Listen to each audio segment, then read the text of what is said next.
Quick question. If you had one wish, but couldn't use it on yourself, what would you wish for? Let me know your answer in the comments below. Anyway, on to the video. Our story begins with some lore about the world.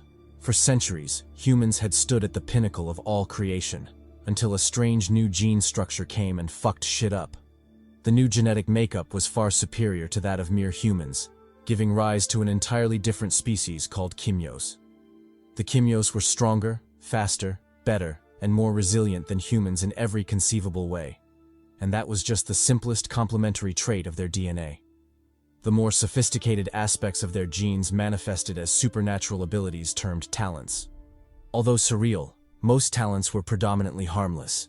For example, the ability to manipulate simple elements and flex on the homies, or control your body's internal structure, thereby manipulating extensions of your body like bones. Some rare cases even involved altering the very cellular makeup of the body at will, enabling transformations into various non-human forms, like this pig bastard right here. Last, but certainly not least, in fact arguably the most significant trait, Kimyos could pull bitches. And I mean mad hoes, practically swimming in the huzz. Anyway, as with everything, there was an exception to the danger level of Kimyo talents. While most were generally harmless, some were truly heaven-defying. The elites among them held power strong enough to annihilate the entire world, possibly wiping out the human race.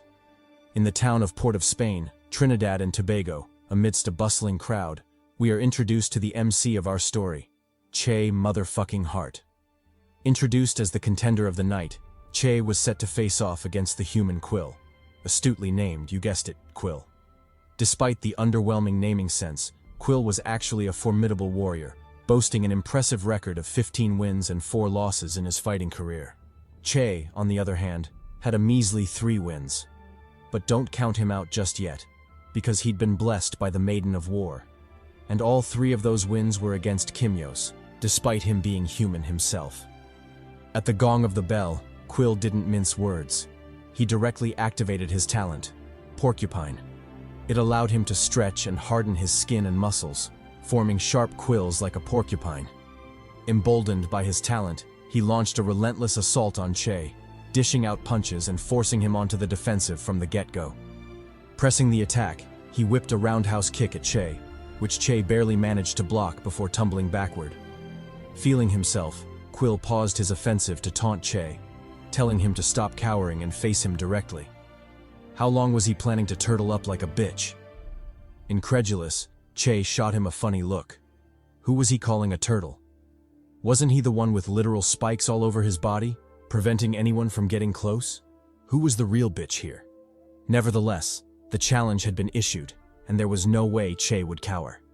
He shot forward, arriving at Quill's flank in an instant. Ducking below a wild jab, he reared back for a nasty rib punch, but Quill was one step ahead, deploying his talent and spiking the shit out of Che. Forced to retreat, Che cursed the bastard. Who was he calling a cowering bitch again? Still, this was a superhuman fight. Complaining was pointless. Locking in, Che quickly deduced the weakness of the porcupine bastard. He couldn't maintain his quills for long, probably 30 to 60 seconds tops. Surprised he'd been figured out, Quill kept up his cocky bravado, taunting Che even more, telling him to come at him. Che said bet and zoomed forward, bobbing and weaving through Quill's defenses.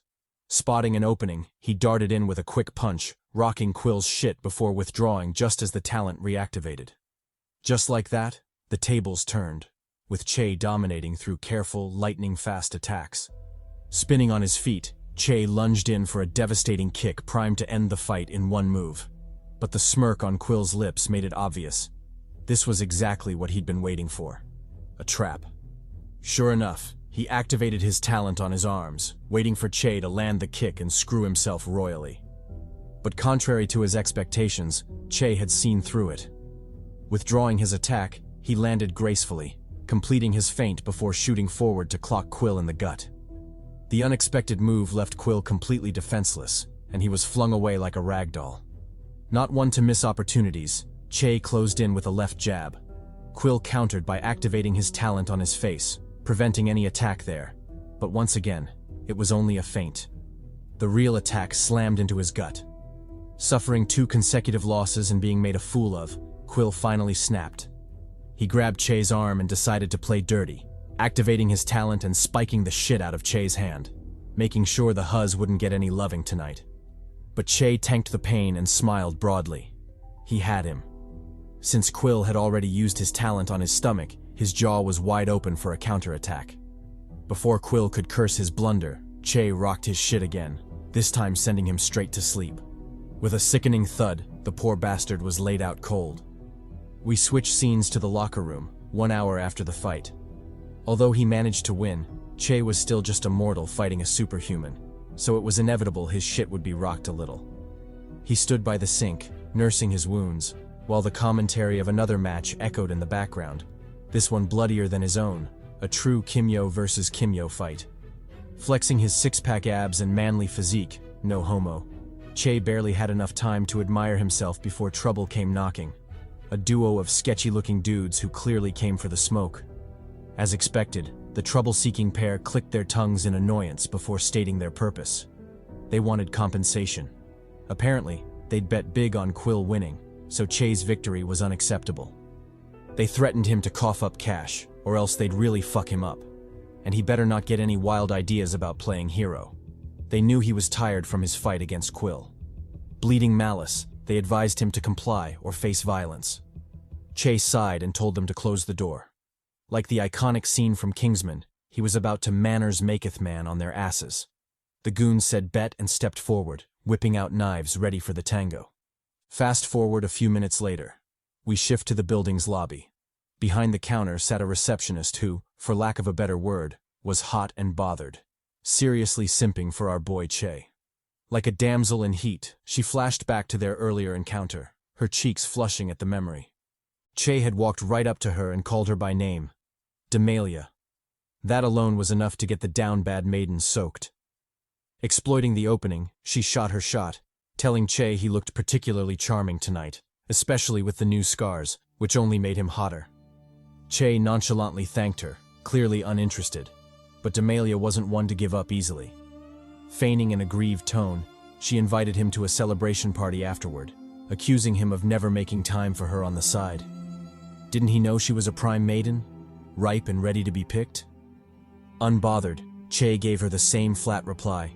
He'd be busy at home and wouldn't make it. Seemingly getting the hint, Demalia sighed and retrieved Che's earnings for the night. But before handing it over, she tried one last time, telling Che to look for her if he ever got cold. In other words, if he wanted cheeks, he knew who to reach. Pocketing the cash, Che said, okay. If he ever hit a drought, he'd seek her out. Then, as if remembering something, he told Demalia to send someone to his locker room. Some unfortunate souls seemed to have slipped and fell in there. Fast forward again, now to Che's home. Like a true protagonist, he monologued. Pain, although undesirable, lets us know we're alive. But why endure such pain? Why torture his body fighting superhumans while being just a mortal?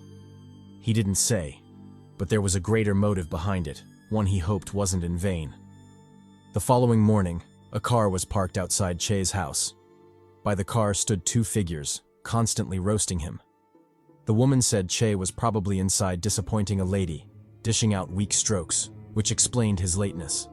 The man countered that she was being too generous. No woman would tolerate Che long enough to even offer the cheeks. Exiting the house, Che overheard their chatter. His lips twitched. Did these fools really have nothing better to talk about? Ignoring them, he turned to Tevin, already knowing what was coming. As expected, Tevin called him out. He'd known Che for 15 years, and in the 7 years Che had lived in that apartment, no one had ever been inside. What was he hiding? Drugs or something? Che brushed off the accusations, got in the car, and told them to drive. Destination: the gym. Arriving at Red Ember Gym, Che looked at the building with a warm smile. This was his dojo, his home. Meanwhile, inside, an intense spar was underway. A Kimyo whipped a heavy kick toward an old man. This old man was Leo Thomas, a war hero of the Kimyo versus Human War, and the owner of the dojo. Che described him as a kind but strict man, who treated them like his own sons, and gave rogues from poor backgrounds like them a way out. As for what exactly happened in the human versus Kimyo War, and what atrocities took place, that's a story for another time. Back to the spar.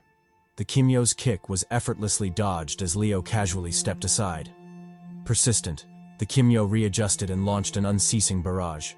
Unfazed, Leo blocked and parried every strike before forcing him to retreat. Not relenting, the Kimyo blitzed to Leo's blind spot, aiming to catch him off guard. But as expected of an old man in a world where men die young, Leo wasn't to be underestimated. He intercepted the Kimyo, blocking a super punch with a single arm.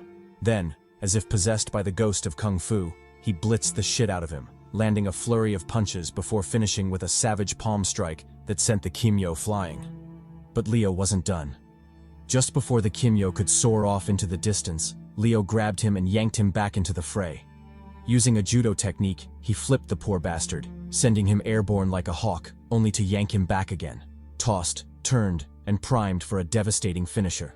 The Kimyo could only watch in despair. Without suspense, Leo clocked his shit with a sidekick, laying him out flat. The force hurled him out of the arena, close enough for Che to witness his pitiful fate. Chuckling mockingly, Tevin told Che he was cooked. Once the master saw his broken face, his fate would be worse than that poor bastard. Clapping back, Che told him not to worry. He didn't need sympathy from a man-child still being chauffeured around by his girl. Fuming, Tevin took the loss in silence. Back in the ring, Leo's harsh but dedicated coaching continued. As the old man polished the young Kimyo's ass, Che and Tevin regrouped with the boys. They pitied Azam, who was getting his shit rocked by Leo. Then one of them suddenly remembered and called out to Che, telling him to get ready. The master had been looking for him.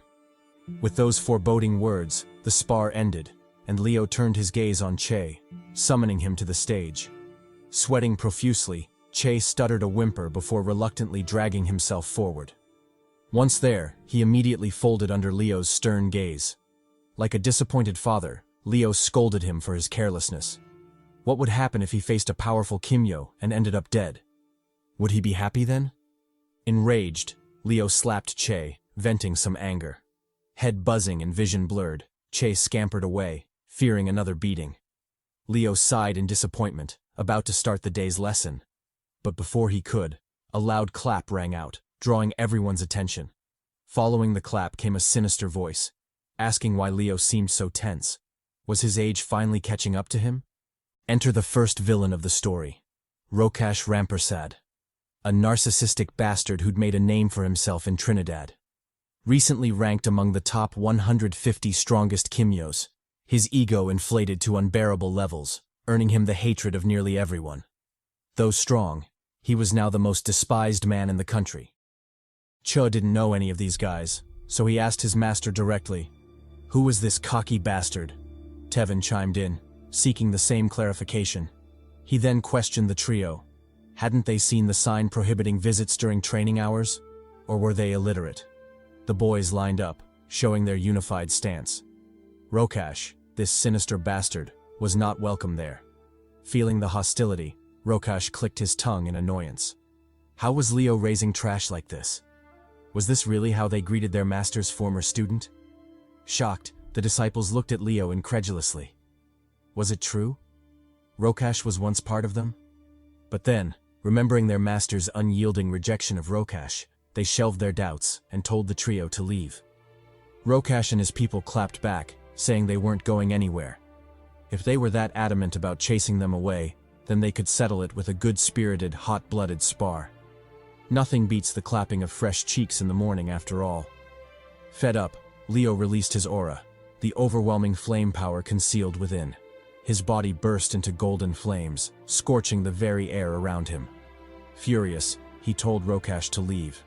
This was his last chance. He wouldn't give him another. Though humiliated, Rokash was truly humbled by the overwhelming power radiating from Leo. He had no choice but to swallow his grievance and turn to leave. But before he did, as typical of a budget villain, he left a final threat behind. Leo shouldn't think he was hot fire, literally. The world had changed, and several formidable people had emerged.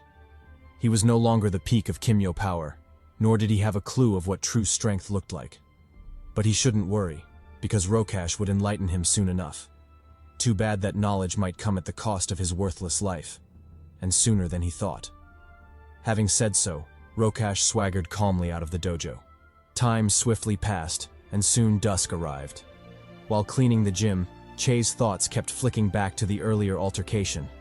Unable to suppress his curiosity any longer, he asked Leo directly, what was up with that bastard? And what was all that talk about him being a former student? Leo replied that Rokash was indeed a former student, but his arrogance and vile nature had caused a falling out. Still, one thing remained true. Rokash was one of the strongest disciples he had ever taught. Drunk on his power and constantly craving validation, Rokash often challenged other disciples, beating them down just to prove his strength. He relished standing above others, grinning and jesting, taking his victories further and further, until he finally crossed a line he shouldn't have.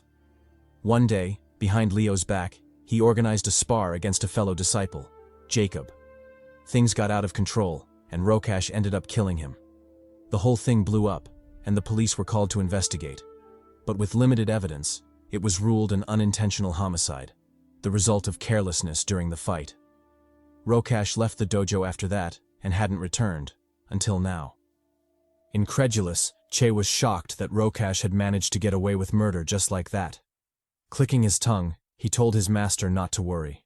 If Rokash ever showed his stupid face there again, he and the boys would kick his ass. Leo chuckled and threw some teasing jabs at him. Touched, he told Che to head out. He must have his own business to handle. Fast forward to later that day at the clinic. Coming in for a checkup, Che patiently waited for the doctor's arrival. Upon entering, the two, clearly fond of each other, exchanged some good-natured banter. The doctor reported that his daughter was pregnant again, expecting her 6th child. Shocked, Che looked at him incredulously. That daughter of his was truly a freak, obsessed with the meat. But aside from that, did he have what Che needed? The doctor nodded and listed off what sounded like an entire pharmacy's worth of prescriptions. He'd even added a new drug to the mix, guaranteed to help with Che's internal bleeding. Then, remembering his last visit, he asked about Che's eye. Any improvements? Che replied that he hadn't felt any. His visibility was still at 60%. At this, the doctor dropped his carefree attitude and advised him seriously. He should really consider abandoning his fighting career.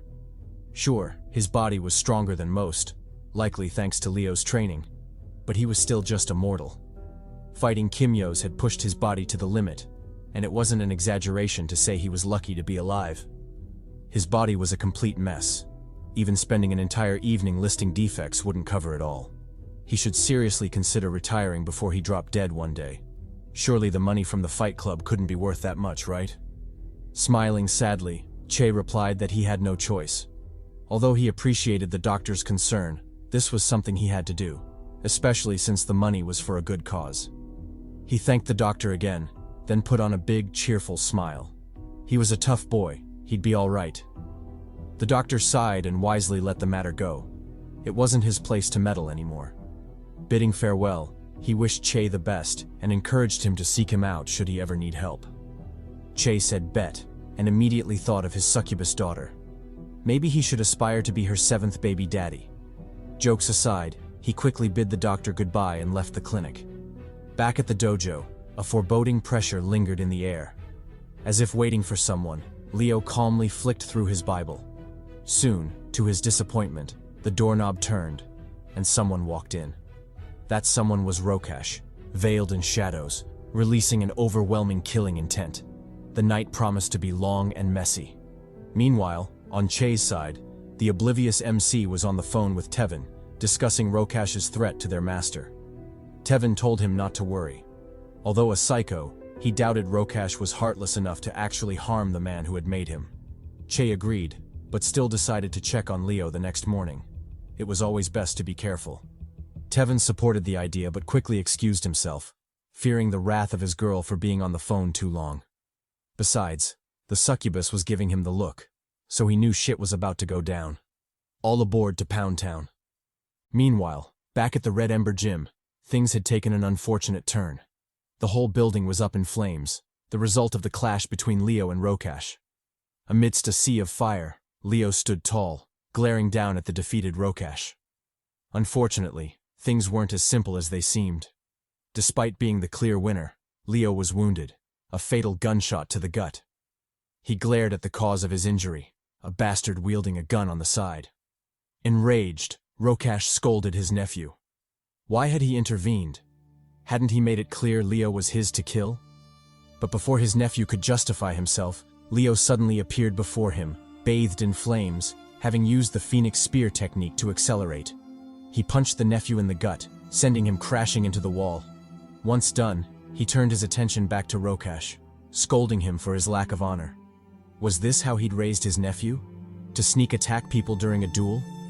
Enraged, Rokash finally let out the emotions buried in his heart. He accused Leo of overlooking him, always refusing to acknowledge his strength despite all his efforts to make their dojo the best.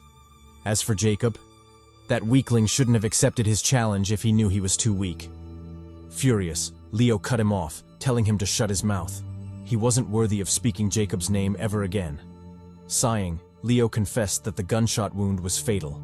He wouldn't make it through the night. But before he died, he had to correct his past mistakes, namely Rokash and his twisted, sinister ways.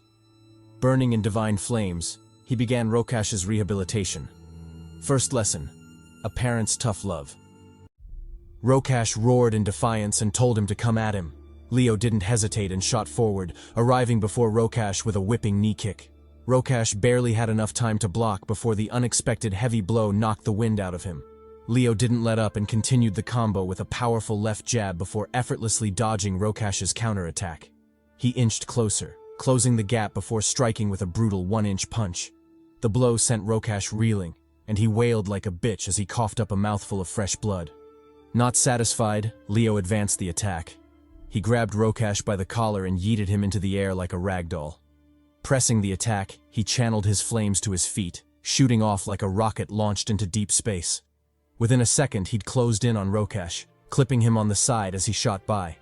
Then, as if guided by the god of Kung Fu, he somersaulted in the air, changed trajectory, and shot back at Rokash with unbridled fury. Channeling his don't look back no jutsu, he spawned behind the petrified Rokash and blasted him with a devastating firepalm strike. Not relenting, he pushed the assault further, activating his secret technique, Ilios Descending Meteor. Endless plumes of fire bellowed out as Leo's body burst forward with unbelievable momentum. An all-annihilating heat radiated from him, consuming the very air around him, rocketing him toward Rokash in an instant. Merciless, he unleashed all that momentum, stomping Rokash on the chest and burying that treacherous bastard into the ground, layered with flames, heat, and wrath. With that done, Leo finally paused his severe ass-whooping and assessed his condition. Things weren't looking good. Although he was overwhelmingly strong, so strong that whooping a top 150 Kimyo like Rokash was child's play. Everything eventually succumbed to time. He was just too old to survive a fatal wound like the one he had. Even as he spoke, he could already feel the last embers of his life slipping away. Enraged, he shifted his fury to Rokash, his voice tinged with loathing and regret. He commended him for his shamelessness, daring to attack only after his strength had deteriorated with age. But he shouldn't smile just yet, because Leo would make sure he paid dearly for his actions. With those words, he blitzed out of existence, only to reappear before Rokash, his fingers inches from the bastard's eye. Like a grim reaper signaling the death knell, he whispered gravely into Rokash's ear. This would be his punishment, a maiming to remind him of his failure for the rest of his life. Then without hesitation, he dug into Rokash's eye socket, plucking out an eyeball with gore spilling after. Torturous wailing followed as Rokash rolled on the ground, lamenting the agonizing loss of his eye. Leo, however, smiled contentedly, relishing the screams while still holding on to the plucked eye. It was only after his nephew came to him that Rokash snapped out of his frenzy and sobered up. The building was on fire. They couldn't stay there any longer. Turning to the smiling Leo, Rokash barked all the venom in his heart. Old and overpowered. Who did he think he was? Netero? He better stop with that smiling in the face of death bullshit. In any case, the victor is king, and this would be Leo's grave. Who would know he laminated Rokash's cheeks today? No one. That truth would follow him into his blazing grave. Then, not wasting any more time with the dying man, Rokash turned and scurried away. Left alone in the burning dojo, Leo Thomas finally took his last breath. In his moment of passing, he had but one regret. CHADY. Fast forward a few days later, beneath a wailing sky, Leo's send-off was underway. Friends and family gathered, all reunited to bid their final goodbyes to the legendary hero. Kind words were spoken, but to the disciples burning with vengeance, it was all nonsense. They glanced at each other, already knowing what came next. One of them, a sword eyebrow-looking motherfucker, was the first to speak, asking what the hell they were doing. They already knew Rokash was the culprit, so why the hell were they still sitting on their asses? A second one, who low-key looked like a shady pastor, chimed in, announcing that Rokash would be holding a tournament in a month. The winner of the tournament would get the opportunity to fight him one-on-one, his sick way of celebrating his entry into the top 150 Kimyos while rewarding the victor. If they wanted a clean shot at him, the tournament was their best bet. The group collectively turned to CHADY, asking him to represent them. Only 2 from each dojo could register for the tournament, and they wanted CHADY to be one of them. Amused, CHADY asked what the hell they were smoking. He was the only one in the group without powers. How did it make sense for him to register? Tevin stepped in, glazing him a little bit. He told CHADY he was blessed in combat, a fact even their late master had acknowledged. Although no one knew why the goddess of war favored him so much, handing out cheeks of talent whenever he asked, the fact remained that he was the most gifted of them all. If he represented them, their chances of winning would surely rise. Besides, he wouldn't be alone. Tevin would fight alongside him, and their master's vengeance would be just around the corner. CHADY looked up at them and agreed without hesitation. They already had the who, when, and where. So what the hell were they waiting for? Cheeks needed to be clapped. Meanwhile, on Rokash's side, the treacherous bastard was swimming in PTSD. Memories of his ass-whooping kept flashing through his mind, making his grip on the armchair involuntarily tighten. Though enraged and embarrassed, he couldn't do anything about it. He'd lost miserably to the geezer Leo Thomas. Consoling himself, he decided to wait for the tournament. Maybe by then the sickening defeat in his heart would have disappeared. Fast forward 4 months later, at the Rokash Combat Stadium, the venue for the fight. The whole group had assembled, including Tevin's girl who, from this angle, looked hella thick. What a lucky bastard. Speaking first, the sketchy pastor informed CHADY and Tevin that he'd already booked a changing room for them. All they had to do was register and wait. But he advised caution. The first day was stacked with heavy hitters, the tournament's way of building hype. Picking up on this, Tevin's girl glared daggers at him. She warned him to be careful, or else she'd kill him herself. As for the consequences of getting hurt, he already knew. No sucky for an entire month. The gang burst into laughter at Tevin's predicament. They wanted to roast the simp, but an announcement from the TV caught their attention. The news feature was about their mortal enemy, Rokash Rampersad. Unbridled killing intent filled the room as the gang collectively turned to the screen. Their faces twisted with murderous rage, seconds away from crashing out. But as expected, the TV was an inanimate object, uncaring of their feelings, so the feature rolled on. It introduced Rokash Rampersad, Trinidad and Tobago's first Kimyo to be ranked in the top 150 strongest fighters. Not only was he a so-called prodigy, he was also a self-made millionaire with businesses spanning multiple industries: real estate, fashion, hotels, and more. Though already a 61-year-old geezer, he was still the darling of many women, having pulled and slayed countless maidens in his time. But Rokash wasn't just about looks. He was also a formidable fighter, with an impressive record of 46 wins and only 3 losses in his professional career. It was no wonder the news called him a prodigy, minus the questionable trouble with the police over Jacob's death. The feature wrapped up by shading light on what they called a challenging time for Rokash, the death of his former master and mentor, Leo Thomas.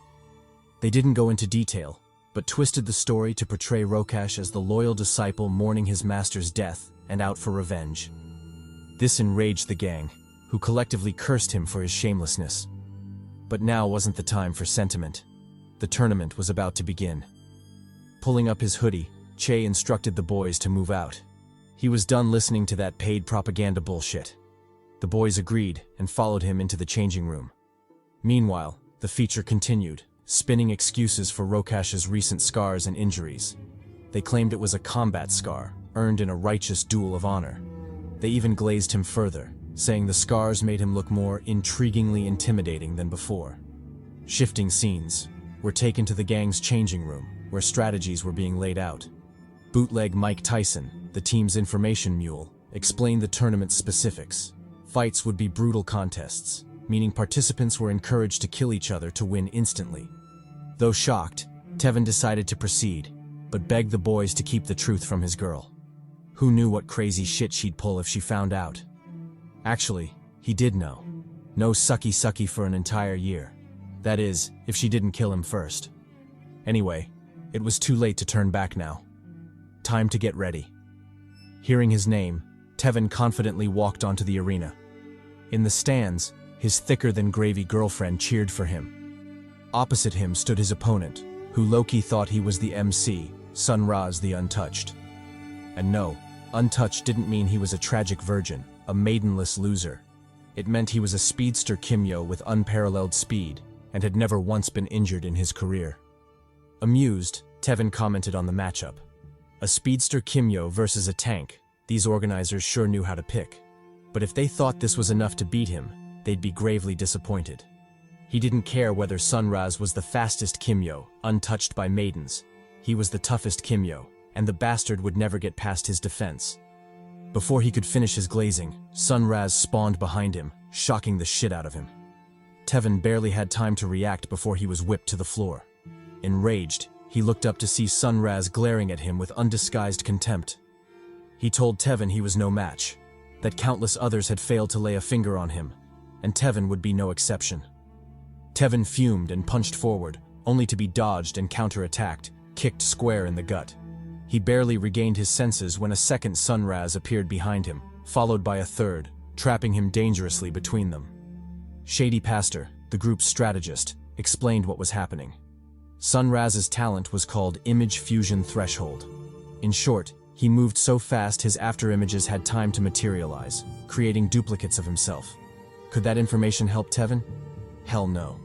The homie was already getting his shit rocked. Che shouted for him to get his guard up, but Tevin shouted back that he was trying. The untouched bastard was just too damn fast. All he could do was grit his teeth and take the beating. As the punches and kicks rained down, fury built in Tevin's heart. His girl was in the stands, watching him get clowned. How could he allow that? Locking in, he began his Kimyo transformation. With a deafening roar, he unleashed his energy, blasting Sunraz back. Under the shocked gaze of his opponent, he revealed his true form, Rhino Hide, a talent that let him create a protective shell over his body, massively boosting both defense and offense. Seeing this, Sunraz's reaction was a little peculiar. The dude literally said, "And I shit you not, Nani?" I was like, who the fuck does this guy think he is? An anime protagonist or some shit? In any case, his questionable response didn't stop him from acting accordingly, narrowly dodging Tevin's mighty punch. The force from that single punch kicked up dust storms, showing just how mighty the transformed simp was, and delighting Sunraz for his astute decision to dodge. Otherwise, his shit would have been baked. But even then, things weren't as hopeless as he'd imagined. Dodging another jab, he quickly activated his talent, zooming away from Tevin and buying himself enough breathing room to think. Through the MC's insistent chatter, he finally gleaned the details of Tevin's talent, and he could sum it up in one word: brute. The dude was basically a walking war machine, but instead of despairing, Sunraz became elated. Though tanky, Tevin was now even more vulnerable to his speed than before, his agility greatly reduced because of the thick armor. Sunraz immediately stopped hesitating and pressed the attack, running circles around his helpless foe. Noticing this, Tevin realized his blunder. It seemed his transformation had been too hasty. He hadn't thought things through, but he was already in it, so he might as well deal with it and worry about the consequences later. With that in mind, he tanked up, focusing entirely on his defense. He wholeheartedly trusted his talent and believed Sunraz would never get past his hide. Unfortunately, reality was often disappointing. Sunraz pierced through that shit like butter, ruthlessly kneeing him in the chin. Tevin barely had time to regain his senses before a second attack landed. Seeing this, Che shouted at him to get his shit together. Why was he just taking hits? Had he forgotten the master's teachings? Find the opponent's weakness, goddammit. According to Leo, talents were exactly as their name suggested, talents. They could either be nurtured or neglected, but one thing always remained the same. Every talent had a weakness. In some cases, the talent's greatest strength, when looked at from another angle, became its greatest weakness. He called that the blind spot of talents. Reflecting on this teaching, Tevin continued his desperate struggle, clumsily fending off Sun Raz's barrage while trying to find his weakness. He endured several more rounds of ass-whooping before a feasible solution finally emerged: destroy the ground. Since this speedster bastard required a firm footing to use his talent, what would happen if Tevin destroyed the ground? There was only one way to find out. The next time Sun Raz charged at him, his eyes crimson with killing intent, Tevin confidently shouted at him to bring it on. He had a whole can of whoop-ass to serve. Then, without hesitation, he raised his leg and stomped hard on the floor, completely destroying the arena ground. Caught off guard by the unexpected attack, Sun Raz was momentarily dazed, unable to react to the bizarre change. It was only when he saw Tevin rear his hand back that he knew he was beyond cooked. Smirking, Tevin told the trapped Sun Raz he shouldn't have fucked with him. Because of the damage he'd dealt, Tevin's girl would punish him by withholding sloppy toppy for an entire month, and such grievances had to be avenged. Thus, as he reared his hand back for a finisher, the terror on Sun Raz's face made him even more delighted. With undisguised fury and resentment, he punched the absolute shit out of Sun Raz, sending the speedster flying like a ragdoll. The poor fellow was almost launched into space, were it not for the protective shield surrounding the arena. It's safe to say the sudden change caught everyone off guard. The entire audience took a second to digest it. Then, as if by prior arrangement, deafening cheers thundered from the stands, all chanting Tevin's name. The once mighty speedster was quickly forgotten, his battered body carried away by the medical team. With the match won, Tevin powered down and regrouped with the squad. His girl was also there, and I gotta say, this maiden was turning out more cake than I thought. Just look at that squishy squeeze. Damn. Enjoying the soft melons, Tevin regained his senses long enough to ask about Che. Where the hell was that bastard? Shady Preacher replied that Che was getting ready, preparing himself for his fight. However, there was an unsettling aura about him that he found quite troublesome. Their plan for participating in the tournament was to expose Rokash, but he doubted Che would maintain his rationality if he encountered the bastard. It was best they prepared for any unexpected events. Meanwhile, in the arena, the next matchup was already being announced. In one corner was the homie Che, a certified badass and formidable fighter despite his mortal limitations. In the other was the freak, mutant, and human hunter Nanaku. The dude was a bona fide psychopath, only participating in BC battles to kill and torment his opponents. Sensing the overwhelming malice, Che instinctively frowned. This bastard. Just how many people had he killed for his aura to be that bloody? Nanaku, however, ignored his disgusted face and expressed his frustration. This was meant to be his big debut, his great name resounding all over Trinidad and Tobago. How dare they match him up with a mere mortal? Were they fucking with him? Well, it didn't matter. He'd just kill Che and move on to bigger prey. As for Che, this talentless loser, he was already a dead man.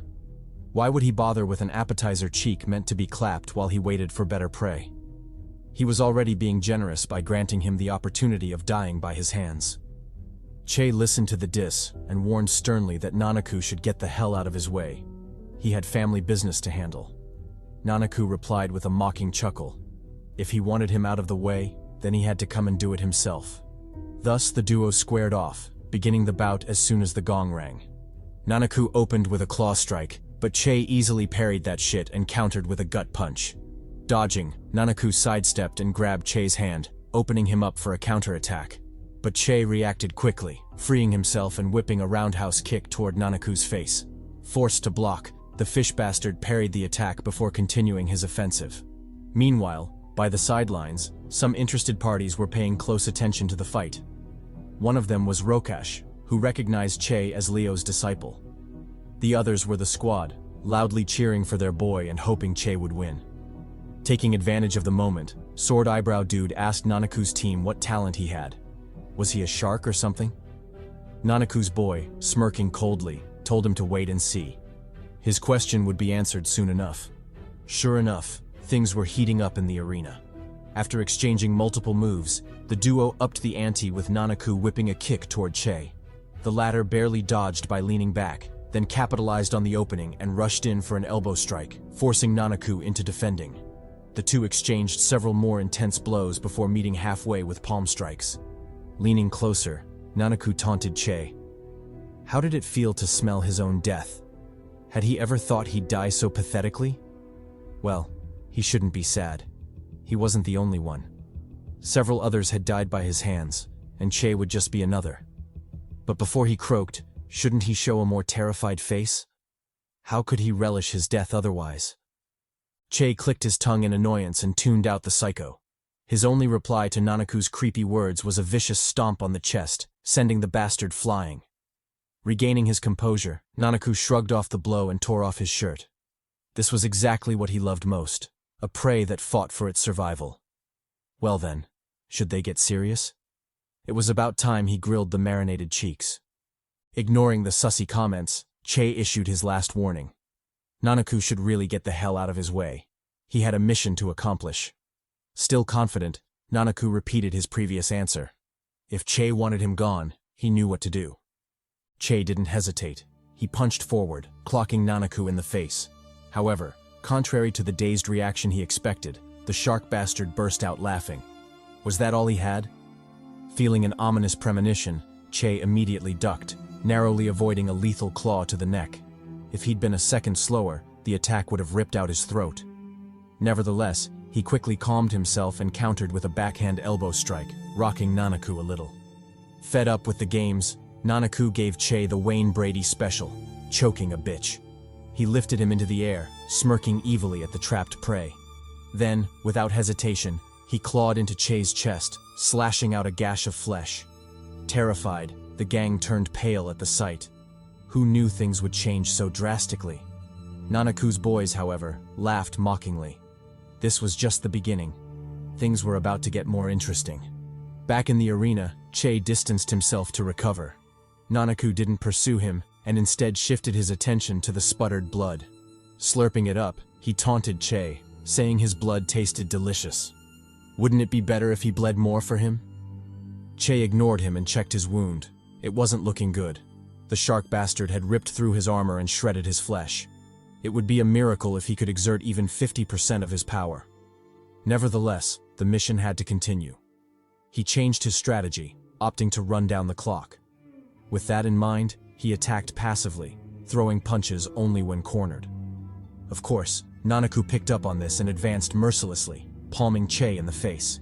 He chained the attack with a flying sidekick, yeeting Che halfway across the arena. Bloody and battered, Che shakily rose to his feet. He expected a finisher attack, but Nanaku's advance never came. Instead, the psycho went for the sputtered blood, slurping it up with delight.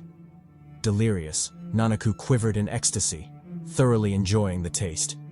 His throat continuously gulped as he lost himself in the feeling. Finally, just as I was about to question what the hell was going on and chant, "Why are you gay at this freaky bastard?" he regained his senses and faced Che. With a psychotic laugh, he charged forward, yelling that he couldn't decide what to do anymore. Should he pin Che's head on a spike or store his heart in a jar? He couldn't decide, and it was driving him crazy. Taken aback by the psychotic behavior, Che hit him with the "don't get close no jutsu."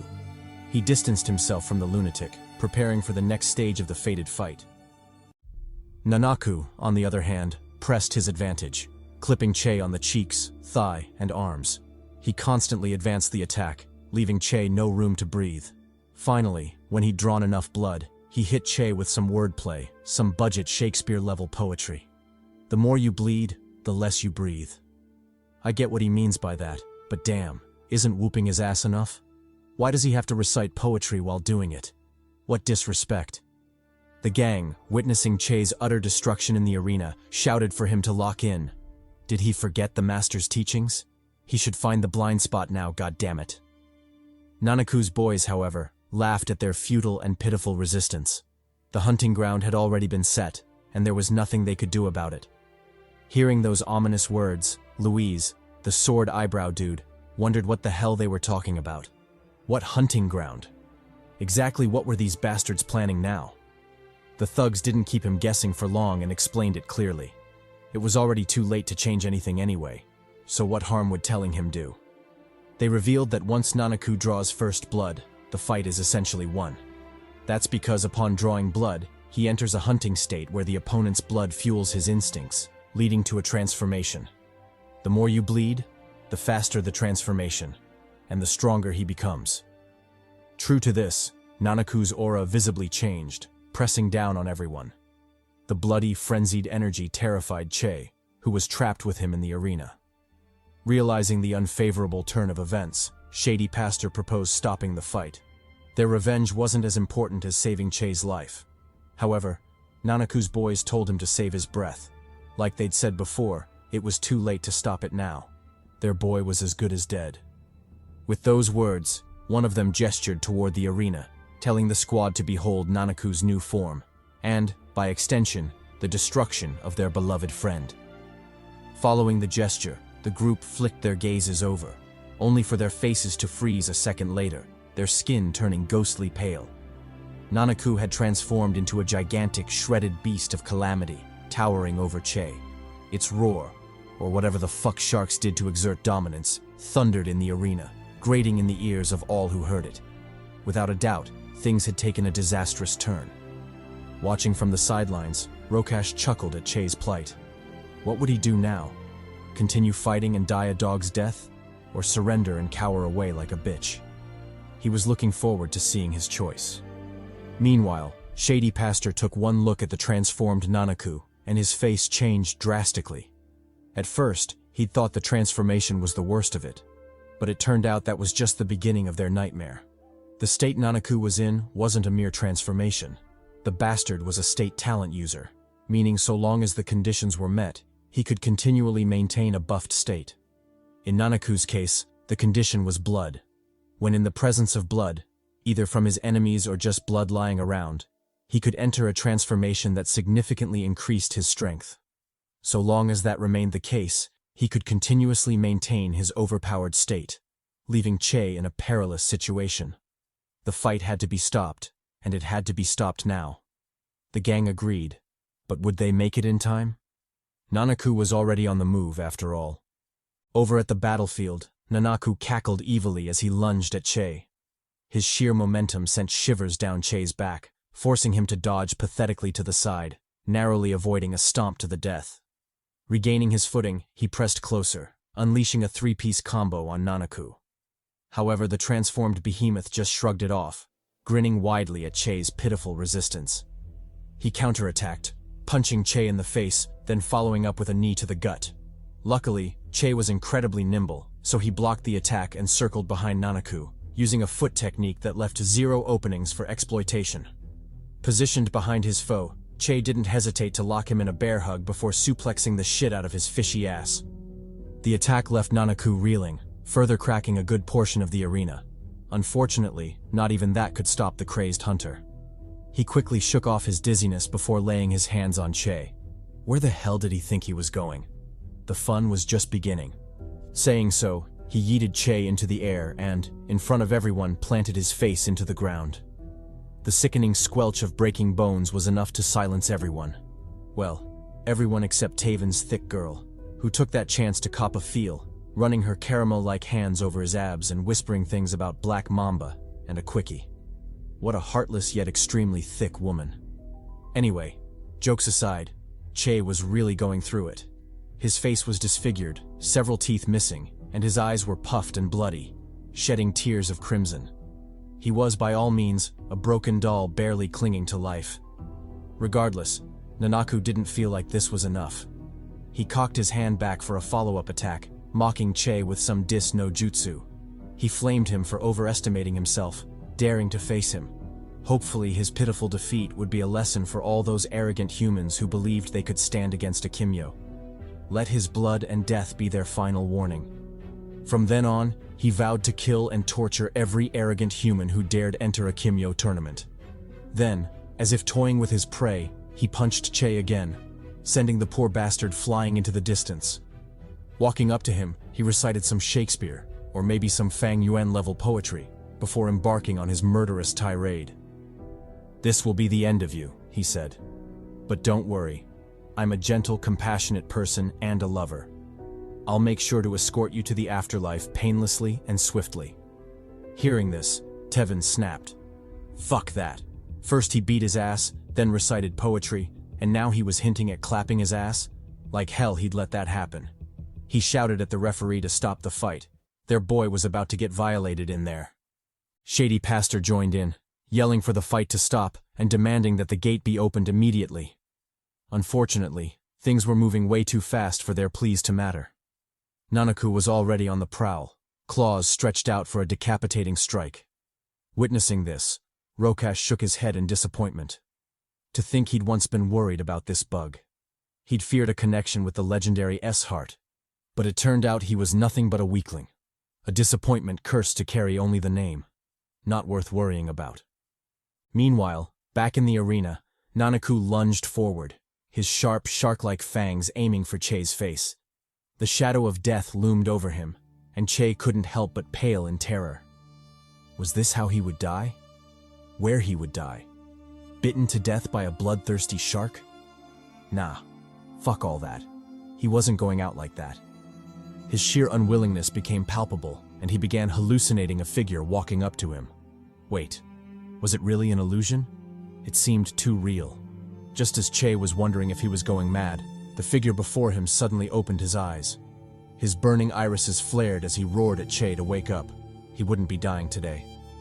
Outside in the real world, the arena suddenly burst into flames, illuminating the entire ground, crowd, and all. It became so blinding that those watching couldn't help but cover their eyes in horror, fearing they'd go blind. What the hell was this? What kind of sorcery was happening? Before they could piece anything together, more bad news hit. The barrier surrounding the arena was creaking, poised to shatter at any moment. The terrified audience could only imagine their grim fate if that happened. Helpless, they screamed for help, begging the strong Kimyos to save them. The gang heard this and said, "Say less." If they were looking for powerful Kimyos to help, they were their men. They quickly sprang into action, dispersing to save the crowd. Louise was first in the fray. He lunged forward, activating his Kimyo talent in the process. Dark, ash-like smoke gushed from his back, setting up a barrier to shield the audience. This was his Kimyo talent. Chichioya no Hai, I Papi, a range control ability. Unfortunately, despite how formidable the talent was, it wasn't enough to block the raging inferno. Bursts of flames broke through, targeting an innocent maiden with shiny twin peaks. Just as it seemed over for the angelic lady with the devilish body, a streak of green lightning flashed by, whisking her into its arms. The lightning was the manifestation of Shady Pastor Azam Ali's talent, haste. On the opposite side, Tevin was also doing his best to save civilians. His Kimyo talent was active, and he relied on his superior defense to tank the flames. However, regardless of what they were doing or who they were saving, they all had the same thought cross their minds. Wasn't this flame oddly similar to their masters? Just what the hell was going on? Meanwhile, in the arena, the once arrogant Nanaku wasn't acting so cocky anymore. His face had gone ghostly pale as he struggled for his life. Using debris as cover, he cautiously peeked to see what was going on.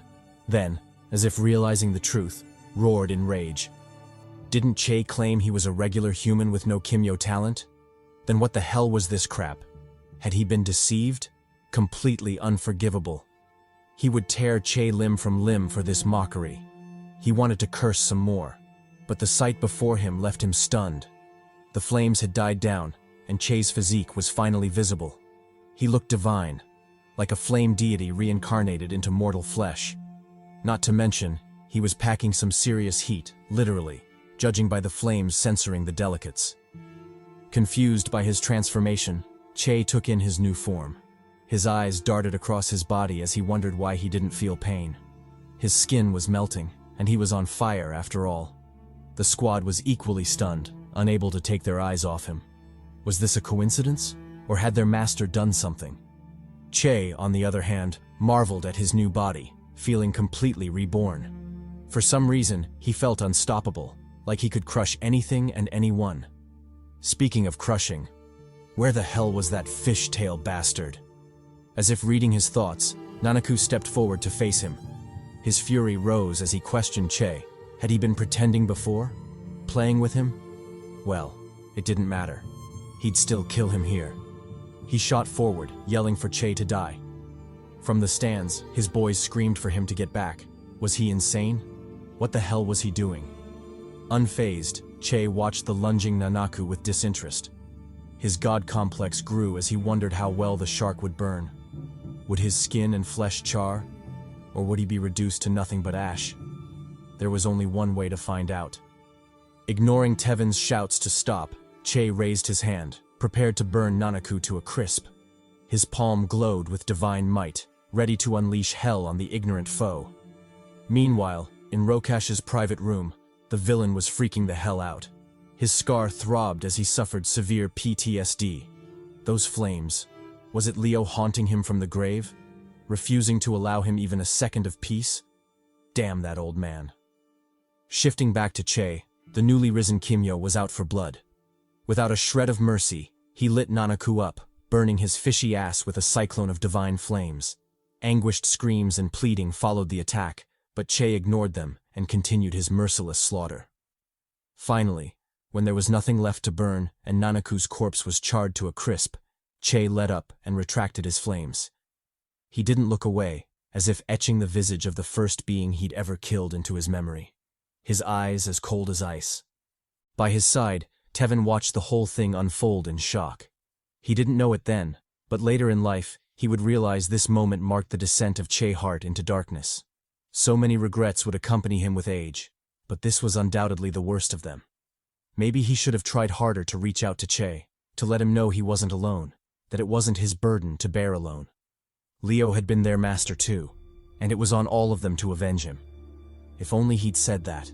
If only he'd stood by Che's side during that troubling time. Maybe things would have been different. Maybe the world wouldn't have been painted with the blood of those he killed. Maybe he wouldn't have become humanity's greatest enemy.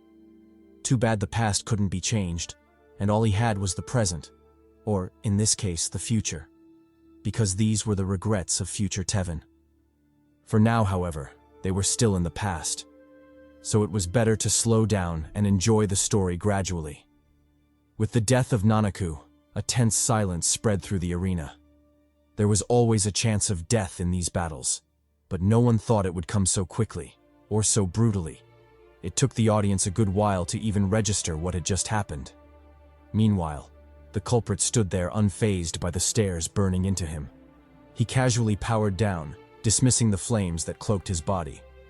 With their disappearance, the details of his talent became visible. It was the Ilios Phoenix Flame, or Sunfire talent. It allowed the user to enter the Ilios state, the same divine flame form seen earlier from both Che and Leo Thomas. In addition, it was categorized as one of the original 4 great talents. In other words, Che was about to pull mad bitches, burning maidens left and right. Okay, maybe not burn, but grill. Dude was about to grill some Caribbean cheeks. Moving on. Che, humanity's future greatest nemesis, finally retracted his talent and dropped to his knees. The strain from being in the Ilios state was far more draining than he'd expected, almost knocking him out. Luckily, he had just enough energy left to stay conscious, barely warding off the dizziness. Seeing this, Tevin snapped out of his shock and ran over, a cloth in hand. He hadn't forgotten that Che was still butt naked, showing his ass to literally thousands of people in the stands. Handing the cloth over, Tevin asked if he was okay, if his wounds were healing. Che replied that they were fine, though his body felt terrible. It was like he'd been tossed into a blender, then stitched back together, completely unbearable. Tevin sympathized, but then his face hardened. He demanded to know what the hell that was. Since when had they become murderous? Che lowered his head in shame. He had no excuse, at least not to someone he considered a brother. His lips twitched as if he wanted to speak, but ultimately, he stayed silent. Just as the tension between them started to thicken, a loud explosion went off in the room, drawing everyone's attention. The blast came from the private lounge reserved for Rokash. Realizing this, Everyone focused in that direction, including the cameras filming the live broadcast of the event. Che and the gang did the same, their eyes burning with murderous intent. As all attention zeroed in on the lounge, Rokash suddenly emerged, his aura radiating boundless joy. To think that bastard Leo actually had such a hidden card up his sleeve. What a cunning old fox. Gazing intently at Che, he roared, demanding to know how Leo had done it. How had he transferred his power to him? Would Che tell him, or would he have to pry the answer from his tortured corpse? Che didn't flinch. He met Rokash's gaze directly and warned him not to speak his master's name. He wasn't worthy of it. Laughing mockingly, Rokash asked what he would do if he did. Would he fight him? Did he really think that just because he got a little bit of power he was all that? Super hot fire? Nah, fuck that. In Rokash's eyes, he was still nothing more than a bug. He sneered, recalling him clearly. The inconsequential human who always clung to Leo's side.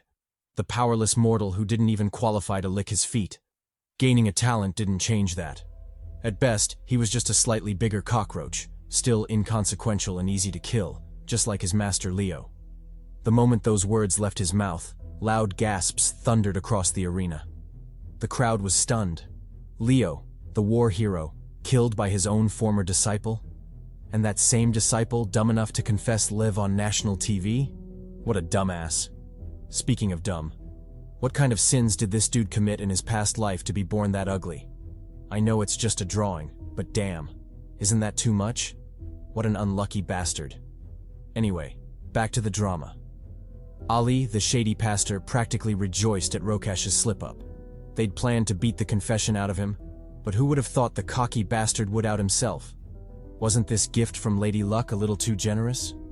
What was next? A group of big booty Latinas calling him Papi. He wouldn't mind. He'd gladly manifest that shit. Anyway, back to Rokash, the still taunting fool. He kept shouting insults and daring the squad to come at him. He didn't fear their smoke, he welcomed it. He didn't mind sending them to an early reunion with their master. His taunts only stopped when his bodyguard revealed the grim truth. The idiot had just confessed to murder, on live television. Rokash's grin vanished. His brows tightened instantly. He didn't even get the chance to react before a squad of police officers burst in. Leading them was Inspector Ian Anthony, and he was pissed. He shouted at Rokash for his shamelessness, for daring to toy with them. The bastard knew their squad was in charge of investigating Leo's murder, yet Rokash had them guard the event. He'd killed Leo, thrown a party to celebrate it, and made them, the investigators, his security. Just how much did he intend to mock them? He'd pay for this insult. Noticing the rising tension, Rokash's bodyguard advised a retreat. They were still live on television, and killing cops in front of everyone wasn't exactly the best move. Rokash agreed and prepared to leave. Meanwhile, on the inspector's side, the entire squad drew their guns, shouting for Rokash to surrender. He was under arrest. As for his trusted bodyguard, he was ordered to step aside, unless he wanted to join Rokash in a cell. But Jonelli Honore wasn't having it. To hell with that peaceful bullshit, he wanted all the smoke. Confidently stepping forward, he shielded Rokash behind him. Then, under everyone's gaze, he activated his Kimyo talent, Akuma. A creation-type ability, Akuma allowed him to generate and shape metallic materials from his body, perfect for both offense and defense. Realizing Honore wouldn't back down, the officers lit his ass up. What last warning? The only warning he got was his one-way ticket to hell. They mercilessly opened fire, emptying their magazines into him. Unfortunately, Honore wasn't an easy nut to crack. He relied on his Akuma talent to effortlessly block every bullet. As for Rokash, the treacherous bastard used the chaos to slip away. He left some parting words for Che, but it was the same recycled trash talk as always. Nothing worth remembering. Che, however, had parting words of his own. With the live broadcast focused on him, he glared at the fleeing Rokash and stated coldly that he should run as far as he could. He should pray the police got to him first, because if Che did, he'd know torment, unlike anything else in the world. That would be his punishment for cutting short the life of the man who had raised them, their only father in this life. He warned him never to show his face again because he had just made his final mistake. Oh, and since the broadcast was still live, He'd like to give a shout out to Ray and Antoine. Nah, I'm just fucking with you. But kudos to anyone who got that reference. Back to the story.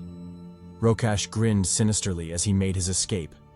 He wasn't worried about Che's threat. In fact, he welcomed the smoke. So what if he'd killed the wolf and spared the cubs? What could they possibly do to him? They were just weaklings. If the opportunity came, he'd crush them completely, along with their stupid superhero poses. Who did they think they were? The Avengers. Fast forward 4 months later. The incident hadn't died down. It had only escalated. Rokash was still in hiding, evading the police and the domino effects of Leo's murder. After his open confession, the world now knew his crimes, and that a Kimyo had used his powers outside the arena to kill someone. This led to widespread panic and fear among the general populace, fueling growing tension between humans and Kimyos. Several skirmishes broke out, and this was just the beginning. Across the country, bans on Kimyos and their talents grew harsher, further deteriorating the situation. It wasn't an exaggeration to say that things were hanging by a thread, and another Kimyo versus human war wasn't far off. Such was the state of the world. Watching all this unfold on a smartphone, a lone figure sighed in annoyance. Kimyos and humans fighting? Discrimination and vigilante attacks rising? Businesses refusing to serve Kimyos because they were non-human? If they'd known the mess Rokash would create by killing Leo, they would have killed that bastard themselves. At least it would have saved the world from going crazy. Too bad it was too late now. Either way, it wouldn't stop them from fulfilling their mission. They had a task, to locate the golden boy himself, Che motherfucking Hart. Enter the main waifu of the story, and damn, she was smoking. Putting on her earphones, the waifu continued to mull over the current situation. Although she understood where the humans were coming from, she couldn't help but think they were making a mistake. Fear had clouded their judgment. What did they expect to happen if they kept discriminating against the Kimyos? Push them past their limits? It was obvious things wouldn't end well. But alas, humans were creatures of war.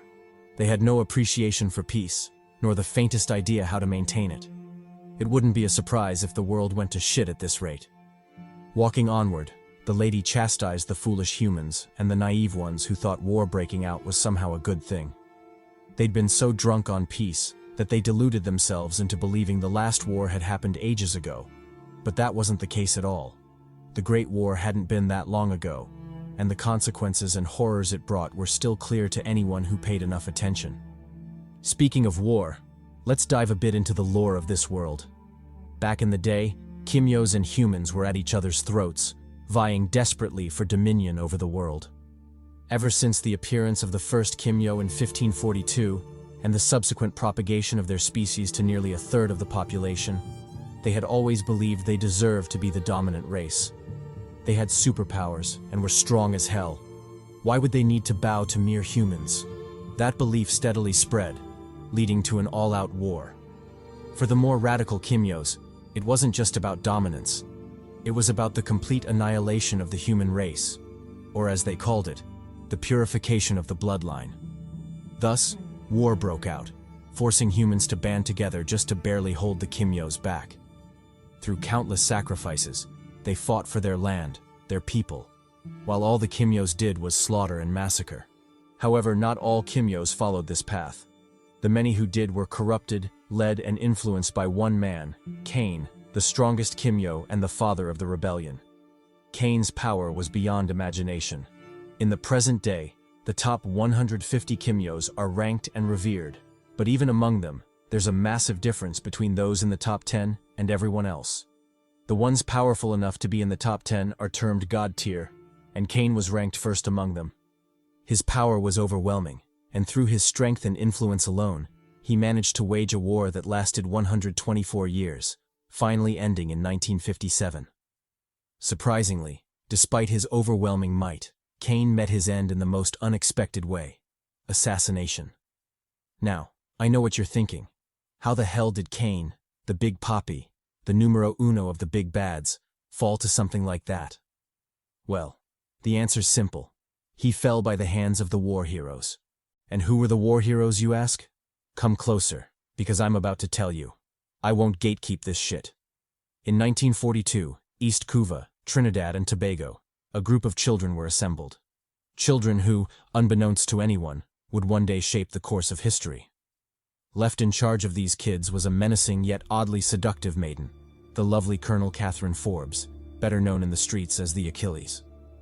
Catherine, despite her reservations, took in these kids, who were, unbelievably, new recruits for the war. In other words, child soldiers. She didn't like sending kids off to die, but the orders came from above, and the military was desperate. She had no choice. Gazing at the solemn faces of the children, she informed them that she would be their commanding officer from then on. It was her duty to make sure as many of them as possible survived and made it back home. Sure, some of them had signed up because their families and homes were destroyed, but she believed that as long as they lived, there was still hope. If they could just make it back alive, it wouldn't be too late to build another home. Growing more serious, she explained how their training would proceed. The few who were Kimyos would be trained separately from the regular recruits, but full effort was expected from both groups. Only then would they stand a chance against Cain, and maybe restore the world to the peace it once knew. Fast forward a few days later, and the story shifts to the perspective of a young trainee in the camp. After being there for a while, the place began to grow on him. He was fed, clothed, and treated well, something rare for an orphan and refugee like himself. Still, sometimes he couldn't help but wonder, why had he volunteered to come here? What was he searching for? He didn't know, but one thing was certain. He felt safe here, and that was enough. He was tired of seeing death. As he mulled over his life, a voice called out, breaking his thoughts. Looking up, he was surprised to see a girl his age, accompanied by her brother. She introduced herself as Elsa, and the boy as Kevin, orphans, just like him. They'd sought him out because he was too quiet. Everyone else was already getting along, but he kept to himself. Then, with the innocence only children possess, Elsa asked to be friends. Everyone needed company, after all. Blushing, the young boy quickly agreed, though deep down, he was a sly dog, secretly marveling at how pretty she was. Fast forward again, and trouble finally found the peaceful encampment. Several Kimyos attacked, reducing the land to a world of smoke and ash. Catherine was quickly evacuated from her tent, but judging by the scowl on her face, she was furious. How had those bastards found their location? It was supposed to be secret. Had someone snuck a spy into their ranks? If she found that bastard, she'd make sure to step on his face, which to some might sound like a reward. But fuck it, she'd do it anyway. Sensing her rage, one of the soldiers tried to cheer her up, reporting that the major had already been informed of the attack and had arrived to provide backup. Catherine visibly perked up at the news and ordered to be taken to him immediately. Enter Major Jamie Altham, better known in the streets as the Wolf Spider. Catherine met the war veteran and reported honestly, there was a spy among them. Someone was feeding intel to the enemy, including the location of their base. Jamie sighed.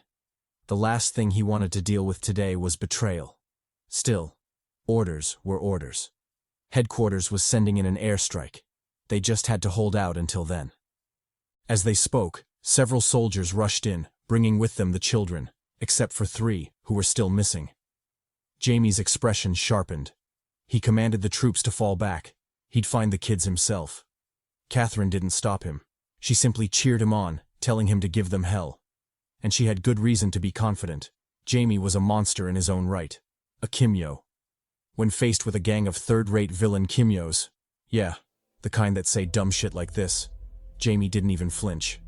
He activated his Kimyo talent, blitzing through the crowd in an instant. By the time he paused, the entire group was bound and helpless, whimpering for mercy. Jamie showed none. He diced them like meat for the devil's dinner. Meanwhile, elsewhere in the camp, the sly boy and his newfound crush were hiding. After escaping from the Kimyos, they holed up in a crumbling building, but they both knew it wouldn't hold for long. Scared, Elsa asked if they'd be okay. The boy assured her they would, but not if they stayed. They had to keep moving. He promised to protect her and Kevin, no matter what.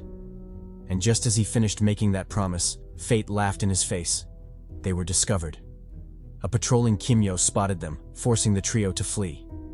Terrified, they ran with everything they had, But it was clear. Someone had to stay behind to buy time. Stealing his resolve, the boy told them to go on without him. He'd hold the line. Elsa tried to argue, but he reminded her of his promise. He intended to keep it. Then, to her shock, he burst into flames, charging headfirst into the fray. Using his flame talent, he unleashed chaos, burning everything unfortunate enough to stand in his path. Divine flames towered into the sky, mingled with the anguished screams of the dying. At the same time, in another part of the battlefield, Jamie was also facing off against his fair share of enemies. Crimson threads of death blanketed the ground, dicing every Kimyo that crossed his path. Then, out of the corner of his eye, he saw something that made his blood run cold. Flames. The entire camp was burning. Fearing for the missing children, Jamie finished off the remaining foes and ran toward the fire, calling their names. But nothing could have prepared him for what he found: death, flames, and destruction. And at the center of it all stood a young boy, baptized in blood and ash, surrounded by hundreds of corpses. That boy's name was Leo Thomas, and his story had just begun. Shifting back to the present, we're reunited with the homie Che Hart. After his successful Kimyo transformation, he seemed to have put on more muscle mass, practically bursting out of his tank top, with enough veins to tie down an ox. Goddamn. What didn't change, however, were his feelings toward his slain master, Leo Thomas. Occasionally, he would look at their pictures together, reminiscing about the good old days, back when it was just the three of them. How wonderful those days were. Speaking of good old days, we get another flashback to 1957, Trinidad, in the middle of the Kimyo versus human war. After fighting bravely and relentlessly against the Kimyo army, the human side was inevitably suppressed, pinned down for an eventual slaughter. Morale plummeted drastically, leading the soldiers to question their leader. When were they going to give the command to retreat? They were on the brink of being wiped out, goddammit. To this, the sergeants could only grit their teeth and tell them to wait. Help was on the way. The soldiers called bullshit on that. What kind of help could possibly turn this shit show around? If they had that much firepower, why didn't they deploy it earlier? The sergeant simply told them to have faith. All they had to do was wait, and everything would make sense. The soldiers almost lost their shit at that reply. They were about to lose their lives. What could possibly be worth that risk? Just as they were about to crash out, an aircraft engine roared from above, heralding the arrival of reinforcements. When the soldiers saw who had come to rescue them, they couldn't help but exclaim in shock. Had that hero really come to aid them? But if so, did that mean he came as well? While they were still processing it, the reinforcement, Major Altham, also known as the Spider Wolf, let it rip, blitzing the battlefield with a machine gun. Thanks to the blessing of lead, the enemy forces were swiftly decimated, drastically reducing the pressure on the Allied side.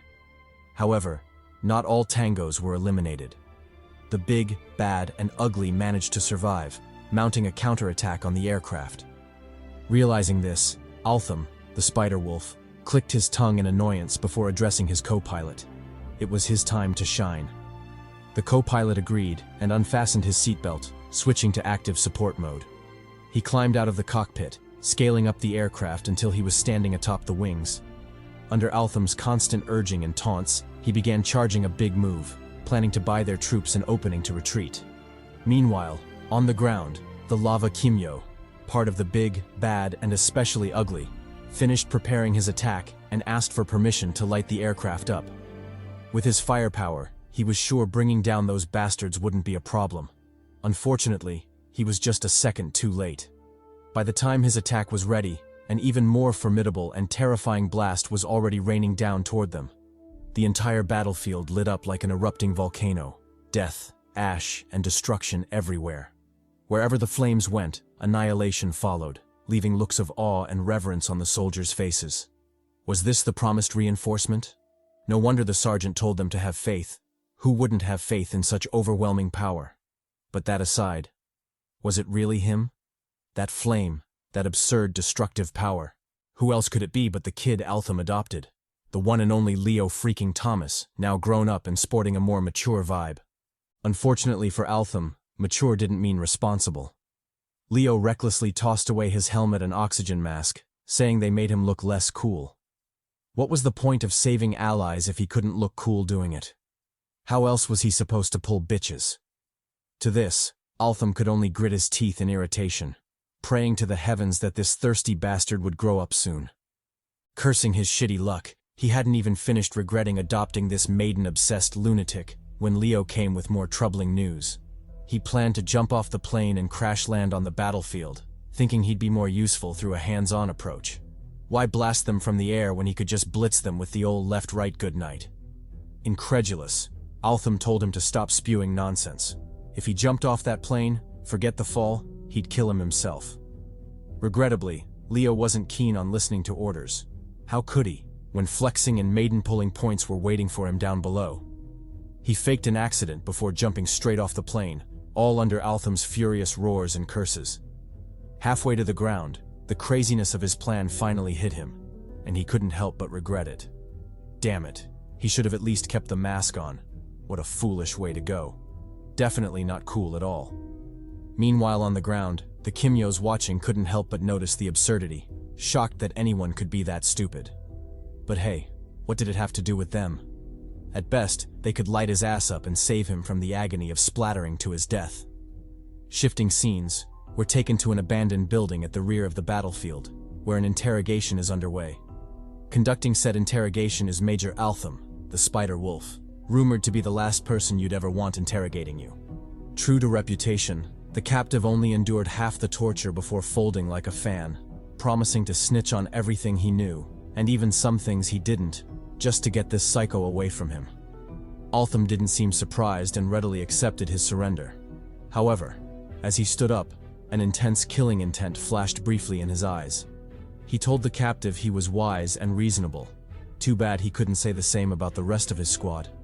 Above them hung dozens of corpses, all bound and wrapped, having likely suffered excruciating pain before their inevitable demise. Grinning evilly, he told the captive to start talking. He needed to get back to the battlefield. Who knew what kind of shit show that troublesome Leo was stirring up? He had to return before the kid burned the whole place to the ground. Fast forward to after the battle. We're reunited with Colonel Catherine Forbes, and the muscle mommy is looking as menacing and sexy as ever. Joining her is the Spider Wolf, back from his mission. Impressed by his report, Catherine praised Altham for a job well done before shifting the conversation to Leo, asking how he was doing. She'd heard a lot of good things about him. The soldiers couldn't stop glazing him, especially the maidens, who thought he'd grown up into a total poppy.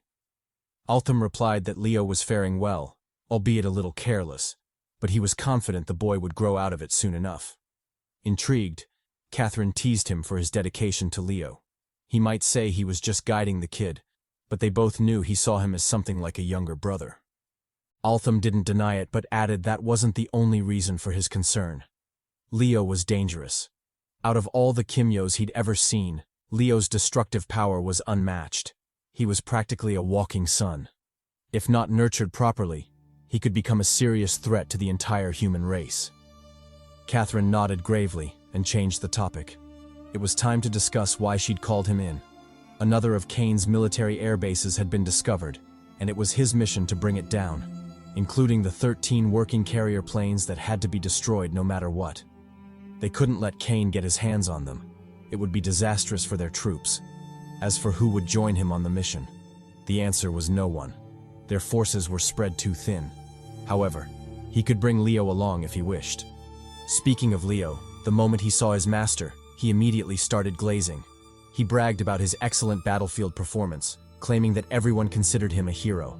In fact, many believed he should get his own plane, to fight battles of course, and not to pick up waifus. But if the opportunity arose, why shouldn't he? Altham ignored him and told him to get ready. With his recklessness, he wouldn't trust him with a can opener, let alone a fighter jet.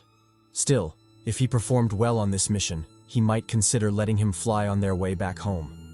Leo immediately lit up at the news, his eyes literally shining. He promised Altham he'd do his best, so his master better not go back on his word.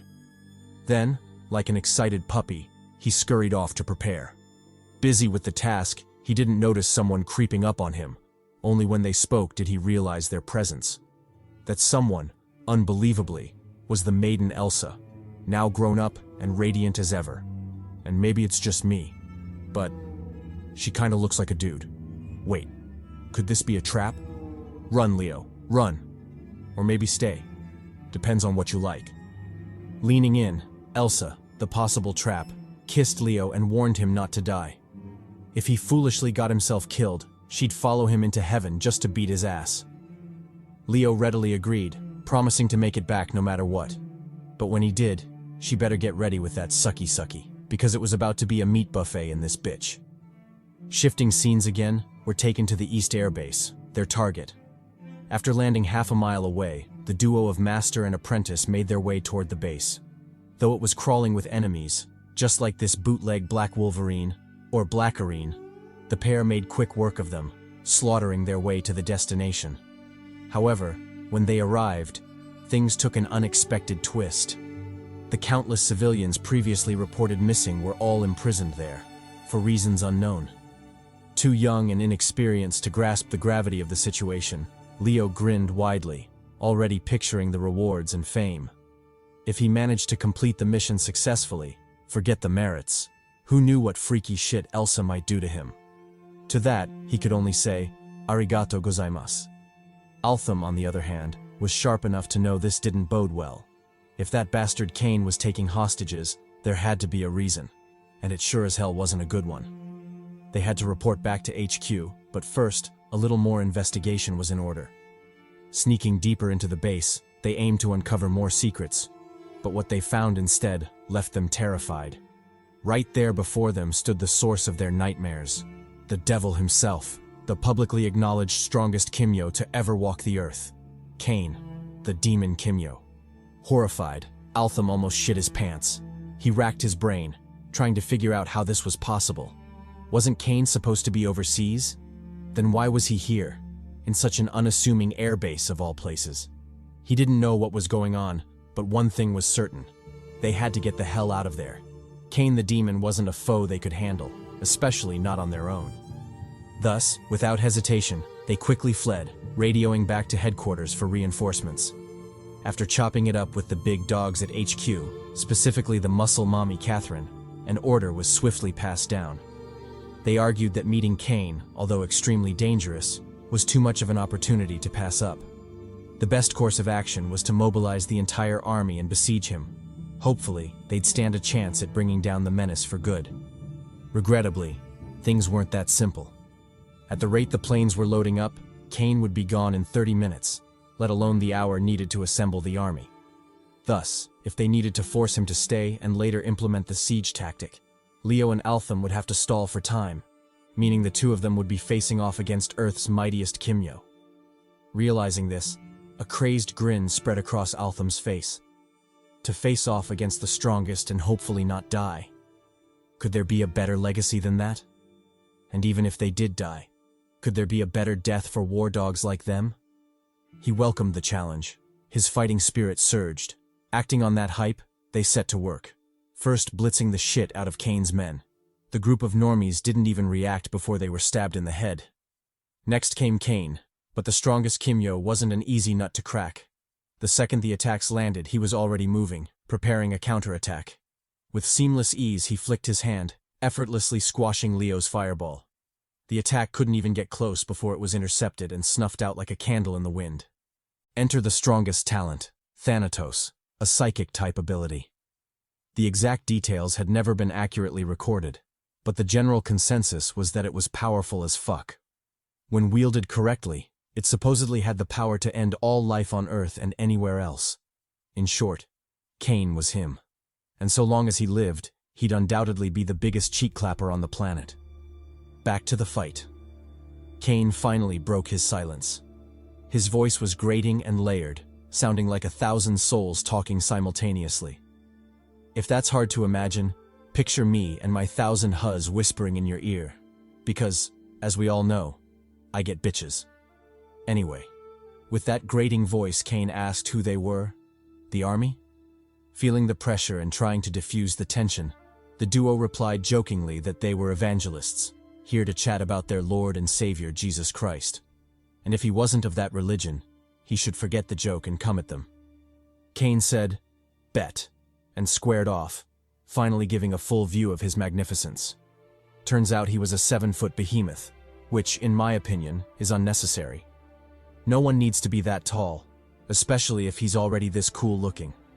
Come on, can he leave some maidens for us? How are short kings like us supposed to clap with such competition? Anyway, Short King rant aside, the face-off continued. Through his weird demon-like face, Cain demanded an answer. Were they from the army or not? Or alternatively, were they just two random soldiers who'd snuck in to pledge allegiance to the mighty him? Altham replied that they were neither. They were just two reckless fools who'd come in search of a good fight, and, if necessary, a good death. Cain picked up on their sarcasm and decided not to waste any more time. He stretched out his hand and activated his talent, Thanatos. Loud warning bells sounded in the duo's minds, forcing them to dodge frantically. In the spot they'd once stood, a huge explosion carved out a massive crater. The duo sighed in relief, but Cain wasn't done. With another flick of his hand, the ground tore apart, writhing to life like it had a mind of its own. Their target was Leo, dazed and confused by the absurd changes. Just as the wave-like concrete was about to smash him whole, Leo finally snapped out of it and evaded successfully, using his Ilios talent to propel forward and barely save himself. However, Cain wasn't keen on letting him escape. For every wave Leo dodged, 3 more took its place, soon trapping him in an ocean of concrete waves. Things became increasingly dire, leaving Leo with no way out. Finally, after a careless mistake and some bad luck, Leo's leg was trapped, leaving him at the mercy of Cain's barrage. The concrete waves closed in around him, sealing him in a tomb of stone and death. Luckily, Leo wasn't alone. In his time of need, his master answered the call, pushing his power to the limit. Exerting maximum force, Altham swung his strings like a madman, successfully dicing through the concrete. In addition to freeing Leo, he diverted some of his strings toward Cain, foiling his ambush with the giant serpent. Thus, Leo was free, and once again ready to wreak havoc on the battlefield. Without hesitation, he charged Cain, shooting flame bursts through the air. As he did, Altham gave him more intel about Cain and his Kimyo talent, Thanatos. Legend had it that it was by far the strongest talent, requiring 3 talents of equal strength just to barely contend with it. Undoubtedly, it wasn't something they could handle alone, so their mission today was survival. Stall for time until reinforcements arrived. Leo nodded and fired a massive fireball at Cain. For anyone else, that would have been enough, but Cain easily tanked it and counterattacked immediately. From the flames burst out the serpent, lunging for Leo's face. The sudden ambush scared the shit out of him, leaving little time to react, but luckily his reflexes were strong, barely enabling him to dodge at the last second. Seeing this, Altham shouted a worried reminder, "Don't get bitten by the serpent." He explained that the serpent was part of Cain's skill, and getting bitten by it was the same as having your soul sucked. Pause. Seriously though, the serpent was Cyberus, the Great Serpent, and its power was to absorb any soul for its master Cain. Realizing Altham had more intel on him than he'd thought, Cain spawned before them, hands ready to attack. He wasn't particularly worried about the two, but a quick resolution was wise. Thus he activated his ability again, ready to blow the duo to smithereens. The two could only grit their teeth and fight desperately, buying time for the reinforcements. Speaking of reinforcements, we shift back to the main camp where a whole battalion was assembling. Leading them was the familiar Colonel Catherine Forbes, #1 muscle mommy and certified war maiden of the army. With her trusty, low-key, super cool war axe in hand, she gave orders to march. One of the lieutenants called out, asking how many tanks they should bring along. Catherine answered without hesitation, "Bring every goddamn last one of them. In fact, so long as it had wheels and could attack, they should bring it. Even a slingshot strapped to a unicycle would be useful at this point." The lieutenants saluted, indicating they understood. However, there was one troubling matter she needed to be made aware of. He explained that during Leo's call he'd mentioned Cain's men were loading cargo planes. Judging by the plane's capacity and the assumed speed of the loaders, it would take approximately 30 minutes to finish. But the army was more than an hour away, meaning Leo and Altham would be forced to fight Cain to stall for time. He told her that even as they were standing there, Leo and Altham were probably already engaged in battle with Cain, a surefire suicidal move, as she knew all too well. True to that deduction, At the base, Leo and Altham were locked in a desperate fight. They threw everything they had at him, barely escaping death by a hair's breadth. Leo charged in with a sidekick whipping toward Kane's face, but Kane effortlessly dodged, grabbed Altham, and blasted both master and disciple halfway across the room. When they landed, they scraped along the ground like trash, finally crashing to a halt in pitiful positions. This was especially true for Leo, who, for some reason, had his cheeks arched up as if he were waiting for something. Pause. Just as he was about to get up from his sussy position, Leo noticed something that made his face drop. Civilians, loads of them, locked in cages. This enraged him, partly because of the inhumane treatment, but mostly because, with them around, he couldn't fully unleash his Ilios talent, lest he burn them all to death. Picking up on his strained expression, Kane immediately guessed what was going on. In a mocking tone, he asked if Leo knew any of them. Were there perhaps loved ones of his in there as well? Altham replied for Leo, "Don't fuck with them." They were not interested in Kane's petty threats or psychological games. Using the brief second Kane was distracted, Altham infused a significant amount of energy into the ground, preparing for a sneak attack. When everything was ready and Kane was still spewing his recruitment speech, Altham let it rip, tagging the strings he'd buried underground. The strings led back to Kane, trapping him in a prison of crimson thread. His whole body was immobilized, seized and controlled like a puppet. Seeing this, Leo prepared his trump card. He infused a significant amount of energy into Altham's dagger, morphing it into a giant claymore of flames. The heat wave from the blade swept through the room, giving everyone a taste of its power. As for Leo, he was already on the move, charging toward Kane with murderous intent. Just as he was about to launch his finisher, Kane, who'd been trapped and silent this whole time, spoke for the first time. He sighed at their stubbornness, refusing recruitment even when he was asking nicely. Well, there was nothing left to do. He'd just have to kill them now.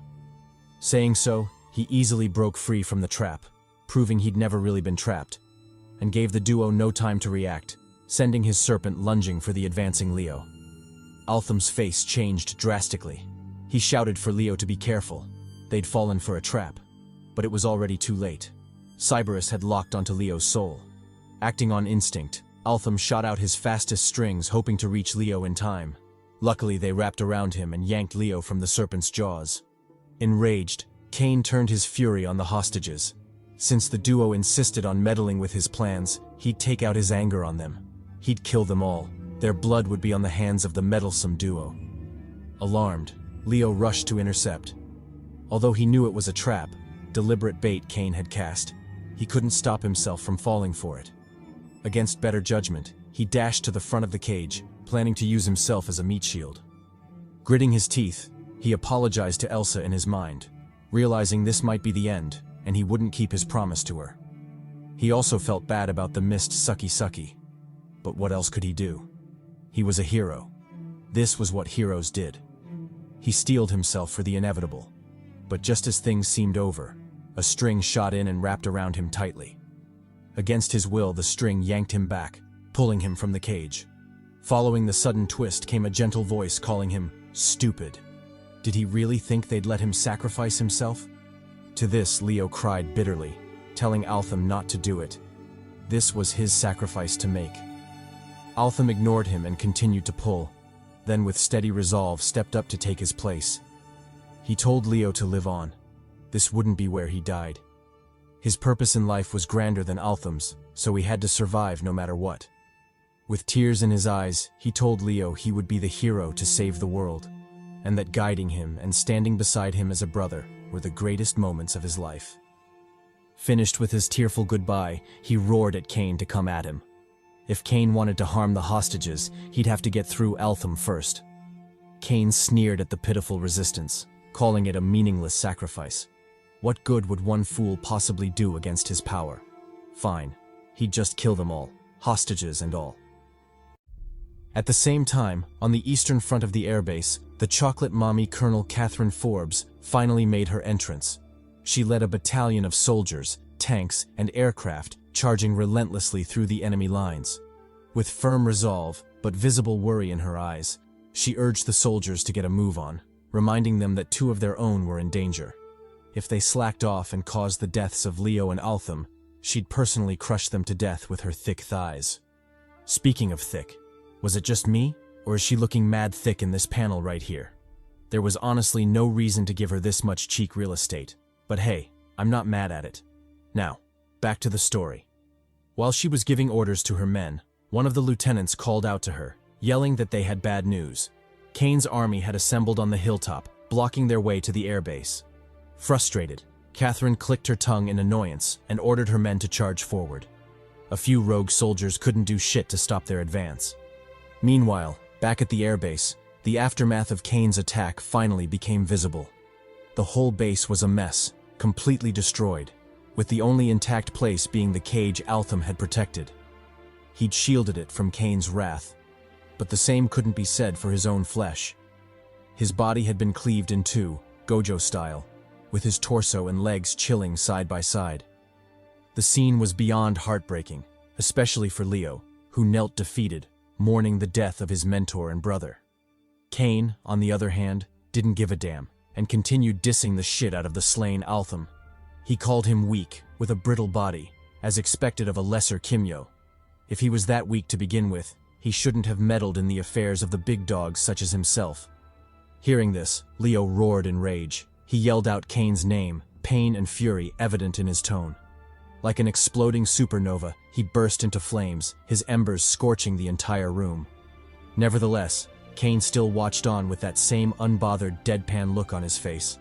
It was clear he didn't consider Leo a threat at all, just an insignificant bug he could crush at any moment.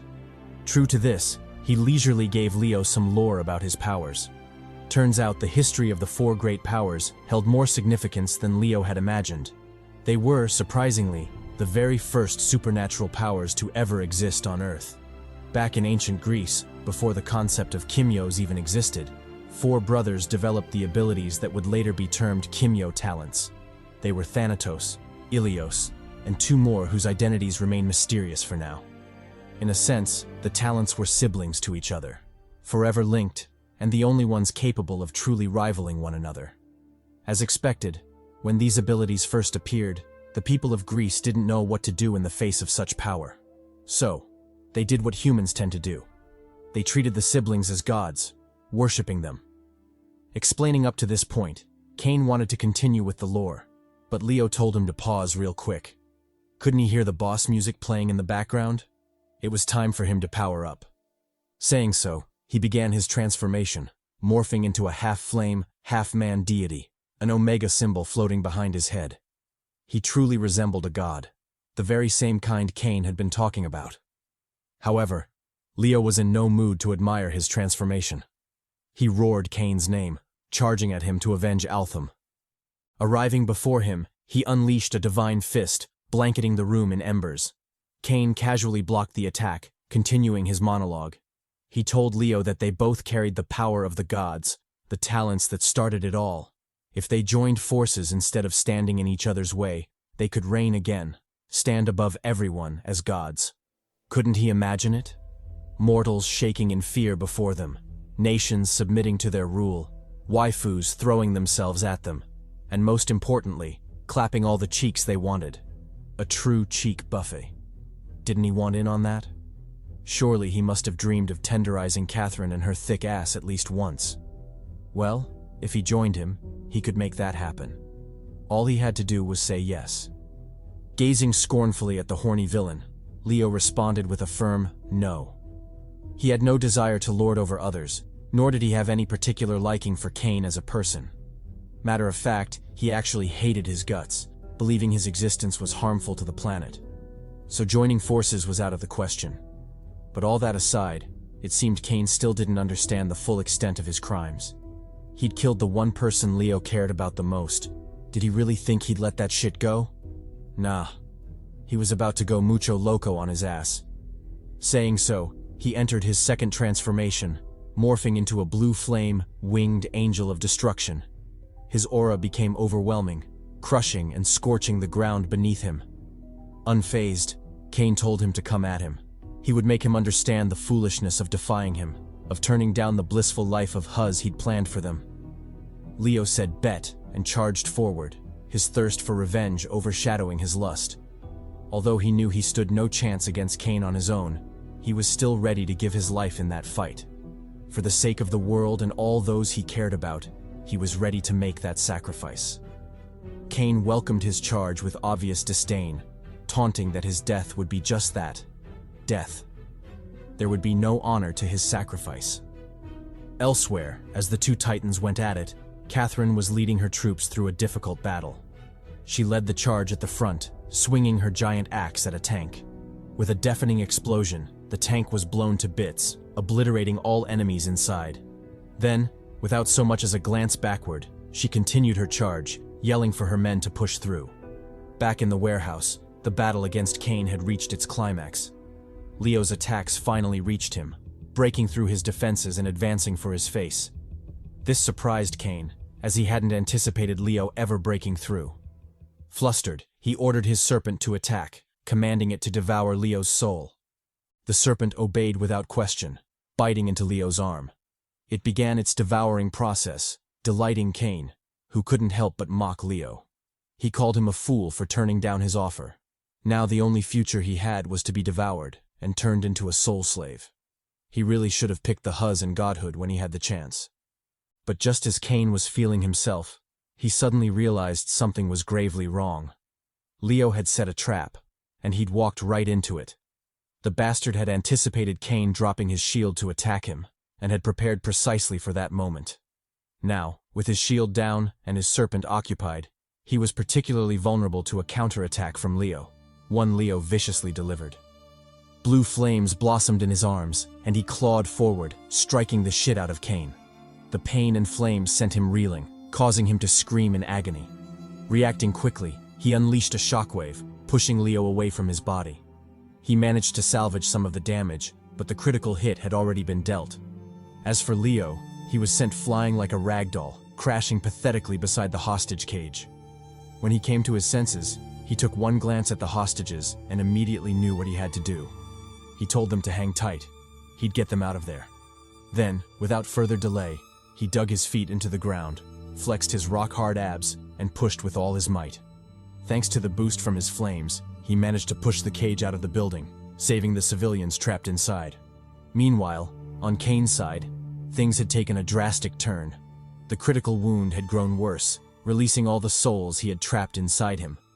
Since he was a being made of souls, this was undoubtedly a lethal wound. Panicked and frustrated, he yelled at his general, Hitler, the Führer, asking when the plane would be ready. Hitler replied that the plane was ready. All they had to do was get the hell out of there. And so, the duo boarded the plane, disappearing from the airbase in an instant. After they left, Catherine finally broke through to the airbase. She led her men in one final charge, prioritizing the rescue of civilians over finding Cain. After some diligent effort, she rounded up everyone, including Leo, who had passed out after saving the hostages. Of course, by then, Cain was long gone, halfway to wherever the hell he was going with Hitler. As for the hostages, all of them were successfully evacuated, with everyone from the missing persons list accounted for. When everyone was set to move out, the only one still left was Catherine, holding Leo in her arms while mourning Altham's death. I don't know what kind of relationship they had, but judging by the tears, the dead homie was definitely tapping that. And another side note, the artist really did Leo dirty in this panel. Goddamn. Fast forward to a month later, we're taken to the San Fernando General Hospital. In a room housing the valiant Papi Leo, 3 soldiers walked in with news. They reported that Cain was dead, supposedly succumbing to the injuries Leo had inflicted. Because of that, both he and Altham were regarded as heroes, forever celebrated and given medals for bringing down the great evil, Cain. After that, everyone started treating him like some kind of savior. But in truth, he didn't feel like one at all. The flames that were revered by all, a symbol of power and hope, were nothing more than burdens to him, as they reminded him of a past he very much wanted to forget. A past where he couldn't save the one person who had saved him, his brother and mentor, Altham. Truly sad indeed, but let's quell that sadness with a bit of lore about the Kimyo world. According to publicly disclosed records, there are 3 ways a person can become a Kimyo. First is through a talent transfer. The individual who possesses the talent, with enough experience and training, has the ability to mentally transfer their Kimyo talent to another, though the process comes with severe consequences. The worst of which being that the process is fatal, meaning the second you pass on your talent, you immediately die. So yeah, the process isn't recommended unless you're truly curious about heaven and would like to go check things out over there. More often than not, this process is used by the strongest Kimyos on the top 150 list as a way to preserve their talent and pass it on within their families as inheritance. Now that is true generational wealth. The second method is through talent extraction. It involves forcefully and painfully extracting the talent from one person and passing it on to another. Of course, it's illegal as hell. But that didn't stop Cain, who was widely known to suck Kimyos dry, pause, and pass on their powers to his followers. And although not canon, rumors have it that this talent had been passed down in the bloodline of Papi Jiraiya's family, explaining how the pervy sage could extract cheeks from all those maidens in the ninja world. What a horny dog. The third method is through object possession. Though incredibly rare, some talents have the ability to develop consciousness, independent thought, and life force. When they do, they can possess an object, transferring their power to said object. If wielded by a user, the wielder can then harness the power of the talent, giving them the power of a Kimyo. Those are the only known ways to become a Kimyo. There are none apart from those. And the only option left is to live with the fate you were born with, whether human or Kimyo. For Che, that had been the case as well, surviving as a human in a world of Kimyos. Unlike the old days, when Kimyos were rare and their interactions with humans were banned, the new world embraced Kimyos, making survival among them not so difficult. In fact, the peace between the two groups had grown so strong that they were even trusted with setting up martial arts competitions among themselves, leading to the establishment of dojos such as the Red Ember Gym and the widespread desensitization toward Kimyo power. These days, every Tom, Dick, and Harry has seen a Kimyo use their power at least once or has close ties with one. Kimyos are no longer a big deal. Most people tend to forget, or even ignore, that these superhumans with incredible power walk among them every day, brushing past them in the streets. However, the same couldn't be said about the past. Back then, Kimyos were rare as hell, and any encounter with one was an event worthy of being recorded in a history book.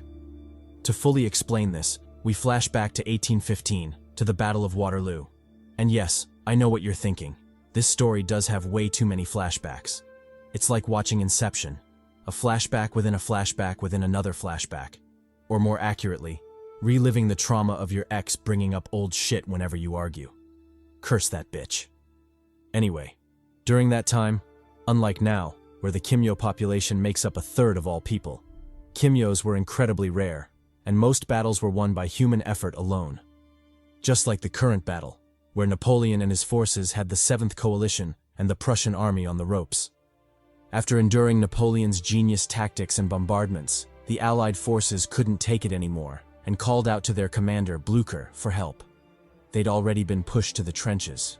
Wasn't it about time they retreated? Or at least sent for the Reaper for reinforcement? Blücher replied that he'd already done so.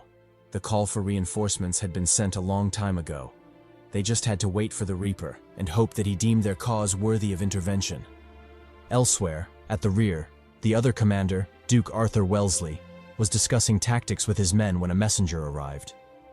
After catching his breath and bowing to the commander, he reported that things weren't looking good on the battlefield. The conqueror Napoleon had called for reinforcements, and his army was slowly overwhelming their forces. Blücher was asking for their support as well, specifically requesting the Reaper, because only he could turn the tide at this point. Arthur sighed in reluctance, but ultimately he knew what had to be done. Although he didn't want to use this card, Napoleon had forced his hand, leaving him no choice. He called out to the man sitting behind him, telling him it was time to enter the battlefield. The man replied that he was a soldier, so it was only natural. It was his duty. He quickly accepted the summons, referring to Arthur as father. The man was, shockingly, Jack Reaper, a Kimyo. Because Kimyos were so rare, most battles were won by humans alone. But on the off chance a Kimyo did get involved, they had the power to single-handedly turn things around. The Kimyos of that time were strong as hell. Back on the front lines, the valiant soldiers watched as Jack galloped into the battlefield. For those unaware, the sight was majestic. But for the few who knew, a chill ran down their spines. Without hesitation, they shouted for their men to get down. Otherwise, they wouldn't even know how they died. Jack ignored the commotion and continued riding toward the enemy forces. His lone silhouette charging an entire army made for a peculiar sight, but the conqueror wasn't dumb enough to let him get close. He commanded his men to open fire. To hell with whether the man was brave or stupid. He'd feed him lead all the same. The soldiers opened fire, blanketing the sky with bullets. In response, Jack leaped off his slain horse, continuing his charge on foot. When he landed, his eyes flashed purple, making Blucher scream for everyone to get down. If they didn't listen this time and stubbornly stuck their heads out, well, he could only send them ahead. Don't worry, you'll get that joke in a second. And no, it's not a dirty one. Though I wish it was. We're talking about head, after all.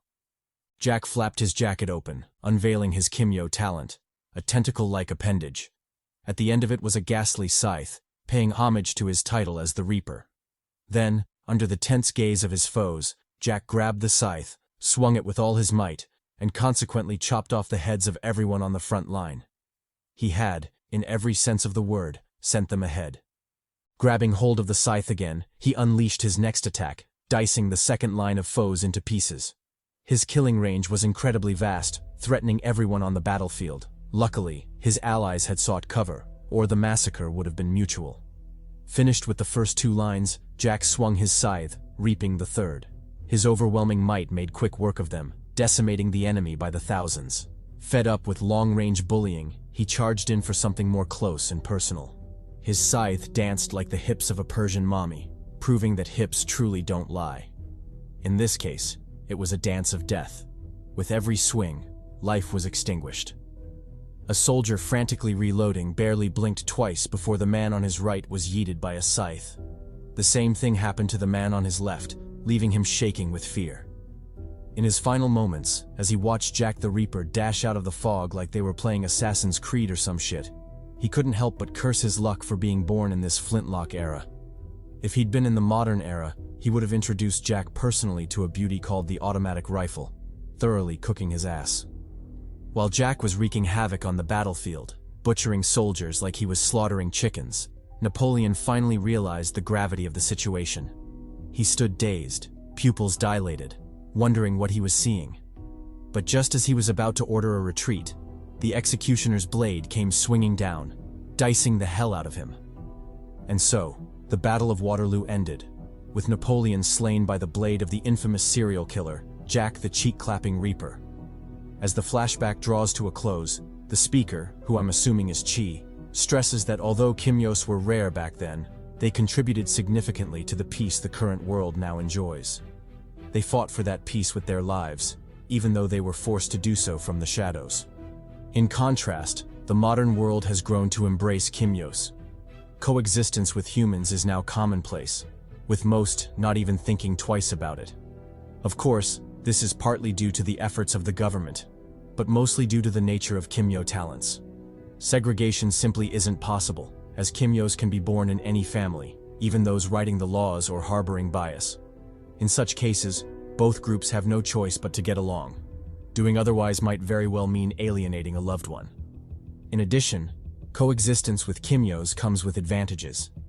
Some of their powers are so incredibly useful to society that entire industries would crumble without them. They've become so integral that life itself wouldn't function properly without their contributions. Reflecting on this, the speaker, again, presumably Che, hits us with some worldly wisdom. He says, "As you walk your path in life, make sure to protect the brother walking beside you, because their journey led them to you. And another thing, don't be lazy. Go out there and get bitches." Ending the flashback, we shift back to the present, specifically to the clinic of Che's doctor, Evan. After looking through Che's medical records, the old healer couldn't help but exclaim in shock, wondering how any of that was possible. All his injuries, from the ruptured muscles to the severe hemorrhoids, were gone, disappeared as if they'd never existed. Just what kind of steroids did he take? Or had he made a quick trip to Colombia for that sweet, sweet Escobar sauce? Because only the white booger sugar could possibly bring about such miraculous results. Che responded by flashing his muscles. He didn't have to do all that, honestly. He was probably just flexing, but with a body like that, I wouldn't wear a shirt again in my life. To this, the doctor clicked his tongue in envy, mumbling something about cocky bastard and how Che still pulled more baddies than he did, before switching back to the medical records. He revealed that Che's healing factor was probably the best he'd ever seen, even when compared to Kimyo's, whose talents specialized in healing. It was to the point that even his wisdom teeth, which had been removed years ago, had grown back. Truly remarkable. Che just smiled, refraining from commenting. Maybe it was because of how the talent was acquired that left him conflicted, but the strain in his smile made it obvious that things weren't exactly rosy. Picking up on this, Dr. Evan quickly changed the topic. He informed Che that his body was perfectly healthy, but caution was definitely needed. Although all his wounds had healed, his body still bore their scars, meaning there was a limit to his healing factor, even though it was ridiculously high. He advised Che to be careful and to stop by the clinic for regular checkups over the next 2 months to make sure everything stayed fine. Che replied that he would, then turned to the doctor, feeling like he still had more to say. Hesitating for a moment, the doctor finally repeated that Che should be careful.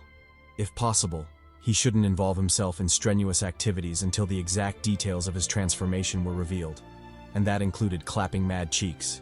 He shouldn't overindulge in the buns and end up complicating things. Che replied that he'd be careful, but even a dog knew he was lying. That horny bastard was definitely going to marinate some cheeks the moment he walked out of that place. 1 week later, at the Chaguanas flyover, an otherwise peaceful day was suddenly thrown into disarray. Explosions lit up the streets, the handiwork of the infamous Kimyo villains, the Samal brothers. While laying waste to the freeway, they explained that their crime wasn't one of hate, but one of justice and passion. WASA, the Water and Sewage Authority, had constantly destroyed roads and cut off water supply, all for the sake of building their pipelines and maximizing their profits. They had no regard for public interest, always moving to line their pockets. Well, all that stopped now. They were determined to put an end to it. Rising up to confront them were Inspector Ian and the police, who told them to stop spewing nonsense. They were upset WASA was destroying roads, so their solution was to show up and destroy the road. What kind of bullshit was that? They'd better stop with that nonsense and go home. If they had complaints, they should take them to the Parliament reps. Then, without hesitation, the police opened fire, lighting up the Samal brothers with a hail of bullets. Regrettably, the foe's talents specialized in defense, making them invulnerable to bullets. They easily tanked that shit, even talking shit as they prepared a counterattack. With superhuman strength, one of the brothers grabbed a vehicle and tossed it at the police, causing a massive explosion on impact. The scene instantly descended into chaos, flames and explosions going off everywhere. In the midst of the carnage, no one noticed that a pair of silhouettes were quickly approaching the area. They moved like phantoms in the wind, closing in on the Samal brothers in an instant. Oblivious, the soon-to-be-cooked brothers continued their rampage, daring the police to do something. They shouted some red pill, escape the Matrix type shit, which honestly made sense.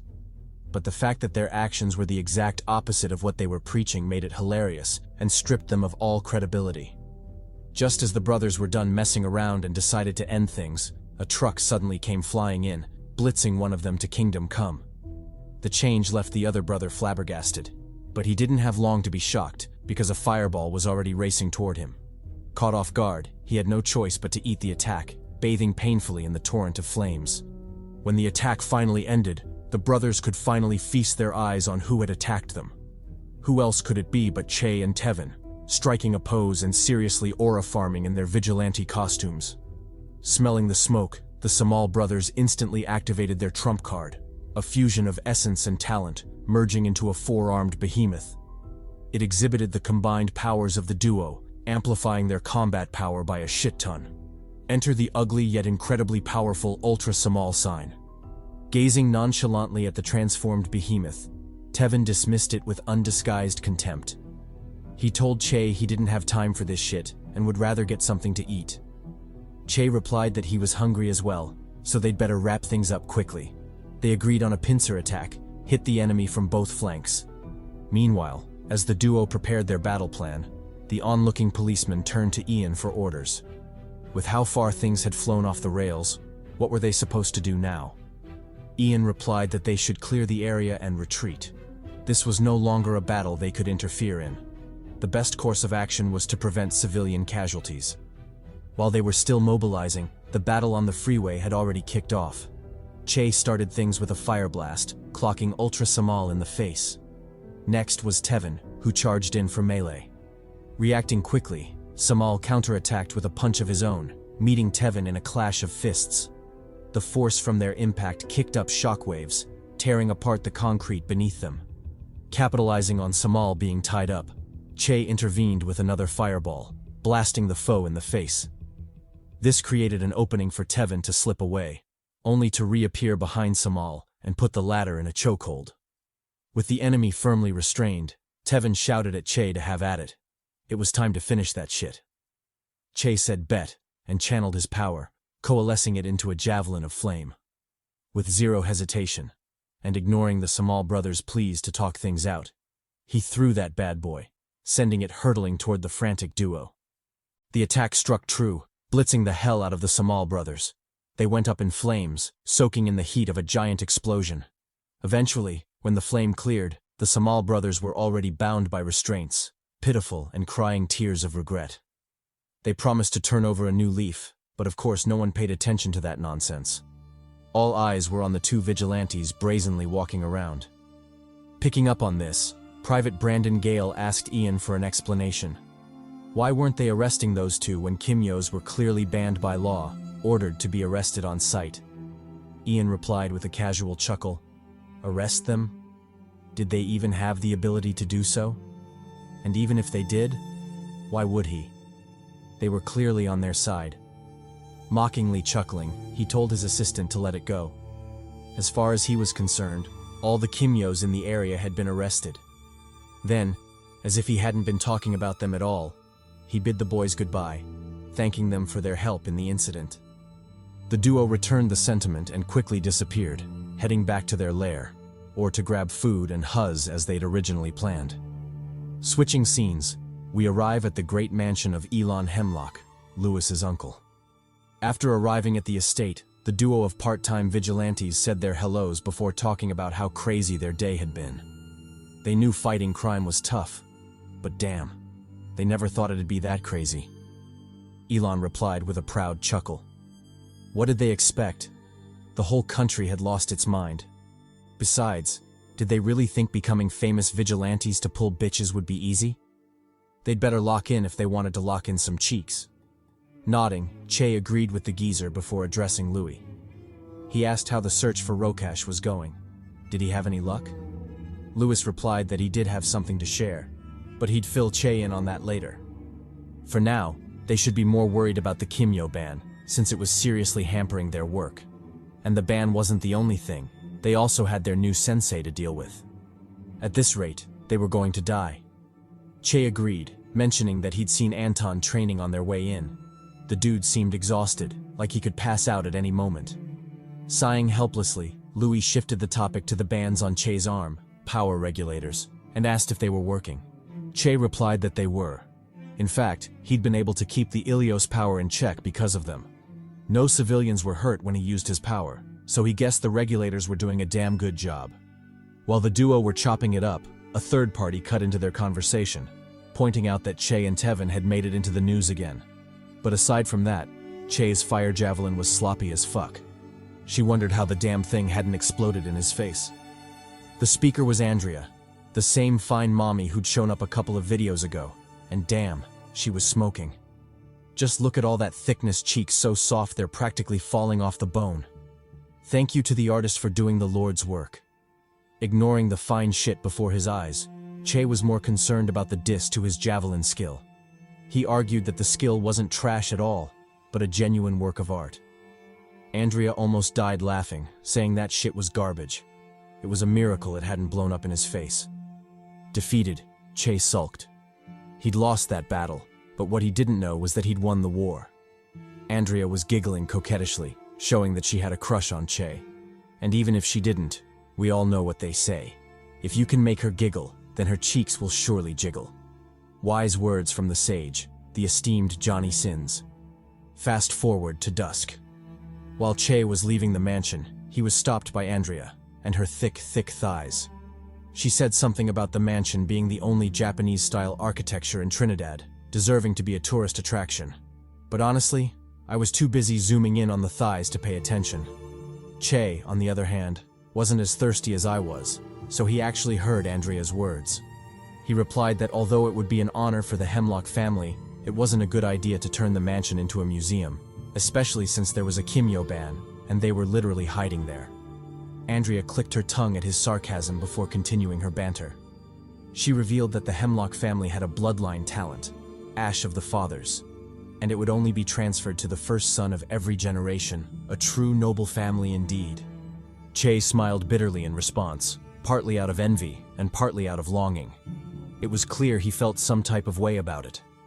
Picking up on this, Andrea asked what was on his mind. Was he perhaps going back there again? If so, then she was sure she would be beyond happy seeing him, referring to another she. Che sighed, put on his best fake smile, and quietly left the mansion behind. When he next appeared, he was at the West Coast Orphanage. Walking up to the reception desk, he greeted the receptionist with gentle familiarity.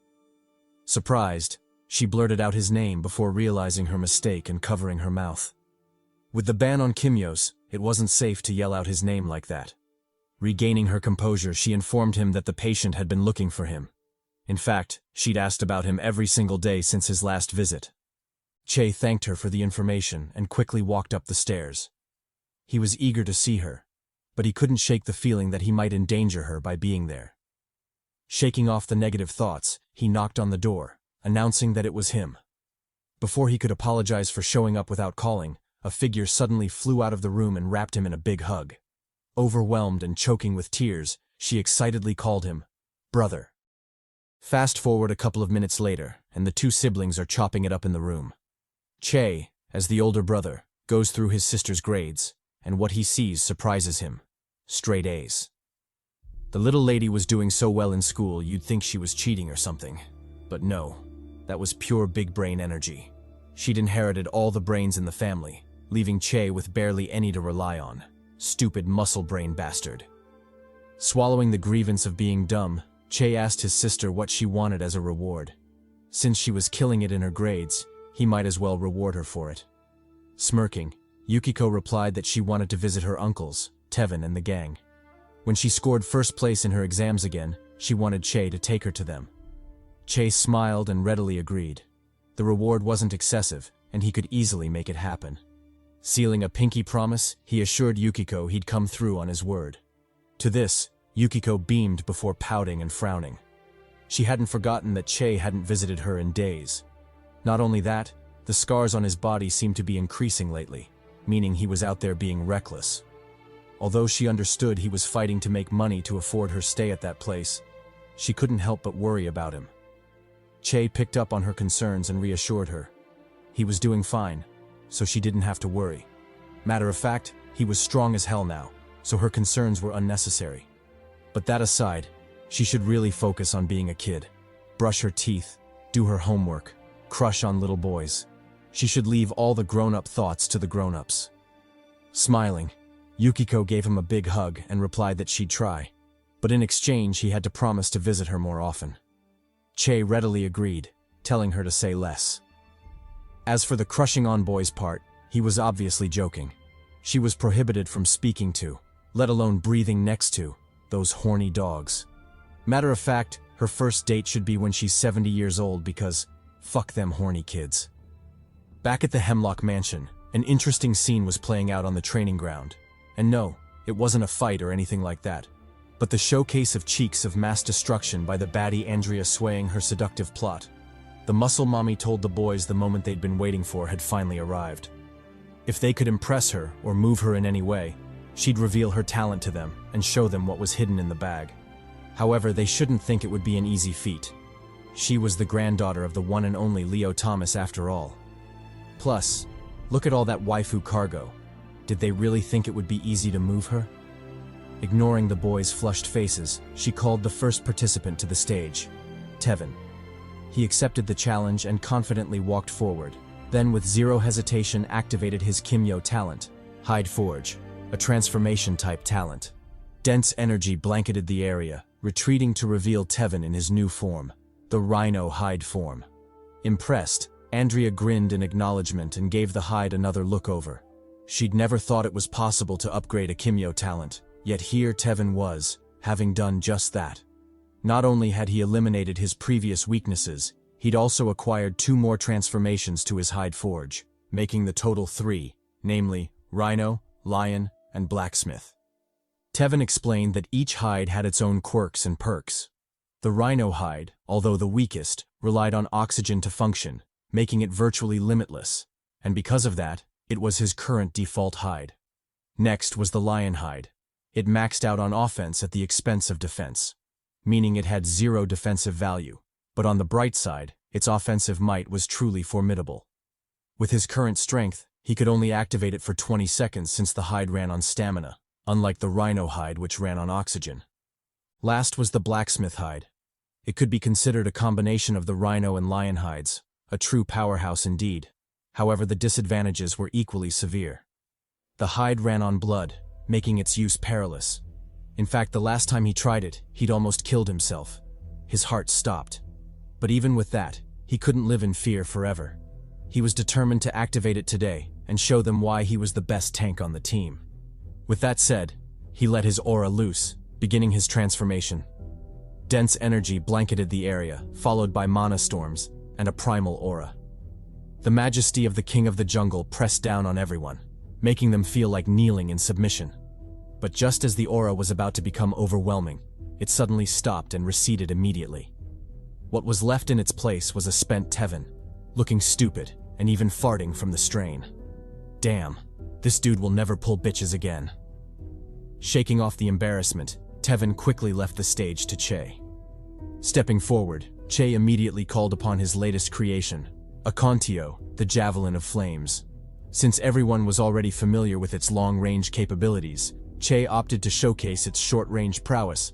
He activated the dummy mechanism of the training ground, planning to use close-quarters melee to impress the thick Andrea. With 0 wasted movements, he charged forward, slicing the first dummy in 2. Then, with an effortless shift of his body, he weaved through the remaining dummies, dicing through them with ease. When the last dummy fell, he reversed his grip on a Kimyo, planning to end things with a bang. Under Andrea's heated gaze, he spun the spear like a top before yeeting it at the target. The spear raced through the air, striking true on the bullseye. And although it didn't end with a flashy explosion, it still did well enough to garner Andrea's attention. Next up was Azam the Speedster. After ascending the stage, he also activated the dummy function of the arena. With numerous targets surrounding him, the budget Barry Allen immediately went to work. He became a blur of movement, darting between the targets. Everywhere his silhouette passed, dummies fell, crushed to bits by his martial techniques and Bruce Lee-style nunchucks. Done with his demonstration, he left the arena to Louis. As the Sword Eyebrow was stepping onto the stage, the rest of the gang shouted at him to clutch that win. No matter what happened there today, they had to see the contents of that mysterious bag. Smirking, Andrea called out to the boys. Donning her most seductive face, she bit her lip and encouraged them to give it their all. If they played their cards right, she'd open it all for them. As for what she was going to open, I'll leave that to your imagination, you horny dog. As expected, the boys immediately lost their shit. Their noses bled like crazy, making me wonder how they hadn't passed out from all that blood loss. Picking up on this, Andrea ignored the perverts and shifted her attention to Louis. She was particularly interested in witnessing the Hemlock family talent in action. Her grandfather, Leo Thomas, always had good things to say about it, calling it the most creative. Thus, she was eager to see if the talent was really worth the hype. Louis said bet and stepped forward. He unleashed his Kimyo talent, stunning Andrea with its majesty. The once harmless Ash had undergone a dramatic transformation, morphing into a hydra of cruel savagery. Deactivating the talent, he leisurely stepped off the hydra, aura farming all the way to the ground. When he arrived, he was met with Andrea's approving gaze. She was, to say the least, surprised by the prowess the boys had shown thus far. She hadn't thought they would be capable of such growth in the short time she'd been teaching them. However, this much was still not enough. If they wanted to know her talent, let alone take a peek into her mystery bag, they'd have to do way more than that. Hearing this, the last on stage, Anton, called her mean. If she didn't want to show her mystery bag, could she at least let them cop a feel of the cheeks? How else were they supposed to retain their interest in training after all? Ignoring him, Andrea asked what he could do. He'd been weirdly low-key in the story thus far. Che replied that Anton's talent was a bit special. It was essentially a two-in-one type of talent. The first part, or the passive part, was one she was already familiar with. Anton could create unbreakable rods. But the second part was more special. It was a shift-type talent, and what made it more unique was that the shift talent also had its own talent. The rods. Basically a talent within a talent. A two-for-one deal for all those who still didn't understand. What Anton was going to show next was his second talent, the shift talent. Speaking of Anton, he had already started his demonstration. He activated his beast shift, calling upon Kong at 30%. Dense dust storms billowed, blocking all visibility. When the dust settled, a crouched Anton was seen. But this time, something was different. He'd grown a tail. Not only that, half of his face had become beast-like, resembling the great sage, Heaven's equal, the one and only Monkey King, Sun Wukong. This was precisely Anton's talent, an ancient beast shift who possessed his own talent, Kong. Impressed, although only barely, Andrea praised the boys for their improvement. They'd definitely done a great job to come that far. However, it was still not enough. Their enemy Rokash was a tough nut to crack, a Kimyo ranked 87th in the tier list. If they wanted to defeat him, then they had to get stronger, way stronger than they currently were. With that said, she turned to leave. The boys hadn't measured up to her expectations, so she wouldn't be telling them shit about her talent, nor would she be revealing the contents of her bag. If they wanted to view both, and possibly her cheeks as well, then they had to work harder. That night, in a signal tower overlooking the Hemlock Mansion, we're shown a glimpse of the forces stirring in the shadows. One of them, assumed to be the master and mastermind, spied on the Hemlock estate as he talked to his assistant on the phone. Concerned, the assistant asked why they hadn't attacked already.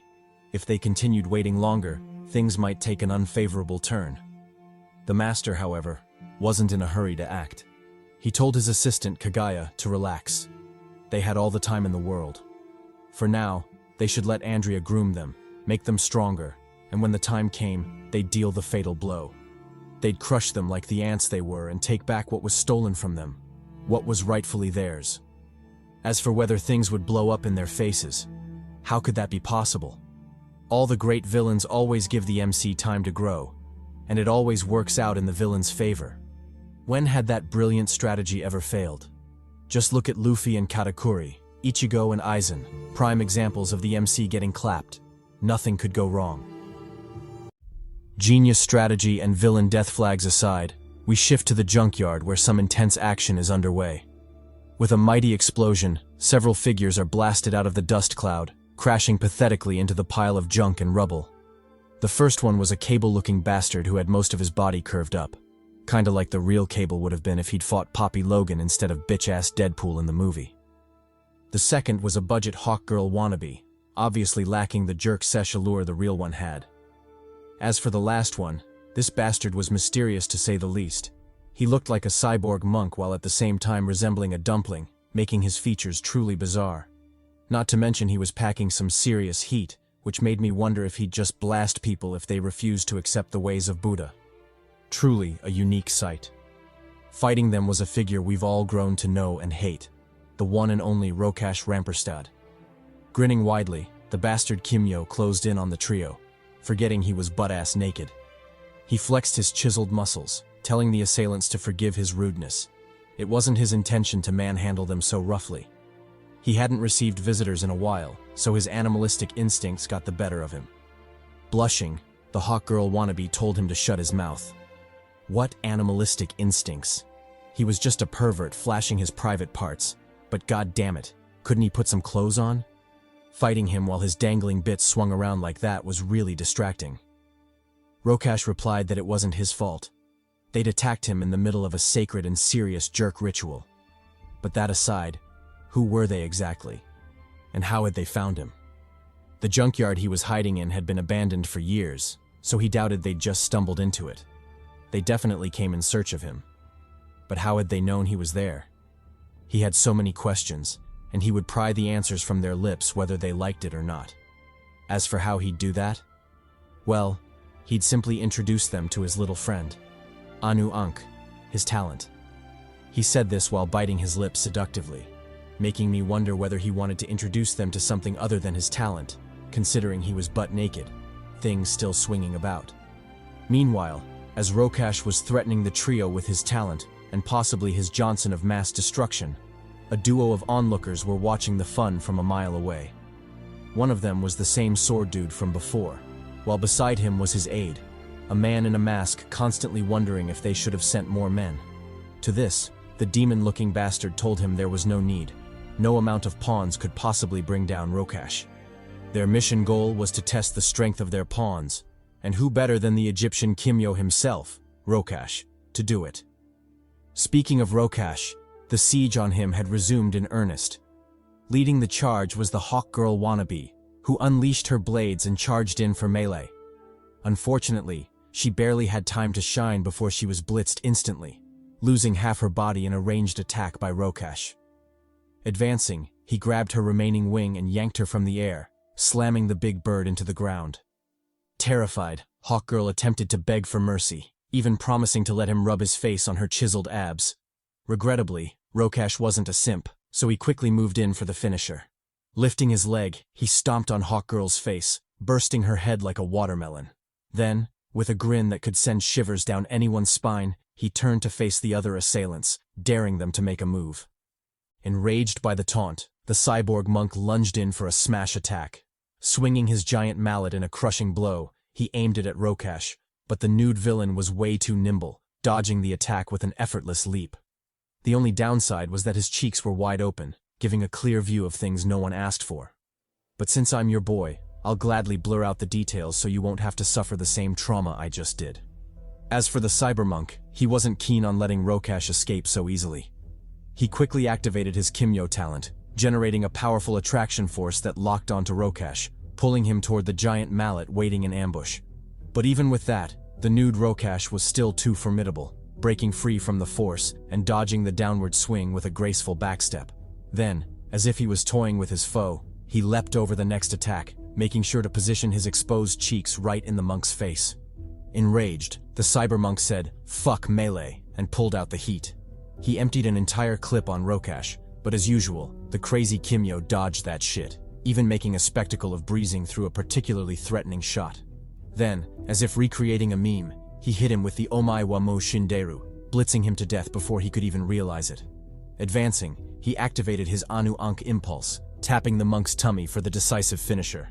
Blood and entrails blustered out, marking the official end of the battle.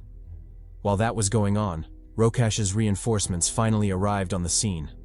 And just like the assaulting foes before them, they asked why Rokash was naked. Did he have a fetish for showing cheeks while fighting? What was going on? Rokash gave the same excuse. It wasn't his fault. They'd attacked him in the middle of a shower and possible jerk sesh. What did they expect him to do? But that aside, shouldn't they handle the last vermin before sorting this shit out? It's not like his cheeks were going anywhere. Agreeing, the trio of villains turned towards the last survivor, Budget Cable. Closing in, they asked how he'd found them. They were sure it wasn't a coincidence, so he better not lie. Chuckling, Cable told them to piss off. He had no intention of surrendering. On the contrary, with death so close, he vowed to take the whole lot down with him. Activating his trump card, he yelled for the three bastards to join him in hell before detonating a massive explosion, blanketing the sky in smoke. Watching from the sidelines, the two onlookers shook their heads in disappointment. They'd hoped the pawns would draw out more of Rokash's power, but all they managed to do was get toyed with. Moving on from the dissatisfying display, the main villain instructed his assistant, Kagaya, to test the boys next. It was about time they knew just how strong they were. However, he emphasized caution, because although presumed weak, they were still led by the Sunfire's kin, Che motherfucking Heart. Meanwhile, back on the battlefield, the last of the smoke finally cleared, revealing an orb in the middle. The orb was a Kimyo ability, the very same they'd relied on to survive the catastrophic explosion. Emerging from the shield, the trio couldn't help but click their tongues in annoyance, wondering where the hell that attack had come from. It would have wiped them out, if not for the quick reaction of the lead goon. Analyzing the charred remnants, Beanie Boy shared that the explosion was a photon blast, which didn't make sense considering such technology shouldn't exist at this time. It only served to highlight the significance of the matter, because their enemy seemed capable of remarkable feats while striking from the shadows. A truly formidable foe indeed. Nonchalant, Rokash brushed the concerns aside. If the enemy was really that strong, then why did they feel the need to hide in the shadows like a coward instead of attacking directly? As far as he was concerned, such people weren't worth worrying about. As for who he thought it was, his best guess was Putin. Only that Psycho would do something so crazy. Shifting scenes, we're taken back to Hemlock Mansion. A heavy pressure hung in the air as the gang watched the latest breaking news report. A terrorist attack on the city. Several lives were lost, coupled with millions in damages to property and businesses.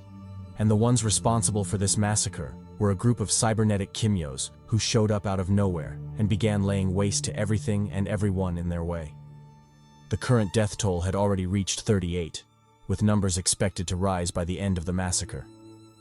Watching the report, the gang couldn't help but shed tears, lamenting how merciless the perpetrators were. Among the dead were women and children, making them wonder if it was really necessary to go that far. Nevertheless, the deed was already done, so moping around wouldn't get them anywhere, nor would it avenge the dead. It was time to make some moves. Amidst the gloom, no one noticed the odd change in Che's demeanor, as if he was holding back something grave. The change came and went too fast for anyone to notice, and even if they did, they'd probably assume it was just shock from the report. However, it wasn't shock. Something was growing in Che, and by the time they figured it out, it would already be too late. Switching to the baddie Andrea, she suggested helping the military. With a bunch of crazy cybernetic Kimyos rampaging around, it was clear the military wouldn't be able to handle them on their own. Tevin supported the idea, but proposed they stay low-key about it. There was still a ban on Kimyos after all. Andrea agreed, and immediately divided the group. She assigned Che, Louise, and Anton to a single unit, tasking them with contacting Inspector Ian and offering their assistance. As for the rest, they'd be part of her squad, sweeping through the city and flattening out any villains who dared show up before them. Chiming in, Che asked about the perpetrators. Who or what exactly were they? Azam replied that no one was sure, but from frontline reports, they were termed Kimyo cyborgs. Their bodies were augmented with cutting-edge cybernetics, making the term fitting. Releasing an intense killing intent, Che replied that that bit of information was more than enough for him. He didn't need to know everything about the vermin he would kill. As he said this, his eyes burned with flames, surprising Tevin, who had been watching him closely. Concerned, Tevin's face changed drastically. He felt something was gravely wrong with Che. As for what it was, and what it meant for their future, he didn't know. But there was only one way to find out. They'd have to live through that shit and see what happens. Fast forward to the next day at the Republic Bank. The seemingly ordinary, boring day suddenly took a dramatic turn when the entrance was blown open, surprising everyone in the building, especially the thick mommy currently being served. When the dust cleared, the culprit behind the chaos was revealed. And believe it or not, she too was a thick mommy, albeit with more mechanical charm and BBL as opposed to the natural Nubian queen from before. Grinning maliciously, the cyborg baddie greeted everyone before jesting that she'd come to make a withdrawal. Of course, the withdrawal wasn't for money but for lives, specifically Kimyo lives, since she'd smelled the blood of one in the building. Wasting no time, she immediately began her offensive, sending her prosthetic arms shooting toward the Kimyo in question. The one and only, supernatural, super milfy, thicker than nobody's business, beautiful S-rank Kimyo, Farah Ree. Due to the sudden sneak attack, Ree barely had time to react before the strike landed, clocking her in the arm. The force from the impact nailed her to the ground, leaving her vulnerable to the villain's next move. But even then, she didn't panic. She quickly suppressed the pain and locked in, calling upon her own Kimyo talent to retaliate. As for her talent, think of it as the love child of Kimimaro and Bakugo. On one end, she could manipulate her bones at will, extracting them, shaping them, weaponizing them, and on the other end, she could manipulate their temperature, turning them into mini explosions that slice through everything with ease. Using this formidable combination, she diced through the arm holding her in place, freeing herself and officially beginning her counterattack. With a fierce face of defiance, she told the Kimyo foe to come at her, promising that taking her down wouldn't be as easy as she'd imagined. To this, the foe grinned widely, calling bullshit on her declaration.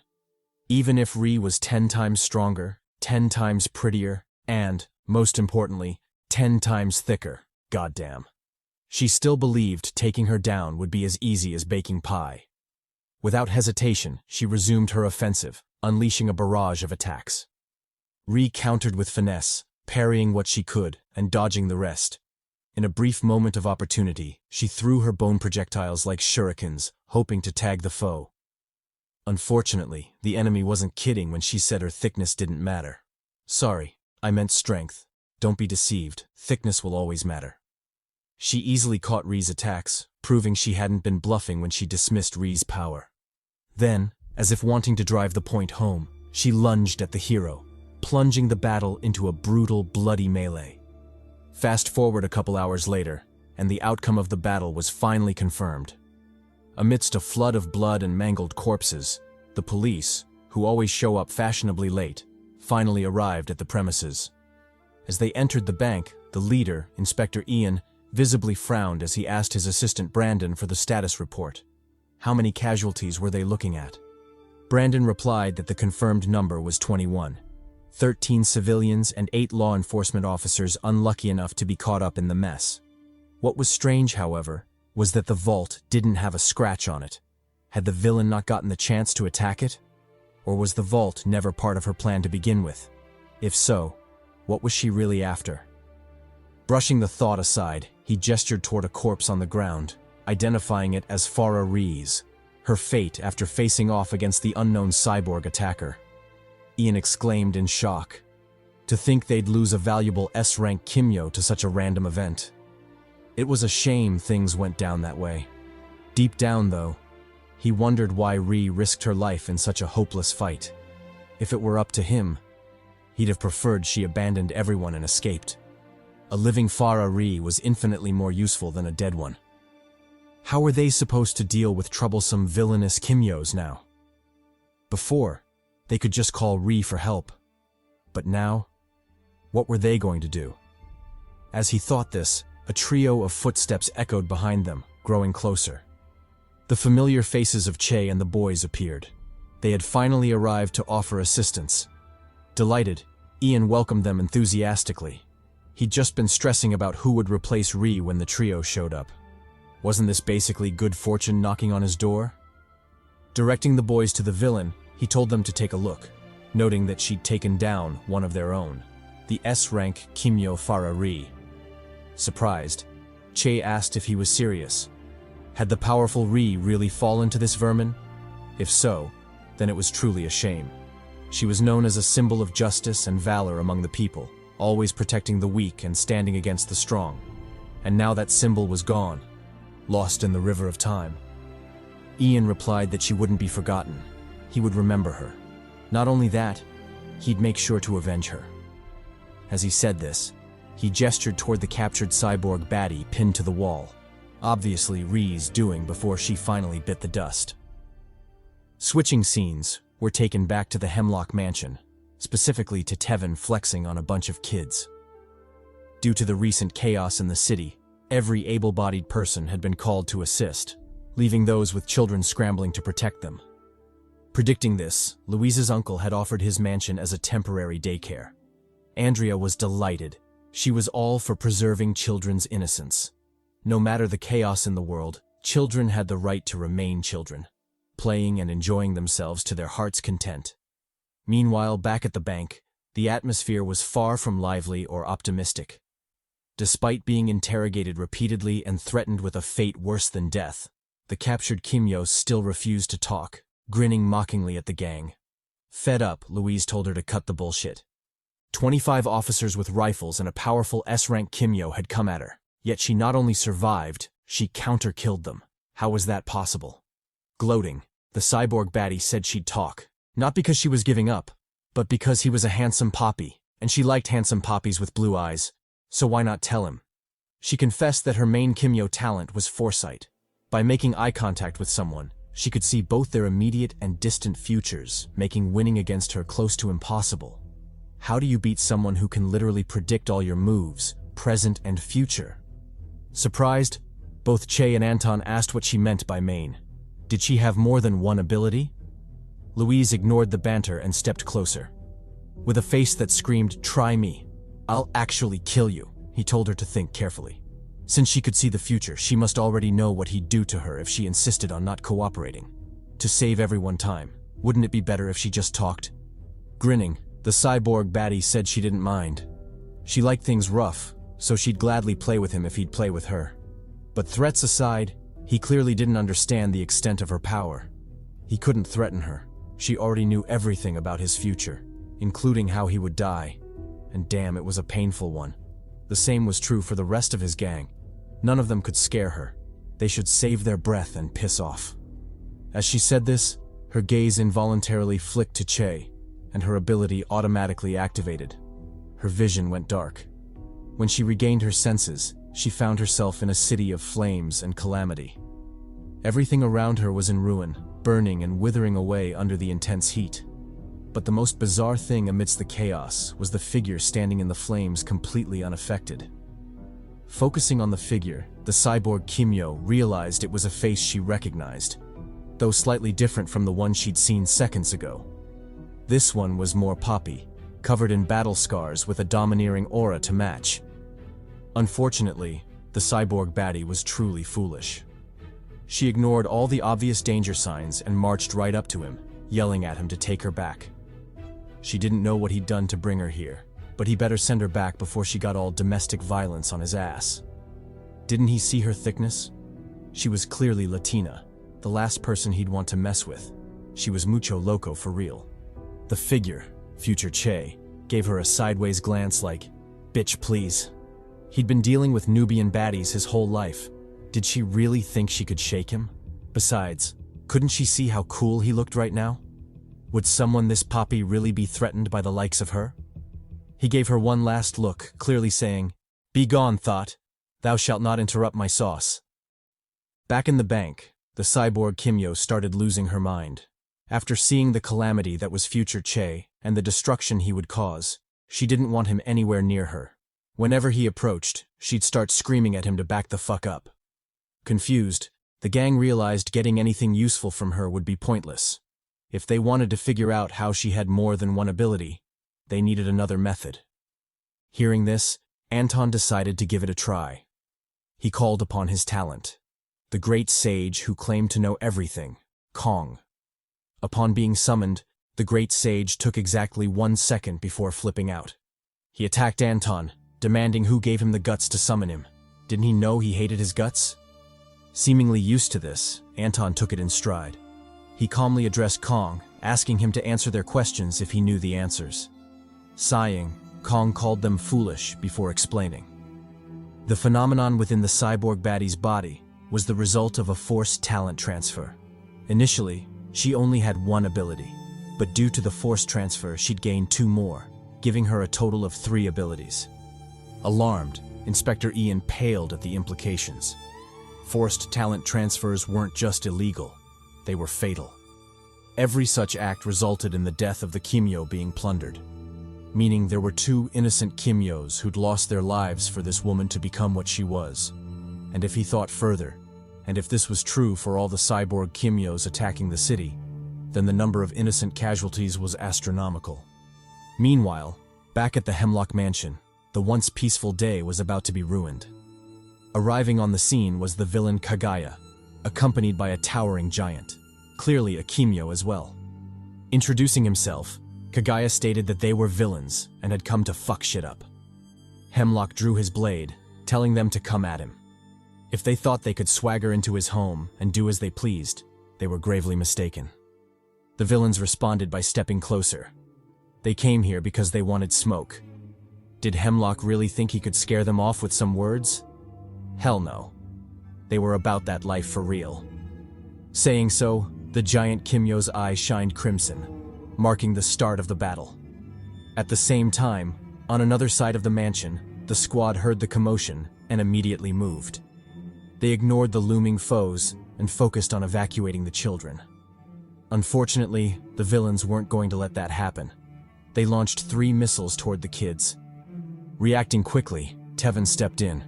He activated his lion hide, using his sharp claws to dice through the missiles. When the smoke cleared, he low-key praised himself for his quick thinking. If he'd opted for rhino hide, he would have tanked the explosion, but the shockwave alone would have decimated the kids. Luckily, lion hide let him destroy the missiles before detonation.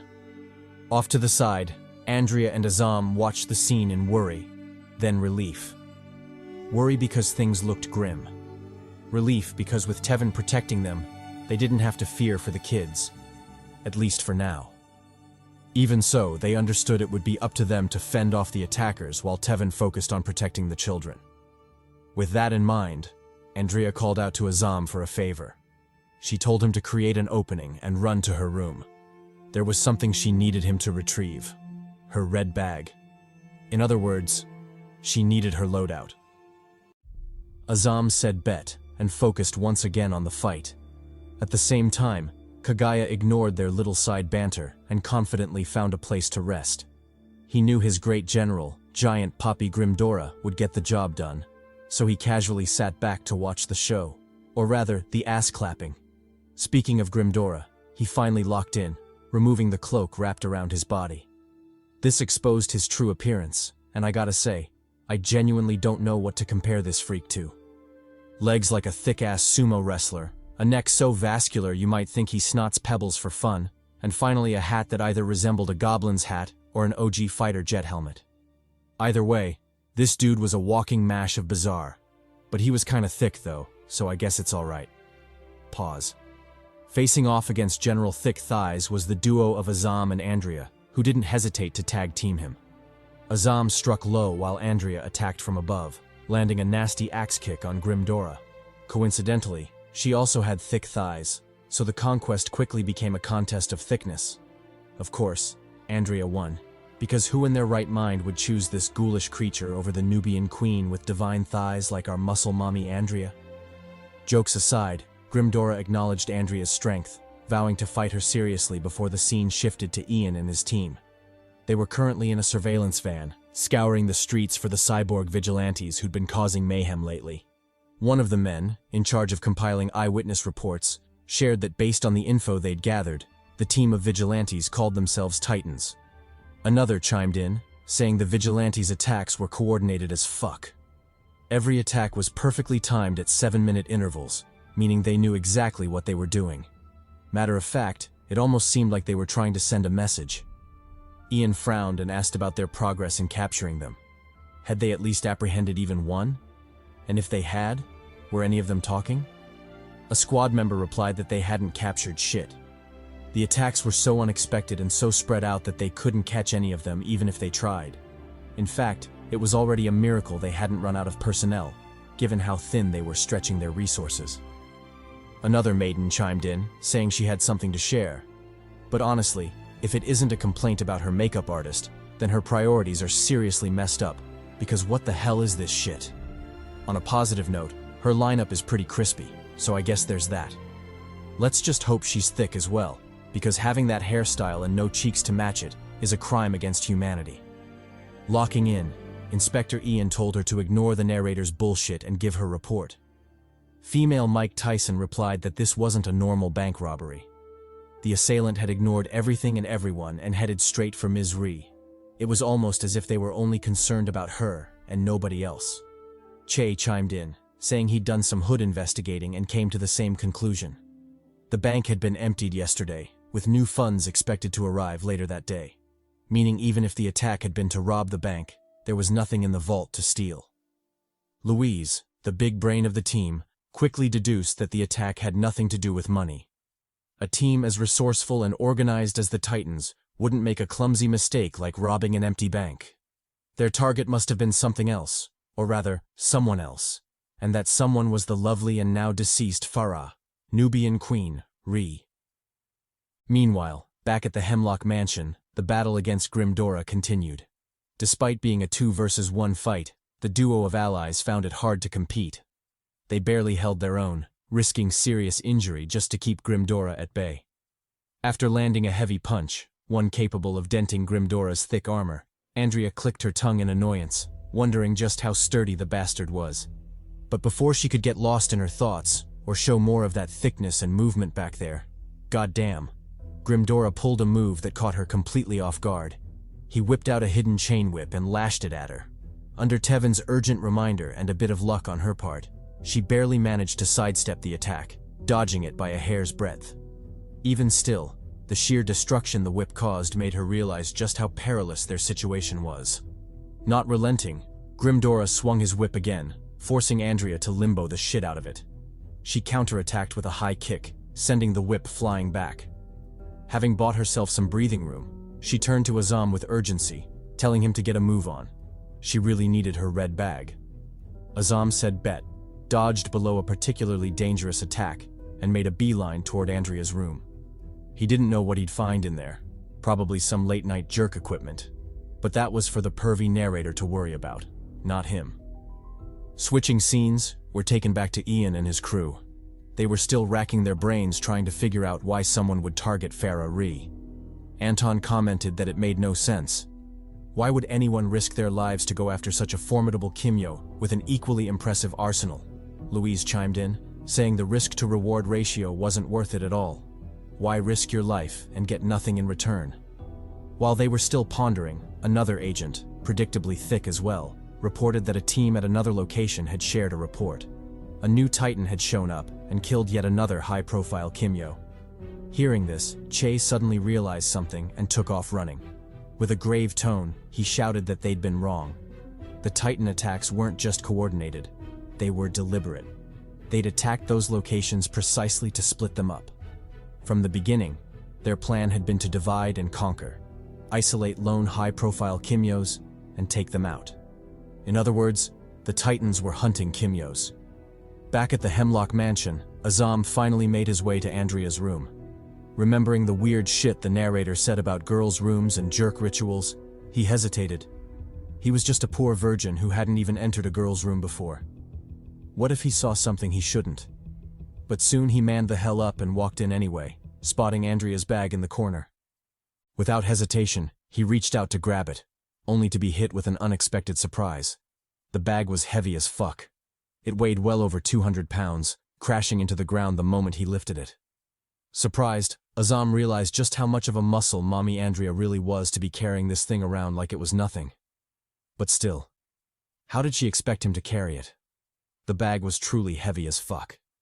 Speaking of Andrea, she was still holding her own against Grimdora.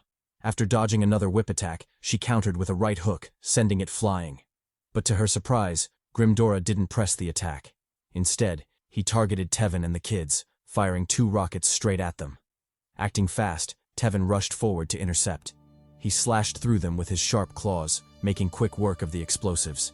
Even then, the shockwave from the detonation hit him hard, making him wince in discomfort.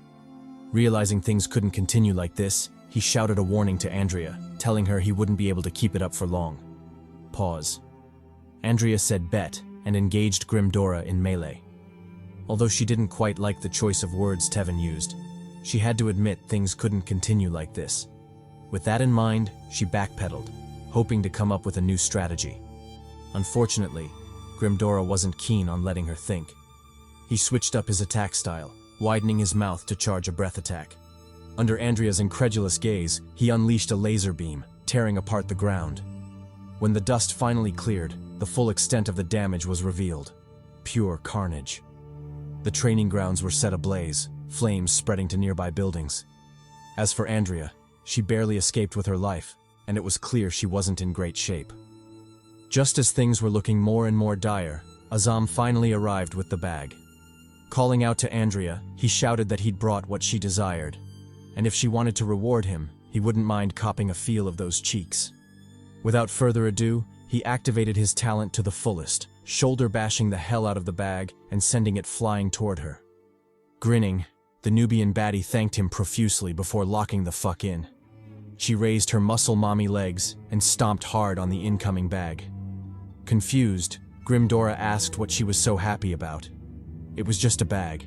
It wasn't like it could win the fight for her. She was still going to get clapped. In response, Andrea smiled even wider. She told Grimdora she was smiling because he was now her prey.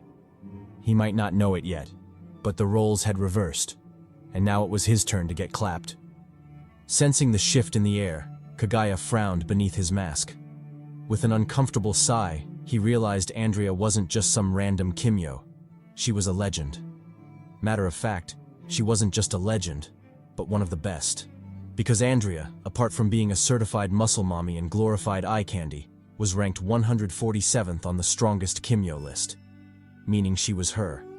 And those abs weren't just for show. When this revelation dropped, not just the enemy, but the gang was shocked as well. They'd never imagined that the Nubian princess and certified baddie Andrea was that formidable. Of course, they knew she packed weapons of mass destruction, but that was in reference to the cheeks and cakes. It had nothing to do with combat prowess. In any case, the truth was out now, leading to an awkward silence among those present. Deeming it a good time to flex, Andrea unsealed her red bag, revealing what lay beneath. A mysterious subspace-like object astutely named Pandora's chest. As you might have guessed, this was a talent object. Its defining feature was an endless interior capable of storing virtually anything. However, it had one major limitation. Only the contracted user could access or summon the items stored inside. Being far more experienced in the Kimyo world, Kaguya recognized the chest instantly. He'd heard rumors of the talent object before, but he never imagined that its current contractor was Andrea Thomas, nor that she'd be here right now actively dismantling his plans. Nevertheless, he shelved his curiosity about the chest, and more importantly, how it had ended up in Andrea's hands. He locked in. After all, he still had a fight to win. Meanwhile, the still green boys were struggling to process the shock. On one hand, they were stunned that their sensei was such a powerful fighter. On the other, she owned a talent object that most people would literally die to get their hands on. The day was becoming increasingly unpredictable. While the two were still gawking at the growing list of surprises, Andrea stretched out her arm to activate the chest. This immediately snapped them back to reality, especially Tevin, who stared at her like she'd lost her damn mind.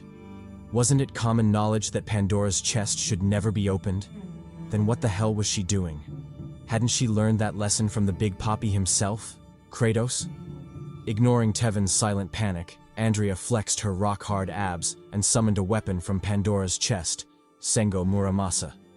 The katana answered her call, flying out of the chest and landing firmly in her hand. It was also at this moment that Andrea's true Kimyo talent was revealed: weapon mastery. As the name suggests, she possesses the ability to instantly master any weapon she comes into contact with, along with every technique associated with it.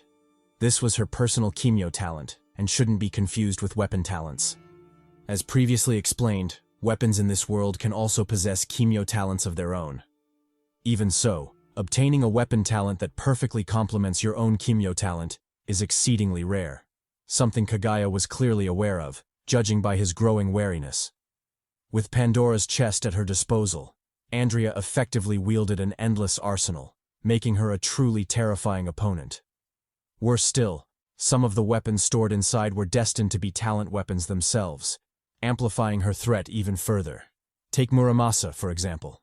When the blade landed in her grip, her body underwent a strange transformation, donning armor that perfectly matched the weapon's aesthetic. It became clear that with every weapon she summoned, especially talent weapons, her form would subtly shift to synergize with it. Whether this was for enhanced combat efficiency, or simply an artistic choice to make Andrea more MILF-coded, is up for debate. Personally, I'm not complaining, so we'll leave it at that. Done with her summoning, Andrea turned her gaze toward Grimdora, eyes sharp, predatory, sizing up her prey. Uncomfortable under her stare, Grimdora barked at her to stop immediately. Her gaze was unacceptable. Andrea responded with a simple, calm mutter. Calm down. Contrary to Grimdora's belief, she wasn't speaking to him. She was speaking to the sword, attempting to soothe Muramasa's raging bloodlust. When her words failed, Andrea had no choice but to draw the blade and let it taste blood. Perfect timing, too. Grimdora launched his first attack, his chain whip lashing out. With a swift and graceful draw, Andrea met it head-on, slicing through the whip like butter. She even struck a pose afterward, one that may or may not have had me gawking at the panel for hours, because goddamn, just look at those thighs. She could probably strangle a bear to death with those things. Anyway, thirst trap aside, Andrea immediately closed the distance, pressing forward for a follow-up attack. Sensing the danger, Grimdora fired missiles at her in response. Unfazed, Andrea sheathed her blade, then redrew it in a smooth arc, slicing clean through the incoming explosives. She pressed the assault, engaging Grimdora in brutal melee. With a casual swing, she severed his arm clean off. A quick twist redirected the blade, slashing through his gut. Before Grimdora could recover, Andrea shifted into a two-handed grip and carved a wide, vicious wound across his chest. The giant staggered, retaliating with a savage punch, but Andrea effortlessly dodged it. From her elevated position, she lunged forward and stabbed Muramasa deep into Grimdora's chest. Unfortunately, his half-cyborg body meant even that wasn't fatal. Realizing this, Andrea quickly withdrew, creating distance. Grimdora laughed, boasting about his near immortality. Attacks like that wouldn't work, he claimed. If she wanted to bring him down, she'd need to do far better. And it wasn't like he'd just stand there and let her try. He'd kill her for real. She was destined to get clapped. Pause. Hearing this, Andrea broke into a wide smile and summoned yet another weapon. This one shot from Pandora's chest, titties and all, and landed firmly in her hand. The talent weapon Elliot the Traceless. Her body transformed again, taking on a far more flamboyant appearance. I don't know about you, but our boy Elliot is proving to be a zesty fellow, because what the hell is up with those feathers? Could he be the drag queen equivalent of magic daggers? That said, the form does go kinda hard, so I'll let him slide this one time. Seeing Andrea's new form, Grimdora doubled his assault, whipping wildly with reckless abandon. Andrea responded with the classic, "Watch this no jutsu," disappearing before his eyes. When she reappeared, she was already on him, shredding his thighs without mercy. The damage was severe, forcing Grimdora to collapse to his knees, his legs a bloody mess. But Andrea wasn't finished. Ignoring his desperate breath attack, she plunged the dagger deep into his neck. The sickening thud echoed across the battlefield. Still not done, Andrea used Grimdora's head as a springboard, launching herself into the air while summoning yet another weapon. This time, she wanted something heavy. She was done fucking around. Responding to her call, Pandora's titties launched its contents skyward, revealing not one, but two weapons. The legendary dual axes Asgear. And while we're here, can we talk about how muscle mommy Andrea looks right now? If her abs were that solid, why even bother with weapons? She could have just grated Grimdora to death with those thick mommy abs alone. Jokes aside, Andrea stayed focused and delivered her finisher. She brought the axes down, cleaving through Grimdora's neck in a violent explosion of force, kicking up a massive dust storm. When it settled, all that remained was a devastated training ground, and a visibly impressed Kaguya, applauding sincerely. Andrea, however, wasn't finished. She retrieved her weapons, triple-wielded them like she was the homie Zoro, and turned to face Kaguya. Unfazed, he maintained his relaxed demeanor, advising her not to be hasty. Instead of rushing into battle, she should at least hear him out. If she was lucky, he might even explain why he was there. Before he could finish, a flaming javelin shot toward his head, forcing him to duck. Enraged, Kaguya watched the destruction in silence, fury simmering beneath his mask. Didn't the attacker know basic etiquette? Who launches a sneak attack without even saying hello? And worse, why shout the technique's name while doing it? What did they think this was? A shonen? Were they planning to win with the power of friendship and love? Nah, fuck that. This was the real deal. And they were all his prey. It was about time he taught them the true essence of manners maketh man and all that Kingsman bullshit. They could come at him, one at a time or all together. He was down for whatever. The boys said bet and charged in, moving strategically to trap Kaguya in a pincer attack. Meanwhile, over at Tevin's side, the fatal danger to the kids had finally passed. He handed them over to their moms, telling them to leave the area as fast as possible. Then, with resolve but clear helplessness, He turned toward the ongoing fight. A fight he very much wanted to take part in, but knew he couldn't. Using lion hide had drained his stamina, leaving nothing in the tank to effectively contribute to the fade. As for Che and Anton, they lunged in like hungry wolves, unleashing a myriad of martial techniques on Kaguya. Anton went first with a downward swing, followed by a flurry of strikes aimed at Kaguya's face. But the villain was faster, nimbly weaving through the attacks with minimal movement.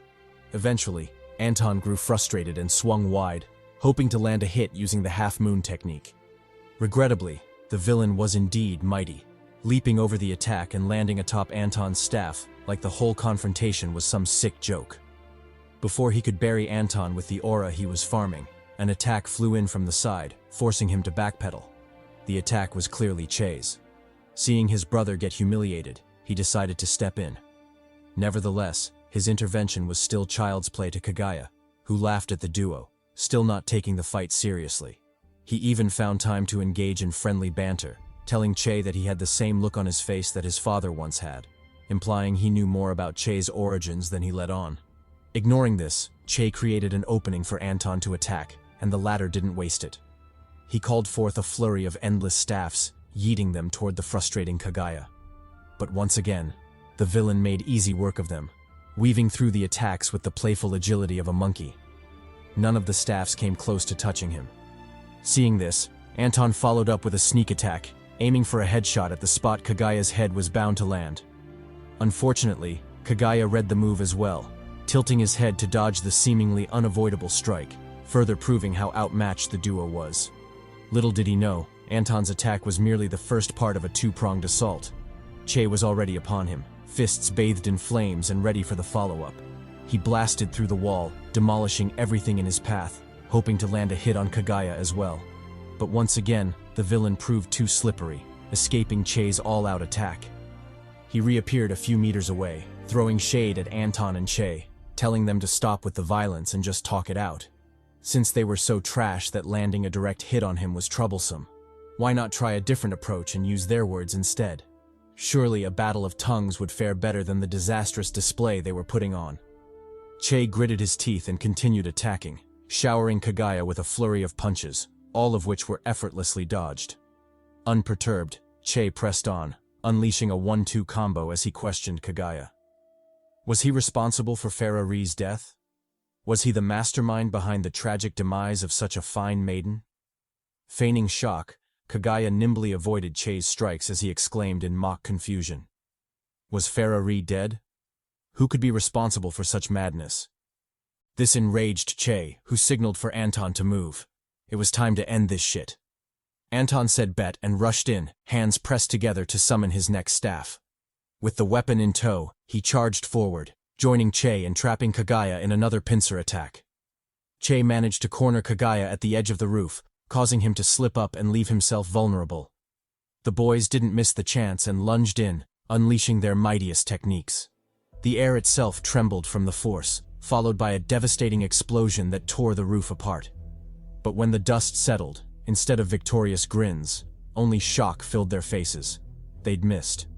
Not only had they missed, Kaguya had baited them into attacking each other, with the duo tanking the hits meant for him. It was a bizarre and humiliating outcome.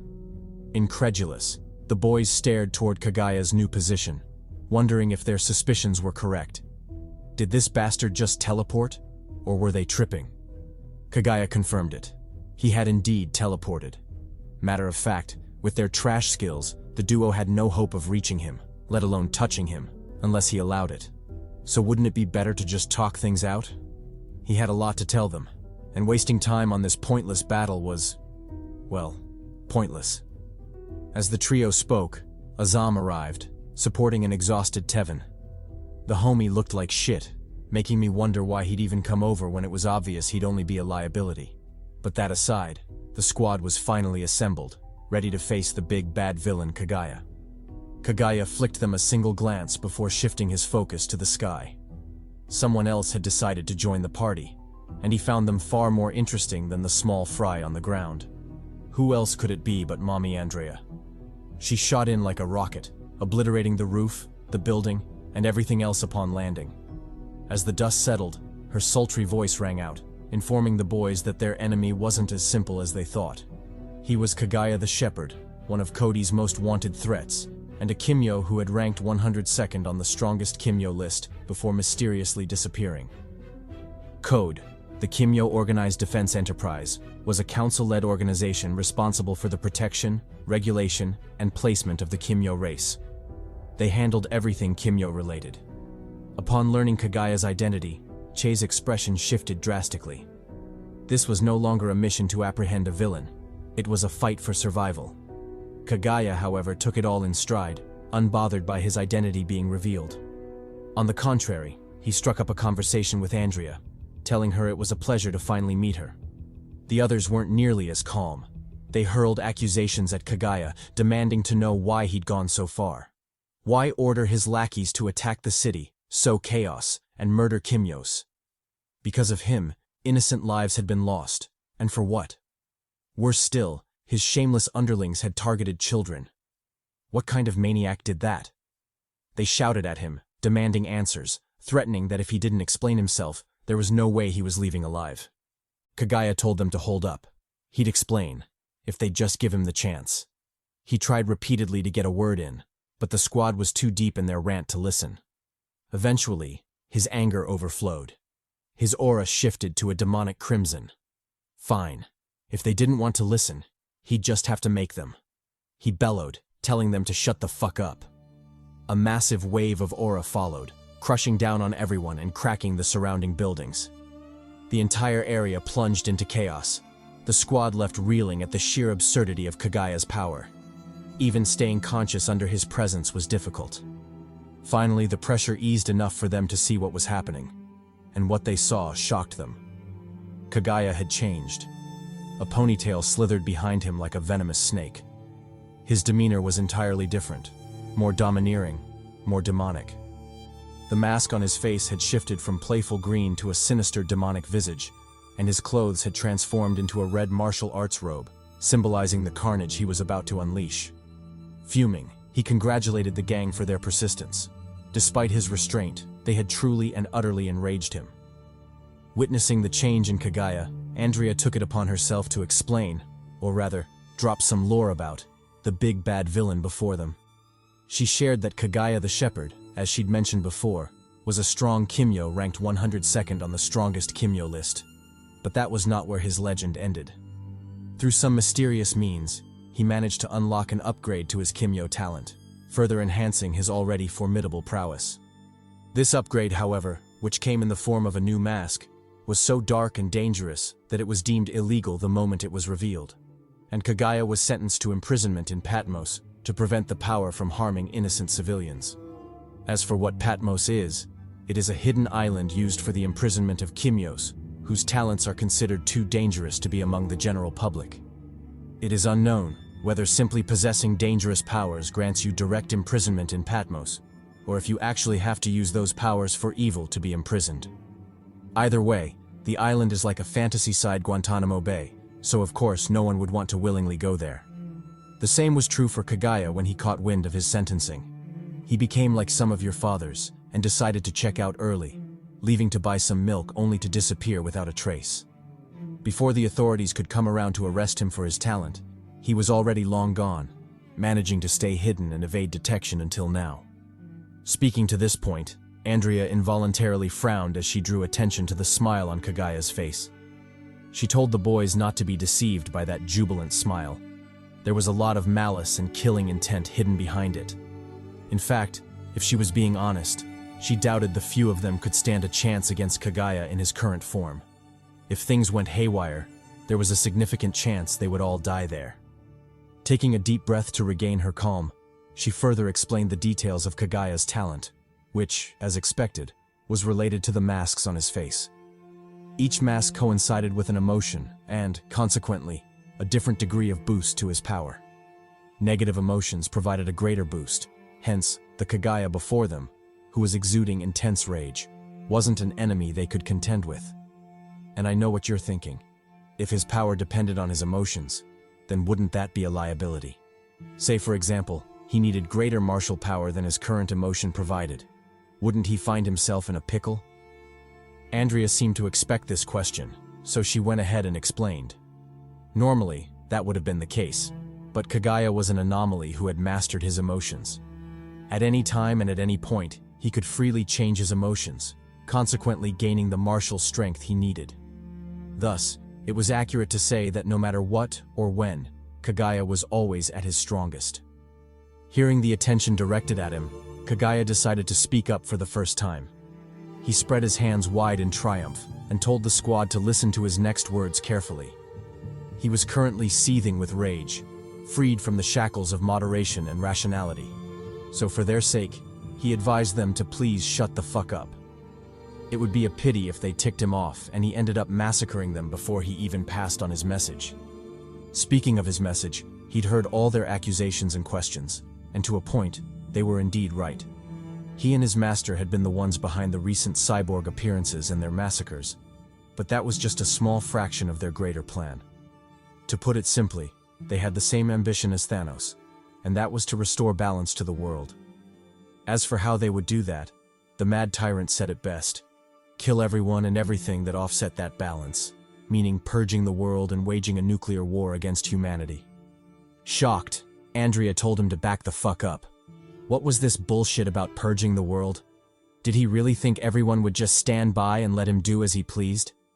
Kaguya replied that their chances weren't as abysmal as she thought. Once like-minded individuals learned of their purpose, they'd have more support than she imagined. Heck, after hearing him out, she might even turn out to be one of their supporters. He went on to explain that their plan was to restore true order to the world. Currently, humans stood at the top of the food chain, but that wasn't the natural order of things. Sure, in the past, and without Kimyos, that was the case, but that stopped being true the moment Kimyos were born. From the second the greater existences that were Kimyos entered the world, its fundamental hierarchy changed for good. Kimyos became the apex of the world, led by the first 4 Kimyos to ever exist, the Great Four. But due to negligence, the erosion of time, and the intermingling of Kimyos with lesser humans, the powerful bloodline of the Kimyos was slowly polluted, leading to the current situation where Kimyos had fallen from grace, becoming weaker and weaker through the generations, and eventually giving lesser humans a chance to rise up and enslave them. Because what else could you call abiding by the rules of clearly inferior humans, if not slavery? However, that would soon cease to be the case. The world would be purged, inferior Kimyos eradicated, and the strong ones would take their rightful place at the top of the hierarchy once again. Through this process, the formidable bloodline of the Kimyos would be restored, and balance would finally be re-established. Listening to his cult-like preaching, the squad couldn't help but look at him strangely. Tevin brought up the fact that he spoke about greater and lesser Kimyos, yet his side killed all Kimyos indiscriminately, alluding to the murder of Farah, clearly a stronger Kimyo. Besides, wasn't it common knowledge for the strong to stand up for the weak? Uncle Ben said so himself. With great power comes great responsibility and all that shit. Kaguya almost died laughing at his rebuttal. With great strength comes great what? He could miss him with that nonsense. He taunted the squad, telling them they lacked vision. He let them know that his master and their supporters were already on the second phase of their plans. As for the first phase, it was to amass an army, nuclear weapons, and a legion of loyal troops to their cause, a phase that was already fulfilled. The second phase was even simpler. Kill anyone and everyone who posed a threat to their plan. That meant any Kimyo who stood with humans to oppress other Kimyos. If they weren't for them, then they were against them and had to be purged immediately. And funny enough, the 6 of them had made it onto that list of Kimyos to be purged. Alarmed, Che entered a fighting stance. With his aura exuding defiance, he told Kaguya they didn't fear the smoke. If they wanted to silence them, then they'd better kill them all. Otherwise, they would always stand in their way. Hearing this, Kaguya changed his approach. He told Che it wasn't necessary for them to be enemies. Had he ever wondered why he was allowed to walk freely, despite having a dangerous talent? The answer was his master, Leo Thomas. Normally, people like him and his master would be deemed criminals with illegal talents just like Kaguya. But because Leo Thomas was a war hero fighting for humanity, he managed to buy his freedom.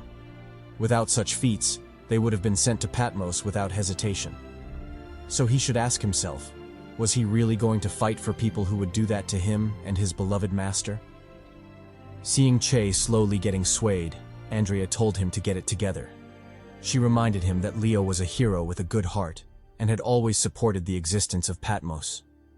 The prison needed to exist to confine dangerous criminals like Kaguya, who would only harm innocents if left unchecked. Enraged that his brainwashing had been interrupted, Kaguya warned Andrea to shut the fuck up. If she interrupted him again, he wouldn't mind going against his master's orders and slaughtering them all where they stood. In fact, the only reason they were still alive was because his master had bigger plans for them. If not, he would have killed them long ago. With that, he glared at Andrea one last time before informing the squad that he was done talking. Everything he had to say had already been said. Saying so, he poofed like a magic trick, reverting back to his green and happy visage from before. Poking fun at the gang's serious and pale complexions, he told them to lighten up before bidding his farewells. If things went according to plan, they would definitely meet again. Then he disappeared, vanishing as swiftly as he'd appeared. Left puzzled by the recent events, the squad stayed back to discuss them. Though ridiculous and outrageous, they wondered why Kaguya had basically told them his entire plan. Could it be a trap? Or maybe a misdirection to catch them off guard? Tevin replied that he doubted it was either of the two. He was more inclined to believe that Kaguya had been completely honest with them. He'd told them the truth because he believed there was nothing the squad could do about it. Whether they knew the truth or not, it wouldn't make much of a difference. Mulling over Tevin's words, Che noticed something that made his eyes go wide. It was Lewis, carrying the corpse of his deceased uncle Elon, who had regrettably fallen during the battle. We switched to later that night at the Red House, the Parliament building of Trinidad. Inside the building, we are introduced to the 10 elected officials who collectively run the government. Due to the dire state of the country, the 10 officials had gathered to convene a meeting, obviously to discuss a resolution to the current chaos. They were Minister Amare Green, the homie with enough waves to drown a city. Damn, that cut is clean. Minister Dante Smith, a pimp-looking motherfucker who looks like he slays vampires on the side. Sonia Olsen, a rich-looking second generation who seems to be fantasizing about her next crack. Those lips, though. Gary Choi, an active Yakuza for sure, with a smiling hairline. Richard Devertoy. I won't say much about him except that he needs to be locked up immediately. I don't know for what, but this bastard is definitely on some pervy list and needs to be locked the fuck up. Barbara Devertoy, kin to Richard, and also giving off mean stepmother vibes. Rajani Bharat, no words are needed, only that she can get it any time, on God. Minister Joseph Gardner, and finally Lisa Baylor, the Silver Cougar. Chairing the meeting was Green, who gave a rundown of the recent events in the country and emphasized the need for the council to get involved.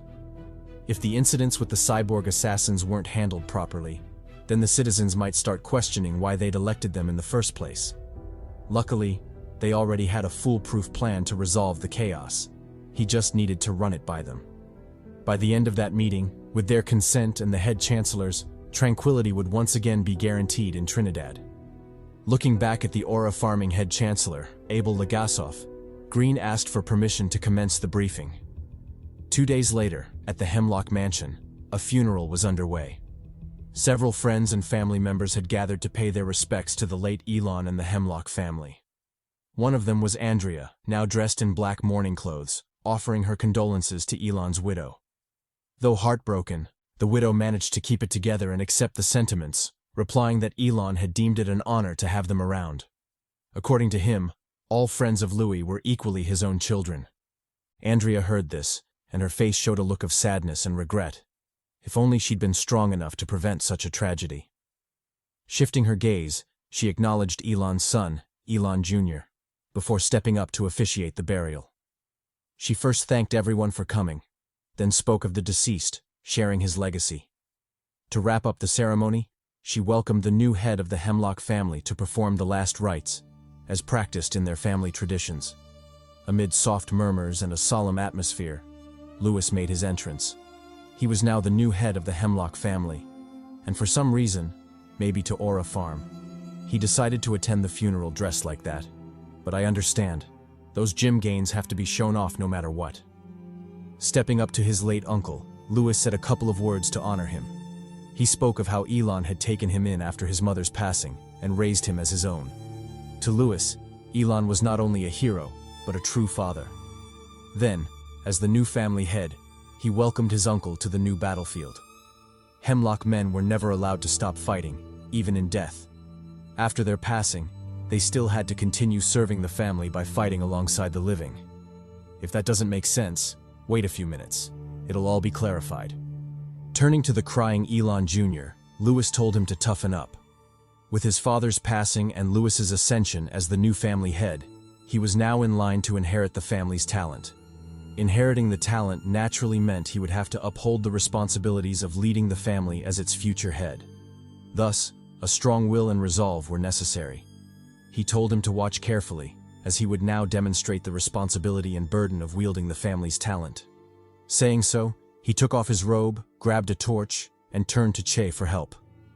Normally, this part of the ceremony was carried out by Leo, but with his death and Che inheriting his power, he was the perfect substitute to pick up the mantle.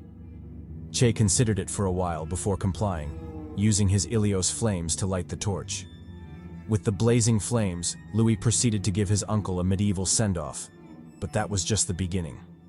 Once the hero had been reduced to ashes in the fire, he finally activated his talent, Ash of the Fathers. It was also at this time that we learned what he meant by Hemlock men never stopping the fight, even in death. With his talent activated, he called forth the hidden and secret technique of the family, Ash Retrieval. Clouds of ash and soul drifted from the flames, coalescing mid-air to form Elon's visage before being sucked into the ritual tattoo on Lewis's back. Turns out the ashes that made up the Hemlock family talent were literally the ashes of their fathers, the remains of past generations who had fallen and continued to serve the family even in death. With that revelation, the onlookers watched solemnly as Louis performed the final ritual, sending his uncle to join their ancestors. With tears streaming down his face, he thanked them for their service and sacrifice. Because of them, the Hemlocks and their family talent could live on. I know about there's no rest for the wicked, but damn, ain't this a bitch. Let's flash back through time to give more lore to the story, specifically about the first Kimyos to be born, also known as the First Men. They were a family of 4 brothers, each bestowed with a great power: the power of the sun, the ocean, the storm, and finally power over life through death, held by their eldest brother. With their power came a sort of curse, or perhaps it was a decree of fate itself, that their eldest brother, who wielded dominion over life and death, would be the strongest. However, with that strength, he would also be subject to the guidance of his younger siblings. Should he ever break free from their guidance, he would be slain by their hands. That was the decree of fate. In Athens, Greece, back in the medieval period, we are shown a grand temple nestled atop a hill. Flying toward the temple is a flaming phoenix, which soars through the skies before landing in the great hall of the temple, home to the first men. As the flames recede, it is revealed that the phoenix is actually one of the 4 brothers, Ilios Adamos, wielder of the sun's power. With obvious worry in his voice, he reports that it is indeed as they feared. Their great enemy is on the move, having conquered the ports and set to be upon them within the hour. His brother Kataigida Adamos, wielder of the storm, sighs at the unfortunate news and laments not having enough time to prepare. If he'd known the enemy would arrive so quickly, he would have made better preparations. He says this while appearing rather calm, still having the time and leisure to attend to a duo of worshipping mortals before him. Ilios, however, isn't having any of that shit. He roars at the mortals, telling them to rise. They are not gods, just slightly stronger men, completely unworthy of worship. At this, Kataigida exhales in exasperation, telling him he's boring. If the mortals want to worship them, then why not let them? Ilios replies that they are unworthy of such reverence, and that they certainly aren't gods. He, more than anyone, should know that they aren't immortal and can bleed. Or does he want him to remind him of that? Kataigida responds to the threat, telling Ilios to watch his next words carefully. If he really wants smoke, he wouldn't mind obliging him. Before the two can come to blows, a third voice cuts in, telling them to stop the bullshit. They are brothers. Why argue over everything like little children, especially over weak and simple humans? Ilios scowls and tells the speaker to mind his business. As far as he knows, no one asked for his opinion on the matter. The speaker, Okeanos Adamos, the third brother and wielder of the ocean's power, rises to the taunt, daring Ilios to come say that to his face. He squares off against his elder brother, reminding him that the ocean always douses flames. Ilios snaps back, telling him not to get cocky. Only a fool would try to douse the sun. Tension steadily rises, forcing Kataigita to step in. He hugs his younger brothers, telling them they sound just like their parents. All that bickering, for what? They might as well accept their differences and exist peacefully as brothers. Then, with a more serious expression, he reminds them of the problem at hand. Their impending enemy, or more specifically, their eldest brother. It wouldn't be long before he reached their temple alongside the Greek army he had amassed. Fast forward an hour later, and the three brothers are donned in armor, weapons drawn, waiting for the battle to begin. Noticing the mortals, Ilios suggests taking care of them. At the very least, they should try to save as many as they can. Kataigita counters, stating that war is merciless. Regardless of what they desire, many people are bound to die that day. Besides, their army is essentially a motley crew, a band of mismatches, farmers, porters, even shopkeepers. Expecting them not to die is a pipe dream. As he laments this, a soldier cuts in, declaring that they will lead the charge. As Greece's true remaining soldiers, it is only right that they lead the civilians into battle. The speaker is none other than the hero Achilles, the greatest warrior to ever exist. Ilios turns to him and greets him warmly, saying it is a pleasure to see him again, though he wishes it were under better circumstances than the battlefield they now stand on. Achilles replies that it is only natural for warriors to meet on the battlefield. His only wish, however, is that his father, who died a hero's death, would be allowed to rest, and that he would not meet him again on the battlefield, turned into a puppet for others to use. Ilios sympathizes but responds that this is not guaranteed. Their enemy has found a way to reanimate corpses, so there is a possibility they may meet again on the battlefield. He sincerely hopes Achilles is ready for that. Achilles sighs ruefully and puts on his helmet, nodding that he understands. Then, with firm determination, he leaves to assemble the army, awaiting Ilios' address. Back in the ranks, two soldiers converse, hyping themselves up for battle. One of them, a maiden with fiery hair, shares that she isn't scared of the battle itself. What she fears is meeting her husband out there on the battlefield. Even so, she is determined to fight, especially since she wishes to avenge her fallen husband that day. As they chat, Ilios swoops down, levitating before them. He tells the army that their enemy, Thanatos, is mighty. He commands an undying army, but that does not mean he himself is undying or invincible. With his brother's help, they stand a chance to slay him, but for that, they will need the mortals' help. He explains that Thanatos is not here for them, but for the mortals themselves, specifically their souls. His aim is to consume their souls and grow stronger. Thus, as they face off against Thanatos, their duty is to protect themselves from his army and prevent him from reaping their souls, thereby strengthening himself. That is the only requirement placed upon them, not victory nor conquest. They simply need to stay alive until the battle ends. Growing more solemn, he warns them to prepare themselves. Thanatos' army is an army of the undead, fallen brothers, husbands, and even fathers. But they must not confuse them for the real ones. Their loved ones are already dead, and what wears their shells are nothing more than puppets, minions under Thanatos' control. When they go to battle, they must not think of holding back. With his speech complete, Ilios soars into the sky, joining his brothers to confront the enemy. Thanatos' deathly aura arrives long before he does, mercilessly pressing down on everyone. The skies thunder and the oceans surge, announcing the arrival of the great evil, Thanatos, Lord of Death. Seeing this, Kataigita sighs ruefully. He surveys the approaching army of undead, wondering what had become of their brother. To subdue the entire Greek army, steal their souls, and use their corpses as mindless servants, just how low had he fallen? He takes one last look at his brother and his army of unfortunate souls before commencing his charge, leaping from his chariot to face him directly. Landing with great force, he blasts away anything that comes close before directing his gaze at Thanatos, telling him to stop this madness. Enough people have died already. Okeanos chimes in, urging him to calm his wrath and show mercy to the humans. They may be weak, but they were never theirs to oppress. In response, Thanatos calls them ignorant and foolish. He asks if they have ever taken the time to consider things from his perspective. All of them were bestowed with great power, power that comes from within and nowhere else. Ilios, the source of light and destruction, burns as hot as the sun itself. Okeanos, lord of the seas, can command the oceans with a single wave.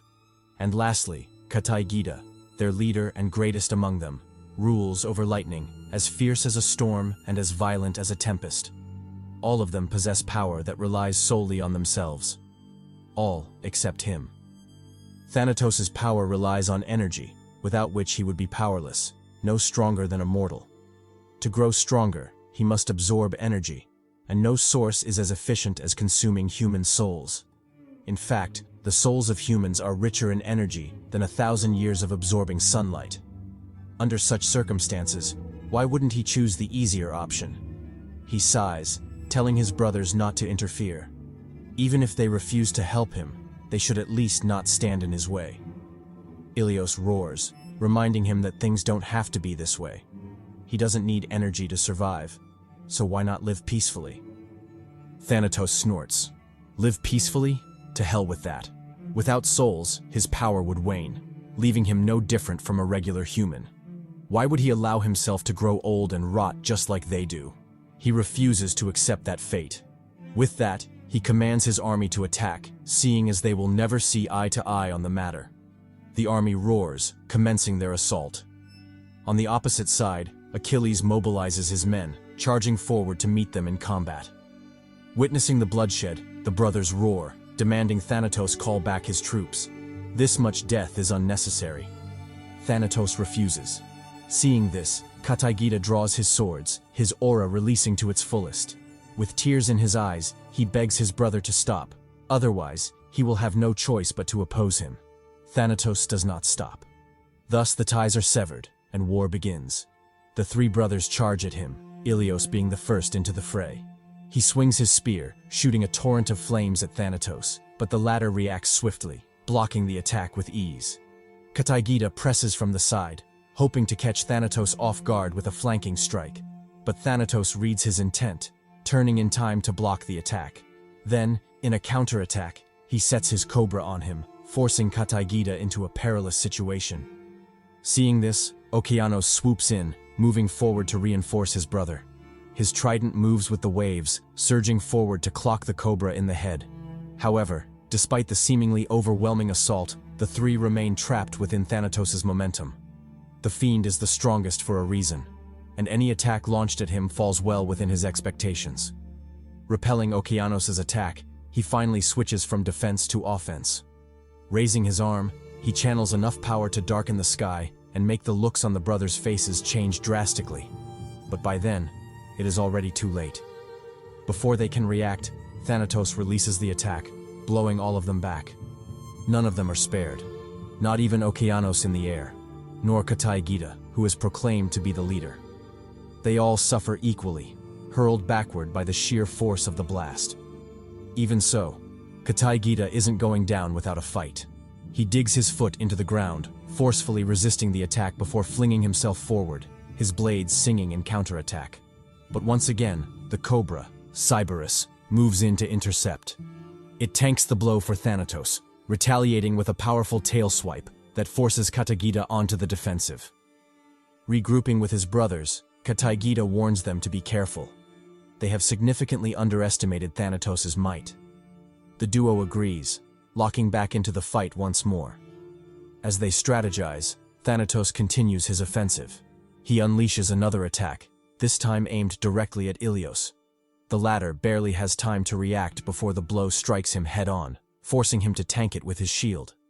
Even then, it is beyond what he can handle, leaving him no choice but to be pushed back, groaning pitifully under the pressure. Okeanos steps in to rescue him, unleashing a powerful assault on Thanatos. Commanding the waves, he shapes them into a stampede of water-formed horses, all charging toward their enemy. Meanwhile, on the mortal battlefield, things grow increasingly dire. The undead surge forward like a tide, forcing the allies to their wits' end. Amidst the chaos, the fiery maiden from before recognizes a figure she has longed to see, her deceased husband. As if bewitched, she discards her weapon and runs toward him, reaching out for an embrace, murmuring delusions like, "Let's go home." The encounter ends as one might expect. The undead lunges, sinking its teeth into her flesh. She soon passes, still clinging to her beloved even as she bleeds out. Back with Thanatos, the big evil is still clapping cheeks. Deploying the same technique, he manages to fend off Okeanos' assault, emerging from it unscathed. However, this is within the brothers' expectations. Okeanos' attack is merely the first of a series, with Kataygida following up next. Raising his swords to the sky, Kataygida calls forth lightning, bathing the battlefield in blinding flashes. Then, with clear reluctance, he unleashes the strike, sending a surging bolt straight at Thanatos. The attack strikes head-on, stunning him, and Cyberus along with him, leaving the serpent vulnerable to Ilios' assault. Without hesitation, Ilios shoots forward, driving his spear into Cyberus' flank. A torrent of flames accompanies the strike, surging wildly into the serpent's flesh and burning it from the inside out. Before Thanatos can react, the flames ignite fully, reducing the once mighty serpent to a pile of ashes. Enraged, Thanatos goes berserk, releasing an overwhelming shockwave that ripples outward. In response, Ilios exhales flames, creating a fiery surge that counters the attack. Seeing the situation escalate rapidly, Kataygida tries one last time to talk sense into his brother, begging him to stop the madness. But once again, Thanatos tells him to miss him with that bullshit. He will kill them all and consume their souls. Nothing will stop him from achieving his goal. Hearing this, the three brothers collectively shed tears, knowing they are far beyond the point of return. Moving forward, they have no choice but to do what must be done. With that resolve, Kataygida calls out to the youngest, instructing Okeanos to make his move. Okeanos complies, conjuring massive arms of water that wrap around Thanatos, trapping him in place. Next comes Kataygida, who unleashes a raging lightning storm, following the channel of water to strike Thanatos directly, stunning him. Lastly, Ilios moves.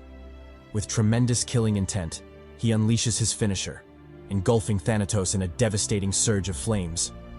Before the villain can even process what the hell has happened, the smoke clears to reveal his body, pierced in multiple places, bleeding profusely and rapidly losing vitality. Incredulous, Thanatos finally understands. He has fallen by his brother's hands. Memories of their earlier years flash through his mind, and he can't help but wonder where things went wrong. When did they come to hate him enough to betray him like this? Their own blood. Fine. If they wish to sever ties forever, he will oblige them. He will show them the error of their ways, the horror of standing against him. Back to the present time at the Hemlock Mansion. Quite some time had passed since the funeral, and the gang was now in the gym, pumping iron to process their grief. After grinding at it for a while, Tevin finally thought of something and called out to Andrea, the only maiden in their midst. Andrea responded, glancing curiously at Tevin, probably wondering what the dude wanted. Could it be some cheeks? She sure hoped not, because the fool was taken, and there was no way she'd be the other woman. Not with all that cargo she was carrying. Oblivious to Andrea's wild thoughts, Tevin brought up a totally unexpected topic. They'd recently learned that she was this big and powerful Kimyo, officially ranked 147th on the strongest Kimyo list. That was cool and all, but shouldn't her close friends know more about her than the media? He could forgive her for gatekeeping her rank, but surely she didn't mind telling them about her scar, like how she got it. Andrea smirked at the request before jump-scaring the shit out of the boys. She menacingly approached them, saying she would show them firsthand, probably leave some nasty scars on them while she was at it. This scared the shit out of the boys, who involuntarily stepped back, bodies shaking in fear. It took them a second to realize she was only joking. Still, that scared the hell out of them, and even Andrea's jumpy melons, as she put on that act, weren't enough to convince them to try that shit again. Nevertheless, their terrified faces brought a smile to Andrea's face, so I guess it was worth it.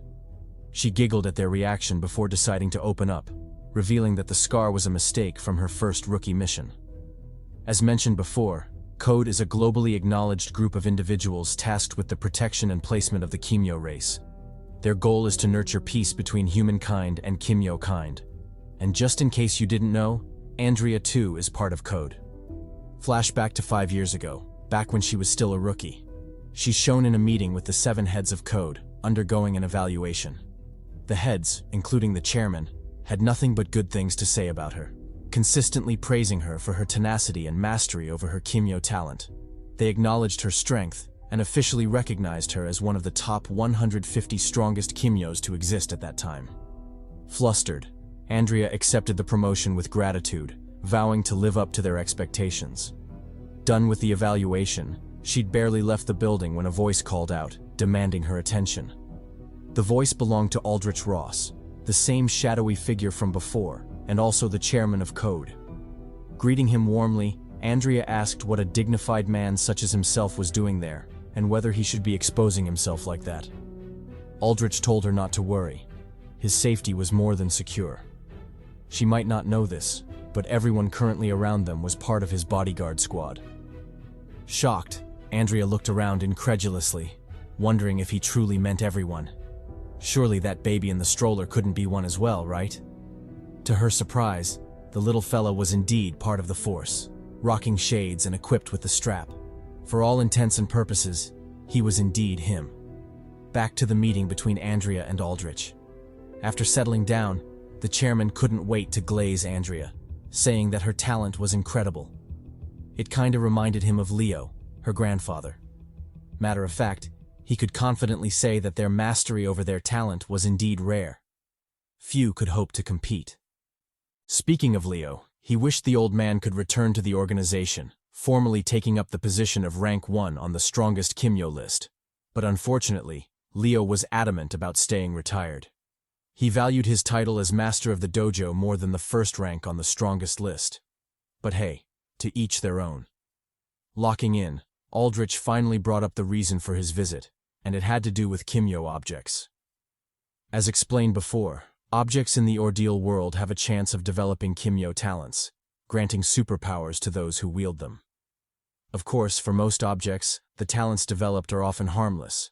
For example, a garden hose developing the ability to produce water on its own.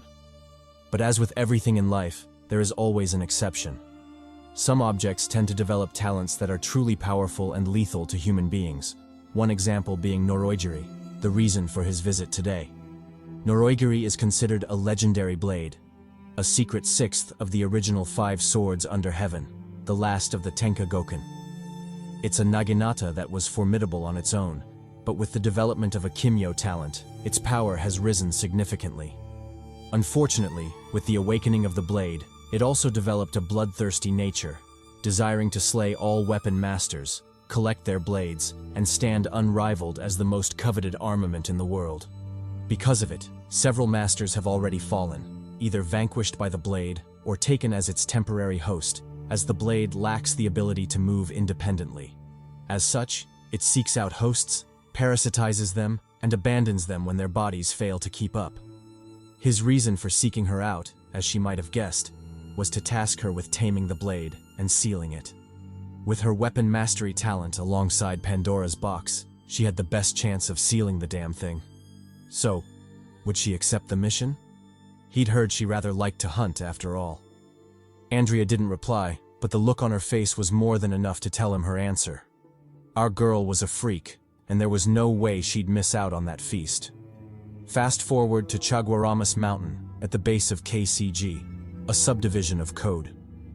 Andrea arrived on location alongside the soldiers tasked with guiding her. After escorting her that far, they refused to go further, explaining that too many of their men had already died in pursuit of the cursed blade. As such, that was where they'd part ways, though they hoped she'd be victorious. Andrea thanked them and prepared to leave. But before she could, a woman cried out, begging her to save her husband. Turns out her husband was the latest host of Noroigiri, and the wife was pleading for his life to be spared. She insisted he was a good man, just caught up in an unfortunate situation. Andrea sympathized with her and vowed to do the best she could. Then, with clear resolve, she turned to Pandora's chest, ready to equip her loadout. After much deliberation, she decided to bring 3 weapons with her: Asgir, Elliot, and Muramasa, opting to leave Alistair behind, as she couldn't carry all four. With that done, she headed into the forest. Amidst her hike, she began cooking up a strategy for her hunt. Since the blade desired to kill all weapon masters, it was only logical that it would be drawn to her, meaning she didn't really have to find it. It would find her eventually. As she thought this, she was surprised to discover she'd unknowingly made her way into the sword's domain, making her wonder who was drawn to whom in this case. Though the thought made her uneasy, she quickly dismissed it, especially after seeing the numerous blades scattered throughout the domain, all victims of neuroigery. A quick count revealed there were a total of 307 blades buried there, and the number was confirmed by an eerie voice from behind her, shocking her greatly. Turns out Neuroigery had gotten the drop on her, appearing behind her at some point. Reacting quickly, Andrea backpedaled, putting distance between herself and the enemy while drawing her weapon. Even still, Neuroigery was unfazed, continuing to glance at her from its original position. With a tone bleeding contempt, it thanked her for delivering herself. Its current host was already at its limits, so for her to so generously offer herself, what more could it say? Andrea felt increasingly uneasy hearing its words, but she soon snapped out of it, deciding to lock in instead. Seeing this, Neuroigery began its taunts. It teased about the many who sought to tame it, only to be counter-killed in return.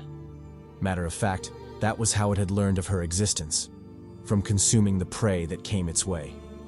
Regardless, it wasn't complaining. How else could it feast to its fill? Not to mention, it wouldn't have known about her, the one person destined to be its perfect vessel. Saying so, it suddenly attacked, roaring for Andrea to become its puppet. Andrea flashed forward, meeting its attack head-on. As for becoming a puppet, she'd have to see if Neuroigery even had the ability to make her one. She pushed back, forcing Neuroigery to pivot, coming back at her with a side slash. Andrea barely blocked, but that gave Neuroigery an opening to intensify its offensive. It unleashed a flurry of swings, forcing Andrea into a retreat.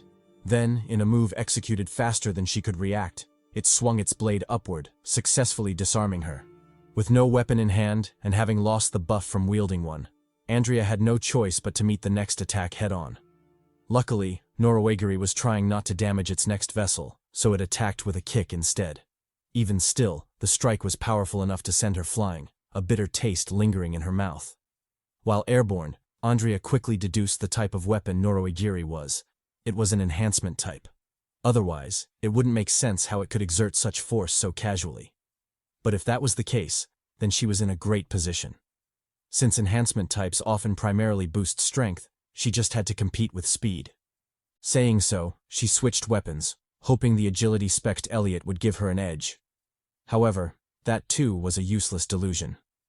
Neuroigery suddenly appeared behind her, moving so fast she didn't even know when it happened. It whispered in her ear, taunting that speed wouldn't save her today. Then it attacked, kicking up a huge explosion on impact. When the dust settled, Andrea was seen skidding back, having endured the sneak attack. Even still, a smirk played on her lips, proving she was having fun. Turning her attention to the wound on her thigh, she called Neuroigery cunning for its tactic. It had stabbed her thigh, obviously planning to slow her down even more. Neuroigery didn't deny it. Instead, it taunted her, telling her to give up. She'd tasted the extent of its power. Surely she couldn't still be harboring those foolish thoughts of victory. Fine. If that was the case, it would just have to break her will. It palmed the ground, creating a wave of swords that shot forward, dicing everything in their path, including the branch Andrea was on. Luckily, she reacted fast, barely managing to escape the calamity. Before she could relax, Neuroigery attacked again, dicing the tree she'd escaped to. This forced Andrea into constant retreat, barely able to stay still before another attack came in. Fed up with her passiveness, Andrea switched to offense. With the nimbleness granted by Muramasa, she weaved between the blade attacks, quickly closing the distance between herself and the enemy. When finally within striking range, she told the sinister blade that the time for messing around was over. Moving forward, she'd show it why she was granted the Weapon Master title. Neuroigery told her to bring it on. It would clap her all the same. In response, Andrea activated her ability, manifesting Muramasa at full scale. Following a poof of smoke, the maiden completely changed, now donned in full samurai armor. And it wasn't just the armor. Her aura had grown significantly, forcing Norwegiri to lock in as well, its stance noticeably more serious. Disdaining any further pointless banter, Andrea commenced her assault, slashing out a flurry of attacks at Norwegiri.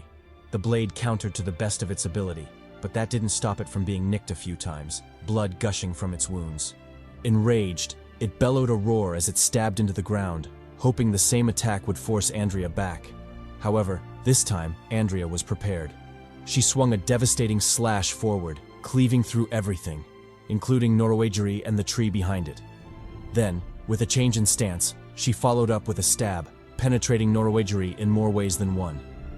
The combo left the host reeling, barely able to regain its senses after a long while. As for Andrea, she pressed forward for a follow-up attack, arriving before the enemy in an instant. She rammed into him, forcing the blade out of its arm. Unfortunately, her thirst for a swift victory made her sloppy, opening her up for a nasty counterattack. Norwegiri swung at her, carving the scar we now know her for. Even still, Andrea wasn't deterred. She stepped to the side, raising her blade high for the finisher, and to the host's horror, brought it down, slashing off the parasitized hand and putting an end to the battle. Fast forward a while later, and things were finally under control. The blade had been contained, and just as she vowed, the host had been spared, even though he'd lost an arm. With the troublesome task completed, it was time to get started on what brought her there in the first place, taming the legendary blade. Perfect timing too, as Pandora's box, which she'd left at the foot of the mountain, had finally been delivered, meaning she had everything she needed. Fastening her belt around her arm, she warned the soldiers to be careful, emphasizing that Norwegiri would try everything in its power to parasitize her the second she made contact with it. If she was unable to subdue it, then the soldiers had to take her out immediately, lest she become a walking calamity to everyone present, and the rest of the world. The soldiers nodded in understanding, knowing full well how serious the situation was. Done with the preparations, Andrea grabbed hold of the blade, beginning the subduing process. As expected, Norwegiri fought back hard, counterattacking with its parasitic force.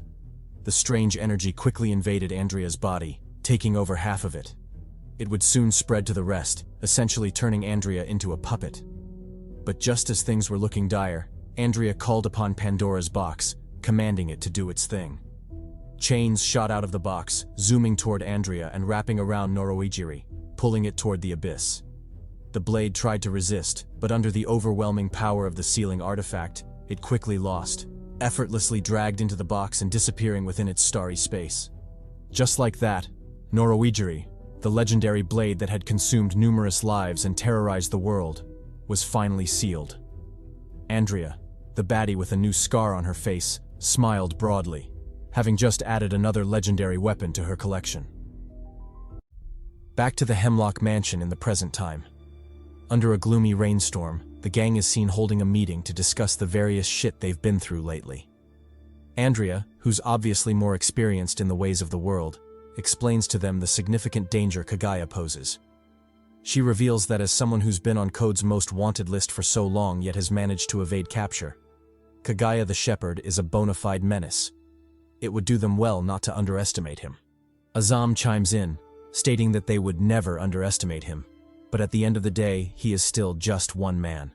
If they jump him, they have a significant chance to prevail. In addition, getting his current location isn't that hard. He points out that Titan activity has been highest in town lately, so Kaguya's hideout must be there. Tevin, the big brute, proposes going to pay him a visit. Since they already have a general location, why not go and beat any relevant info out of the villain himself? In his opinion, Kaguya telling them all the details of his plans means he's underestimating them. Or maybe he's unfazed by any ruckus they can cause. If that's the case, why not pull up and prove him wrong? Violently, of course. Che agrees before turning to Lewis for confirmation. Even if they desire to wild out, they can't be so insensitive as to ignore the opinion of their grieving homie. He just lost an uncle after all. Lewis thinks about it and decides to play along, because even if he's grieving, he knows his uncle would have wanted him to do the right thing. There's no way he'd approve of him hiding in the mansion and sulking all day while innocent civilians are out there being massacred, especially since he has the ability to change that. He tells the gang to count him in on the fade. Anton, who I'm genuinely confused by right now, says something about power and duty, but honestly, I'm too distracted by his face to listen to any of that nonsense. Seriously, what is going on with his look? His eyes and face suggest that he's Asian, but then again, his lips are screaming something else. Surely I can't be the only person seeing this, right? Anyway, back to the story. Che concludes by encouraging everyone to share their opinions on the matter and the likely actions they should take afterward. As for himself, he already knows what he's going to do. Straight hands. At the same time, in the port of Spain, the town, a shit show is underway. A Titan attack is in progress, forcing the local police to mobilize. Unfortunately, due to the recent widespread Titan attacks in the city, the police forces are stretched extra thin, forcing them to deploy not only veterans but also cadets still undergoing training. But then again, what choice do they have? As the noobs file up the stairs, making their way to the battlefield, one of them looks back to an incredulous sight. Rick Edenborough, a high-profile Kimyo often associated with the fire department, is currently hanging on by a thread, his body mutilated beyond recognition. If that's the case, what hope do young trainees like themselves have against a foe capable of doing that to someone like Rick? Isn't this just sending them to their deaths?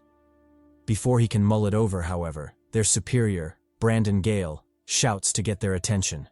He informs them that the police force, as they might already suspect, is currently stretched thin, forcing them to take such drastic actions. But since they've been training for this, it shouldn't be a problem to join the battlefield, even if it's slightly ahead of schedule. Still, he reminds them to be careful. Otherwise, death will be their only outcome. Saying so, he leads the charge, ushering the newbies into the fray, which at this point is a complete shit show. Not only is the altercation a one-sided massacre, but the enemies also have Diddy tentacles that prevent the allies from getting close. From his perspective, this is no different from offering their lives for slaughter. Ian, who seems to share his sentiments, smiles woefully and encourages them to push on.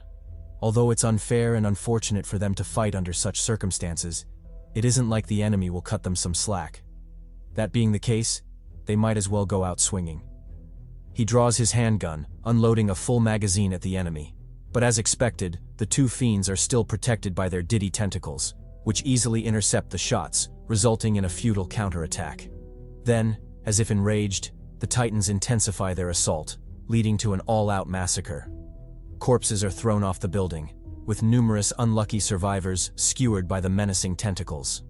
In no time at all, the scene descends into mayhem, forcing Ian to contemplate a temporary retreat. Seemingly sensing his fading resolve, the redhead Titan talks shit, telling him humans are nothing more than bags of flesh to them. If they truly wish to stand a chance, then a Kimyo needs to be called in. This blatant disrespect triggers Ian, who orders his men to focus their attack on the red-headed bastard. If he has that much time to talk shit, he might as well eat more bullets. The men comply and let the bullets fly, blanketing the skies with a stream of lead. Meanwhile, at the dump site, Rakash's temporary hideout, a similar meeting to the one held at the Hemlock Mansion is underway. The nephew expresses his dissatisfaction with Rakash's passiveness, even though he'd been the one attacked. He was ready to storm the city and rock those fools for their actions, and the Rakash of the past would have surely done the same. The bodyguard, whose name I've honestly forgotten, chimes in, drawing the same conclusion the boys had. Based on the Titans' rampant activity uptown, their base of operations was likely there. The nephew cuts in, saying that was their chance. If they wish to survive, they have to strike the Titans before the Titans strike them. It was an eat-or-be-eaten situation, and there's no way he'll allow himself to be eaten. He urges Rakash to make a decision. The time for passiveness has passed. Rakash reflects on the activities of the past few days and frowns slightly. To counterattack or not to counterattack? Which option should he choose? Elsewhere, at the hideout of the Titans, Kagaya the Shepherd is reporting to his master. He praises Che and the gang, saying they aren't as weak as he'd initially thought. Matter of fact, they're actually quite decent. Maybe it's the Thomas bloodline flowing in them that gives them such prowess.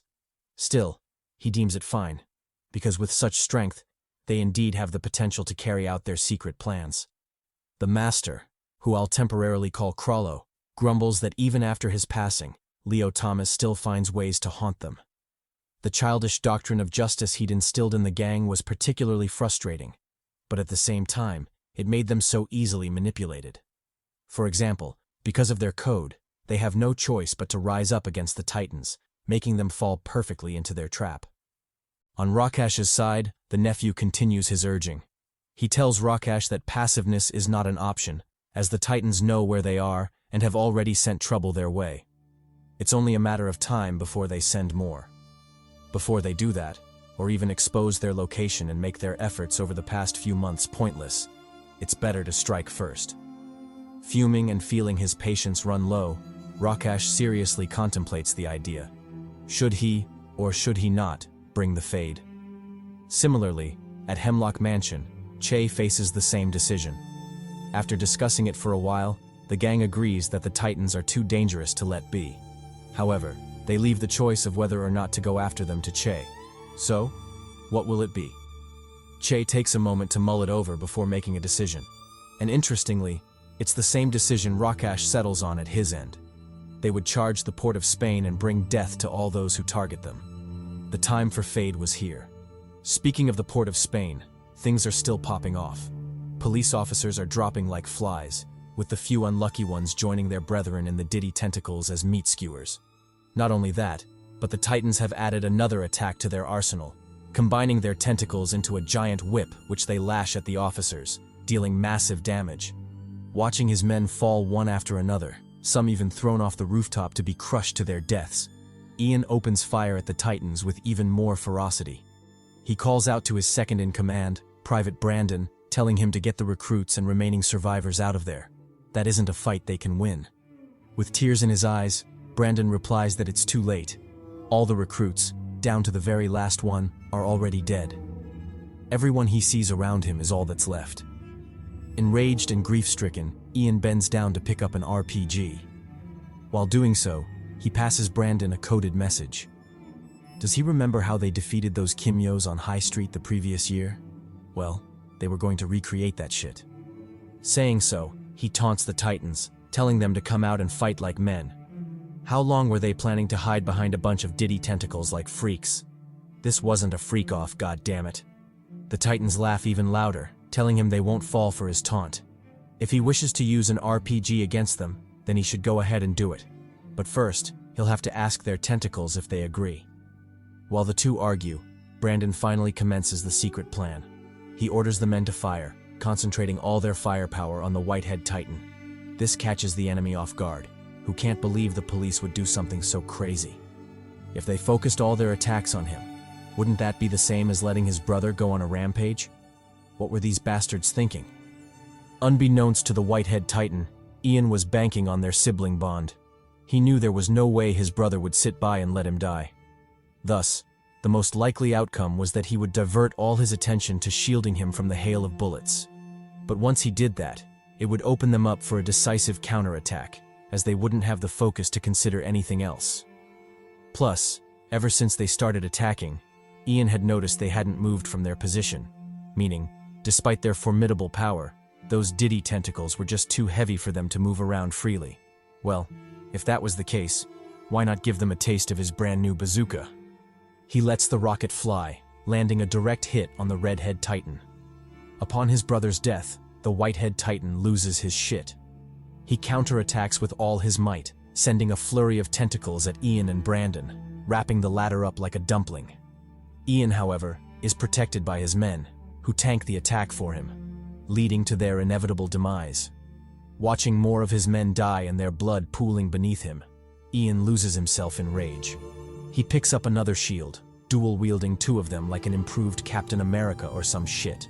With fury in his eyes, he tells the Titan he's made the last mistake of his life.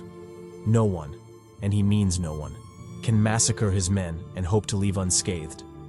The Titan ignores him and continues his assault, sending another flurry of tentacles his way. So what if he's angry? He'll first have to catch these hands. Ian says bet and charges forward, choosing to meet the attack head-on.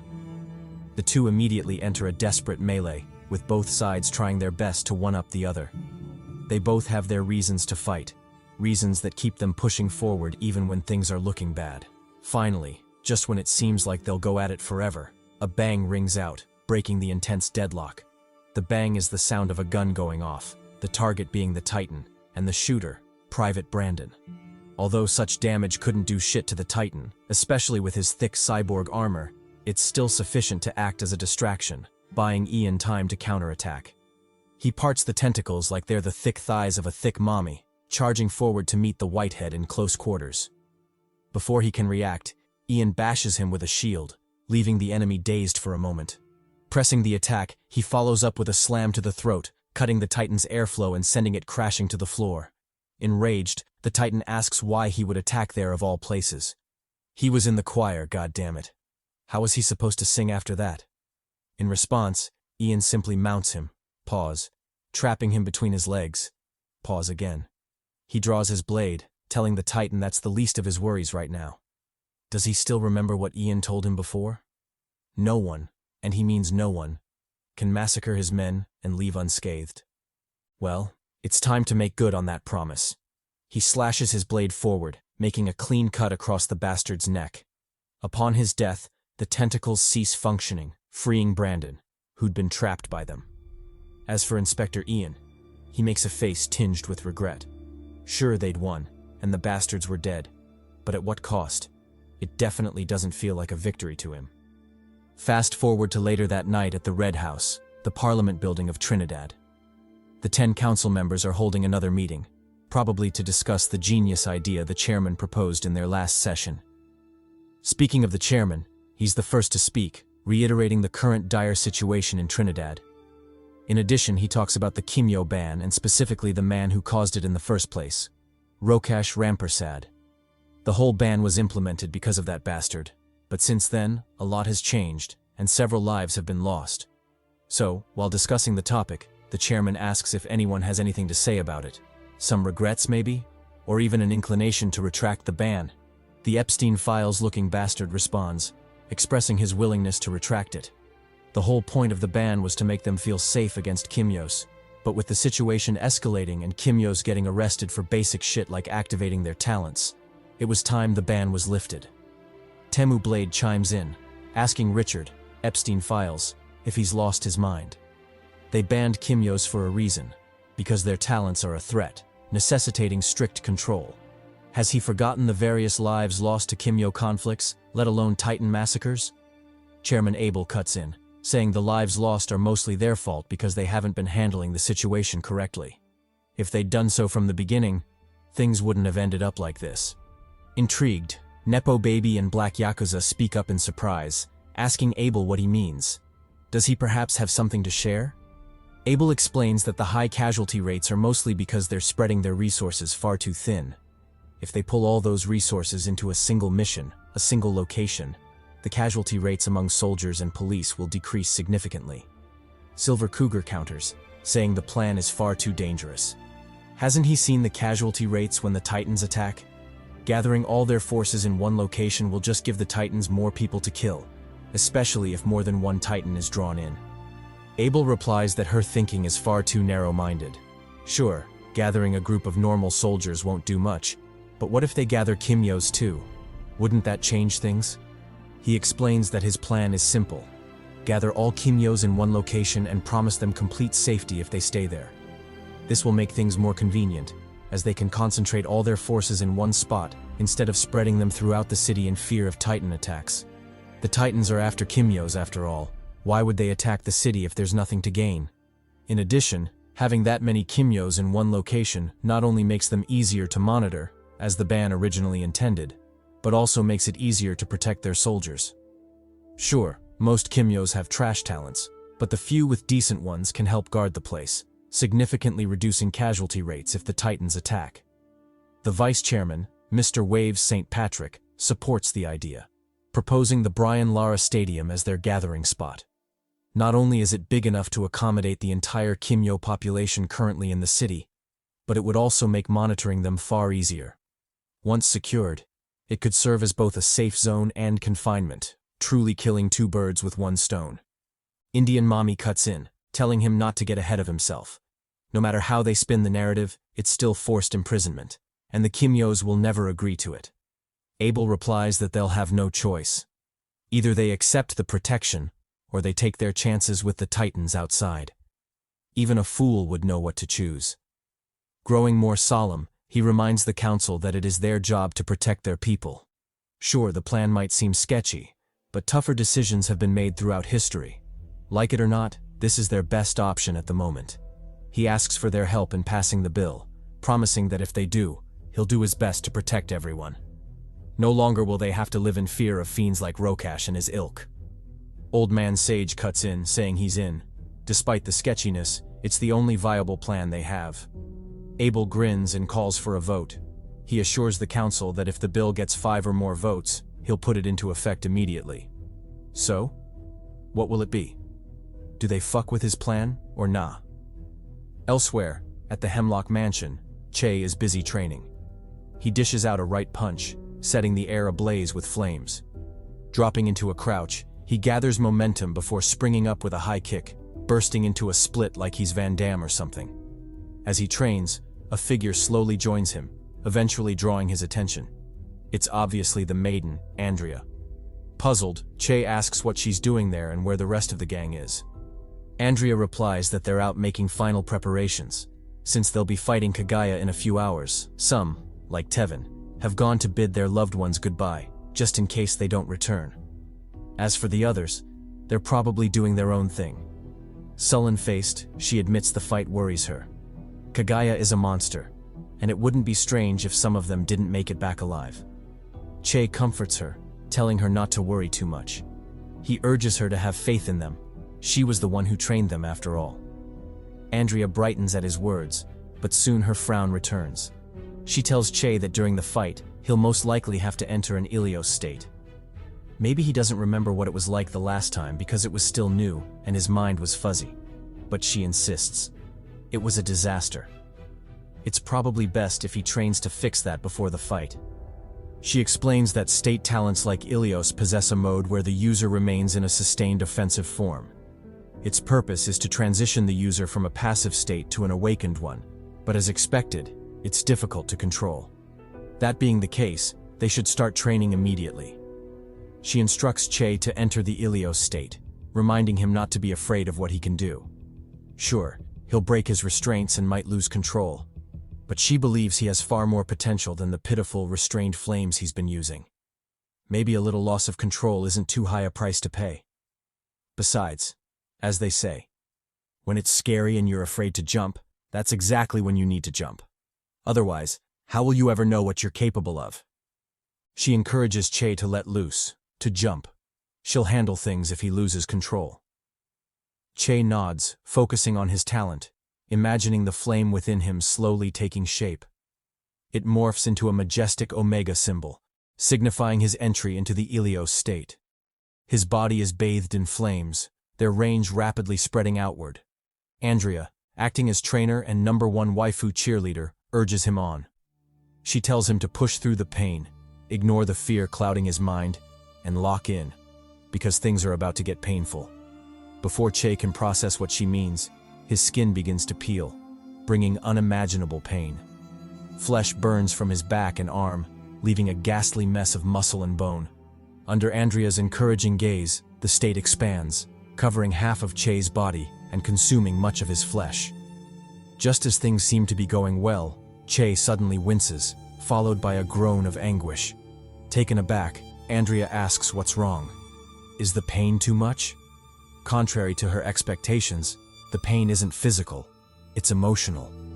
Che's heart bleeds from the loss of his father and mentor, Leo Thomas. Like an emotional bitch, he cries out that he misses his poppy. Leo was everything to him, the father he never had. How could he lose him like that? Why couldn't he save him? Why didn't he do anything when Rokash threatened him? He was right there, goddammit. How was he supposed to live with that guilt, to live without him? And why did the old geezer leave his talent to him? How could he waste it on someone so unworthy? If Che could give it back, he would. Listening to Che's outburst and bitch-ass ramblings, Andrea walks toward him, braving the blazing flames and ignoring the searing heat. Reaching the sobbing, pathetic Che, she gently grabs his face and tells him everything will be all right. He isn't unworthy, and it wasn't a mistake for Leo to pass his talent on to him. Sure, she misses Leo dearly, and wishes he were still with them. But she sees him living on in CHADY. As for being worthy, aside from the emotional bitching on display, CHADY is absolutely the best person to inherit the talent. Choosing him was the best decision Leo ever made, and she's sure he believed that even in death. It wasn't an accident. Leo saw something in him, something worth entrusting his spark to. CHADY should believe in his master, even if he can't believe in himself. And if that still isn't enough, she tells him to be like the homie NotNPC and focus on her cakes instead. Can't he feel all that bounciness pressing against him right now? Surely he isn't immune to that tenderness. Cakes practically falling off the bone. At her words, CHADY finally snaps out of his stupor, a slight blush creeping onto his face. He considers copping a juicy feel, doing one for the boys, but something else catches his attention. Andrea isn't hurt at all. Despite walking through the inferno, her skin is pristine as ever. When CHADY asks about it, Andrea tells him she'll explain everything if they survive the night. Whatever he wants to know, whatever he wants to feel, she'll give it all. With tears in her eyes, she confesses that going after Kaguya is beyond reckless, but they owe it to everyone to try. Their loved ones, those who come after them. They owe it to the world to take down that fiend. And with Kaguya's overconfidence and negligence, he'll be vulnerable. It's the perfect time. It's now or never. Later that night, in Port of Spain, a trio of familiar faces is also on the move. After infiltrating Kaguya's suspected hideout, they make their way deeper inside. Walking through the crowd, the bodyguard, whose name I still can't remember, comments on the absurd number of civilians around. Wasn't this supposed to be a hideout? Then why were so many civilians here? Regardless, he came for Fade, and whatever happens to them isn't his problem. The nephew chimes in, adding that the civilians are just cattle. Even if a bunch of them die, it won't matter. But more importantly, what are they waiting for? Shouldn't they storm the castle already? Rokash chuckles knowingly and tells him to work on his perception. Storming the castle won't be necessary. The castle dogs have already come out to greet them. As for where they are, just look around. They're surrounded. True to his words, hooded figures slowly close in, sinister smirks etched across their faces. They encircle the trio, trapping the assholes in a pincer attack, making the first move in a night destined to be bathed in blood. And true to that thought, blood is indeed spilled. But it isn't from the party we expected. Rather, it's the group of titans suffering numerous casualties. Corpses and mangled bodies of their brethren lie sprawled across the ground, some even smashed into the walls, their status, alive or dead, unclear. As for the surviving few, they steadily back away, their demeanor screaming they'd rather be anywhere but here right now. Unfortunately, they're already in the fray, so they have no choice but to grit their teeth and run the Fade anyway. Rokash, on the other hand, the man responsible for single-handedly whooping their asses, laughs at their display, taunting that the Titans aren't much at all, contrary to the fearsome reputation they've built.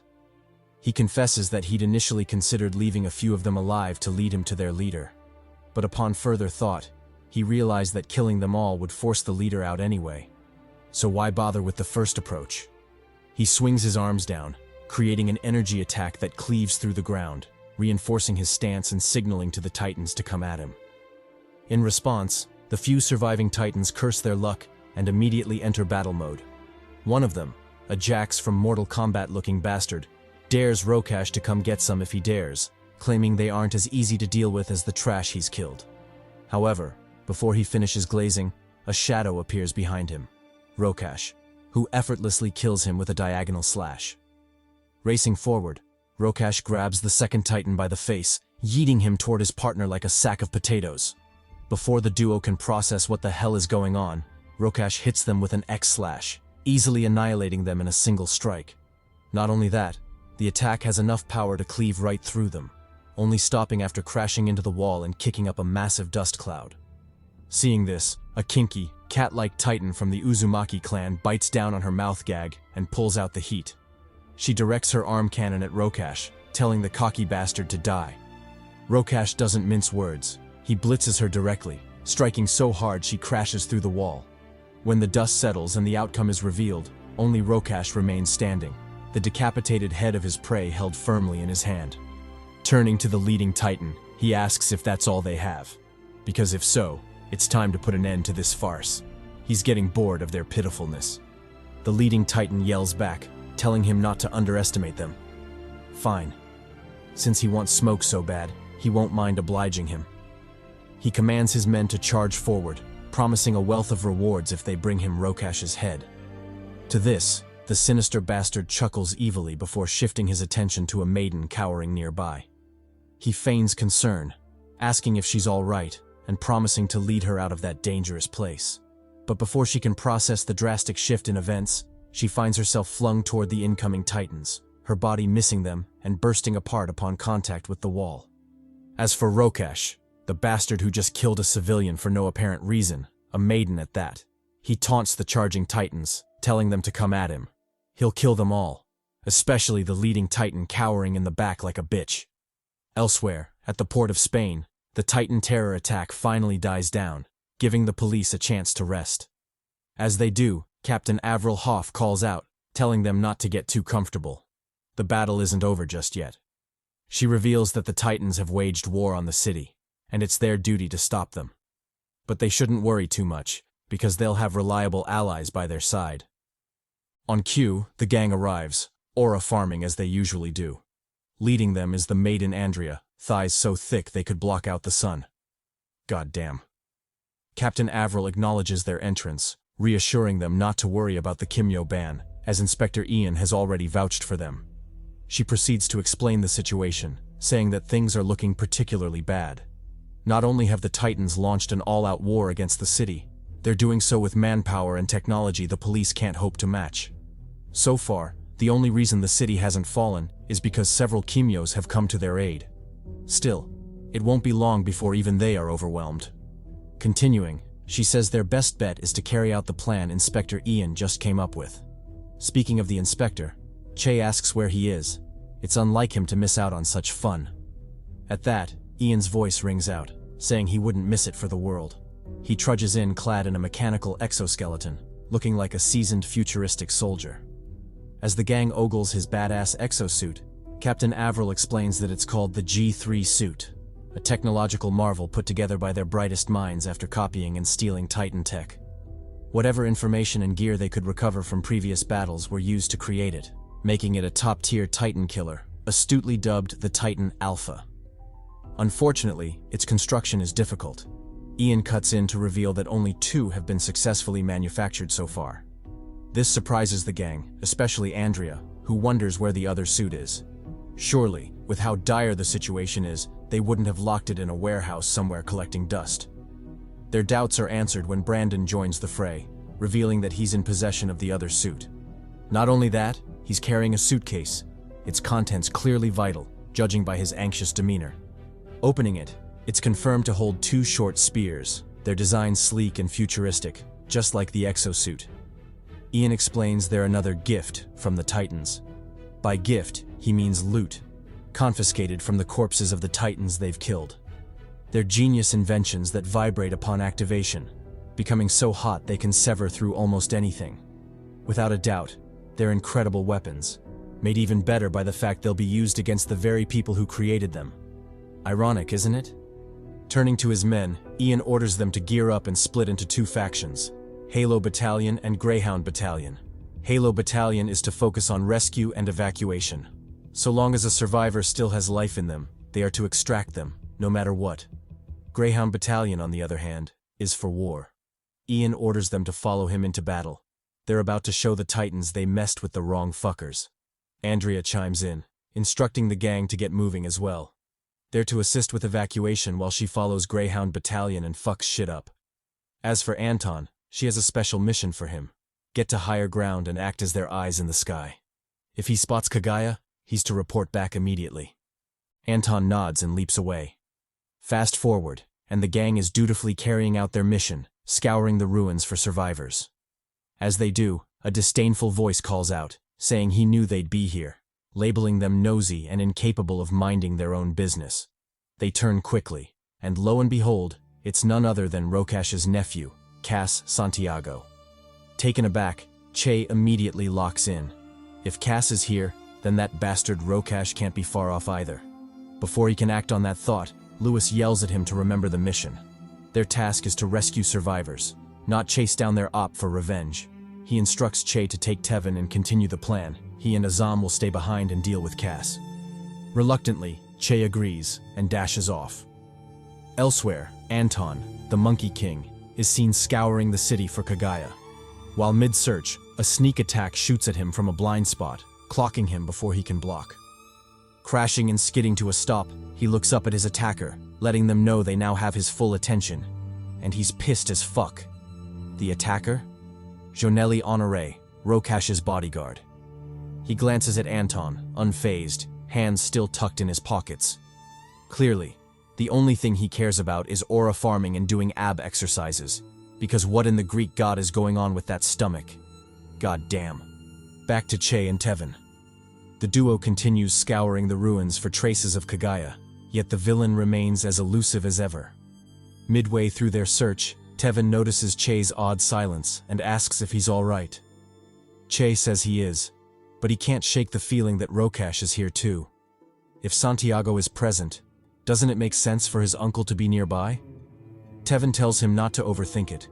With how rampant the Titans have been, he wouldn't be surprised if Rokash has already left the country. And even if he hasn't, they have a bigger mission right now. They can't afford distractions. Che nods, saying it's what Leo would have wanted.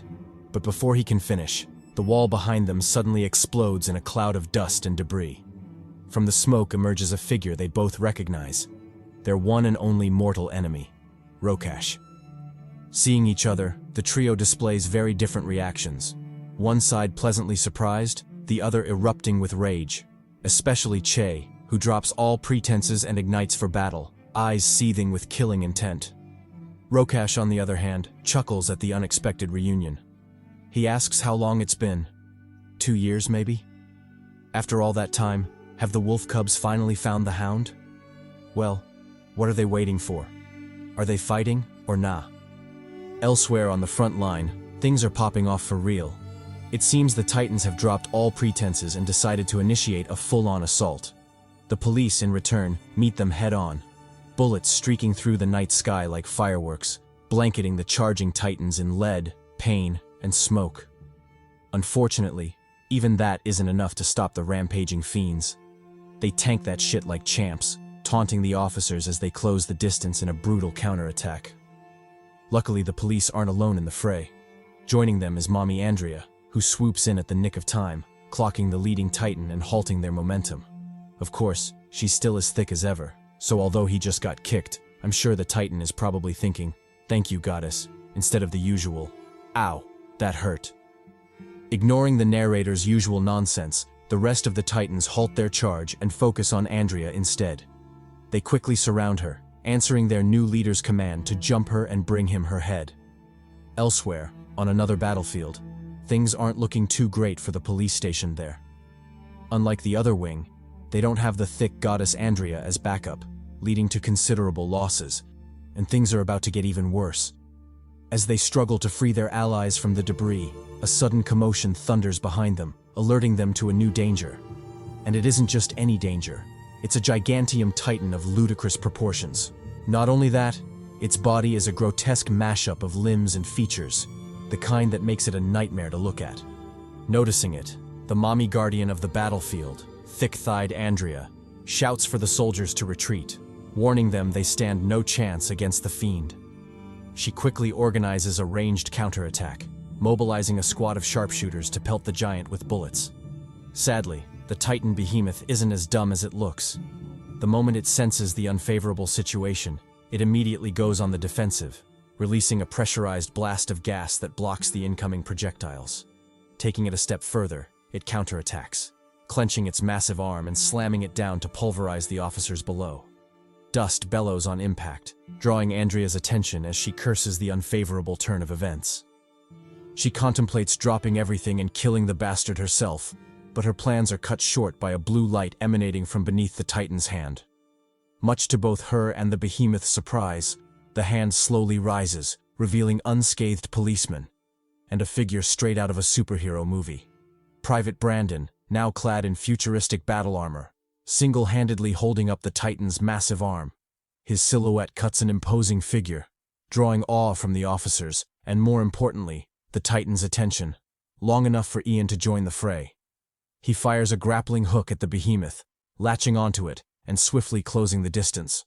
While hurtling forward, he activates his back thrusters, boosting his momentum and rocketing toward the Titan at incredible speed. Before it can process what's happening, Ian shoots past it, tearing a massive hole through its chest. Just like that, the fiend is gone, opening a path for the allies to counterattack. Ian rallies his men, telling them to march forward and get some. And in case they don't feel motivated, they should look at Andrea's thick, heavy thighs. That's all the motivation they'll ever need, the motivation of thickness. God damn. Back to Azam and Lewis in their fight against Cass Santiago. Shit is finally getting good, with both sides gearing up for battle.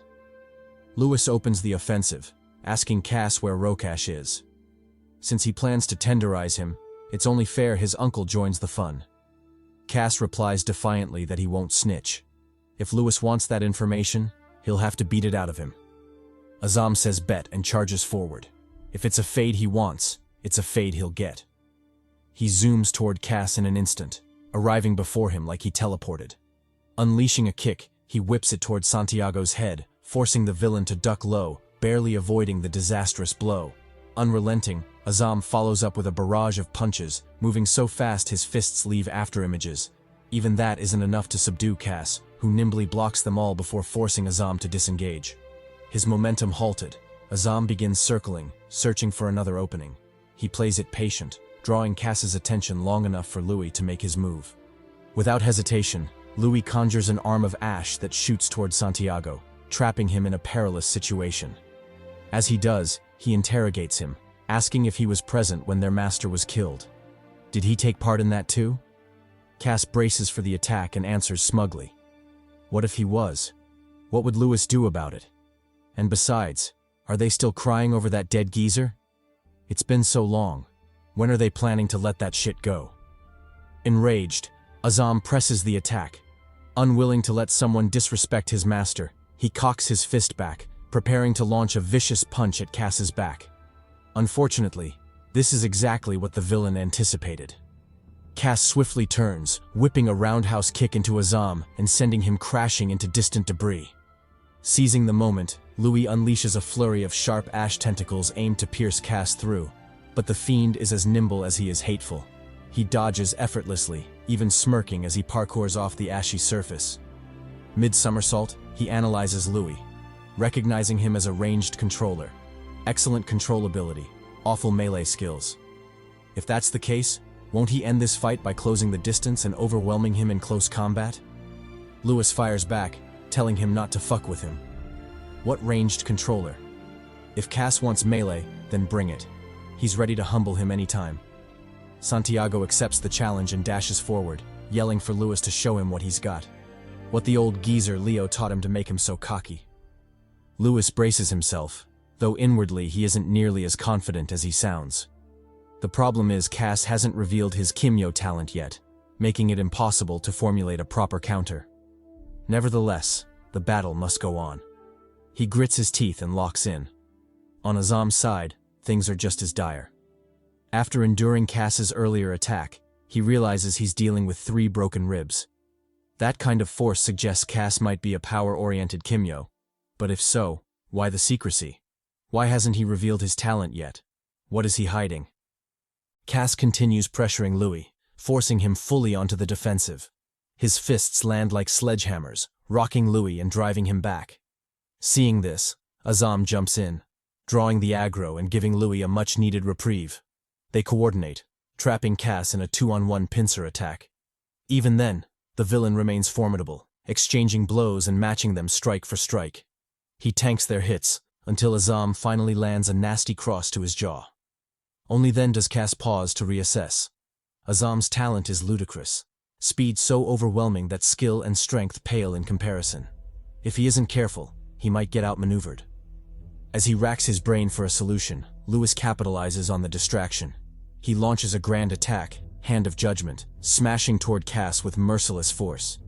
At the same time, Azam moves in with the Kirin 5-point technique, his palms striking forward like the claws of a divine dragon.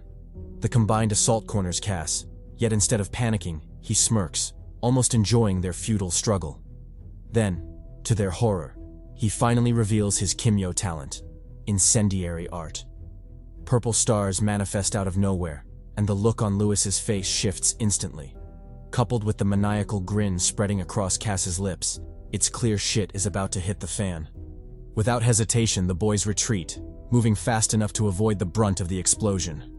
Even so, they're both roughed up, especially Azam, who's sent flying by the shockwave. Lewis barely escapes the worst of it by cocooning himself in ash.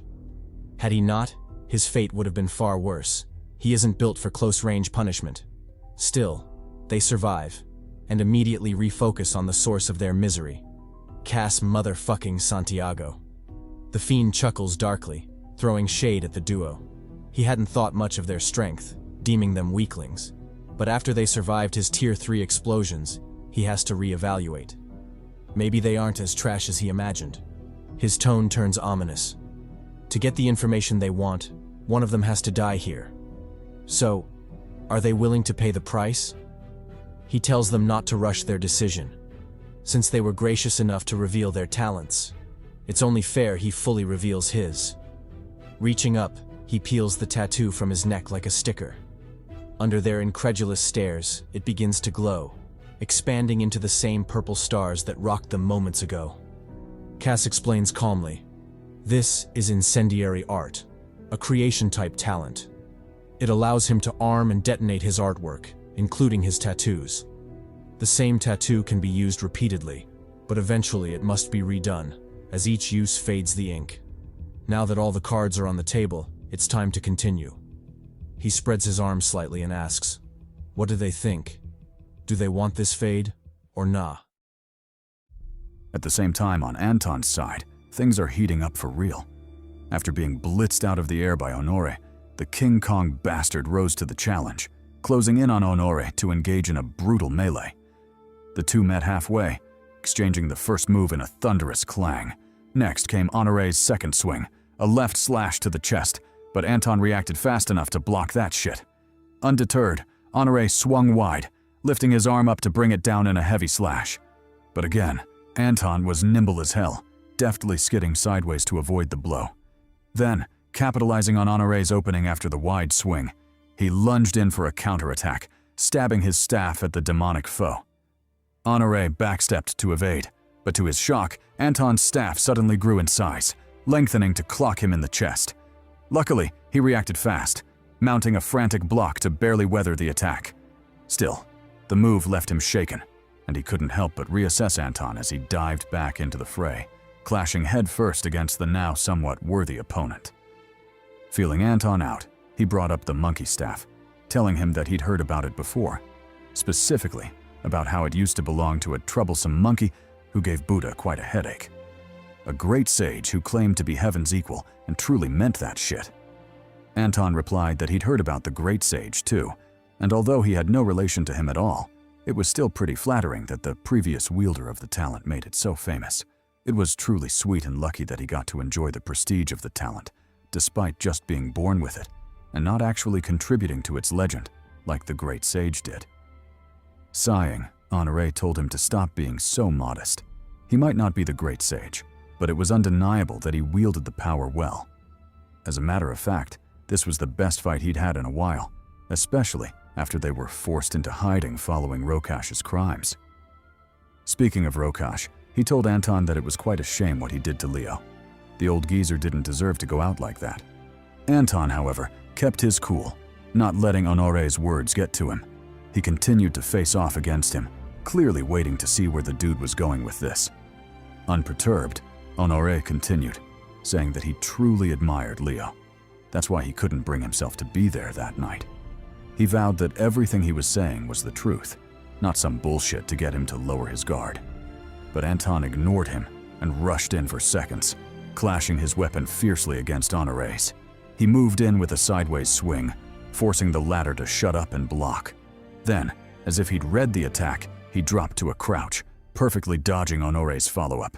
He weaved through his defenses, positioning himself behind Honore, and for the first time commented on his nonsense rumblings. Swinging his staff to counterattack, he told him that he didn't care what he thought. At the end of the day, he was still involved with Rokash, and by extension, Leo's death, so he had to pay for that. His sin of protecting the villain who murdered his master had finally caught up with him, and he would be the executioner. Saying so, he conjured another staff, bringing it down on Honore with a relentless clang. The blow left the villain slightly startled, his feet sinking involuntarily into the ground. Realizing the momentum of the fight was shifting unfavorably, Honore decided to lock in. Jagged, sharp tentacles protruded from his back, launching a powerful sneak attack at Anton. Him? Pay for his crimes? He'd first have to see if Anton had the ability to make him do so. He stabbed his tentacles at Anton, forcing the latter's face to change drastically. Without any hesitation, he too locked in, removing the mask that had been covering his face. Then, with a tone that heralded a great change, he commanded his inner beast to come out. Beast shift. Kong, 50%. A dense aura and puffs of smoke spread across the area, followed by Honore's attack raining down mercilessly. Still, from the villain's reaction and the slight frown on his face, it was clear he hadn't stopped the transformation. And true to that thought, when the smoke settled, there stood Anton, now in his half-Kong state, aura farming the shit out of the moment.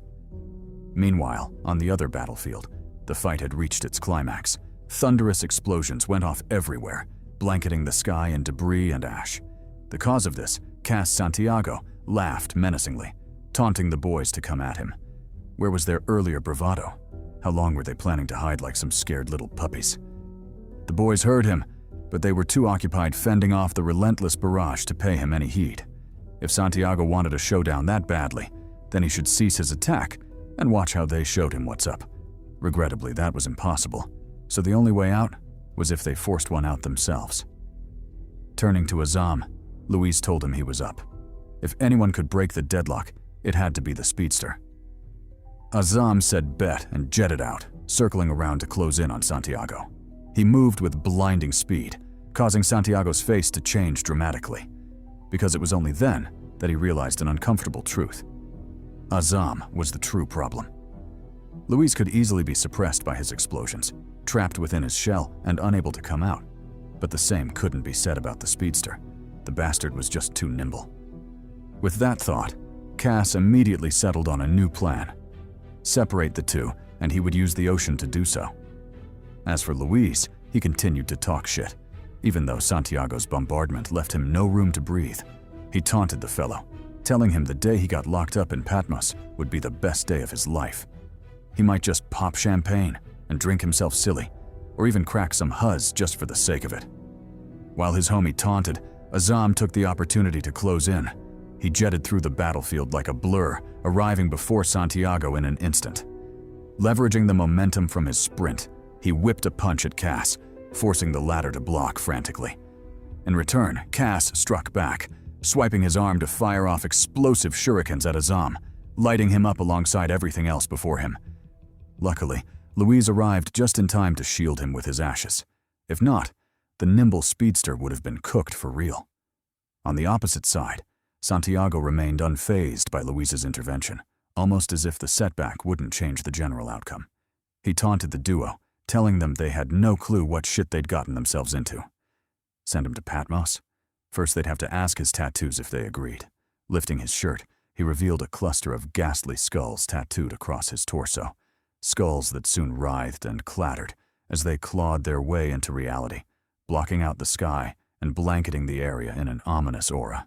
The boys went on high alert, but Santiago cackled sinisterly, glazing his power and telling them his talent type was the best.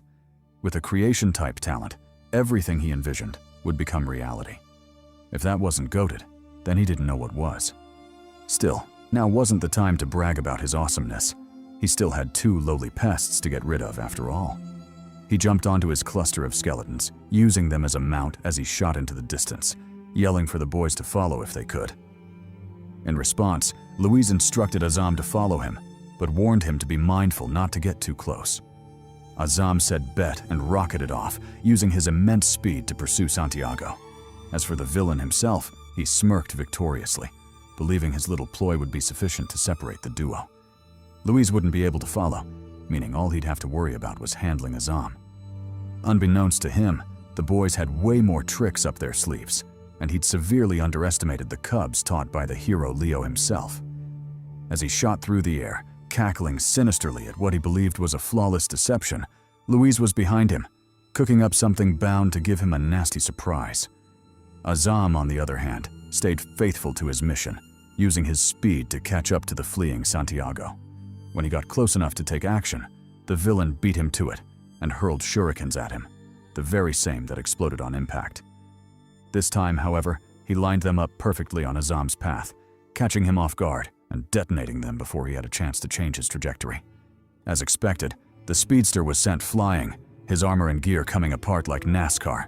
Santiago, on the other hand, cackled even louder, taunting that Leo's legacy wasn't much at all. If that was all his protégés were capable of, then he might as well not have called himself a master. But before he could open his mouth to spew even more nonsense, an arrow came shooting for his face, missing him by a hair's breadth and crashing down on the building behind him. This sudden change shocked the hell out of Santiago, who whipped his head toward Louise, trying to figure out what was going on. To his shock, the ashy bastard had conjured a freaking horse, which he used to gallop at him while firing off one arrow after another. Turns out Louise, too, was a creation-type Kimyo, the very same Santiago had been boasting about just a second ago.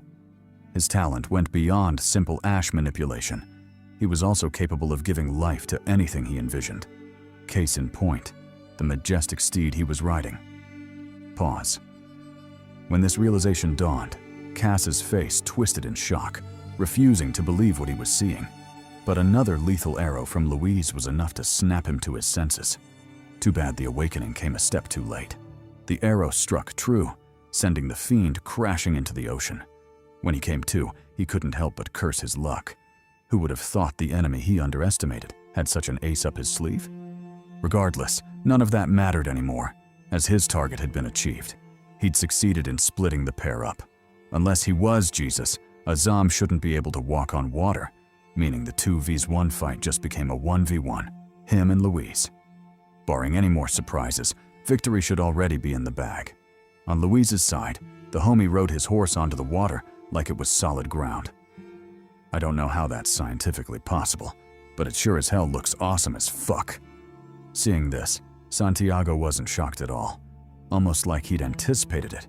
Instead, he stuck his tongue out, clearly intending to begin another pointless villain monologue. Luckily, before he could bore us to death with his nonsense, a streak of lightning flashed past him, splitting the water and shocking the hell out of him once again. The lightning, to Cass's horror, was actually Azam, gliding and moonwalking on the water like he was Jesus or something. Turns out the homie could indeed walk on water, and he looked hella majestic doing it. Isn't that a bitch? Back to Che and Rokash's battlefield, we flash back to when the trio met. Unlike the duo of wolf cubs, Rokash was actually quite easygoing about the run-in, even cracking jokes at the boys' expense. He asked how they'd been, and if their training had been fruitful. It had been 2 years after all, and he needed to know if whooping their asses would be worth it, or if he needed to give them more time before he humbled them. To this, Che roared his name in rage. He told Rokash not to fuck with him, especially not now that he'd managed to track him down after he'd been hiding away like a dog. Rokash, however, wasn't fazed by his outburst and continued his sarcastic remarks. He advised Che not to be so hasty, as that would inevitably cause turmoil in his life later on. He should know, because such haste led to him messing with his now crazy ex.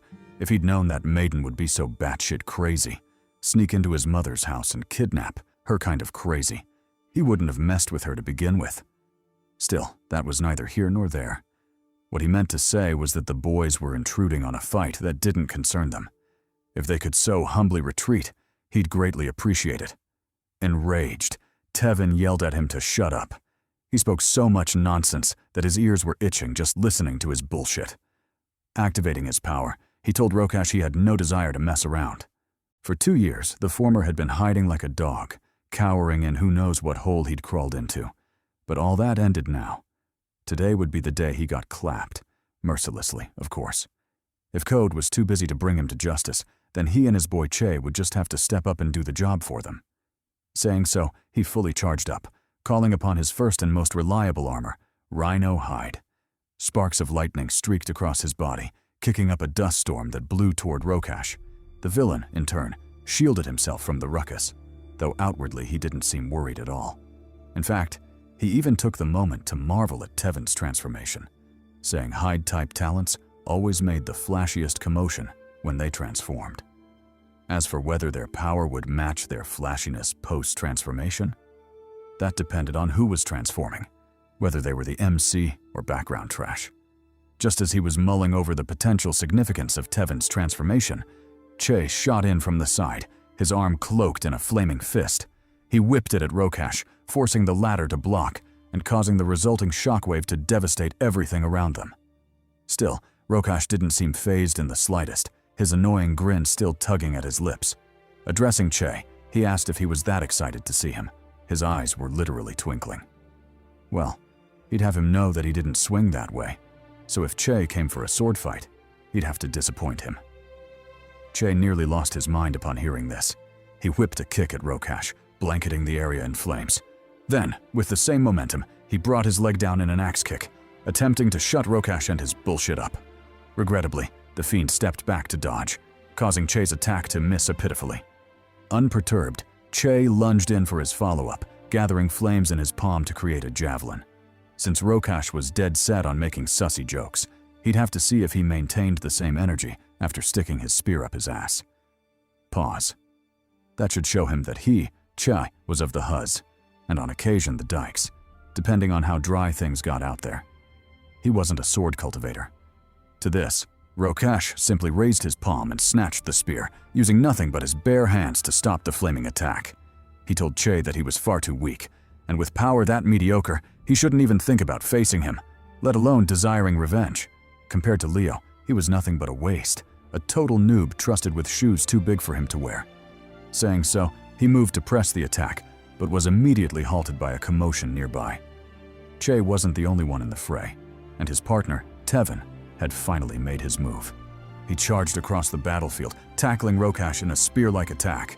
Then, leveraging the momentum, he slammed him against a nearby wall, cracking the concrete and burying Rokash within the falling debris.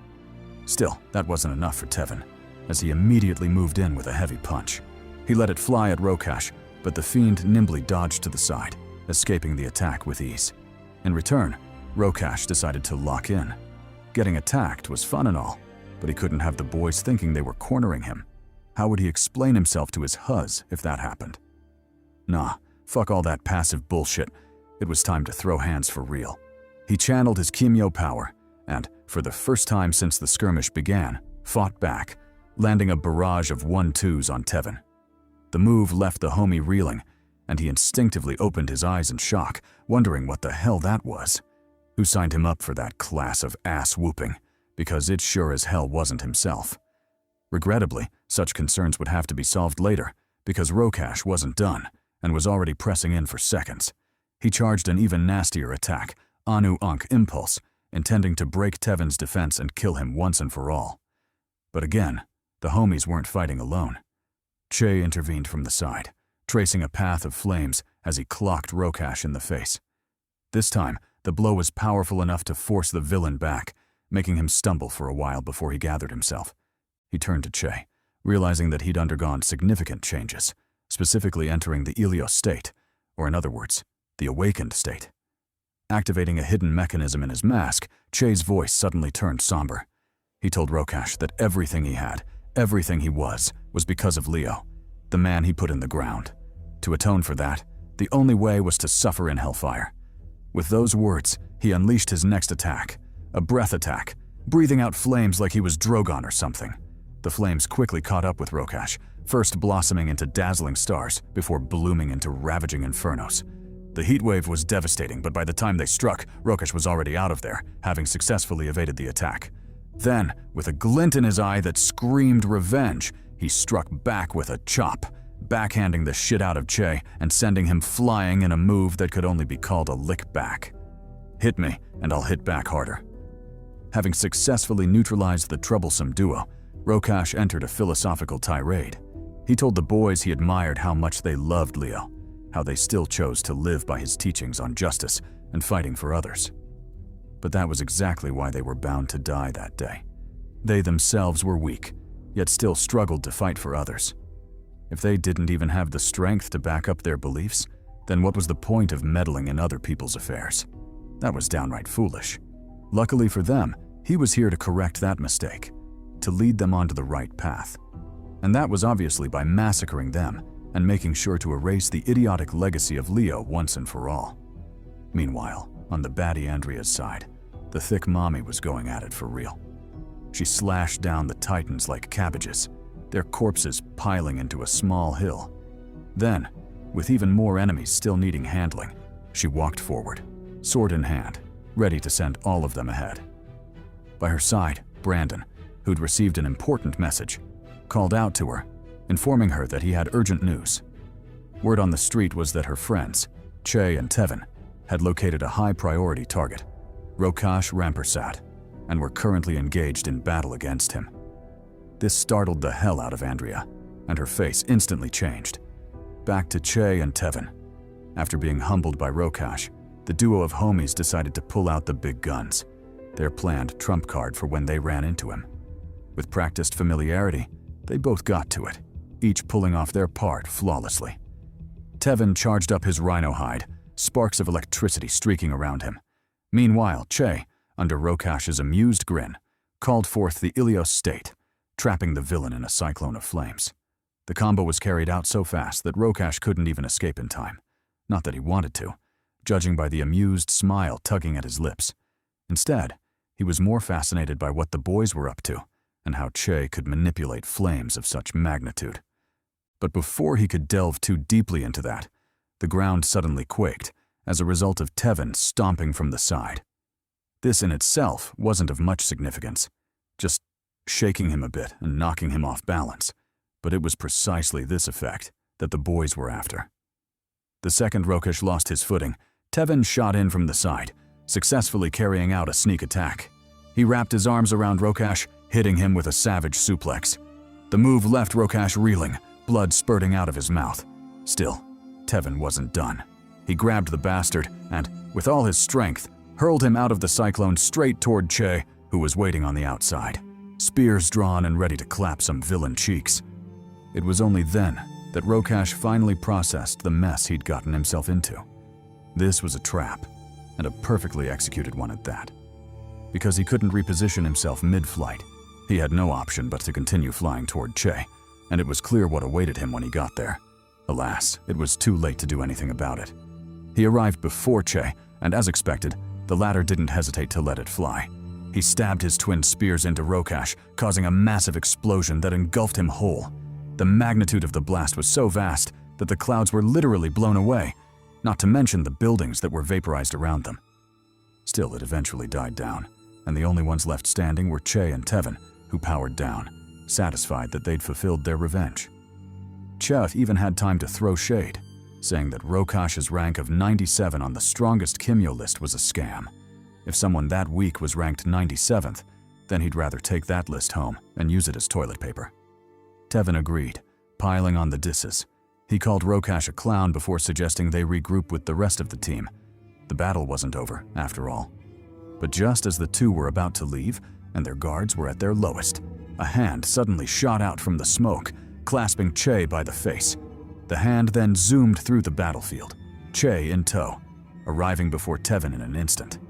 Before he could react, he too was yoked by the neck, lifted off the ground, and to both their horror, slammed ruthlessly into the ground, shockwaves forming around them. When the carnage stopped and the dust settled, the duo of homies lay sprawled on the ground, clearly having passed out from the assault. As for the perpetrator, who else could it be but Rokash, having undergone a transformation, his power increasing drastically. Taunting the boys, he asked if that was all they had, because if so, it was a shame. He hadn't even finished warming up yet.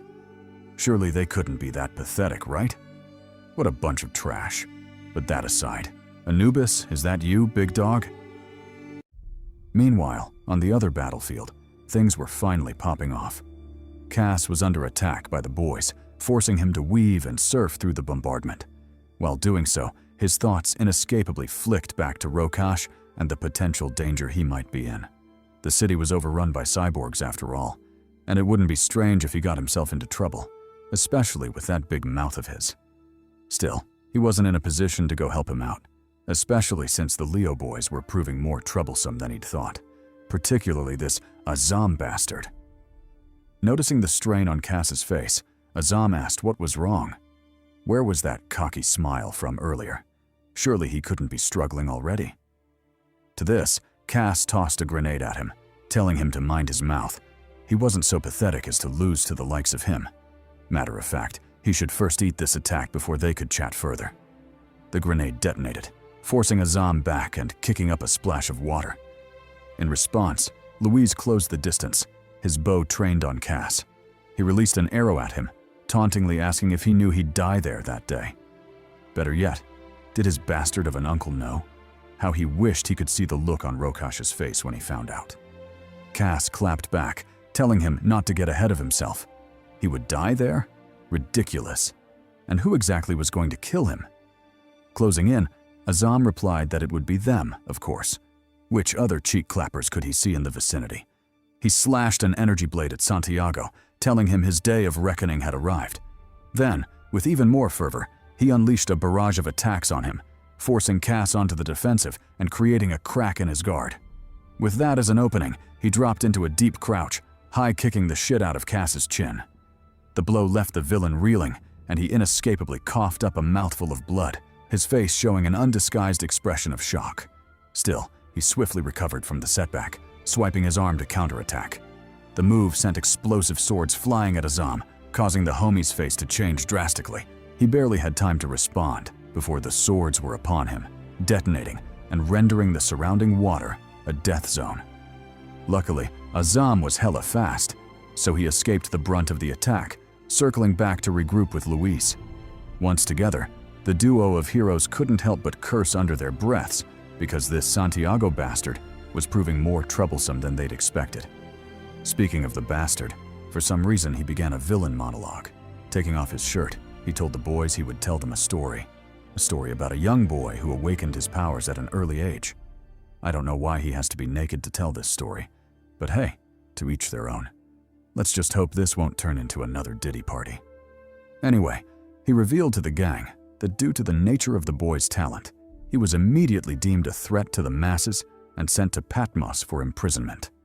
He didn't even get the chance to argue his case, just sentenced to life imprisonment, forced to share a cell with Big D Diddy.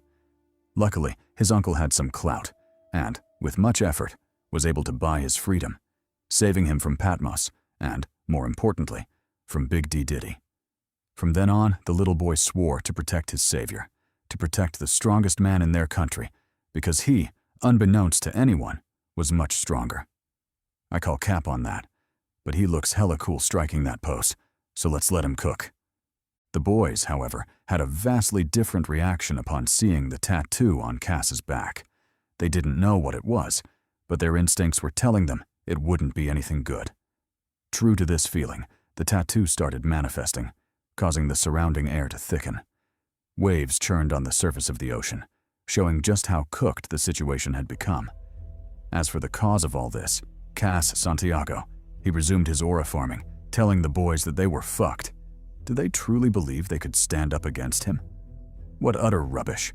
They were but a herd of cattle, completely helpless in restraining a dragon such as himself. Worse still, they didn't even have bitches. How could they possibly compare to him? With those words, he set off, flying into the sky and promising the gang he would level their precious city. Panicking, Azam asked Louise what they should do. If that giant snake was also a bomb, then it indeed had the ability to level the entire city. Louise reassured him, telling him not to panic. Everything, including that daunting snake, had a weakness, and all they had to do was find it. Besides, Trinidad was full of excellent mommies. He doubted Cass would have the heart to kill them all.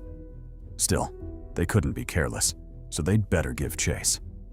Meanwhile, Cass was already closing in on the center of the city, his intentions clear. He meant to deal as much damage as possible. As he flew closer and closer to his target, a sudden chill crept up his spine, forcing him to turn back right on time to catch the monster lunging in at him. Spooked, Cass flew the snake forward, barely avoiding the sneak attack. He turned to the boys, taunting that their efforts were pointless. Trinidad would fall that day, and there was nothing they could do about it. If they truly loved the city that much, then they could have whatever would be left after he leveled it. Fuming, Azam asked if he was crazy. That was his city too. How could he think of leveling it? Besides, had he even thought about the waifus? It was unforgivable to make them collateral damage, goddammit. Addressing Louise, he asked what the plan was.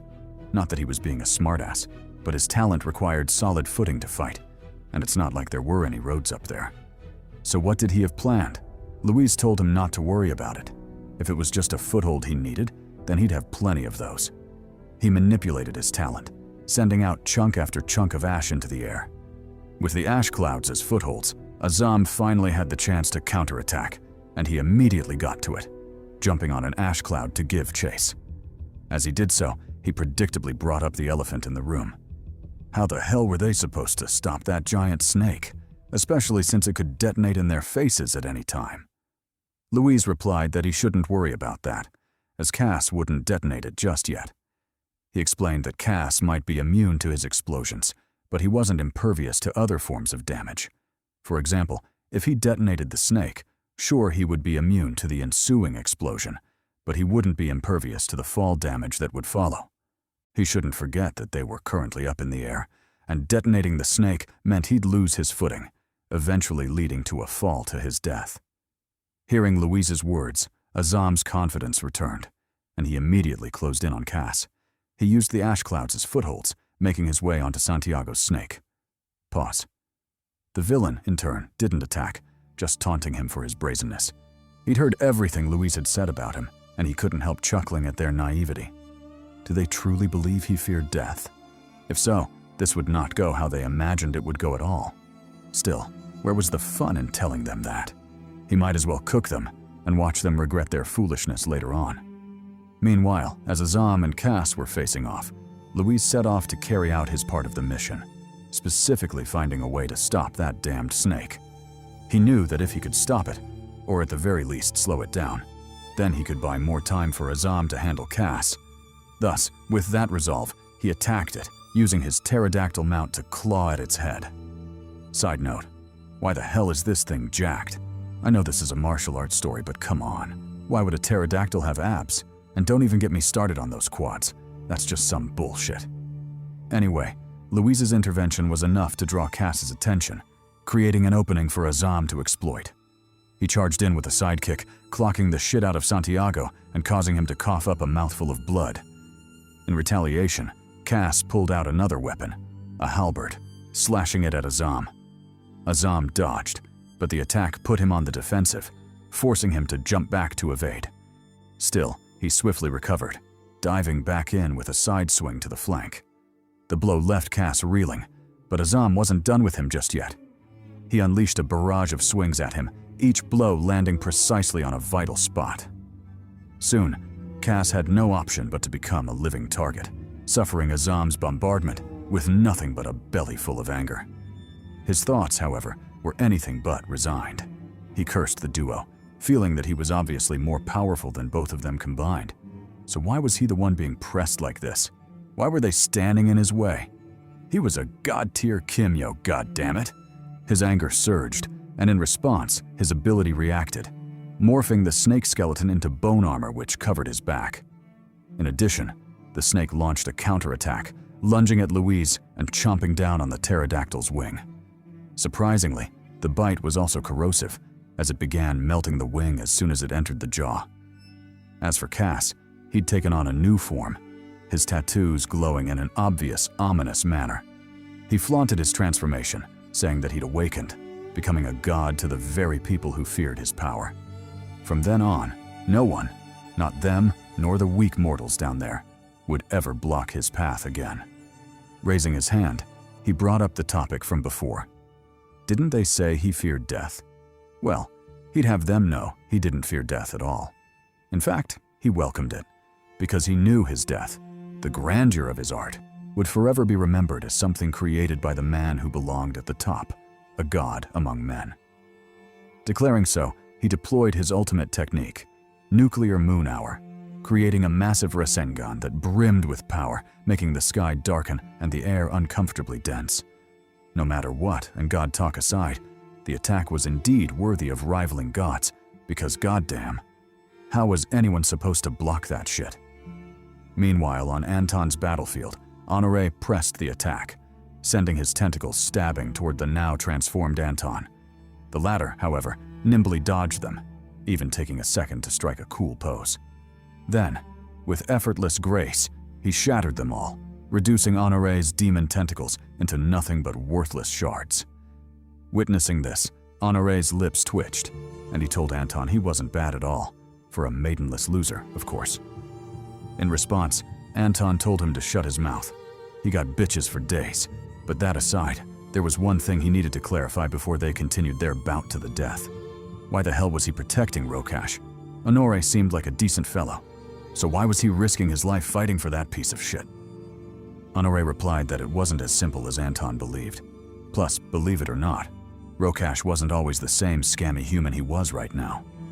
To explain it simply, he could compare it to the concept of nuclear deterrence. Surely Anton knew what that was, right? Or should they pause the battle and teach him some basics first? Anton replied that of course he knew about nuclear deterrence. He wasn't that dumb. But what did that have to do with Rokash? Honoré explained that it had everything to do with Rokash, because Rokash was said nuclear deterrent for the forces acting against humanity. He went on to explain that there was someone lurking in the shadows who had impure intentions toward the human race, and that person, who had an unhealthy obsession with eliminating humanity, was only being kept at bay by the mere existence of Rokash and the now-deceased Leo Thomas. With Leo's death, the only one left to keep that fiend in check was Rokash. But judging by recent events, plus all the Titan attacks, he was willing to bet that said person couldn't hold himself back anymore. The Titan and terrorist attacks were proof that his preparations were finally complete, and he was ready to step out from the shadows. As for his name, no one truly knew, but everyone just called him, ironically, the Shadow. Listening to the info dump, Anton asked if he was serious. He'd met Kaguya before, and he wouldn't exactly call him menacing. Honoré replied that Kaguya was nothing but a puppet. Of course, he wouldn't be menacing. However, he could say with certainty that the same wasn't true for his master, the man pulling the strings behind the scenes. That bastard was a monster. Locking in, and with his armor equally spreading to cover his body, he told Anton that he had one job to do. Love him or hate him, he had to prevent the arrival of the Shadow for as long as possible, and that involved protecting the man who was keeping him at bay, Rokash. Sighing, Anton told him that he understood. However, that wouldn't stop them from doing what they needed to do as well. Rokash had to die, and that fact was non-negotiable. Honoré replied that he understood as well, so further talk was pointless. For the sake of both their ambitions, the only way forward was to throw hands and hope the best side would win. Anton said bet, and geared up for the fade. He pushed off the ground, shooting toward Honoré with unmatched ferocity. In response, Honoré welcomed the fade. He stabbed his tentacles at Anton, telling the latter to bring it. Anton complied and swung his staff, effortlessly shattering all the lunging tentacles. He told Honoré he was down for the smoke, so the bastard better not hold back, because if he did, he guaranteed he would get clapped. Honoré, in turn, stabbed into the wall, using his tentacles to scale up the building like he was Dr. Octopus or something. He told Anton that he welcomed the fade. Since there was no hope of changing his mind about Rokash, the only thing he could do was test his strength. Test whether he was worthy enough to take down Rokash, but more importantly test whether he and his gang had what it took to replace him as the deterrent and keep humanity safe. To this, Anton told him to watch. They might not have bitches, but the one thing they did have was the resolve to protect the world, especially the waifus. Saying so, he activated his secret technique, Kong Beast Shift, Model Doppelganger. A thick plume of smoke puffed into the air, startling Honoré, who immediately went on high alert. Still, before he could piece together what the bastard was up to, two Antons suddenly appeared before him, each moving in for the kill. Surprisingly, upon seeing this, Honoré didn't seem fazed at all. Instead, he smiled, thinking to himself that Anton wasn't bad at all. Maybe, just maybe, he might really have what it took to shoulder that burden. But first, he'd have to prove himself, and more importantly, get himself some bitches because goddamn. Back to the battle with the Titans. things weren't looking good at all. Despite having the jacked, thick, Amazonian mommy Andrea on their side, the police were still steadily getting overwhelmed by the enemy's numbers. Realizing this, Andrea proposed breaking out. She told Ian she could probably carve a path out, but there would definitely be damage to their forces. Some would inevitably fall. In response, Ian told her to go for it. Their forces were steadily being overwhelmed anyway. They really couldn't stay there any longer. Plus, he doubted the men would regret dying while following the thick-thighed Andrea out. Andrea said bet and immediately got to work. Her thoughts, however, were still stuck on Che. She prayed the bastard would survive, because if he didn't, then she'd have to resurrect his dead ass and kill him herself. But that aside, it was time to get to work. Stabbing Muramasa into the ground, she thanked it for its sharpness. However, what she needed to do next would require way more than just sharpness. She needed rage. Saying so, she grabbed hold of her axe, causing a bolt of lightning to strike down like she was Thor or something. When the light faded and the dust settled, the whole gang was shocked to see her new transformation.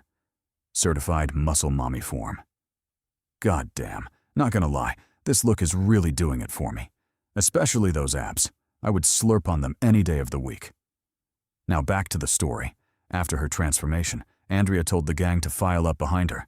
She would break them out of that place. Meanwhile, on Anton's battlefield, the fight had reached its climax. But before it could burst, Honoré told Anton to hold up. There was something he needed to say. Shouldn't he at least take him to dinner first? Jokes aside, he asked Anton if they'd be ready for the responsibility to come. At this point, it didn't matter whether they believed him about Rokash or not. What remained clear was that if they defeated Rokash, the person responsible for keeping the shadow at bay, they would inadvertently release the shadow onto the masses, and it would be their duty to stop him. So, were they ready for that or nah? Anton replied with a question of his own. Assuming they believed him and the shadow actually existed, what were the chances they could beat him as they were now? Honoré replied with zero hesitation. They had absolutely no hope in defeating that fiend. In fact, they might as well save him the trouble and off themselves right now. Incredulous, Anton joked that he must be kidding. Did he even know who his friends were? They were certified badasses, and they even had the bloodline of Master Leo on their side. However, upon hearing this, Honoré yelled at him to shut the fuck up, startling Anton quite a bit. Continuing, he stressed that he wasn't messing around, and their chances of victory were truly zero. That was because the man they would go up against was secretly ranked by code as rank 0 on the strongest Kimyo list. How could fledglings like them hope to stand against him? Besides, the bad news didn't end there. Shadow's true identity wasn't only rank 0 on the strongest Kimyo list, he was also the last disciple of Cain. That is to say, Shadow was a monster as old as the demon Kimyo himself, a man hell-bent on fulfilling his master's plan. So how could they possibly stop him with the strength they had right now? Shocked, Anton called cap on that. He told Honoré he was spouting nonsense. There was no way Coda would hide something like that. Honoré, however, insisted that he was telling the truth. Shadow's existence was classified, but the few in the know, specifically those on the God tier list, were aware of it. The reason he was also aware of it, despite not being on that list, was because he'd learned it from Rokash and Leo, the only two people who had ever survived an encounter with Shadow. Noticing the frown on Anton's face, he told him he understood why Leo kept it secret from them. If people found out that a being such as Shadow existed, a being so formidable that only two people had ever survived an encounter with him, it would shatter what was left of the fragile peace in the world. Mulling it over, Anton's face changed, and doubt inescapably crept into his heart. He was about to lose himself in despair, but was swiftly snapped out of it by Honoré, who told him to cheer up. Logically speaking, he shouldn't worry too much about Shadow because he was bound to die by his hands that day. Why would he worry about a boss that would clap him later when he already had a boss that was going to clap him right now? Smirking, Anton told him to bring it on, his earlier despair melting like snow. He told Honoré he was right. Why should he worry about a boss he'd clap later when he still had his fine ass to clap right now? Pause. Honoré should prepare himself because he was about to lay him down. Pause again. In response, Honoré told him to bring the smoke. Regardless of what happened later, they should at least make sure their last battle was a legendary one. Anton agreed, and geared up for war. Like Honore said, no matter what happened later, cheeks still needed to be clapped right now. No ditty, of course. Before the fateful battle, however, let's flash forward to 2029, 10 years into the future from the current story timeline. In a ruined port of Spain, dusty and dilapidated, like it was an apocalypse or something. Actually, I do believe it is an apocalypse. The otherwise quiet city is suddenly offset by a thunderous explosion. Zooming in on the actual scene, it's revealed that the commotion is from two Kimyos fighting. One, who's clearly getting his shit rocked, ass baked, grumbles to his opponent, saying that that shit hurt like hell. Was that really how he should greet his friends, especially after they hadn't seen each other for so long? He stands straight, revealing the characters etched on his costume. God tier. Meaning this mysterious Kimyo is one of the revered powerhouses listed in the strongest Kimyo list. Shaking off the dust from his pathetic ass-whooping, the god-tier Kimyo tells his opponent that he had no choice. If he'd had anywhere else to go, anyone else to seek out, he wouldn't have come here. But clearly that's not the case, so here he is, and they truly need to talk. He calls out to his opponent again, a Ronin-looking Kimyo with killer drip and aura, addressing him by his real name, Che Hart. Back to the present, in the battlefield of Che, Tevin, and Rokash, or more accurately, in the place the boys are getting their cheeks swiped. An arrogant Rokash taunts the boys for not knowing their limits. Did they really think they could take him down? Them? With their trash skills? He stomps down between them, taunting that that was impossible. His 97th rank in the strongest Kimyo list wasn't for show after all.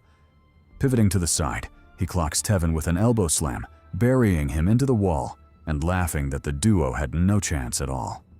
Then, as if he had eyes at the back of his head, he spins back to evade Che's sneak attack, deftly dodging to the side while trapping him by the arm. Derisively, he tells him that he's too weak, completely undeserving of the talent Leo left him, and as if to prove his point, he punches Che in the flank, breaking his ribs and causing him to spit out a mouthful of blood. Still maintaining his haughty smile, he turns back to block Tevin's punch, ignoring the crumbling ground around them, a testament to Tevin's actual power, and teases that the duo were just too weak. If Leo knew how pathetic they were, he'd stop messing with the Valkyries in Valhalla, fondling cakes, and reincarnate immediately. Fed up with his constant yapping, Che yells at him to shut the hell up. He charges a powerful attack with his flames, telling Rokash to eat this if he had no use for his stupid mouth. Regretfully, all that shit talk amounted to nothing, as Rokash easily tanked his attack, completely unfazed. And on the contrary, it was Che who ended up looking foolish in the end. He'd performed a chariot wheel, a blazing attack that should have made him look imposing. But from my view, he low-key looks like a dancing ballerina, bursting that cake open and allowing free entry to unquestionable ditty behavior. Surely I can't be the only one who thinks this pose is gay as fuck, right? Anyway, switching over to Cass's side, the deranged homie was still preaching Deidara's doctrine. Ass is an explosion, or whatever the hell he always says. He had the boys in a chokehold, with neither daring to move in the face of his massive Rasengan. Still, something needed to be done, so Louise called out to Azam, telling him that he had a plan. In response, Azam told him to be quick. From the looks of it, Cass had drained all the energy from his other tattoos into the giant bomb, meaning this would be his final attack. If they couldn't stop it, the bastard might actually level the whole of Trinidad. Cass, in turn, gloats that Azam was goddamn right. He reveals that he's emptied his entire chai into creating this bomb, and from his estimation, it had the power of 3 nuclear warheads, perfectly capable of erasing their precious port of Spain, blessing everyone with the kiss of hot death. Incredulous, Louise asks if he's dumb or something. Setting off a bomb of that magnitude would drag everyone down with him, including his bastard of an uncle. Wasn't he afraid of the collateral damage? Frenzied, Cass replies that he didn't give a damn about shit like that. So what if Rokash died? To hell with him and his stupid rank. As far as he was concerned, he should be the ranked one.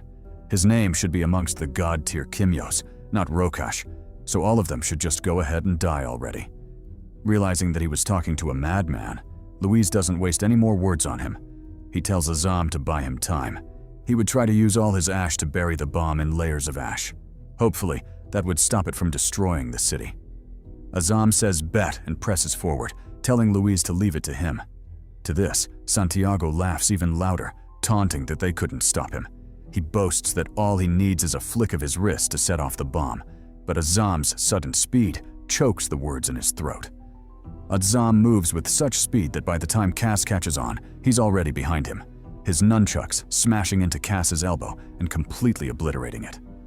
Just like that, his arm is ruined, and Cass is left stumped, struggling to understand what the hell just happened. Meanwhile, on Rokesh's side, the villainous bastard is aura farming again. He tells the boys that there's something he's kept hidden about his ability, a secret that, if discovered, would swiftly get him incarcerated in Patmos as a dangerous Kimyo. And that is, his Anu Ankh doesn't just cut, it corrodes. Meaning anything it cuts is destroyed down to the atoms. So if they know what's best for them, they'll try everything in their power to avoid getting cut, lest they be destroyed down to their atoms. Saying so, he slashes forward, slicing apart the building like he's Dracul Mihawk or something. On the other side, Cass isn't doing as well as his uncle. His arm is a broken mess, making him blank out for a second, struggling to come to terms with what just happened. Still, a psycho is a psycho in the end, so he quickly gathers himself, using his left hand to catch the explosive. Lifting it up, he yells at the boys not to mess with him. Did they think breaking his hand would stop him? Nah, fuck all that. He can't be stopped. He can't be moved. Like Thanos' snap, he is inevitable, and death will surely come to all of them. However, just like last time, he's barely finished. Pause. When Azam shoots at him, appearing beside him like a phantom. He repeats the tactic and clobbers Cass's arm, reducing the left hand to a crippled mess. Cass, in turn, looks at the bomb in horror, cursing the boys in his heart for their actions. He knows that once the bomb is made, he can't disarm it, meaning the only way to be safe is to toss it as far away as possible. But because of the foolish duo, his arms are broken. Hence, they have no option but to tank a nuclear explosion head-on. What kind of bullshit is that? The boys, however, don't seem as flustered as he is, especially Luis, who calmly tells Azam to hide behind him. Then, just as they'd planned, he activates his talent, covering the bomb in layers of ash. That is the secret technique Sabaki no Te, or in English, Hand of Judgment. Meanwhile, on the other battlefield, Rokash is still fading the boys, as you might expect. After slashing at Che and forcing him to dodge miserably, he's barely finished his gloating when an explosion sounds behind him, startling the hell out of him and completely drawing his attention. Turning around, he quickly realizes that it's Santiago's doing, and his face sours even more. Speaking of the fiend, he's sent flying by the shockwave, crushing through several buildings before finally coming to a stop, buried beneath the ruins he carved through. As for the boys, they follow him down, though their state is much better than Cass's, since they had Luis's ashes for protection. Having recovered from the blast, they close in on Santiago, clearly intending to assess his current condition. But with just one glance, it becomes apparent that the bastard is cooked. Maybe not entirely dead, but from the looks of it, there's no way he'll be getting up to fight anytime soon. Realizing this, Luis tells Azam to head out. Their debt has been collected and revenge fulfilled. There's no need to linger any longer. Plus, the others might be in danger, so it's best if they regroup with them as soon as possible. Thus they fly toward the next battlefield, completely ignoring the fact that they're butt-ass naked. Ain't that a bitch? Flicking back to the battle between Anton and Honore, the fight had taken an interesting twist. Instead of the expected clash to the death, Honore had opted for a different approach, actively training Anton through the fight. He slashed at him, forcing Anton into a block, while simultaneously telling him that his match shouldn't be a problem for him. If he hoped to stand up against the Shadow, then defeating an opponent such as himself shouldn't be a challenge at all. Anton, however, had other thoughts about the matter. He wanted to complain about the absurd power of Honore's attacks that could easily shatter glass. But by then, his doppelganger had sneaked up on Honore in a perfect position for a sneak attack, so he swallowed his complaints. The doppelganger, in turn, didn't waste the opening. Capitalizing on Honore being tied down by his other self, he swung at him, landing a heavy blow on his shoulder. Regrettably, the new armor on Honore had ridiculous defense, making the attack bounce off and deal absolutely zero damage. In a counterattack, Honore swung back, parrying Anton's next strike before landing a decisive blow on him, sending him crashing headfirst into the wall. The blow left Anton dazed, and for a second he was tempted to call bullshit on everything. Sure, it was a fight, but goddamn, did he really have to get his cheeks swiped so badly? He looked up at Honore, but the homie ignored him, choosing to continue his lecture instead. He told Anton that his weakness was a disgrace to Leo. There he was, practically a stationary target. Yet Anton couldn't do anything to him. Wasn't that ridiculous? He advised him to use his brain. If physical attacks weren't working, why not try another strategy? Why not use this perfect opportunity he was giving him to learn how to analyze and defeat his opponent? Because he was certain the shadow wouldn't give him the chance to do so. Heck, he was training him, yet even his patience was running out. He counterattacked, cleaving 3 massive claws into the wall and into Anton's shoulder, almost severing his arm. Yet the attack didn't end there. It slashed through the building, tore apart the walls, and only stopped after it had leveled the entire floor. As for Honore, the cause of this attack, he was practically screaming at this point. He told Anton to use his brain. How many times did he want him to repeat it? In battle, a warrior has to adapt. If one method isn't working, then they have to think of another. Every thought they have, every move they make must bring them closer to victory, as there are no rooms for missteps. Missteps are mistakes, and mistakes will cost him his life. That is the path he's chosen to walk by confronting the shadow, so he better be ready. Saying so, his stomach started to wiggle, almost as if some demon was clawing its way out. It suddenly burst open, revealing countless tentacles that rampaged around, all while Honore's teachings continued in the background. He advised Anton that thinking and adapting during battle weren't enough, as the enemy wasn't foolish and could do the same. Thus, to emerge victorious no matter what or who he faced, he needed something else, something distinct, a conqueror's instinct. He needed to look at his enemy and straight up be like Gojo, saying shit like, "Nah, I'd win." Of course, in his case, he should actually win and not get clapped like Gojo did. Thus, to that end, he would face him with all his power, give him everything he had, pause, and if necessary, beat the instinct of conquest into him. All this was for the faint hope that the battle would change him, grant him the knowledge and instincts that would undoubtedly come in handy while facing the shadow. Having finished delivering this long-ass, winded speech, Honore decisively locked in, becoming like a boss and entering his second form. His tentacles rampaged around, tearing into buildings, and leaving Anton flabbergasted, wondering what the hell was going on. Luckily for him, he didn't have to wait long to find out. Honore soon finished his transformation, and with yellow hair bristling in the wind like dragon whiskers, he towered over Anton, telling the latter that he was fucked. He hoped he and his boys weren't just sheep in wolves' clothing, because if they were, then even Buddha wouldn't be able to save them from the cheek swiping they'd receive. In response, Anton just stared at him in a daze, wondering what the hell was going on.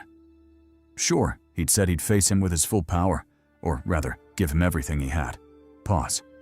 But what the fuck was this? Where did this mantis-looking, centipede tail-having creature come from? But more importantly, how did it train its traps? 'Cause goddamn, he bet the bastard didn't have trouble denying accusations. His I don't knows must be powerful as hell. Anyway, the creature, which is obviously Honore, flashed its third eye at him, telling him that the time for games was over. Moving forward, it was either he adapted or he died. Things were just that simple. Meanwhile, on the baddies' battlefield, Andrea was still popping off, mowing through the enemies like grass. She moved with such intensity that the police were left completely flabbergasted, wondering why she hadn't just done that from the beginning. Would they really have struggled so much if they knew she could pop off like that? Regardless, there was indeed something that bothered them a bit, and that was the expression on Andrea's face. Were they tripping? Or did this battle mommy seem to have a lust for destroying things? Because how else could they explain that creepy look on her face? Fucking hell. As the soldiers pondered this, and Andrea suppressed her battle lust enough to plan her next move, an explosion suddenly thundered, drawing all of their attention. Ian didn't hesitate, and immediately gave his orders. He told his second-in-command, Brandon, to clear the area. Meanwhile, he and Andrea shot toward the explosion, clearly intending to investigate further. Back to the battle between Anton and Honore. The transformed freak swung at him, telling him to prove his worth. If he couldn't even stand up against him, then he'd better save everyone the trouble and die like a man.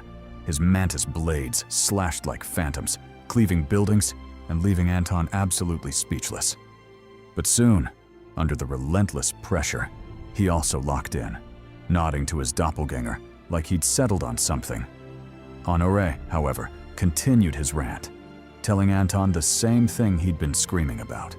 The world was set for destruction, and he, in his arrogance, had stepped up to stop it. So he should show him that he had what it took to do the job.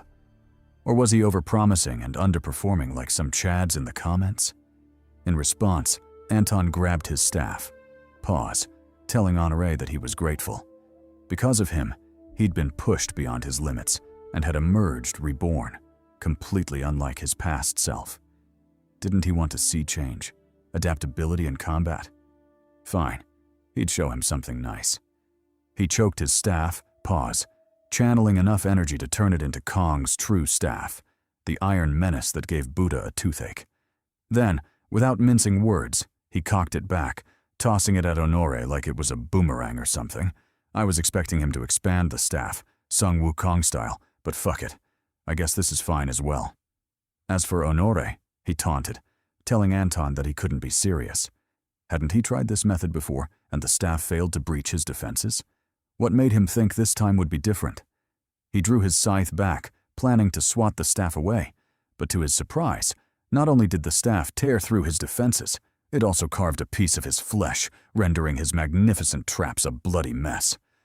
Shocked, Honore's eyes opened wide like he'd seen a ghost. Wasn't Anton's staff powerless against him? Then what the hell was going on? Scaling up a building, Anton replied that he was right, but not entirely. Sure, his old staff was helpless against him, but the same couldn't be said about his new staff. That shit was Sun Wukong's true staff, and it definitely kicked ass. Honore should eat this if he didn't believe him. He tossed 2 more staffs at Honore, drilling through his body and causing the latter to wince in pain. As for his doppelganger, it reached the top of the building, staffs in hand, ready to make it rain on Honore. He thus let it fly, staffs galore, drilling each and every one of them into Honore's flesh. Soon, under the relentless barrage, the behemoth became dazed, creating an opening for the boys to finish him off. With zero hesitation, Anton and his clone merged techniques, using the synergy to summon their ultimate trump card. A gigantic, big-ass staff, the true Kong staff, Ruyi Jingu. The staff tore through the clouds, becoming large enough to dwarf the surrounding buildings, and with Anton holding it up like it was the cakes of a big booty mommy, he sent it crashing down on Honore, burying the mutant creature under tons of solid iron, crushing him completely and sending him on his way to the afterlife. When the ruckus stopped and the dust settled, only the spirit of the fallen Honore remained, drifting aimlessly as it made its way to Valhalla, the land of warriors and, of course, sexy Valkyrie bitches. It told Anton that it believed in him. If anyone could do it, then he who would willingly die for his friends would surely be it. In addition, he told him to look after his friend Che. The homie was cursed with a troublesome fate, and he would need his friends to weather through it. Finally, he bid Anton goodbye, wished him luck against the shadow, and told him he'd leave everything in his hands from then on. Damn, what a Chad. And I truly mean it when I say this. GG to the homie. Back to Che and Tevin's side, the battle against Rokash continued with even more fervor. Che closed in with a double flying kick, using his flames to propel his attack. He landed a devastating blow on Rokash, stunning him and sending him crashing into a nearby wall. Pressing the attack, Tevin lunged forward, punching through the walls and compromising the building's stability. He told Rokash he was dead wrong for what he did to Leo, backstabbing the man who considered him a son. And what was worse was that even after the fact, Leo still spoke of him fondly, defending him and showing both love and concern.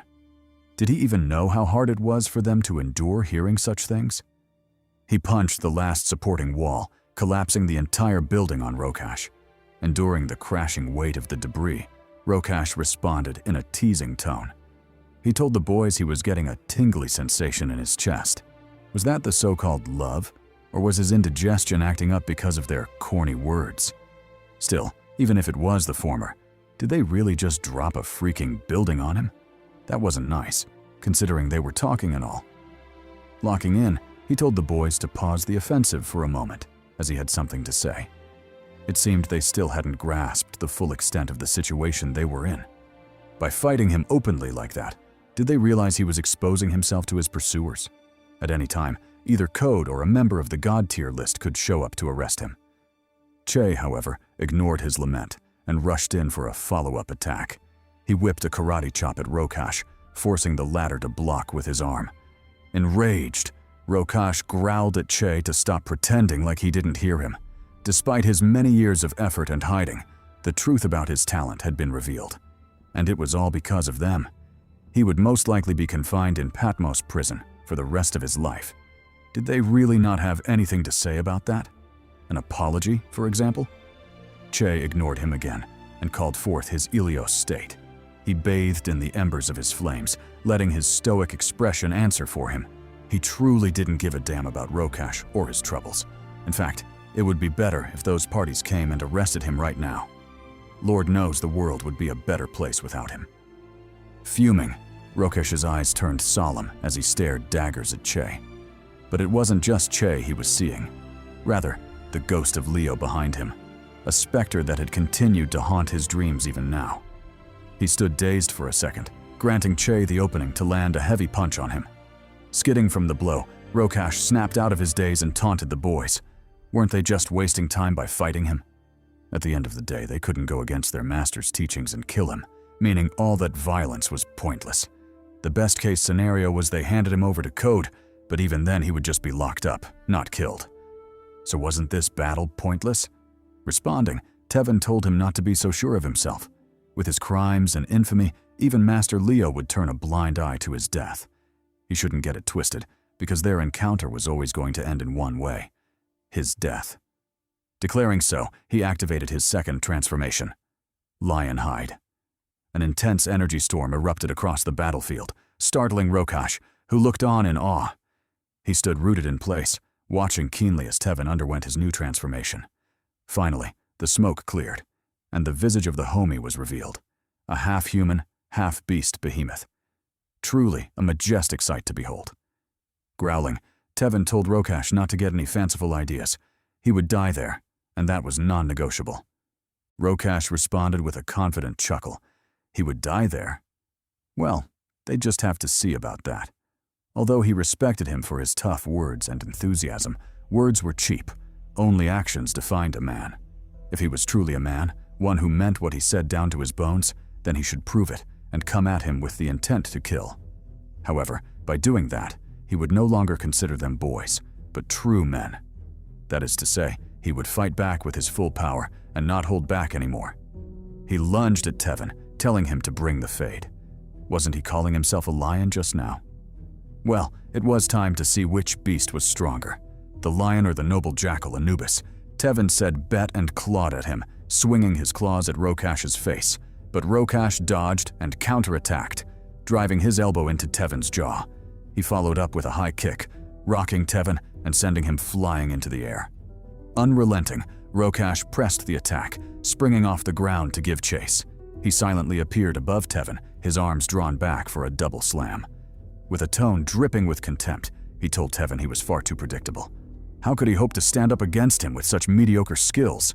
Then he attacked, slamming Tevin with the force of a charging rhino and drilling his already battered body straight into the ground.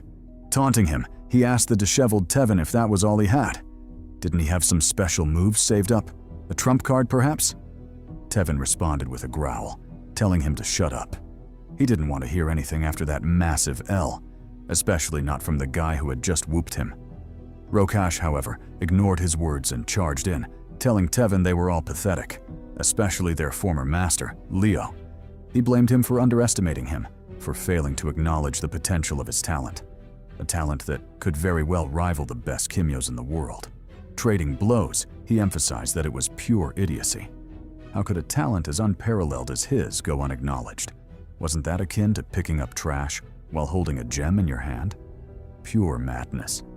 Fuming, he shared that Leo suppressed him, despite being the strongest, the most talented, the most intelligent. With combat skills rivaling gods, Leo insisted that he humble himself. But how could he stay humble when his pride stats were maxed out? Wasn't that just asking the impossible? He swung his hand forward, slashing out an attack that forced Tevin into a frantic retreat. From the side, Che finally rejoined the fray. He shot in with a Superman punch, blanketing the battlefield with his flames. Addressing Rokash, he told him not to get cocky. Talent that rivaled gods. Bitch, please.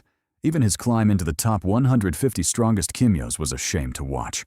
Clapping back, Rokash stopped his all-out punch with ease. He told Che his climb into that list was a matter of course. True power could never be hidden, and that was why he inevitably found himself among the best. Strength ruled everything. Slamming Che into the ground, he confessed that that was the main reason he had challenged Leo, to prove a point.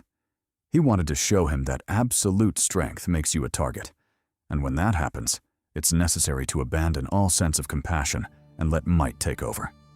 When dealing with foes, all rules are irrelevant. You either dominate and rise, or cling to the rules and fall, losing your life for principles rooted in foolish emotion. Having said that, he stomped down, burying Che's pitiful face into the ground. Continuing his rant, he told the boys mercy and compassion didn't exist in their world. They were nothing but crutches the weak leaned on. But of course they wouldn't know that, because they were weak themselves. Matter of fact, their entire group was pitiful. A band of rejects with nowhere else to go, truly a sore sight. Fed up with his nonsense, Tevin lunged at him, his arms cocked back for an overhead slam. But to Rokash, this was nothing more than futile resistance, completely unworthy of his time and energy. He carelessly flicked his finger, stabbing a hole into Tevin's flank and flinging him into the adjacent wall. Then, with a tone reeking of contempt, he asked the boys if they had truly been trained by the one and only Leo Thomas. If so, then they were more of a disgrace to the dojo than he was. At least he made something of his power, and wasn't out in the streets getting his ass handed to him. Didn't they feel ashamed? How could they confidently proclaim themselves as students of Leo Thomas if their standards were that far below average? Sighing in disappointment, he told the boys he'd had enough of the show. He'd given them more than enough time to prove themselves, yet all they managed to do was disappoint him, and worse, disgrace Leo. Fine. If that was all they had to show, then it was about time he put an end to the drama. He would kill them all and rid the world of Leo's last mark. Unbeknownst to him, while he was spewing his villainous nonsense, arms shot toward him, blocking off any chance of escape. He didn't pick up on it until they were already on him, but by then it was too late. They wrapped around him like cakes on a thick mommy, mercilessly slamming him into the ground over and over again. Enraged and humiliated, Rokash diced through the arms with ease. His face turned demonic, showing just how livid he was. He barked at the boys, telling them they had really done it this time. They had managed to enrage him to levels he'd never experienced before. Fine, if they were that eager to die, he would indulge them and send them on their merry way. Just as he finished this declaration, a zap sounded behind him, catching him completely off guard. He barely had time to register the presence of another enemy when Azam's punch landed, sending him flying into the distance. Stunned and unable to move, Rokash realized with horror that Azam's punch did more than just send him flying. The bastard had also struck his pressure points, immobilizing him and rendering any defense hopeless. Just when he thought that was the end of it, someone else joined the fray, his staff already pressing the offensive. It grew and shot into the air before crashing down on Rokash with unmatched ferocity. Immobile and unable to defend himself, the staff smashed into him, quaking the ground and leaving a pit behind. When the dust finally settled, a miserable Rokash lay in the pit, his arms and legs sprawled in disbelief. Had he, the mighty Rokash, just been hit by a chopstick? How truly laughable. Meanwhile, as Rokash wallowed in his humiliation and fury, his attackers assembled, their silhouettes inching closer to the pit. They told him he was rather brave to be showing his face around there, despite knowing they had been looking for him. Was he looking down on them or something? Fine. Since he was that eager to get his cheeks clapped, they'd grant him the honor and send him ahead. He should say his goodbyes, because it was about time an asshole like him got what was coming to him: death. With that declaration, the final bout officially began. Louise set things off by deploying his Ash of the Father's talent to launch spike-like projectiles at Rokash. Rokash, in turn, stamped hard on the ground, widening his stance to welcome the fade. Unfazed, he shot out 2 slashes, neutralizing Louise's attack and effortlessly weathering the storm. However, Louise wasn't done just yet. He hit a second attack in the shadow of the first, successfully catching Rokash off guard and raining multiple punches on him. Even still, the carefree smile on Rokash's face never dimmed in the slightest. Clearly, this level of threat wasn't shit to him. Realizing this, the gang collectively jumped him.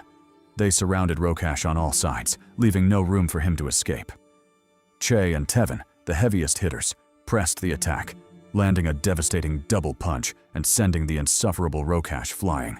They hit him with so much force that by the time he recovered, Anton was already upon him, successfully completing a well-coordinated assault. He then brought the heat, landing 2 decisive strikes on Rokash and completing his very own pincer attack. Regrettably, the boy's offensive ended there. Rokash intercepted the next volley, trapping Anton's staff firmly in his grasp. Then, with nimble ease, he struck back, punching Anton squarely in the face. He moved to press the attack, but the familiar zap of lightning warned him that Azam was already on the move.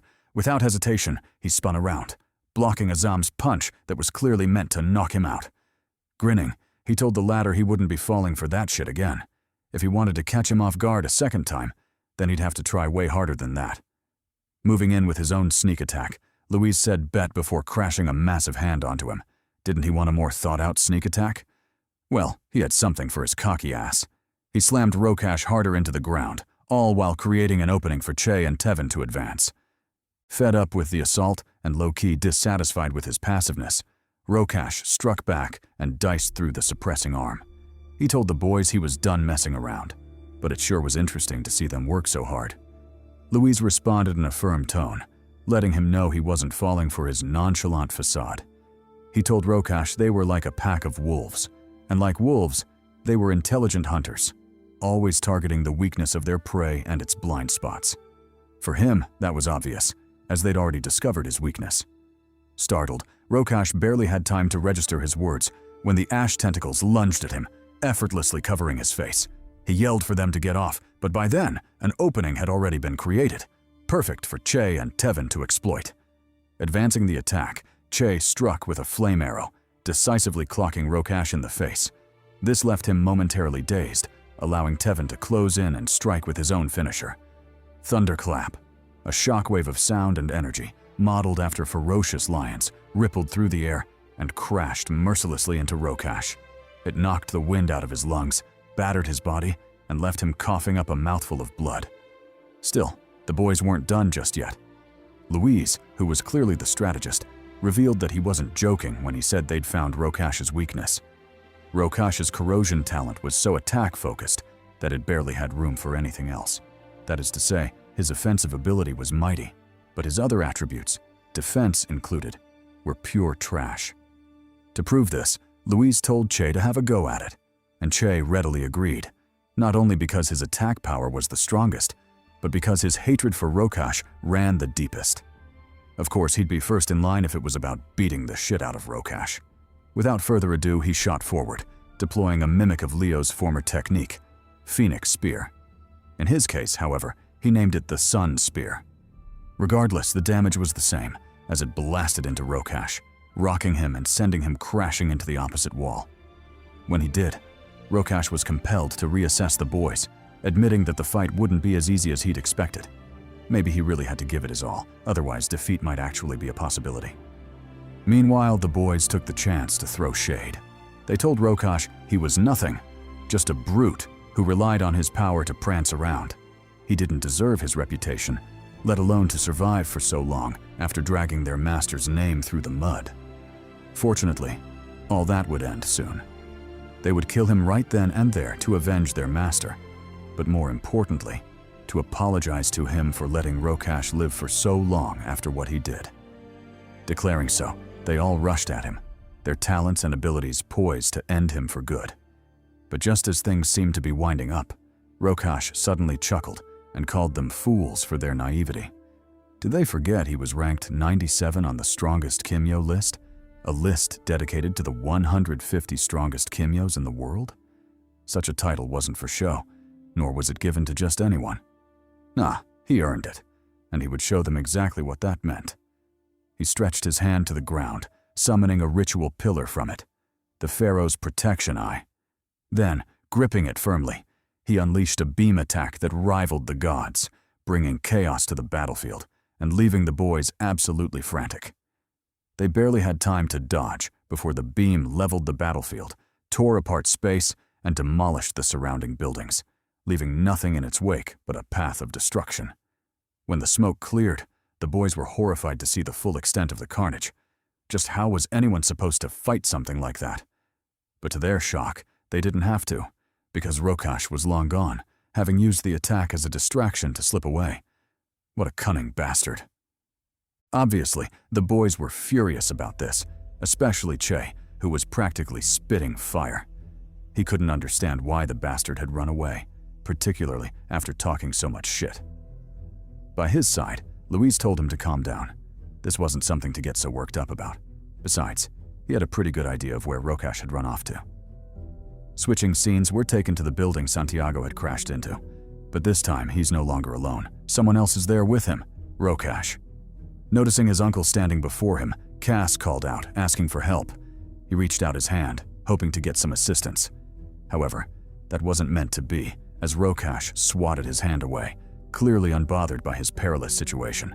Pressing forward, he kicked Cass aside, exposing the Egyptian symbol glowing faintly on his back, a symbol identical to the one wielded by Rokash.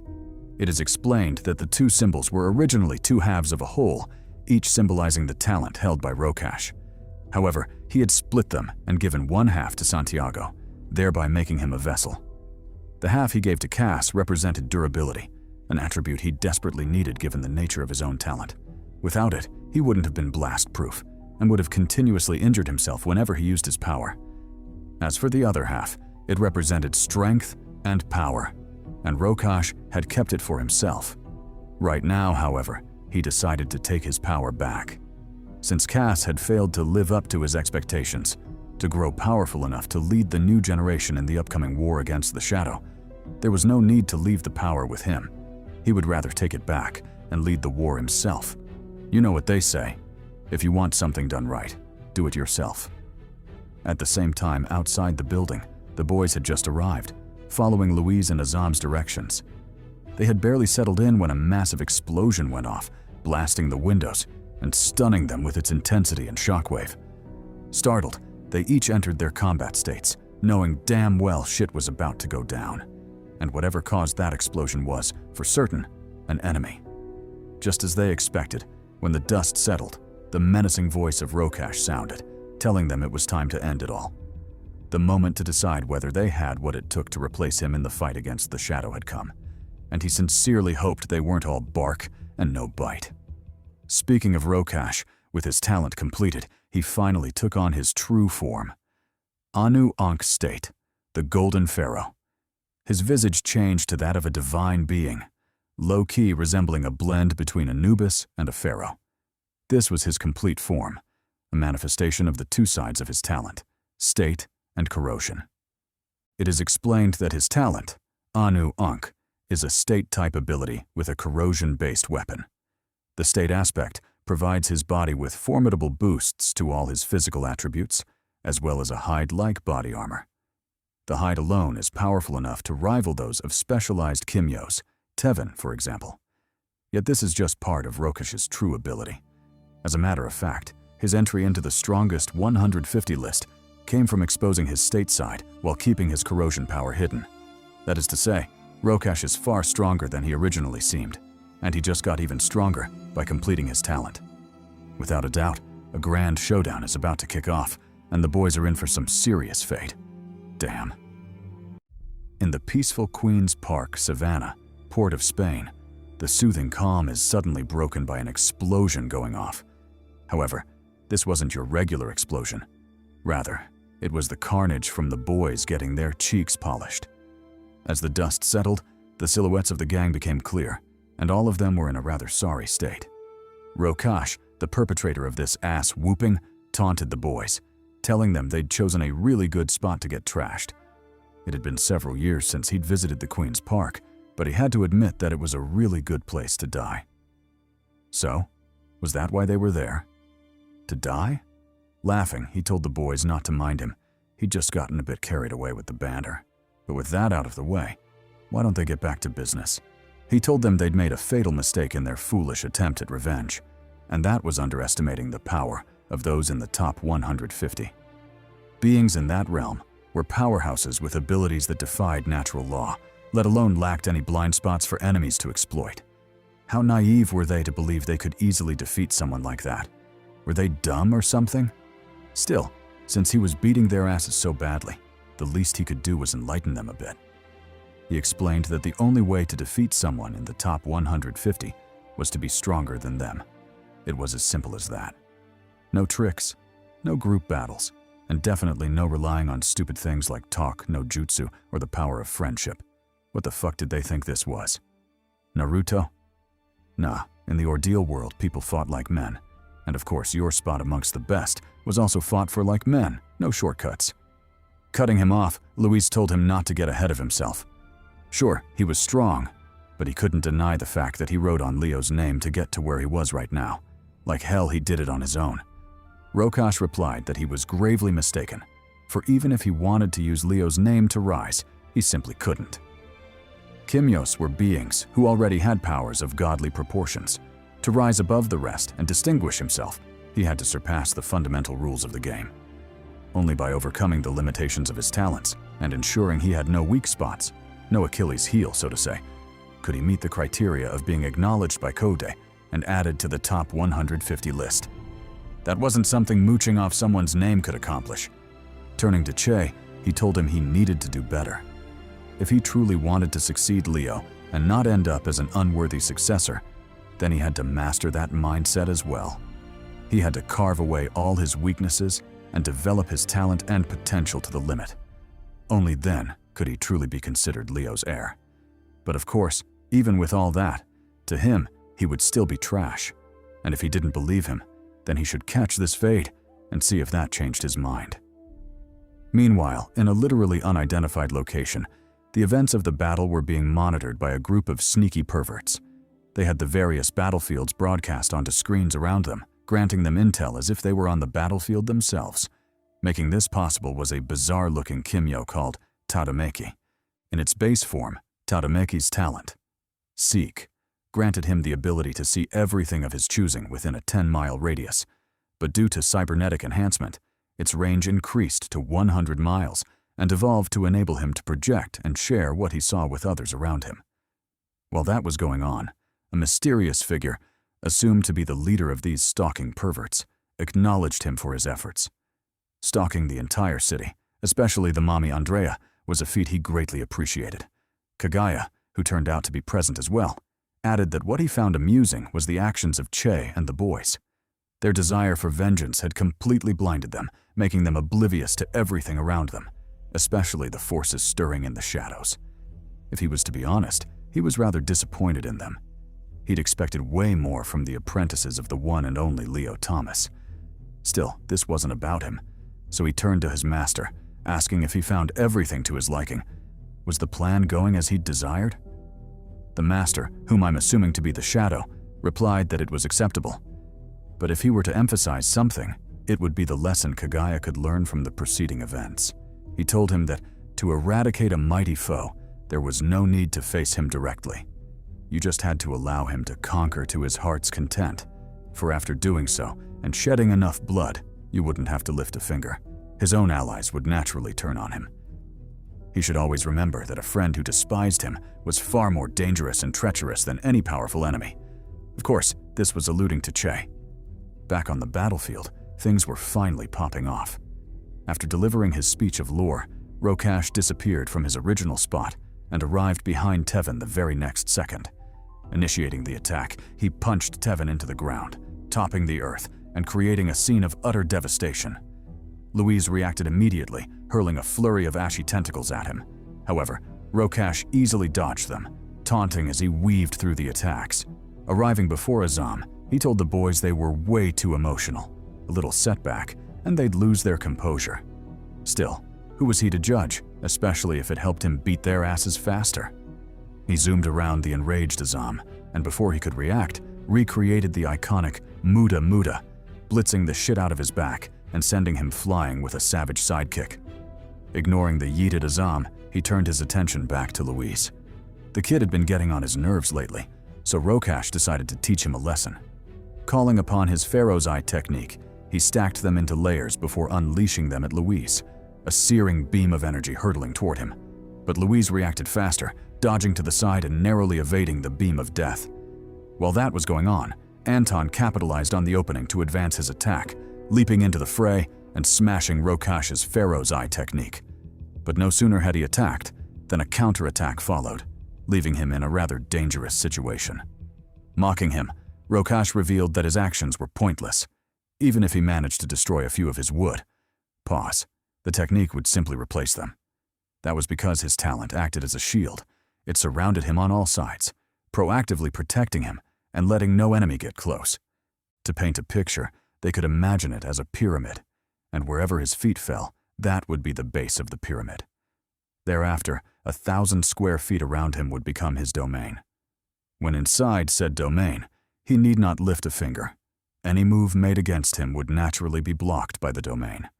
In other words, he was the pharaoh, and wherever he placed his feet, the ground would become his pyramid and protector. Hearing all that, Chase scoffed. He'd been stressing about where to bury him after he killed him, but who could have thought he'd be carrying his own grave? That was perfect. It saved him so much time. He hurled 2 flaming javelins at Rokash, blasting the fiend with fire and ash. Then, pressing the attack, he moved in with a flaming axe kick, blitzing Rokash and giving him a taste of that Sanji Vinsmoke sauce. Regrettably, even that wasn't enough to take down the fiend. He stealthily appeared beside Che, throwing a punch for his chest. Che blocked, but Rokash stuck to him like glue, mocking him and his gang for being naive. Did they really think their encounter was a coincidence? That they just so happened to cross paths even after they'd failed to locate him for years? Nah, this was a scheme, one purposely orchestrated by someone in the shadows who wanted to use them as pawns to take him down. And what was worse was that they were too foolish to even realize that. Turning around, he cast his gaze on Anton, who'd been trying to ambush him. He didn't waste words on him. He just zoomed to his front, grabbed his face, and mercilessly slammed him into the ground. Thinking of ambushing him? Nah, he was way too young for that. Maybe after training for another 100 years, he might get the chance to fail again. Looking at the battered Anton, who was coughing up a shit ton of blood, Rokash told him his talent, Kong, was rather impressive. It was one of the oldest talents to ever exist. Too bad it ended up in the hands of trash like him. Then, ignoring Che's furious roar, he struck a pose, daring the boys to come at him. This might very well be the last battle of his life, so he hoped the gang would entertain him a bit. Or else. Elsewhere, the duo of Andrea and Ian were steadily advancing toward the battlefield. Ian expressed his worry, asking if the gang had what it took to face off against someone as powerful as Rokash. Andrea replied that they'd made significant progress in their training, but she doubted they had what it took to face someone like that. If they were unlucky, it wouldn't be surprising if one or more of them fell. Ian responded with a cheerful smile, telling Andrea not to be so negative. In battle, a positive attitude helped more than she imagined. Plus, they were on their way to save them, so she shouldn't worry too much. But no sooner had he said this than a bunch of cyborgs emerged from the shadows, clearly intending to block their path. Fuming, Ian cursed their terrible timing. Did they really have to show up then of all times? Not to mention one of them, who he assumed was a general, was obviously bad news. From their intelligence, he knew most generals always led packs or stayed by Kagaya's side. So seeing one before them wasn't surprising at all. Nevertheless, it was still quite troublesome. Turning to Andrea, he told her to go on ahead. He'd stay behind to cover her retreat. And although that sounded like a bad idea, possibly raising his own death flag, he had no intention of dying. He had a lovely wife and warm cheeks waiting for him at home. Like hell he'd die and leave all that behind. Andrea said bet and turned to leave, but before she could, Ian called out to her once again. Wearing a cheeky smirk, he told her that his wife said she and Che would make the cutest couple, so if she ever got the chance, she should definitely bless him with some cheeks. Even a slice of her melons would do. Andrea blushed vigorously at the thought before smirking. She told Ian she didn't know about the cheeks thing, but she definitely appreciated the help he'd given them. A human risking his life to fight alongside Kimyos wasn't a common thing, so she wanted him to know she appreciated it.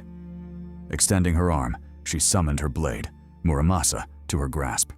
Then, turning around with a glare, she told Ian to leave it to her. No matter what happened next, she would make sure to save Che. And who knew? Maybe his wife's wish might just come true, and she'd drown the homie in some cheeks. Unfortunately, back on the battlefield, things had taken a drastic turn. Forget drowning in cheeks. At this rate, the gang would be lucky to continue drawing breath.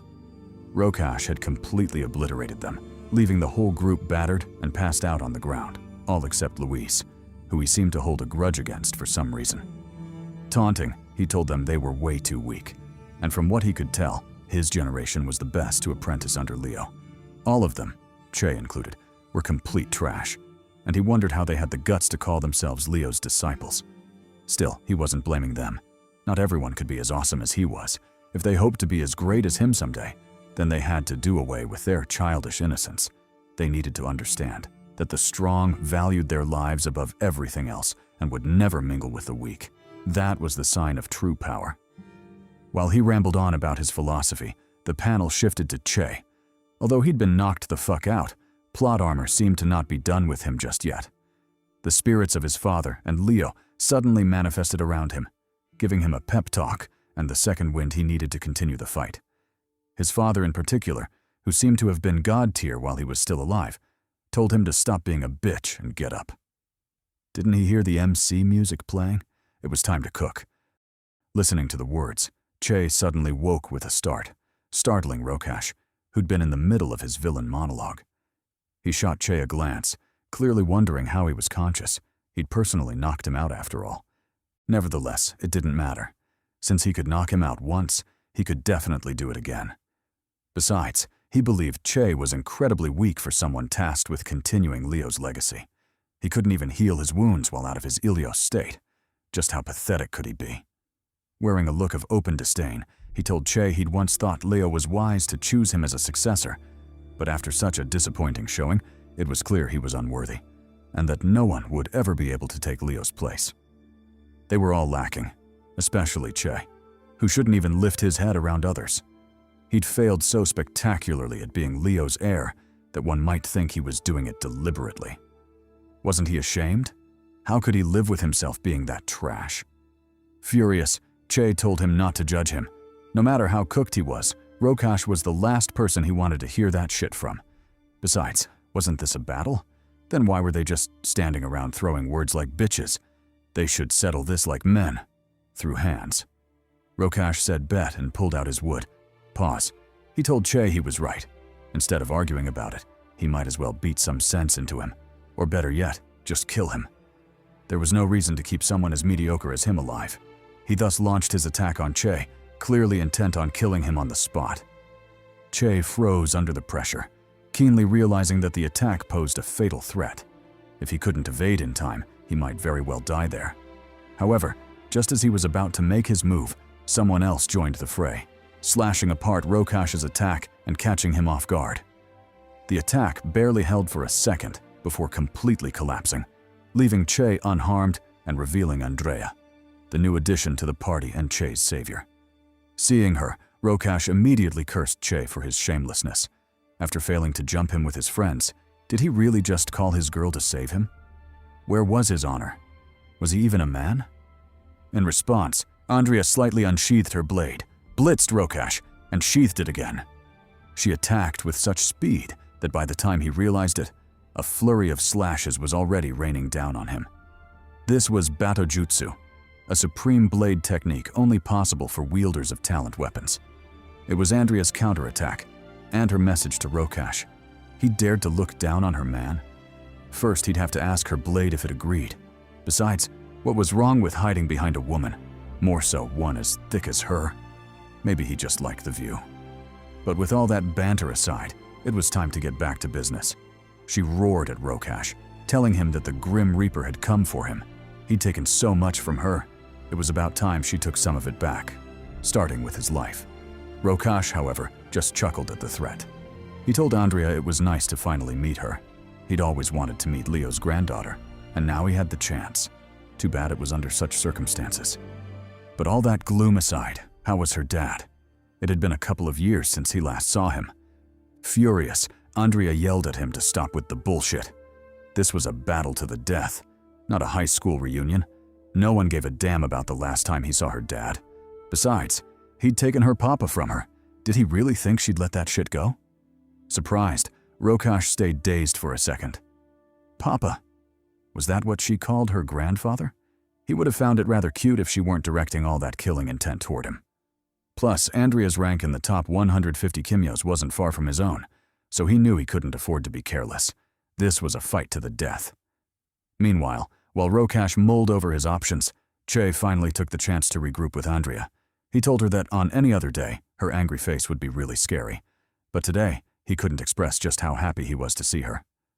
Andrea replied that it was nice to see him too, but after seeing Che's grievous injuries, she worriedly asked if he was okay. Che confirmed that he was. Although the wounds looked serious, once he entered the Ilios state, they would all heal quickly. It was nothing to worry about. Andrea sighed in relief before asking about the others. Were they still alive? Che replied that they were okay, just a bit banged up from the battle. They held out for as long as they could, but ultimately failed. And it was all his fault. Seemingly understanding what he meant, Andrea asked if he'd held back during the fight. Was that why he was blaming himself? Che nodded, confirming that she was right. He'd been too scared to go all out, fearing he would lose control and harm his friends. He'd already lost control twice. He didn't want to go through it a third time. In response, Andrea told him he didn't have to worry about that anymore. Not only were his friends a safe distance from the battlefield, she was also there to help him if anything went wrong. He should stop holding back and give it his all. Clearly hesitant, Che asked about her. Wouldn't she be hurt in the process? If going all out would pose a threat to his loved ones, then he'd rather not do it. Andrea, however, just smiled and told him not to worry so much. Did he forget that fire couldn't harm her? He should stop holding back and give it his all. She would be okay. Besides, hot mommies like herself never get burnt. Che said bet and let it rip. Since she was confident she would be fine, he might as well let loose and clap some cheeks. He crossed his arms, calling forth his power to enter the Ilios state. As the flames rose and space warped, Andrea silently stared at him in awe, a melancholic smile tugging at her lips. She'd always known he resembled her papa, but only after seeing him like that could she truly appreciate just how similar the two were. Plus, it didn't hurt that he was rather handsome. Snapping out of her down bad thoughts, she told Che it was time to get to work. But before that, there was something she had to do. Reaching out her arm, she summoned a hidden power, and then she too, unbelievably, entered the Ilios state. The change was so unexpected that both Che and Rokash were caught completely off guard. Andrea? Entering the Ilios state? What the hell was going on? Luckily, Andrea didn't keep them guessing for long. She explained that her fire resistance wasn't a coincidence. The reason she could stay beside him even while he was in his Ilios state was because of arrangements made by Leo a long time ago. Her grandfather had always intended to pass the Ilios talent to him, and had therefore made preparations beforehand. He knew that if anything happened to him, someone would have to step up and teach Che how to wield the power, and that person needed both experience and trust. That was why he passed on a fraction of his power to her, hoping she would be that person. It was just 5%, but it was more than enough to serve its purpose. In short, she too could enter the Ilios state, was fireproof, and could comfortably fight alongside him in his hottest combat mode. Incredulous, Rokash yelled for them to hold the fuck up. What did she mean, Leo left her a fraction of his power? He'd been Leo's strongest disciple, yet he didn't give him shit. How could he accept that? Che responded coldly, telling him to be realistic. Was that something a treacherous bastard like him deserved? Then again, why was he even tolerating this nonsense? They might as well get to fighting. Andrea said bet, and the two moved, charging toward Rokash with overwhelming killing intent. As for the fiend, he was low-key panicking inside. Andrea's earlier attack had completely destroyed his Pharaoh Eye technique, leaving him defenseless as he waited for it to recover. but obviously there was no way the duo would give him that chance. They pressed the attack. Che threw punches from the front, while Andrea launched a pincer attack from the back, successfully forcing Rokash onto the defensive. Realizing the enemy was struggling, Andrea advanced, slashing at Rokash and tearing apart more of his defense. Her attacks became even more vicious, targeting his weak spots and leaving him in a miserable state. Finally, when he couldn't take it anymore, Rokash counterattacked, parrying her slash and knocking the blade from her grasp. He moved in with a 1-inch punch, knocking Andrea back and yelling that he'd had enough. Did they think he was a training dummy or something? Like hell he'd stand there and accept that. Che, however, ignored his outburst, grabbed Andrea's sword, and moved in for the kill. So what if he didn't accept it? Did he think he had a choice? He slashed at him, forcing Rokash to block and return to the defensive. However, just because he was in a sorry state, pitiful even, didn't mean Rokash was in any real danger. He still had his indestructible armor to rely on, and so long as it stayed intact, his life was guaranteed. No matter how much Che swung at him, no matter what techniques he used, it would all be pointless in the end. All he had to do was endure the barrage, and his chance to counterattack would come. However, just as this thought surfaced, and right when he was imagining all the messed up things he'd do to avenge this grudge, Che pulled a move that caught him completely off guard. It was the same move that had struck terror into him long ago, the unique technique of the god-tier Kimyo S heart. Only then did an uncomfortable realization dawn on Rokash. The rumors had been true. That legendary hero had indeed had a child in secret, and that child was Che.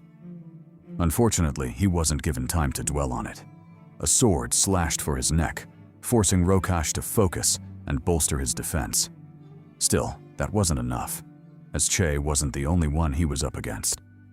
Andrea suddenly appeared behind him and, with a sneak attack, sent him flying. She then retrieved her sword from Che, preparing for the next stage of the battle. Realizing it was time to end things, Che called forth all his power. His body became as dazzling as the sun as he charged at Rokash. The grudge had simmered long enough. It was time to sever it. Rokash sensed the danger and immediately activated his trump card. Slithering wood coiled around him like serpents before coalescing into a gigantic pyramid, trapping both Andrea and Che inside. Once inside, Rokash instantly regained his confidence. He told the duo they were in his domain now, and if they insisted on seeing this battle through, then he wouldn't mind sharing this tomb with them for eternity. Of course, the duo ignored him and pressed the attack. Things had already gone this far. Did he really think mere words would stop them? Nah, it was on. And the only way it would end was if one party died. Che split from Andrea and targeted the pyramid. He hadn't forgotten that it had its own consciousness and would proactively protect Rokash. To prevent it from interfering, he decided to destroy it first. He flew toward the wall, destroying every Pharaoh's eye he came across. Seeing this, Rokash moved to stop him, but was blocked by Andrea, her flaming sword radiating intense heat and killing intent. She stabbed at his heart, forcing him to abandon any foolish thoughts and focus entirely on defense. Grabbing the blade, he told Andrea it was pointless. With his indestructible armor, it would be impossible to pierce his skin, even if she had 1,000 years. She wasn't Asta. Like hell she'd prevail through effort alone. However, no sooner had he said that than Che rejoined the battle. He landed behind Andrea, glaring at Rokash with intense hatred. They couldn't prevail through effort alone? Who decided that? If he said he wanted him dead, then he would die. And there was nothing anyone could do about it, not even gods or Buddhas. He smacked Andrea's sword, using the force to drive it forward. With his strength, Andreas, and the spirit of Leo, who had seemingly joined the battle, the blade steadily dug deeper, slicing through Rokash's indestructible armor and driving toward his heart. Only then did the cocky smirk fade from Rokash's lips, replaced by pure terror. Was he really about to die? No, he couldn't accept that. Like hell he would. Unfortunately, just as things were getting good, the author chose that exact moment to hit us with a flashback. Damn. We're taken several years into the past, back when Leo was still a dashing middle-aged man, and, of course, still had his waifu/mommy with him, the baddie Elsa. On a night like any other, the concerned maiden stopped her son at the door, asking where the rest of the shopping was. Hadn't they gone out to buy a bunch of things? then why was he only carrying one bag? Their son, Jamie Thomas, replied that he'd left the rest of the bags with Leo. Leo was a Kimyo after all, so carrying that bit of luggage shouldn't have been a hustle for him. Besides, he'd been getting rather fat and lazy lately, thinking only about food and cheeks. A little exercise would do him some good. Right on cue, the subject of the conversation walked in carrying the rest of the groceries, ignoring the slander from his son and my honest opinion about his haircut, which was absolute trash, by the way, looking like a budget Mr. T. He walked straight over to Elsa, who greeted him with a smooch on the head. However, just as he was about to tell her how he'd be tapping that tonight, a voice suddenly called out, ruining the moment. To the couple's surprise, the new arrival was a younger, poppier Rokash, though he'd been beaten up pretty badly. Ignoring Leo's odd gaze, a gaze that practically screamed, "You just cost me cheeks, you little bastard," Rokash dapped up Jamie. Jamie glanced over the bruised Rokash and asked what had happened. Had he gotten caught with someone's bitch or something? Rokash replied with a firm, "Nah," though he low-key wished that was the case. He explained that he'd just taken part in a Kimyo martial arts competition and won first place. The whole thing had been surreal, him against groups, solo against parties, yet he still came out on top. He'd even beaten their biggest rivals, the Wolf Gang, decimating all of them and bringing them under his heel. His heart still raced just thinking about it. Clocking the perverse look on his face, Elsa managed a stiff congratulations for the overly enthusiastic Rokash, but Leo, on the other hand, was far more honest about his feelings. He called Rokash out for his recklessness. Sure, he'd won, but at what cost? Was it really worth it if he came home bruised and battered like this? And what if his luck ran out one day and he didn't come back at all? Would it still be worth it then? He told Rokash not to be so hot-headed because the world wasn't as simple as it seemed. One day, he might find himself in more trouble than he bargained for, and his haughtiness would be to blame for it. Saying that, Leo ignored the furious Rokash and headed inside the house. Feeling stifled, and with his good mood completely ruined, Rokash bid the Thomas family a hasty goodbye. Wishing them good night, he disappeared into the darkness. While walking away, however, he didn't forget to curse Leo and his cheek-seeking plans for the night, hoping Elsa would shut that shit down. In fact, if possible, the mommy should lock it down for an entire month. Meanwhile, on Leo's side, Elsa asked why he was being so hard on Rokash. Wasn't he taking things a bit too far? Leo replied that he had to. Otherwise, Rokash's pride would end up killing him. If he kept going at this rate, it wouldn't be long before he was brought home in a body bag. Obviously, Leo didn't want that, so he had no choice but to be strict with the little bastard. Fast forward to later that night, and the Thomas family were preparing for dinner. Leo, who'd just finished taking a shower, marveled at how wonderful the simple things in life could be. A hot shower, a good meal, and later, if he was lucky, some sympathy cheeks. Could life really get any better than that?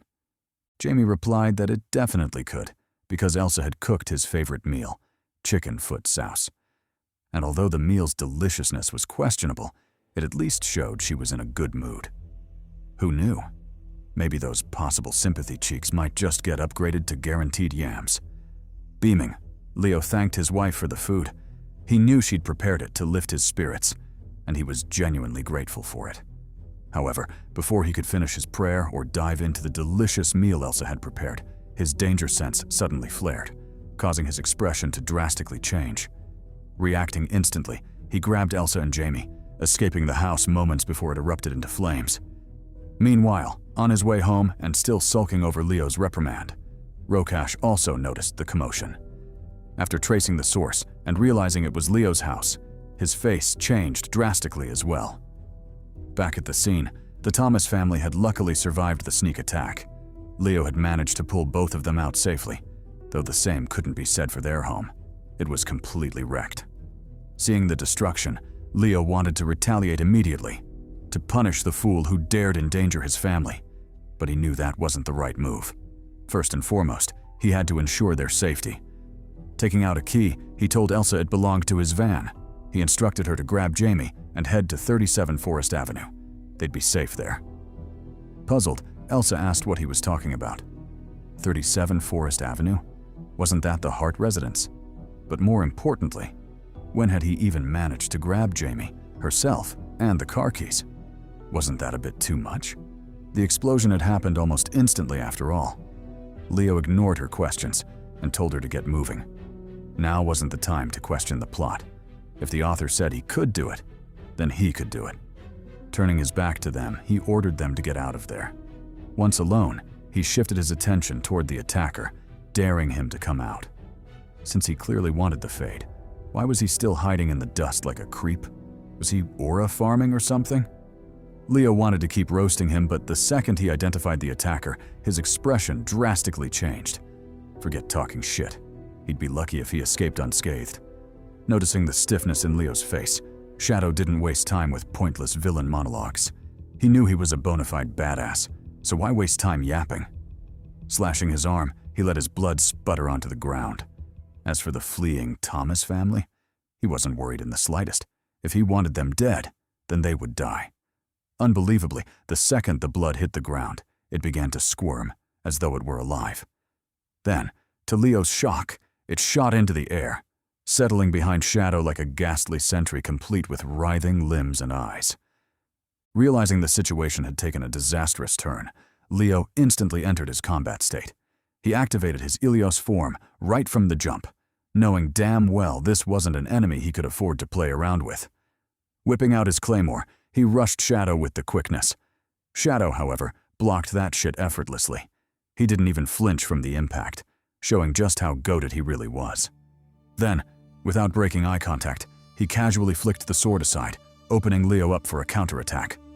Sensing the danger, Leo backpedaled just in time, narrowly avoiding being split in half. He had barely calmed his racing heart when Shadow's voice reached him, calling him old. Was that all the so-called number one amounted to? If so, then this fight was bound to be a boring one. However, no sooner had he said that than another Shadow appeared beside him, catching him slightly off guard.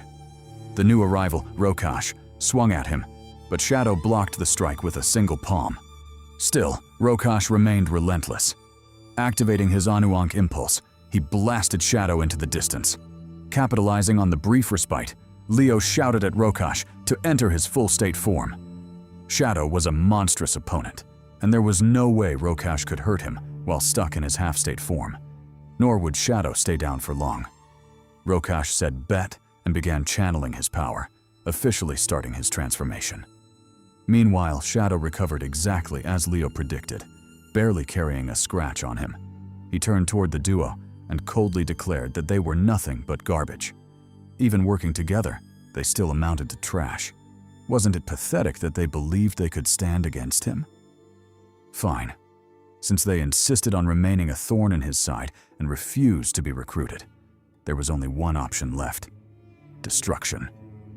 He would kill them all, master and disciple alike. Rokash completed his transformation and told him to bring it on. Kill them? Sure. But before that, he'd first have to wash his own neck. Turning to Leo, he asked who the bloodsucker was anyway. Was he a friend of his? Leo replied that he was far from it. In fact, he'd been hoping his existence was a myth.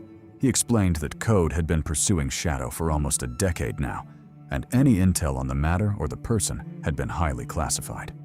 All he knew were rumors, and even those came from a friend, the only person to have allegedly survived an encounter with Shadow. That being said, he warned Rokash to take the fight seriously, but more importantly, under no circumstances should he let Shadow cut him or draw his blood. Listening to the two plan like he couldn't overhear them, Shadow called them foolish once again. They were already trash to begin with, but the fact that they were so powerful, yet still chose to serve humans, made them even more pitiful. It pained him to see such talent go to waste, but he knew they'd never change their ways. Death was the only solution, both for them and the pitiful humans they served. Drawing his sword, he told Leo to come die. Leo said bet and lunged at him, clashing swords with the overpowered freak.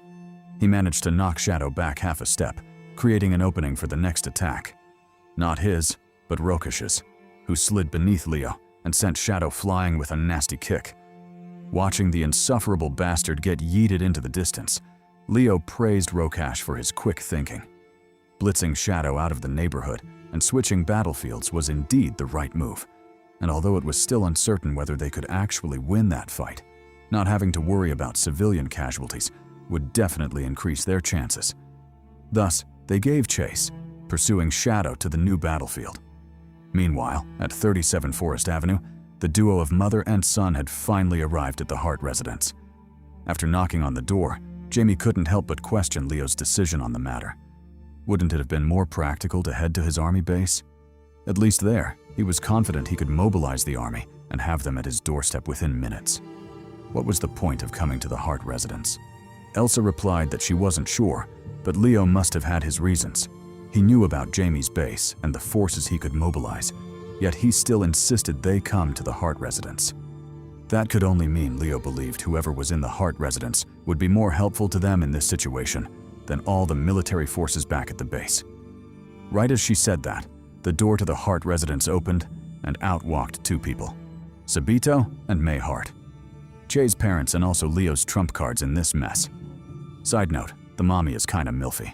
I'm really digging her character design. Meanwhile, on the outskirts of the city, the battle between Shadow and the duo had been ongoing for a while, and although they genuinely gave it their all, they still couldn't match up against Shadow and ended up getting beaten quite badly. Taunting the duo, Shadow told them they were clever to change battlefields. It surely saved countless civilian lives. But then again, was there even a point to that?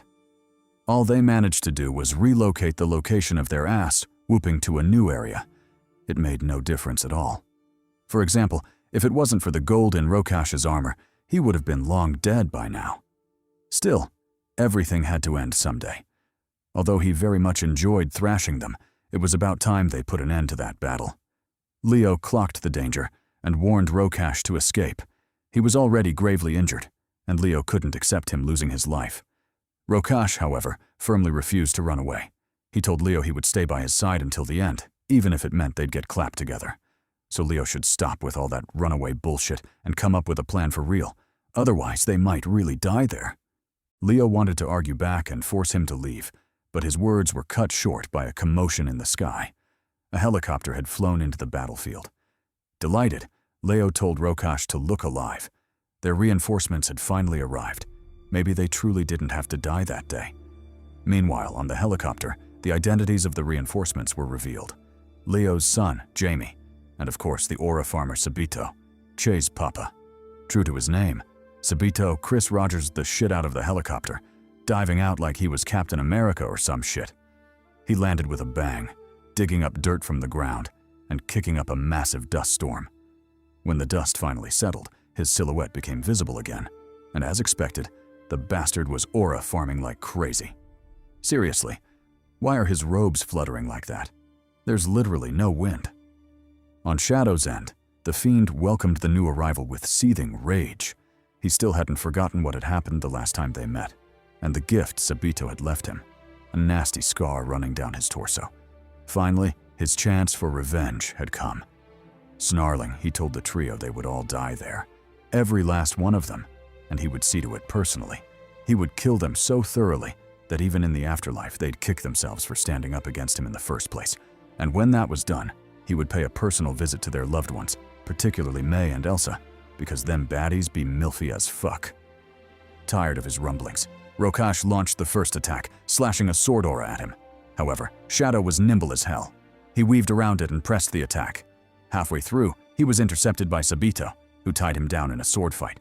While exchanging blows, Shadow asked Sabito why he was so obsessed with him. Hadn't he caused him enough distress? Why did he have to show up every time Shadow appeared? Even exes weren't that clingy. Still, since he was there, he might as well show him that Kimyo talent of his. It would surely make the fight more interesting. Sabito, however, ignored him and stepped to the side, creating an opening for Rokash to sneak attack with his aura slash. But just like last time, Shadow dodged that shit, stepping aside and pressing his advantage. However, this series of moves had been predicted by Sabito, who spawned beside him, blocking his path and engaging him in a sword fight once again. Tired of the meddlesome aura farmer, Shadow hit him with a curveball. He unexpectedly conjured an eye on his fleshy arm tentacles, planning to trap him in a genjutsu. And just so his prey didn't get away, he resorted to psychological warfare, taunting Sabito and asking if his wife was alone at home. Who would protect her after he killed him? and paid her a visit afterward. Enraged, Sabito almost fell for the trap, but was saved at the last moment by Leo, who swooped in and sent Shadow flying with a kick. Shadow had to dig all 4 of his swords into the ground just to barely dissipate the momentum. Even still, his fighting spirit didn't diminish in the slightest. He flicked his unyielding gaze at the trio, clearly planning a counterattack. But just as he was about to make his move, the first rays of dawn shone through, halting his movements.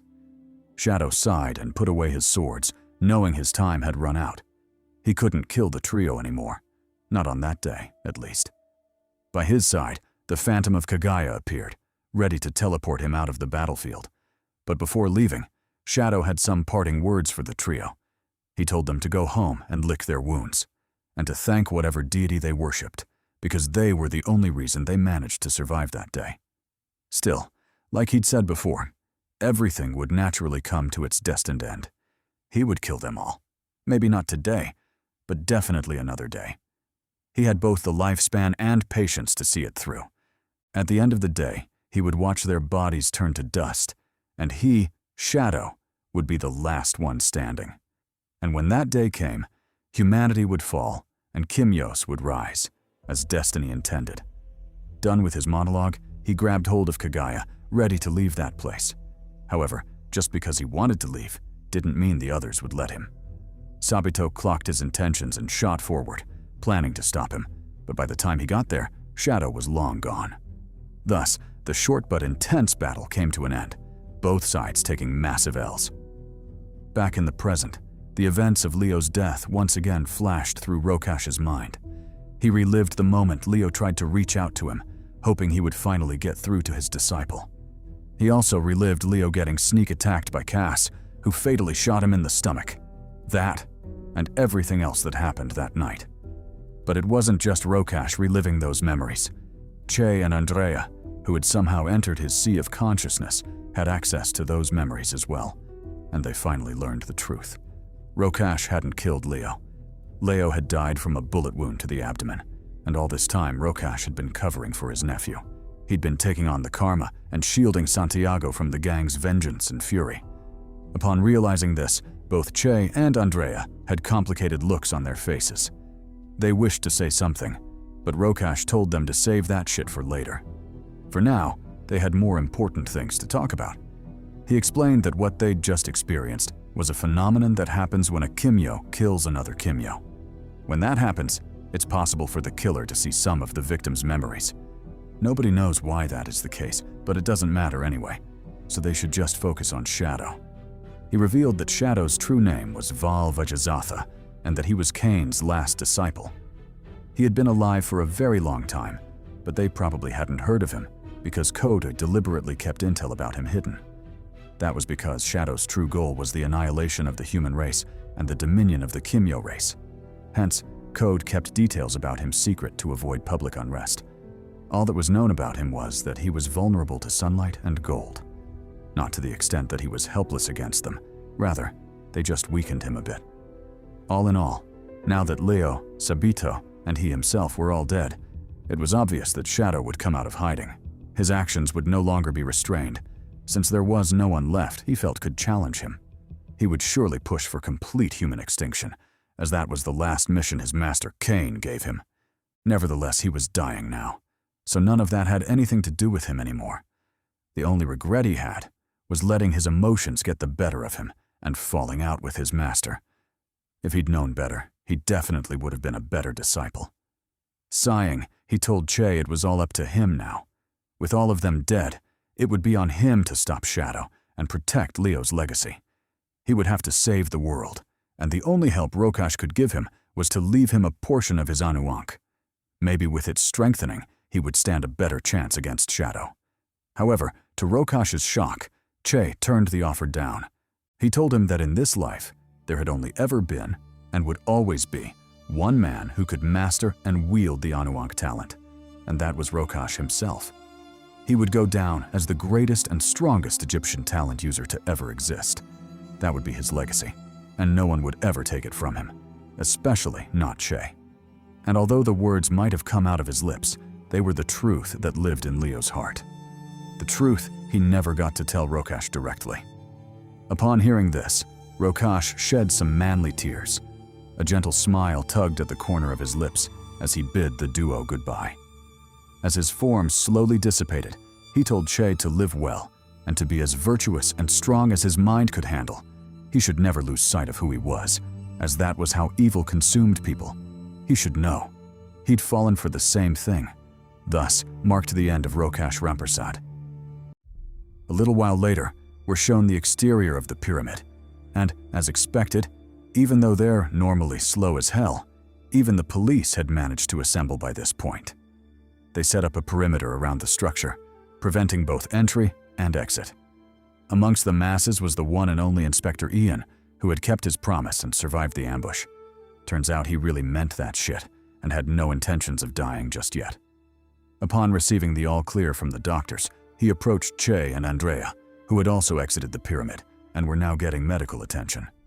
He expressed his relief at their survival and told them that he was glad to see them safe. But more importantly, it was quite shocking to learn that they'd been involved in a battle of that scale and still came out intact. Che and Andrea replied that it was nice to see him too, and as for how they survived, it was mostly luck, and a small part due to them being, you know, them. Switching topics, they asked how the battle went on Ian's side. Did he clap cheeks or nah? Ian replied that he definitely clapped hella cheeks. Of the 1,500 cyborgs that swarmed them, they managed to kill most of them, and even the few that tried causing chaos in the city were tracked down and dealt with. Alas, they weren't quick enough, and some did manage to get away. Speaking of getting away, he explained that while they were in the process of giving the cyborgs a standing ovation from all the cheeks they were clapping, a man in a strange mask, presumably Kaguya, appeared and fucked shit up.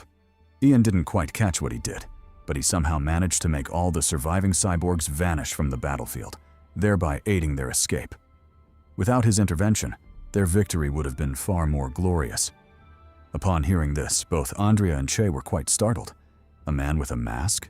That definitely matched Kaguya's signature. But if that was the case, forget interfering with the battle. Ian was lucky to walk out of there alive. Ian seemed to sense their unease and told them not to worry too much. Hadn't he said so before? He had absolutely no intention of dying just yet. At least, not until he got some goodbye cake from his wife. Forget Kaguya. Even if the Hulk came himself, he would still find his way home. And, you guessed it, smash. Banter aside, he asked the duo how they were doing really. A fight against Rokash couldn't have been easy, especially since the bastard had been hiding his true strength. With everything they knew about him now, it was clear his actual power ranked in the top 50 and not 97th, like they'd earlier presumed. Andrea replied that the fight was indeed perilous, but it wasn't as bad as Ian might think. In fact, it was quite sad.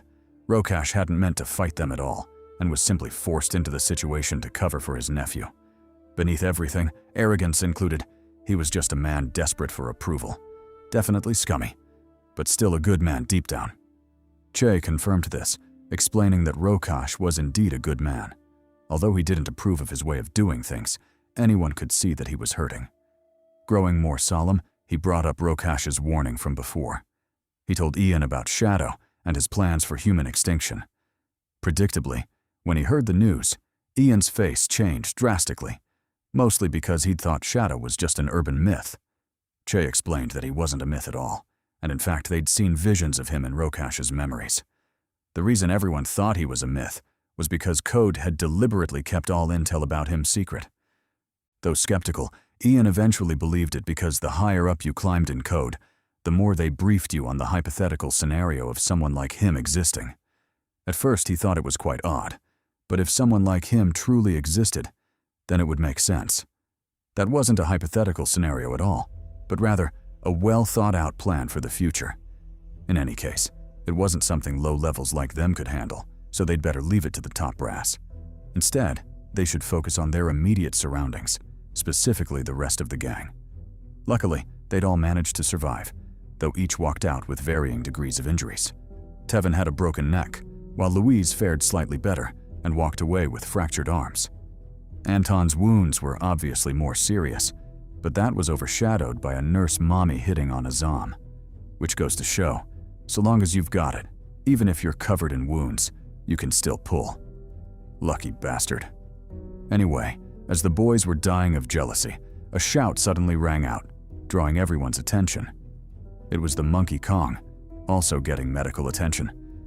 It's explained that although Kong is a manifestation of Anton's talent and shouldn't, under normal circumstances, suffer any damage, whenever Anton uses his doppelganger, any damage suffered by the doppelganger is transferred to Kong, hence the injuries. Not sure why they had to specify that, but I guess it'll be important later in the story, so just keep it in mind. Back to Che. He joined Ian in peering at the pyramid, and after seconds of somber silence, he asked the latter what they planned to do with it. Ian replied that he wasn't sure, but if he were to guess, the government would probably burn a lot of taxpayer dollars trying to demolish it. As for how much would actually go into the work and not into the pockets of corrupt officials, his guess was as good as theirs. Che responded with a suggestion of his own, proposing that they should keep it, not to save money, but to preserve it as a memento of Rokash, a memento of who he was and not who he became. Andrea supported this, saying that it would have meant a lot to Leo as well. Ian thought about it and said he'd give it a go. Although he couldn't guarantee the higher-ups would agree to it, he would certainly try his best to convince them. Meanwhile, in Tokyo, Japan, the land of anime, milk, and honey, were taken to the headquarters of Code. In a private meeting attended by the top brass of the organization, a discussion of the events that occurred in Port of Spain is underway. One of the officials confirms that Rokash had indeed been killed by Che and Andrea. As for what the consequences of that would be, everyone in that room should already be aware. They'd relied on Rokash and Leo to keep Shadow in check, but with both deterrents gone, it was obvious the fiend would rise again. Cutting in, the fifth head of Code replied that he'd been against the idea of allowing the boys to go after Rokash from the start, but he understood it was necessary, as Code couldn't be seen siding with a fugitive. The first head agreed with this, emphasizing that Code had to appear impartial. Still, he admitted that losing Rokash was a massive blow to their deterrent against Shadow. Nevertheless, they couldn't keep crying over spilled milk. Since Rokash and Leo were now gone, they simply had to find other Kimyos capable of countering Shadow. The second head, however, a mommy with a mysterious skin condition, replied that she couldn't care less if Rokash died. The world couldn't learn of Shadow's existence, and if sacrificing Rokash was the price they had to pay to keep that secret, she was more than happy to do so. Besides, they still held on to hope that Shadow might never rise again. Hearing her speak, the first head expressed his dissatisfaction. They'd spent decades simply hoping for peace, but he refused to live like that any longer. From then on, their counter against Shadow needed to be proactive. They had to take the fight to him instead of sitting on their hands waiting. To that effect, he ordered the immediate mobilization of the God tier. No matter what Shadow had planned, they would strike first before he succeeded. Fast forward 53 days later, back at the Hemlock Mansion. After somewhat recovering from their wounds, the group of homies settled down to watch an anticipated government broadcast. The speaker, Head Chancellor Abel, started off by giving the audience a rundown of what had been happening in Trinidad. He broke down the situation and confirmed that they were indeed at war, with several lives already lost. Nevertheless, he urged the public to have faith in the government and its ability to handle the crisis, promising that they would surely defeat their foes. But that aside, he highlighted the police's efforts in managing the situation and ensuring that the chaos didn't spill over to the public. Because of them, the tragedy was kept to a minimum, and he sincerely hoped the public would appreciate that. Speaking of appreciation, he brought up another group whose help had been invaluable in the endeavor to keep the peace, the Kimyos. Although there was a ban on them, several still showed up to help, risking their lives to protect the masses, the very same people who shunned them. For that, they were not only grateful, but after much deliberation, the government had decided to lift the Kimyo ban. From then on, they were all equal and would thus face the threat of the upcoming war together. Winding up, he told those who were uncomfortable with that decision to catch him outside. Not only would he clap their asses personally, but he would also make sure they were on the front lines facing the enemy. Since they were hating so much, they should at least have the ability to fend for themselves, right? Banter aside, he warned the Kimyos that the decision wouldn't come without consequences. From then on, every Kimyo had to be registered and receive a government-issued Kimyo license, without which they would be considered illegal. Meanwhile, while the government was half enslaving and half placating the Kimyos, the scene shifted to Shadow's secret hideout. Addressing his minions, the villain told them they'd been cooped up for far too long, but finally their time to rise had come. Everyone who could kill or threaten them was dead, and they were now free to wage war in his name. That was their destiny, the reason they'd been nurtured. For him, they would kill, bleed, and even die, and they would do so gladly. In a solemn tone, he told them not to fear, as he'd made their strength equal to that of the God tier, the strongest forces code could muster. They were undoubtedly his greatest creations, the daggers that would slit his enemies' throats and fulfill his master's grand plan for human extinction. They were the 11 Gaki, his generals and tools. Speaking of Shadow's master, the story gives us more lore about him. We're taken back to 1437 East Germany, a shit ton of years before the present time. In a seemingly ordinary house, an event that would shape the course of the world was unfolding, the birth of a child of prophecy. The father, Sir Riker, watched with concern as his wife struggled to bring their baby into the world, his body practically paralyzed by worry and fear. Luckily, he had a capable wet nurse by his side who did most of the heavy lifting, so his uselessness could be overlooked. Tending to the screaming damsel, the wet nurse, Lady Muller, told the terrified Riker that she'd never seen a delivery that troublesome. But then again, according to superstition, difficult births meant the child would grow up to be a king, so he should be proud. She told him to stop worrying and comfort his wife. Things would be okay. And so the night dragged on, and amidst Emma's screams and tears, the baby was finally born. Relief filled the house as the couple embraced each other, delighted they'd made it through, especially Riker, who, despite not doing shit, somehow looked the happiest out of everyone. Regretfully, the couple's jubilant mood wasn't destined to last long. They noticed a peculiar strain in the wet nurse's smile, causing their own expressions to stiffen.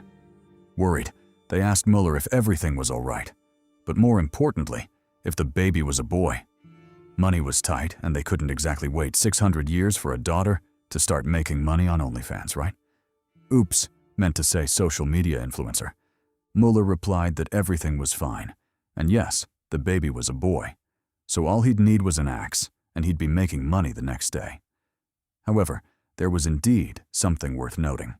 The child was unique. Fast forward 5 years later, and the baby, Kane, had grown quite a bit.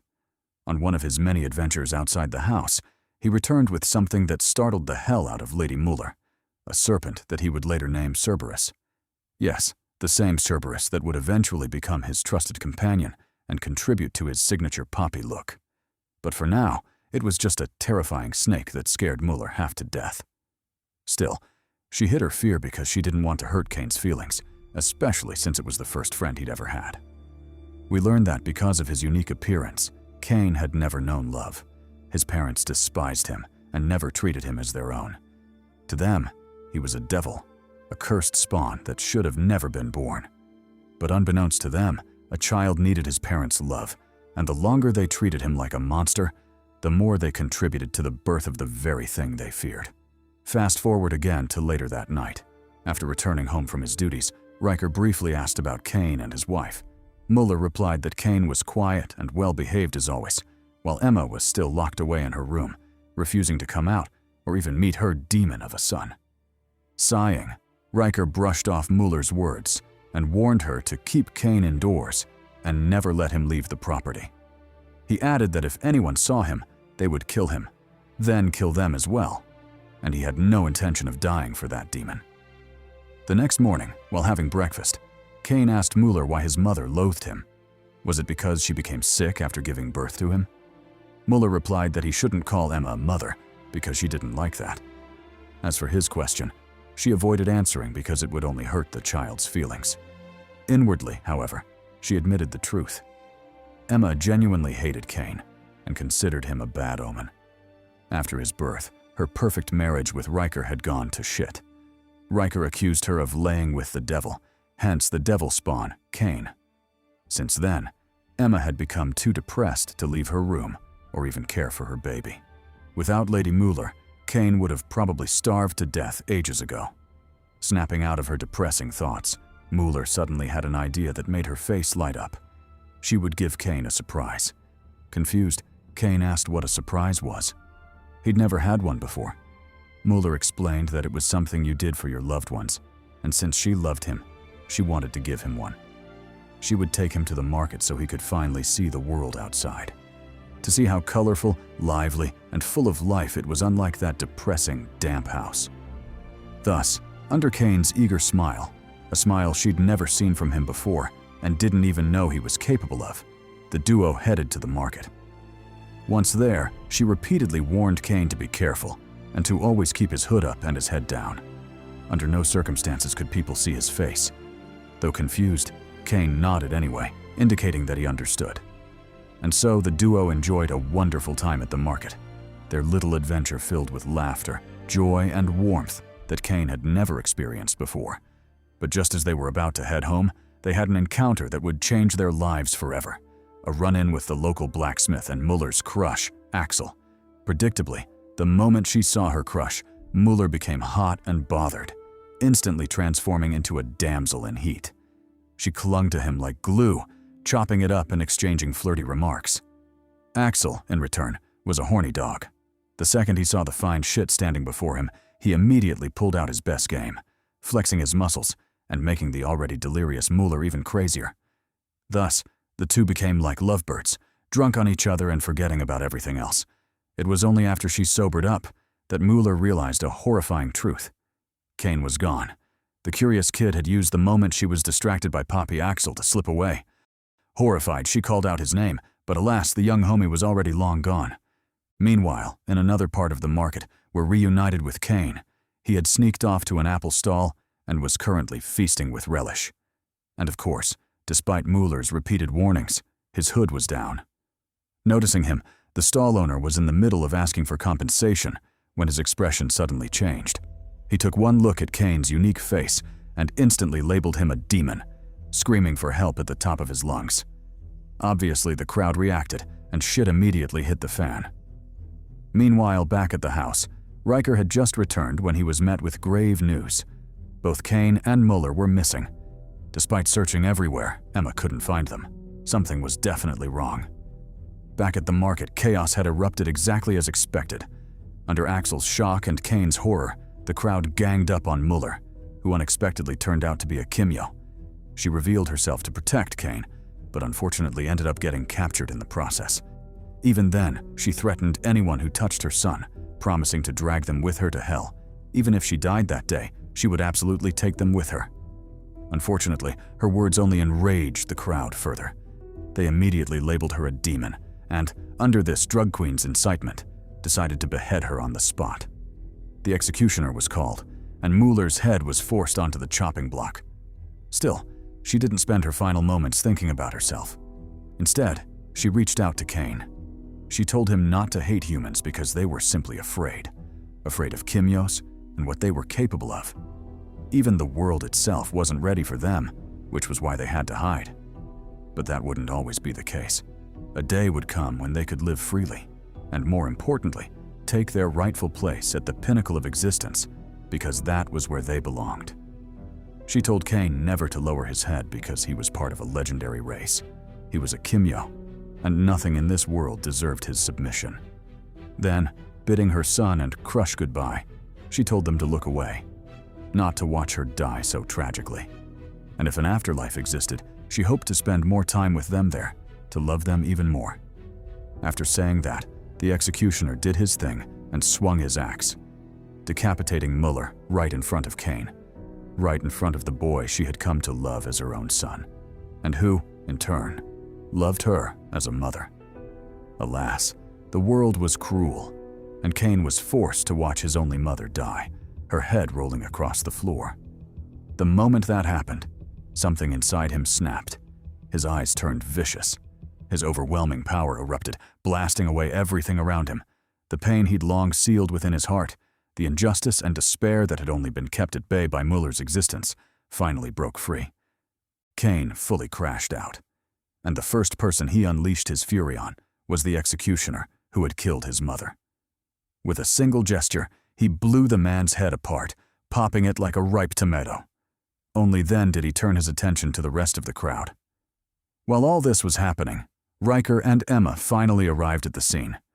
The moment they saw the carnage Kane had caused, their faces instantly turned pale, their bodies trembling with overwhelming horror.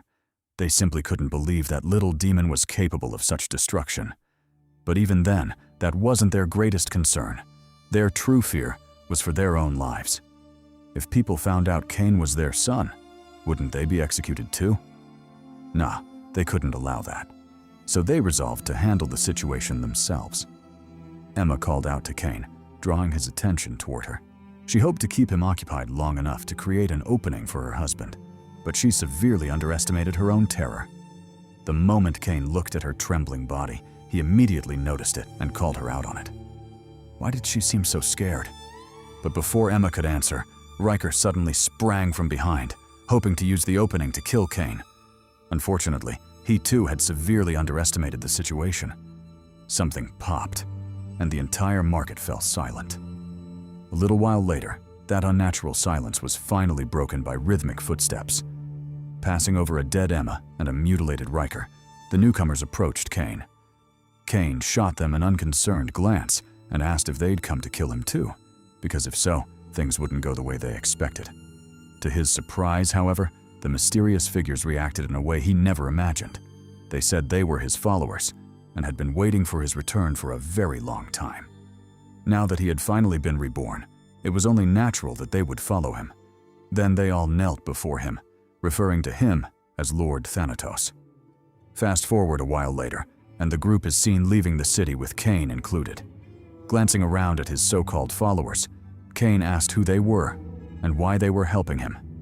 The leader, a man bearing the same cross-shaped symbol on his forehead as Shadow, replied that it was just as he'd said. They were his followers, but more importantly, they were cut from the same cloth. They too were Kimyos. 40 years later, in North Germany, we're reunited with the mysterious group once again. After scaling a Gothic tower and entering the main hall, the shadow-like figure reported to Kane that their campaign against Augsburg had been successful. The city now belonged to them, and in addition, they had managed to recruit 30 more followers to their cause. Pleased, the now fully grown Kane told him he was very satisfied with his work. Augsburg had fallen, and soon more cities, and eventually entire continents, would fall under their dominion. But that was only the beginning. Only when they claimed their rightful place at the top would their campaign truly be complete. That was their destiny, his will. But more importantly, the vision his mother had for them, and he intended to achieve it even if the whole world had to burn. Fast forward a few decades, and the consequences of Kane's ambitions become painfully apparent. He once declared that he wanted a world ruled by Kimyo, a world where humanity's only choices were submission or annihilation. Well, he wasn't messing around. He really meant that shit. He plunged the world into endless wars and massacres fought across countless battlefields, and this chapter of history records just one of them. In a desert outpost, we're reunited with the young and vibrant Leo, who's now cosplaying as a shinobi for some reason. Unlike my appreciation for the homie's dedication to the shinobi lifestyle, his enemies weren't feeling that shit at all. The moment they spotted him, they gave the signal and lit him up, blanketing the area with explosions, debris, flame, and ash. Still, that wasn't enough to take Leo down. He nimbly dodged the bombardment, circled around the enemy formation, and used the dust as cover to pick them off one by one. Whenever things got rough, he'd swiftly retreat behind a wall, catch his breath, then dive right back into the fray to continue his assassination spree. Unfortunately for him, the enemy wasn't stupid. They adapted quickly, counterattacked, and eventually forced Leo onto the defensive by pulling out the big guns. Shell after shell came screaming toward him, but Leo dodged every single one, leaving behind nothing but trails of dust and shattered earth. Fed up with the harassment and his own passiveness, Leo decided to pull out the big guns as well. Activating his Ilios talent, he blanketed the battlefield in flames and carved through the enemy ranks like a hot knife through butter. And when even that wasn't enough, he summoned his Ilios Gladius, a long sword forged entirely from fire, intending to end things up close and personal. Regretfully, he never got the chance. Just as he was about to press the attack, he noticed something that made him immediately flee. He moved with such speed that even the enemy soldiers were left baffled, wondering what could have possibly scared him off. Unfortunately for them, they didn't have to wait long for an answer. Round after round rained from the sky, detonating on impact and lighting their shit up. Within seconds, the entire platoon was wiped out courtesy of Leo's reinforcements, his friends and family in the resistance army. Watching the battlefield burn, General Altham asked if Leo had made it out alive. The kid had better not have messed around and gotten caught in the bombardment. His lieutenant, a savage-looking bastard, replied that Leo wasn't dumb enough to do something like that. He'd known the bombardment was coming and would have gotten himself clear long before it arrived. Relieved, Altham took a drag of his cigarette before shifting his attention to the rest of the platoon. Leo and the artillery had already softened the enemy up. Now it was their turn to clean house. The men said bet and charged into the fray, engaging the remaining enemies and paying no attention to Leo, who had indeed escaped the bombardment. Spotting Altham trailing behind the group, Leo immediately launched into a rant. He complained about the bombs and how they'd completely ruined his epic entrance. Couldn't Altham have held them off a little longer? At least until he'd finished his grand debut or Aura farmed a bit more? In response, the second lieutenant, who seemed to be crying for some reason, told him that war wasn't fun in games. If he wanted to flex on enemies and farm Aura, he should do it on his own time. That said, it was pretty thoughtful and manly of him to leave some enemies behind for everyone else. He said this while grinning perversely and activating his talent, proving that he wasn't just a freak, but also a complete battle junkie. Cutting into the conversation, the third lieutenant, a beastkin mommy sporting cornrows, sniffed the air before reporting her findings. Their target was close. From the looks of it, they hadn't made the trip in vain. Altham nodded in understanding. He ordered the platoon forward and instructed them to kill anything that moved. From that point onward, until they found their target, mercy was off the table. Fast forward a little later, and things finally settled down. After mopping through the battlefield and dishing out cheeks left and right, they eventually tracked down the target of their assault, a ruthless and merciless general rumored to have slaughtered hundreds of people and whose very name inspired terror wherever it was spoken. At least, that's what it said on paper. In reality, the terrifying warlord was nothing more than an unfortunate bastard who'd been caught lacking in the worst way imaginable, pants down and completely defenseless while taking a dump. Regardless, Altham ordered the men to package him up. So what if his image had been compromised? It wasn't their place to judge. They were loyal soldiers. Whenever Code called, they'd answer. And if Code commanded them to arrest a general, then they'd do exactly that, even if the poor bastard happened to be in the middle of taking a shit. Listening to Altham's monologue while the major casually smoked his cigarette, Leo decided he wasn't about to be left behind. Fishing a lollipop from his pocket, he stuck it in his mouth and pretended it was a cigarette, doing his best impression of his idol and mentor. Not gonna lie, that's pretty cute. With the mission complete, the platoon began the journey home. They marched through the night, crossing vast stretches of Kane-controlled territory without incident.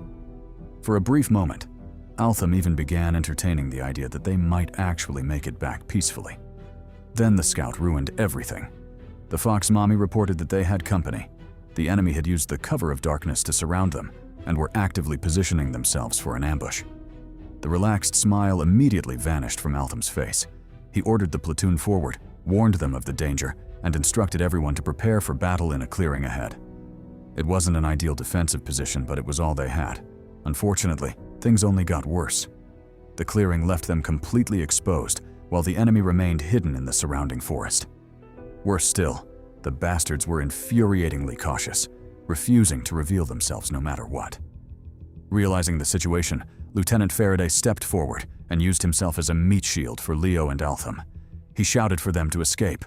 The enemy had them pinned down, and if they couldn't take advantage of this opportunity, none of them would survive. He promised to stay behind and cover their retreat. Sadly, he never got the chance. A shell came screaming overhead and instantly lit his shit up, sending him straight to the afterlife. The loss devastated Leo. Faraday wasn't just a comrade anymore. He was family.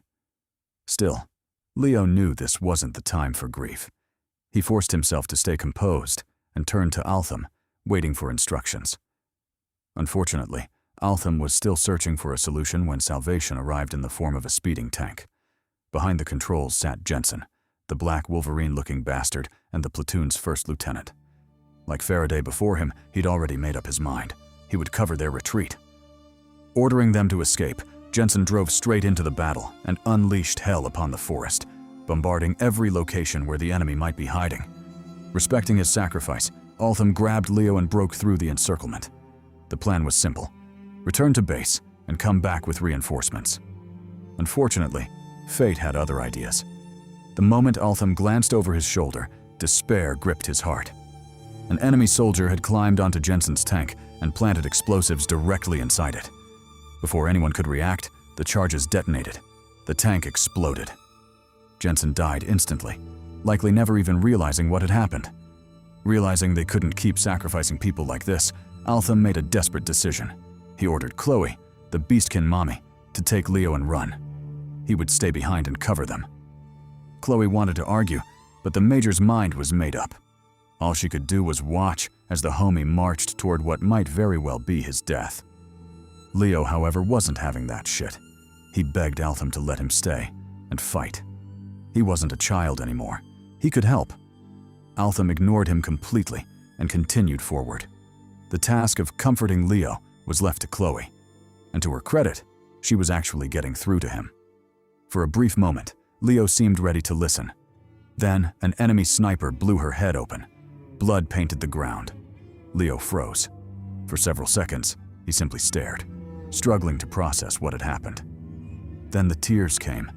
How could everything change so quickly? How could everyone he considered family be taken away from him in a single battle? The pain was so overwhelming it felt as though his heart might burst. Unfortunately, his nightmare was only beginning.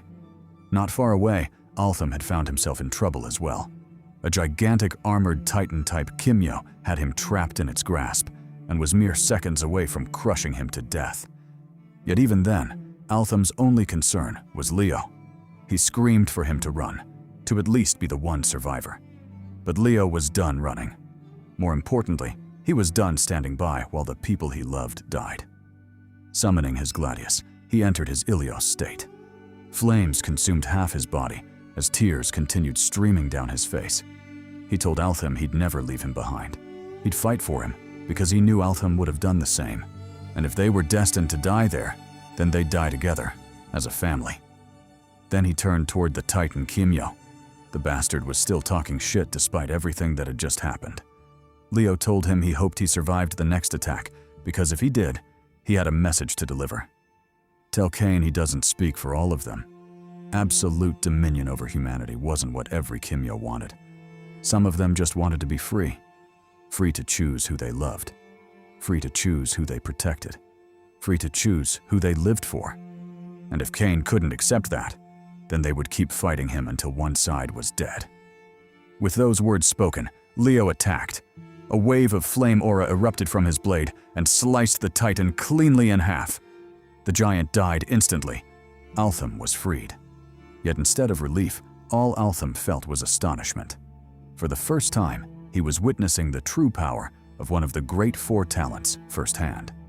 He'd always known it was busted, but experiencing it personally was something else entirely. Unfortunately, he wasn't given much time to admire it.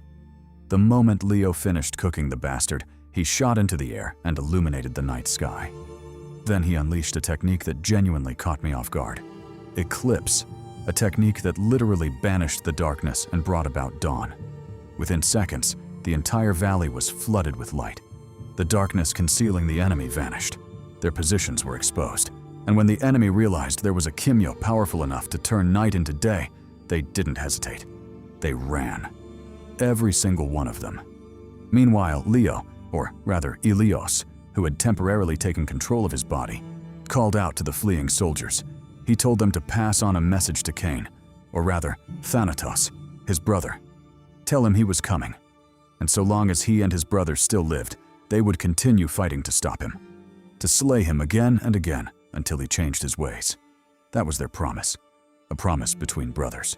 a promise of the Great Four. Back in the present, we're reunited with Andrea. After waiting around for what felt like forever and nearly dying of boredom, the call she'd been anticipating finally arrived. Accepting it, she was surprised to discover it was holographic. 3 figures appeared before her, members of the High Council. Before she could even greet them, the chairman enthusiastically jumped in first. He asked how she'd been doing.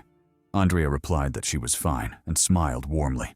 The chairman's grin somehow grew even wider before he finally got down to business. Starting with Che. He revealed that Andrea's assignment in Trinidad hadn't been a coincidence at all. Code had deliberately sent her there. Her mission was to join the gang and keep an eye on Che. The move served 2 purposes: keeping the Ilios talent under observation and preparing for the future they all knew was coming. He went on to explain that Shadow had already revealed himself, which logically meant the Thanatos talent should have resurfaced as well. The problem was that they still couldn't confirm its existence, identify its wielder, or determine its location. But setting that aside, he asked the question that really mattered. How was Cho doing? Was he living up to expectations or nah? Leo's decision to leave him the talent had surprised many people, but they trusted Leo's judgment. Regardless, the talent now belonged to Che, and it was imperative that he be ready for the battle ahead. Andrea admitted that Che was struggling. Being thrust into Leo's spotlight and inheriting the burden that came with it wasn't easy. Still, he was managing. For now, what kept him grounded was his sense of responsibility and the emotional bonds he'd formed with his friends and loved ones. The chairman sighed, but he kept certain thoughts to himself. Thoughts suggesting that without those emotional ties, nothing might be capable of keeping Che grounded or preventing him from becoming a monster. Still, that was a problem for another day. For now, all they could do was prepare for the coming war and hope Che would be ready when the time arrived. Because whether he wanted it or not, the burden had been placed upon him, and it would be his responsibility to carry it. Shifting scenes, we're shown another glimpse of the future, and just like the last time, it's from Tevin's point of view. Specifically, his laments about the past and how things came to be the way they were. What had caused, or rather forced, Che down the path he inevitably took, and why the world was suffering for it. He reveals that Leo's death was the start of everything. The loss of a father and the sorrow of burying a loved one affected them all, but they had underestimated just how much it had affected Che.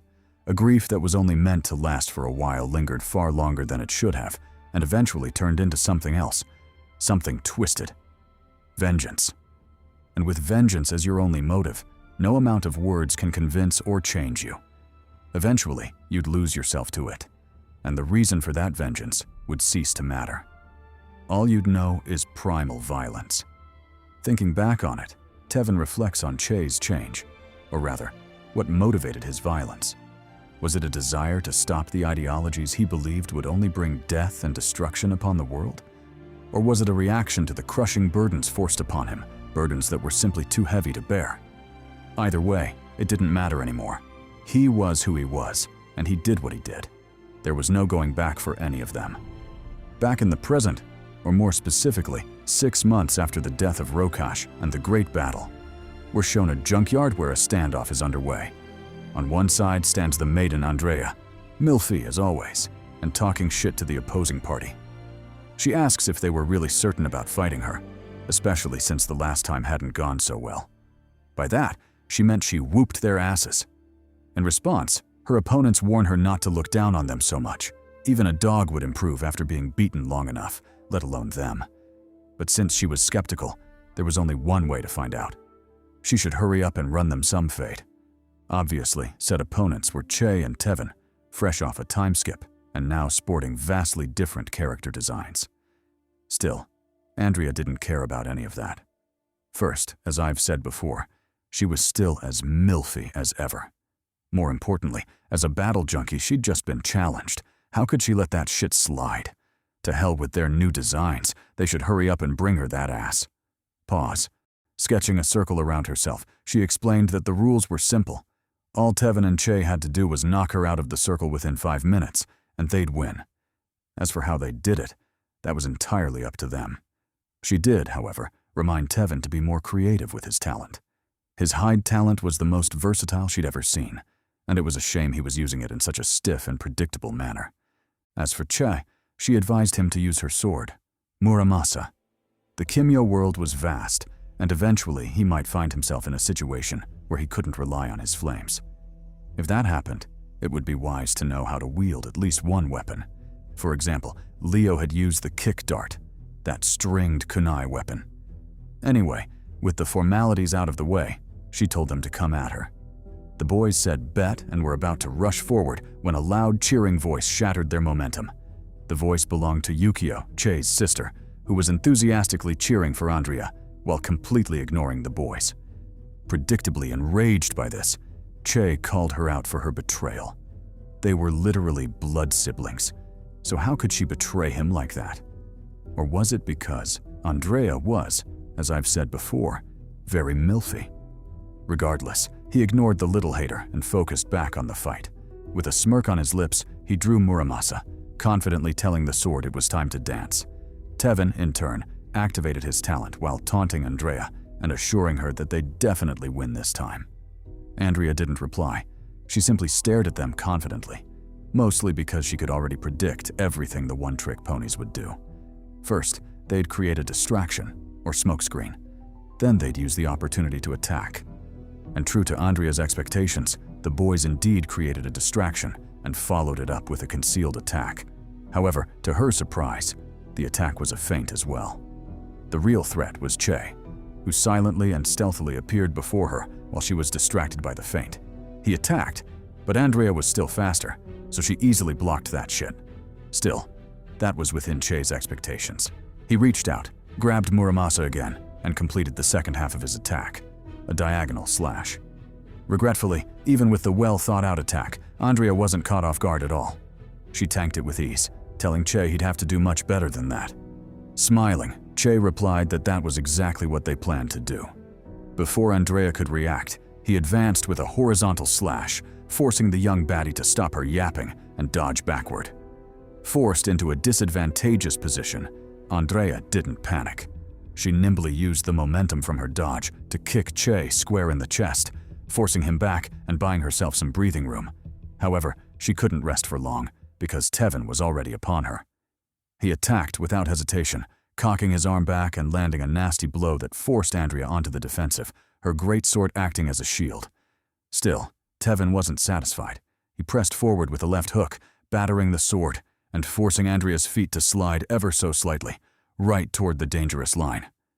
Realizing this, Andrea locked in and finally counterattacked. She swung her giant sword at Tevin, breaching his defenses and sending him flying with the blunt side of her blade. However, Tevin wasn't fazed. He'd already accomplished his mission: distract Andrea and keep her focus away from Che. Speaking of Che, he obviously used that opening to attack. Deploying his Ilios chariot wheel, he brought the flaming Muramasa down upon Andrea with the might of 1,000 meteors. Yet Andrea faced the challenge head-on. She countered the attack with a skill of her own, repel counter, and forced Che back like she'd done many times before. However, the grin lingering on Che's lips made her hesitate. Had she made a mistake?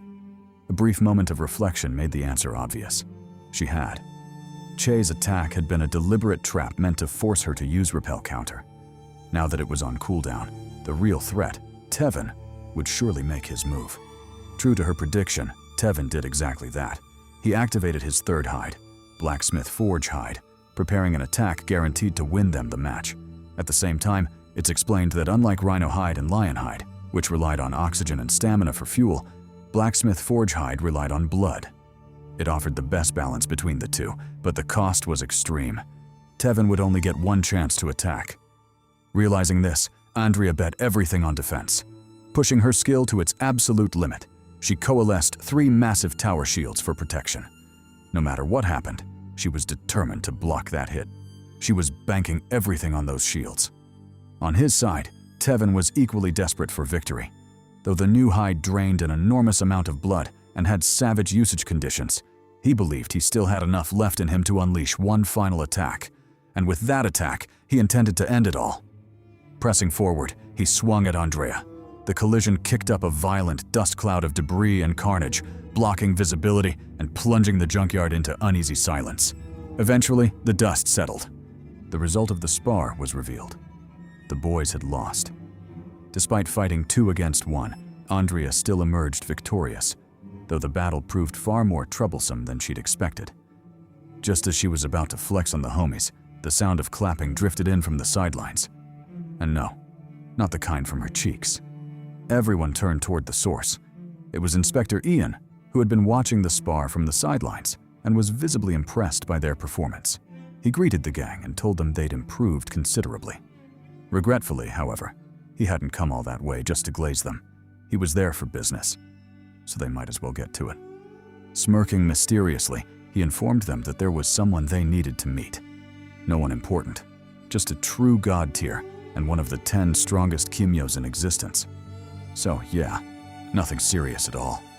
Not serious my ass. Flash forward to 2027, a couple of years into the future. In one of the many abandoned alleyways of Trinidad and Tobago, the members of the KCG, Kimyo Containment Garrison, had just wrapped up a raid. One of the members, who was responsible for contacting headquarters, got off the phone and reported to the captain that their armed transport was on the way and would be arriving in 45 minutes max. In response, the captain flashed a toothy grin and said that 45 minutes was more than enough time. He then turned to their captives, a group of underage girls, and informed them that they had plenty of time to play. What a disgusting bastard. Grabbing one of the girls, he told her that she'd been naughty. She had used her Kimyo powers in public, despite knowing it was against the rules. For such blatant disregard of the law, shouldn't he at least teach her some manners? He said this while lifting her skirt, clearly intending something vile. Witnessing this, the earlier member, the newbie of the squad, called him out, asking what exactly he thought he was doing. The scammy captain replied that it was none of his business. He was still new and probably didn't understand how things worked around there, but that's simply how they did things. So if he knew what was good for him, he'd keep his mouth shut and mind his own business. Then, with the same nonchalance, he reached for the girl's skirt again. However, before he could, a loud bang echoed through the alleyway and drew everyone's attention. Turning around, they assumed it was some meddlesome nobody there to crash their party. But when they laid eyes on the newcomer, they quickly realized Uti wasn't a nobody at all. Rather, he was a formidable-looking poppy wearing a Ronin mask. But as is typical of third-rate scammy villains, they completely ignored the obvious warning signs and told the man to get lost, stating that they were conducting official police business. No one was to interfere with them, not even some cosplaying weeb like himself. Luckily, not everyone in the group was a brain-dead fool. The newbie recognized the stranger immediately and warned the others that he wasn't someone to be messed with. He was Ronin, the very same man who had been sitting at the top of Code's most wanted list for ages. However, contrary to what common fucking sense would dictate, the squad only became more arrogant. They pointed their guns at Ronin and told him it was his bad luck to have met them. They were an elite squad, and unlike all the mediocre teams he'd run into and annihilated before, they would be the ones to take him down, and they'd have a blast doing it. Hearing this, Ronin didn't even bother replying. He simply stretched out his palm and conjured a fireball that oddly resembled a miniature sun. Then, shrinking it down to the size of a marble, he flicked it at the yapping captain. The man's head was instantly obliterated. Shocked, the squad froze for a moment, numbly watching their captain's burning corpse before reckless courage snapped them back to their senses. And when it did, they foolishly ignored the warning signs yet again and charged at Ronin. As expected, they were wiped out, killed so mercilessly that even their corpses weren't left unscathed. Still, one of them did manage to survive, the same newbie and good guy who had tried to stop the scammy captain earlier. Actually, he hadn't been targeted at all. The only reason he looked so pale was because he was scared shitless.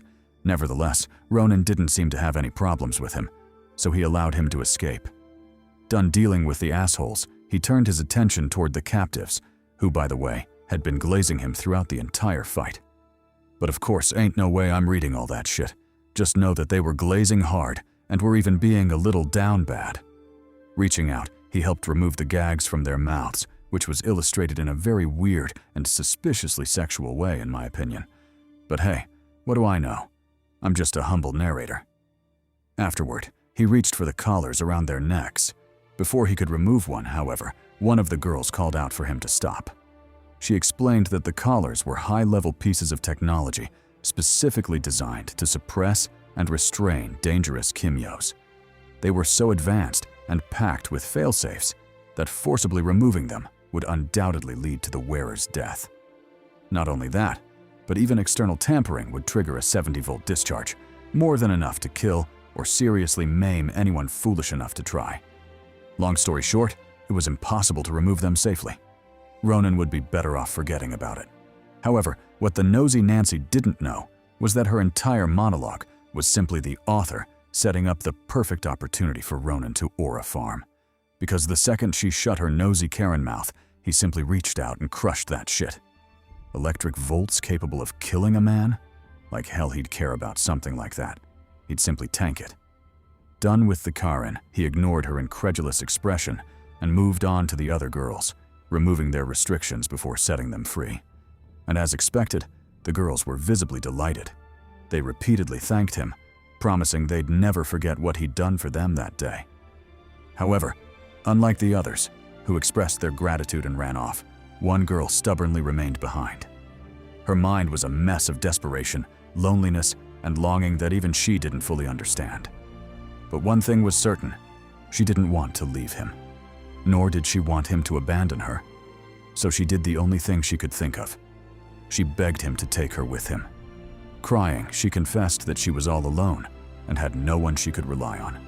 She was an orphaned Kimyo in a world that hated people like her, and she was sure he understood exactly how that felt.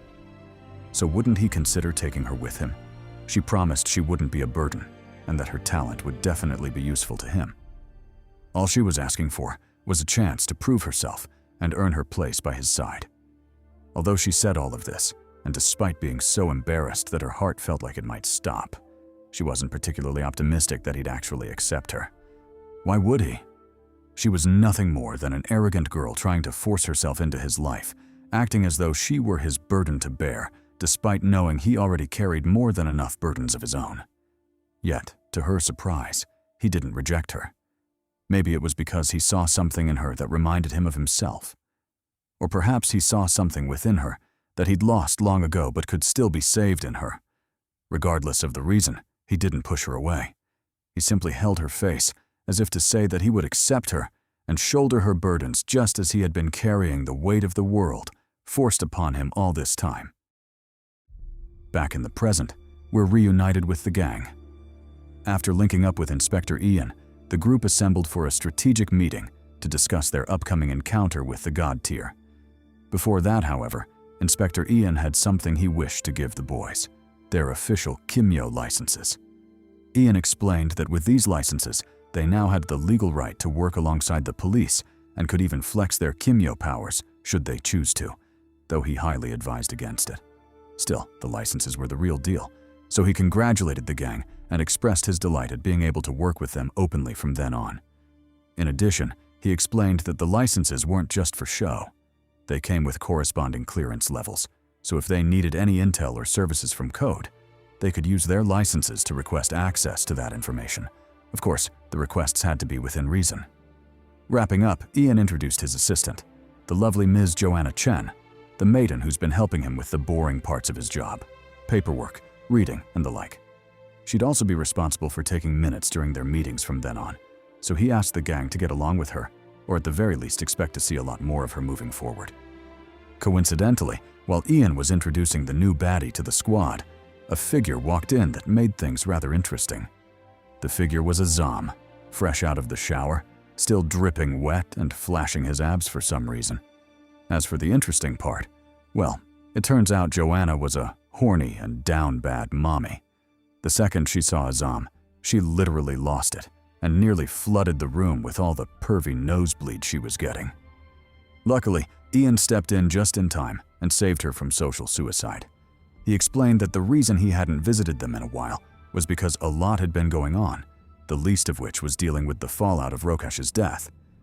Sure, killing him and crossing that objective off their list was a good thing, but judging by recent events, Ian was beginning to really regret that shit. He elaborated that the months following Rokesh's death had been a nightmare.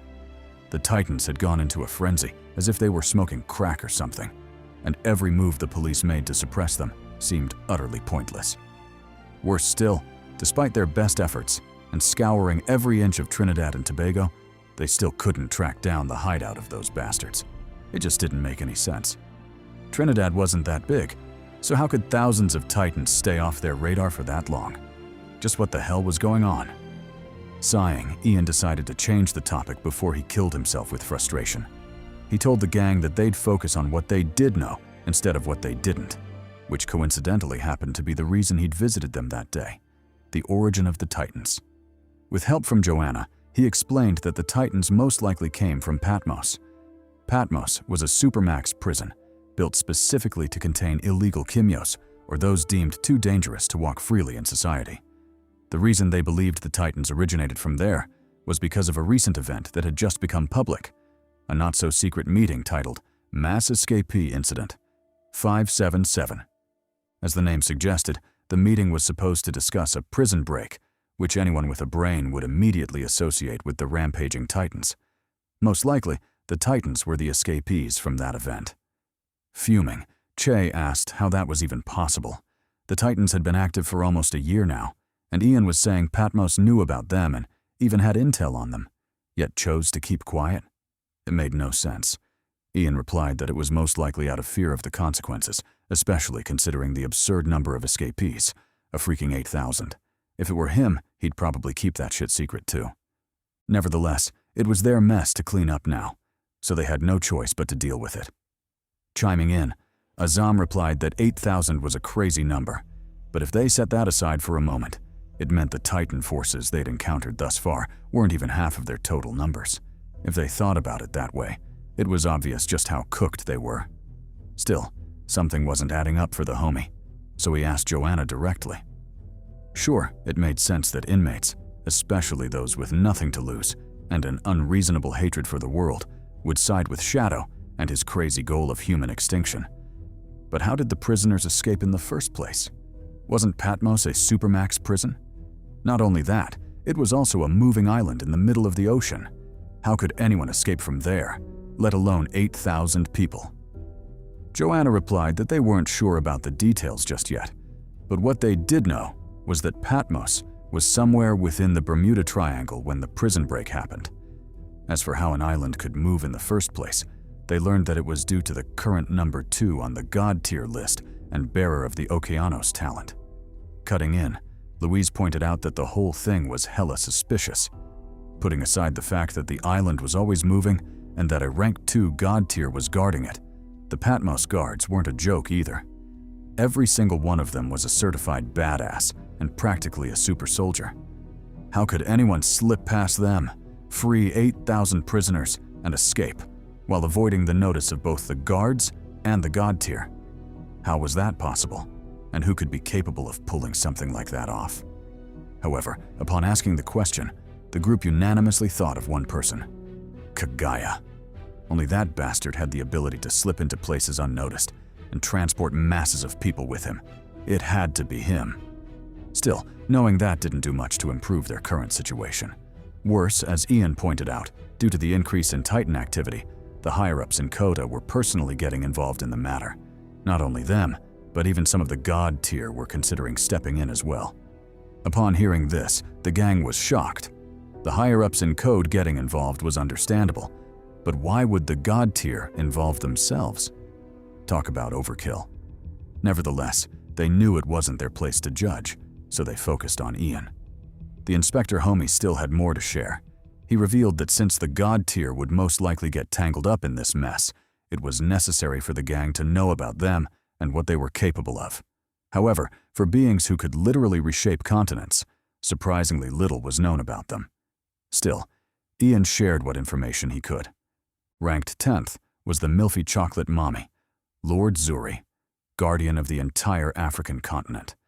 Rumor had it she didn't need help from anyone and could hold that shit down by herself. And for someone who looks that gorgeous while casually petting lions, I gotta say, I believe it.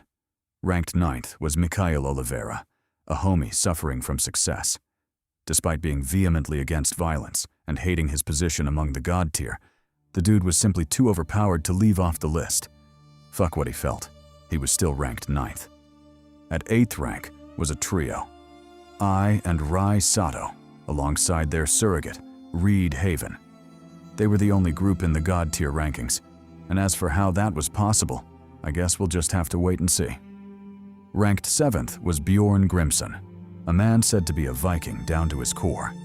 He lived for the thrill and followed Viking customs to a T, though it's unclear whether that included going on pilgrimages and clapping cheeks.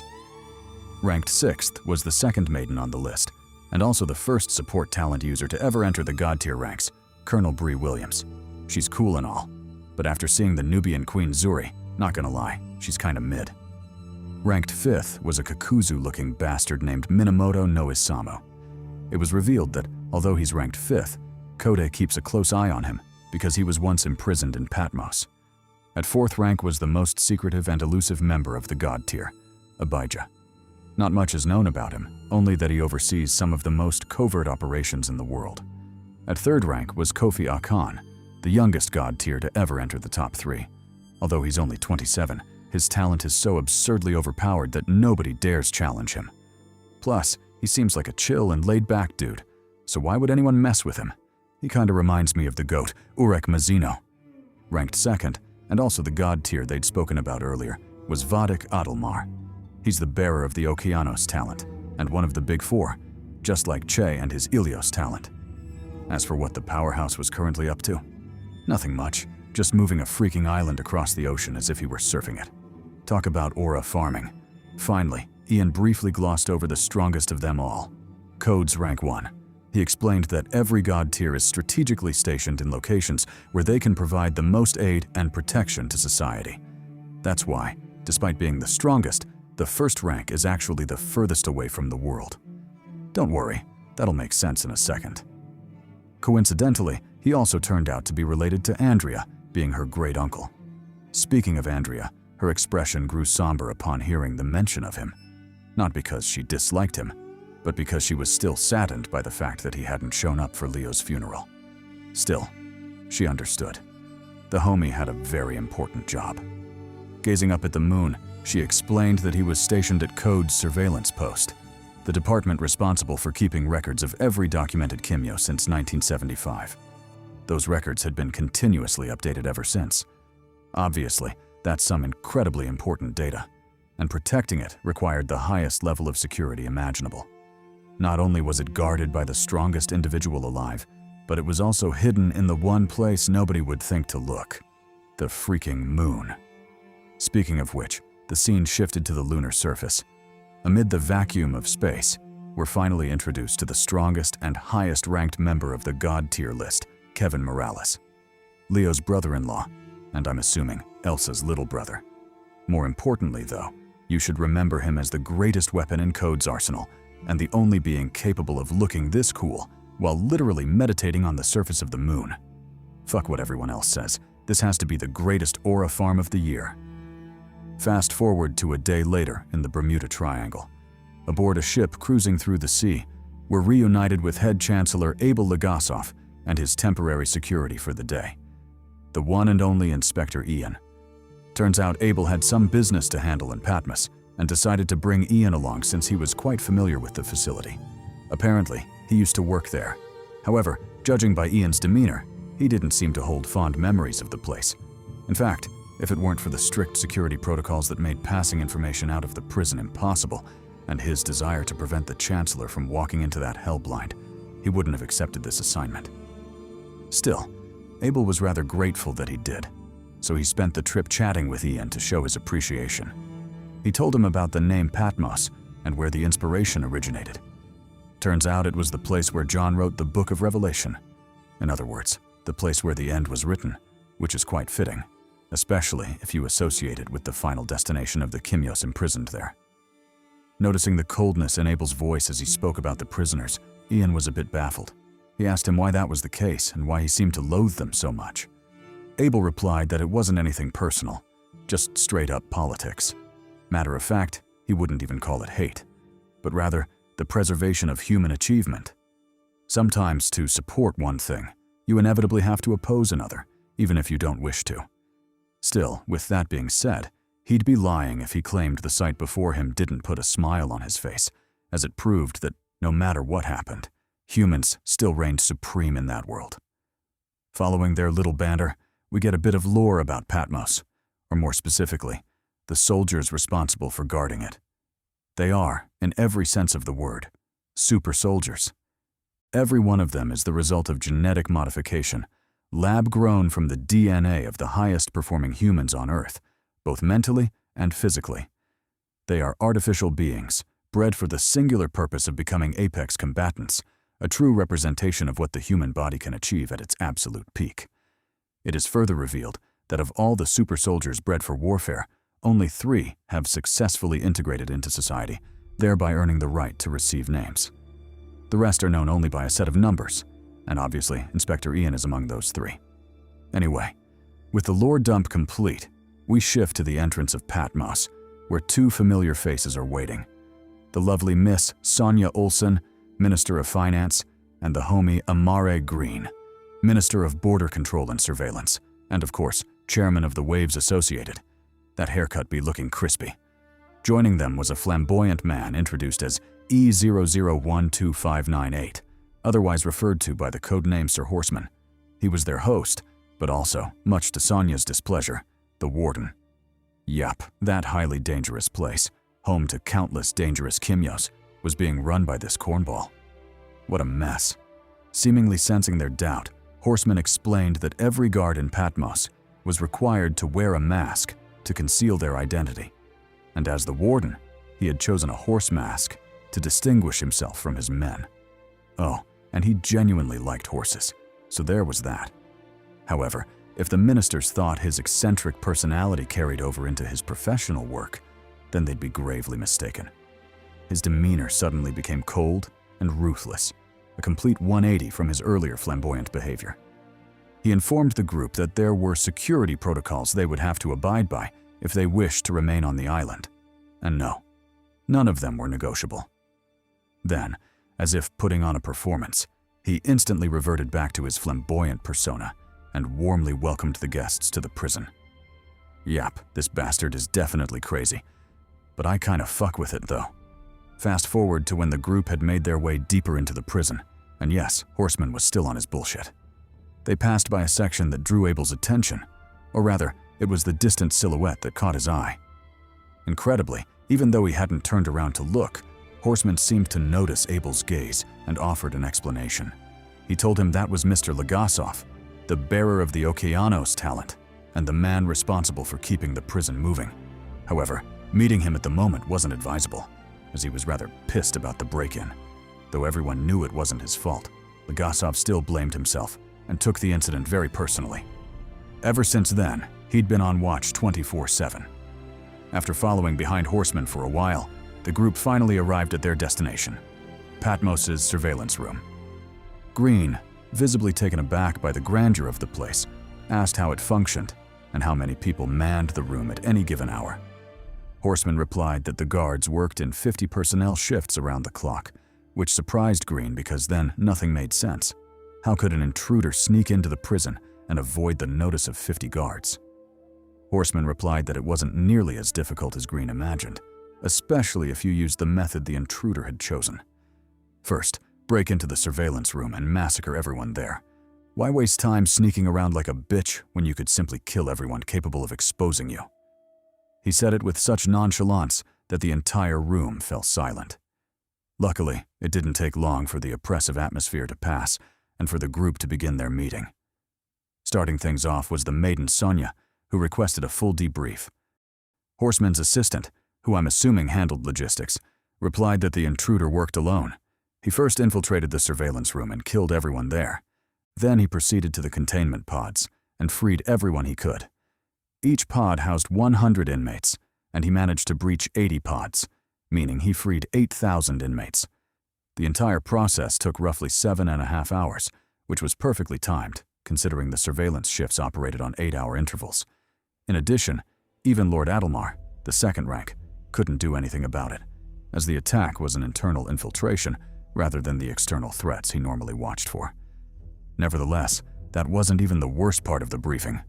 After receiving Horseman's approval, the assistant reported that the biggest issue wasn't merely the break-in itself, but the area that had been breached. Specifically, Ward E confused. Abel asked what was so special about it. Ian replied that Ward E was where the death row and god-tier equivalent Kimyos were imprisoned, meaning 8,000 of the most dangerous Kimyos on Earth were now free. And they'd most likely joined hands with a psychopath hell-bent on destroying humanity. Enraged, Sonia demanded an explanation. How could Patmos remain silent when the break-in had happened an entire year ago? They were talking about 8,000 death row criminals. Likewise, Green was red with fury. He cursed Horseman, calling him a bastard for withholding such vital information. Nevertheless, this wasn't the time to point fingers, so he asked if they at least had surveillance footage of the suspect. Horseman replied that they did and directed them to the screen on the right. Upon glancing at it, the expressions of the trio, especially Ian, changed drastically. Turns out his suspicions had been correct. The one who had infiltrated the prison, massacred guards, and freed 8,000 of the most dangerous and savage criminals to ever exist was none other than Kagaya, the masked shepherd. Damn. We flash back 2 years earlier, to the night the prison break happened. First, for the lore, but more importantly, to Aura Farm, because the prison break was one hell of a flex, and it would be a great injustice if we didn't see exactly how it went down. Somewhere north of the Atlantic Ocean, on a deserted island, we're reunited with Shadow's band. While their master was busy aura farming and staring dramatically at the moon for some reason, the rest of the crew was setting things up for the prison break that was about to begin. Following the creepy multi-eyed Kimyo's instructions, it didn't take the Grants long to assemble his equipment, which, once activated, would help Kagaya pull off this grand heist. However, let's just say that even Kagaya wasn't too optimistic about his chances, because, from experience, the multi-eyed freak wasn't exactly reliable. Kinda like getting dating advice from a dude calling himself Jong the Dawn. Still, the freak wasn't fazed by Kagaya's distrust in the slightest. He told Kagaya to believe in him, to which Kagaya promptly told him to fuck off. Like hell he'd trust someone who looked that obviously shifty. Meanwhile, while the duo engaged in their harmless banter, we're introduced to Dr. Hanzo, the Titan's chief scientist, genius inventor, and resident problem solver. Well, so long as the problem involves technology, Hanzo is revealed to be a resourceful Kimyo with the Kaiketsu talent, characterized by an enhanced brain capacity capable of solving just about any mechanical or technological problem. And of course, it goes without saying that the Titan's ridiculously advanced technology is almost entirely his doing. Standing beside Shadow, Dr. Hanzo tells him that he's followed him for 40 years. However, if he expects the same loyalty from the prisoners he's about to free, then he'd be naive. To subdue people like them, there was only one way: overwhelming power. He had to prove that his strength far surpassed theirs. Only then would they submit. While Shadow mulled over Hanzo's words, we shifted back to Freak Eyes, who had finally finished setting everything up. He called out to Shadow, breaking him from his thoughts and informing him that everything was ready on his end. If Shadow was good to go, they could commence the plan immediately. Shadow said bet and turned to Kagaya, telling him that he'd leave everything to him. His mission was simple: infiltrate the prison and free everyone willing to join them. Meanwhile, Freak Eyes got to work as well. Using his talent, he locked onto Patmos's location and projected the relevant images for everyone to see. This was important because, as it turns out, Kagaya's teleportation ability works just like Jumper. He can only teleport to places he's seen before or is currently seeing. Therefore, for the prison break to succeed, Freak Eyes' ability was absolutely indispensable. Kagaya acknowledged this with a nod while preparing himself for the mission. His tattoos flared to life, farming an unnecessary amount of aura as he mentally reviewed the plan one last time. Sneak into the prison, neutralize a surveillance room full of super soldiers, free thousands of prisoners right under the nose of the second strongest Kimyo. Do it all within minutes, while bypassing the countless security measures of the beyond max level prison. Easy. So ridiculously easy. Anyway, with the briefing out of the way, Shadow told him to get moving. Kagaya responded by teleporting away. Meanwhile, inside Patmos's surveillance room, the new shift of guards was just about to begin. They assumed today would be just like every other day, boring and uneventful. Unfortunately for them, that assumption died the moment a figure suddenly teleported into the room. Startled, the guards barely had time to process what was happening before Kaguya launched his assault. Switching to his rage mask, he casually informed them not to bother resisting because he'd be done with them in 30 seconds. And yes, that's also the title of his sex tape. Elsewhere, inside one of the prison's death row pods, the inmates were chilling when they suddenly received an unexpected visitor, Kaguya. After massacring everyone in the surveillance room, he'd teleported here to begin the next phase of the operation.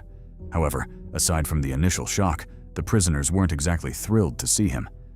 One of them, a bird-like Kimyo, explained that Kaguya's presence endangered everyone. If the guards found out, not only would Kaguya die, but the rest of them would be dragged down with him. Kaguya simply told him to relax. There was nothing to worry about because, apart from the prisoners standing before him, every living being on that floor had already been killed by him. How exactly were they supposed to be implicated when the implicators had already been, for lack of a better word, clapped? He then explained that he had come on behalf of his master, Shadow, who was offering freedom to anyone willing to join them. Naturally, that meant Kaguya wasn't their enemy, but their ally. Not only that, but his group also possessed a way to remove the suppressive vests, sealing their powers. If they came with him, they'd regain both their freedom and their abilities. However, they needed to decide quickly. Time wasn't on their side, and they only had 4 minutes before the infiltration was discovered. Stepping forward, a savage-looking Kimyo asked the obvious question. What's in it for him? He doubted Kaguya was generous enough to free them out of the kindness of his heart. So what exactly was the catch? Hadn't everyone learned by now that there was no such thing as a free lunch in this cruel world? One way or another, you'd always have to pay, even if it was with cheeks. Pause. Kaguya admitted he was absolutely right. Of course he wasn't there to do charity work. The fuck did he look like? Gandhi? As he'd already explained, he was acting on behalf of his master, Shadow. They would free the prisoners, and in return, the prisoners would help Shadow accomplish his grand plan.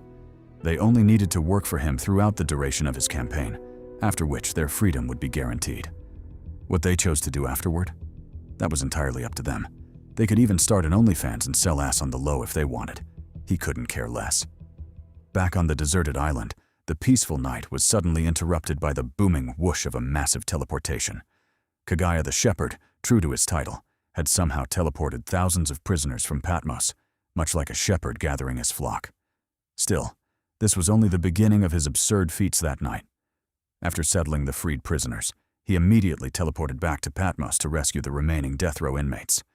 Meanwhile, Dr. Hanzo got to work examining the suppressive vests, searching for the safest method to remove them. Noticing this, the savage Kimyo asked whether removing them was actually possible. Or was Hanzo just groping him for no reason? Before Hanzo could answer, Shadow spoke first. He assured the prisoners that the vests could indeed be removed, but only when he gave the order. So if they had anything to discuss, they could discuss it with him. The savage Kimyo glared at Shadow, but ultimately remained silent. Still, it was painfully obvious he was plotting something. 8 hours later, the final prisoners had been freed. Kaguya, who'd done almost all of the heavy lifting, switched to his tantrum mask and began crying about the injustice of it all. He'd done all that work and wasn't even getting paid. Wasn't this basically slavery? Even black companies treated their employees better than this.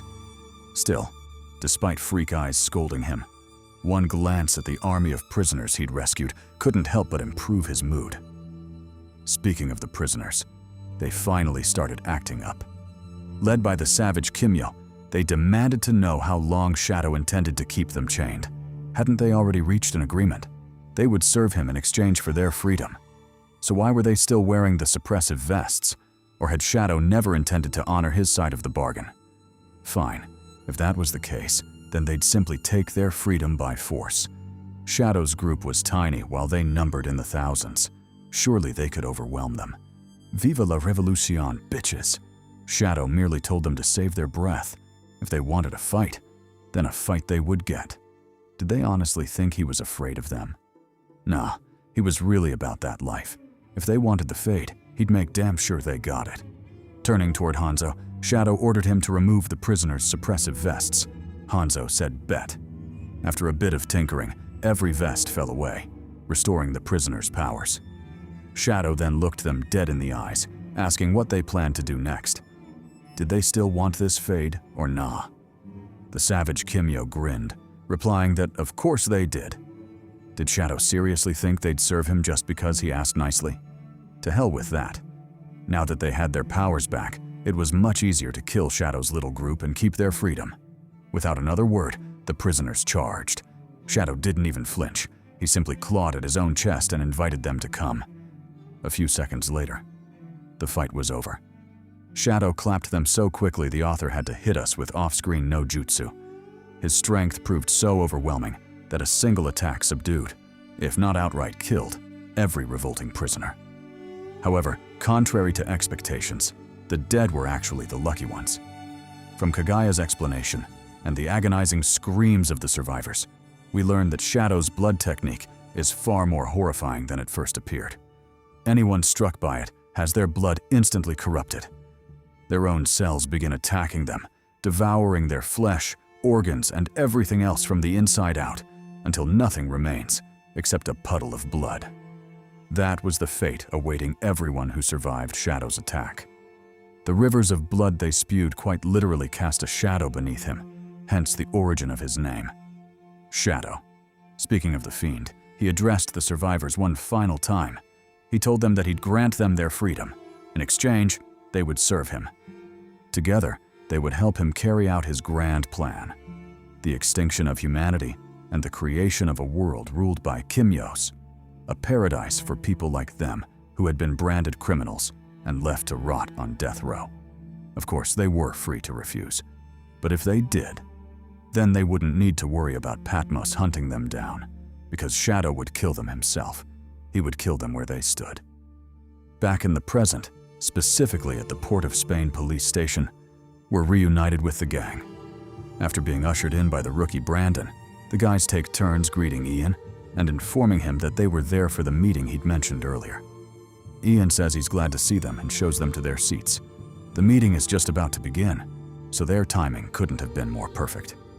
A couple of minutes later, the meeting, or rather, the briefing, officially begins, and hosting it is none other than Gary Achoy, the commissioner of police, and low-key, a Yakuza wannabe bastard. To kick things off, Gary thanks everyone for coming, stressing that the news he has for them is rather troublesome, but nothing they can't handle. However, in my opinion, the only troublesome thing here is his hairline, because what the fuck is this? Anyway, he goes on to acknowledge the police's hard work, despite the current dangerous situation in the city, before warning them to be even more careful. Things might actually get worse before they get better.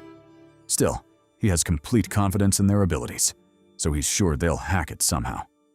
Switching topics, he explains the root of the country's current mayhem, the Titans, or more specifically, Kagaya the Shepherd. He reveals that all the chaos caused by the Titans can be traced back to Kagaya, the very man who freed them in the first place. Therefore, if they're going to mount an effective countermeasure, they first need a thorough understanding of the man himself. Delving deeper, Gary reveals that Kagaya was once ranked 102nd on the strongest Kimyo list and is known for a unique, versatile talent centered around masks of different colors that he switches between. Each mask grants him a distinct ability and even alters his personality.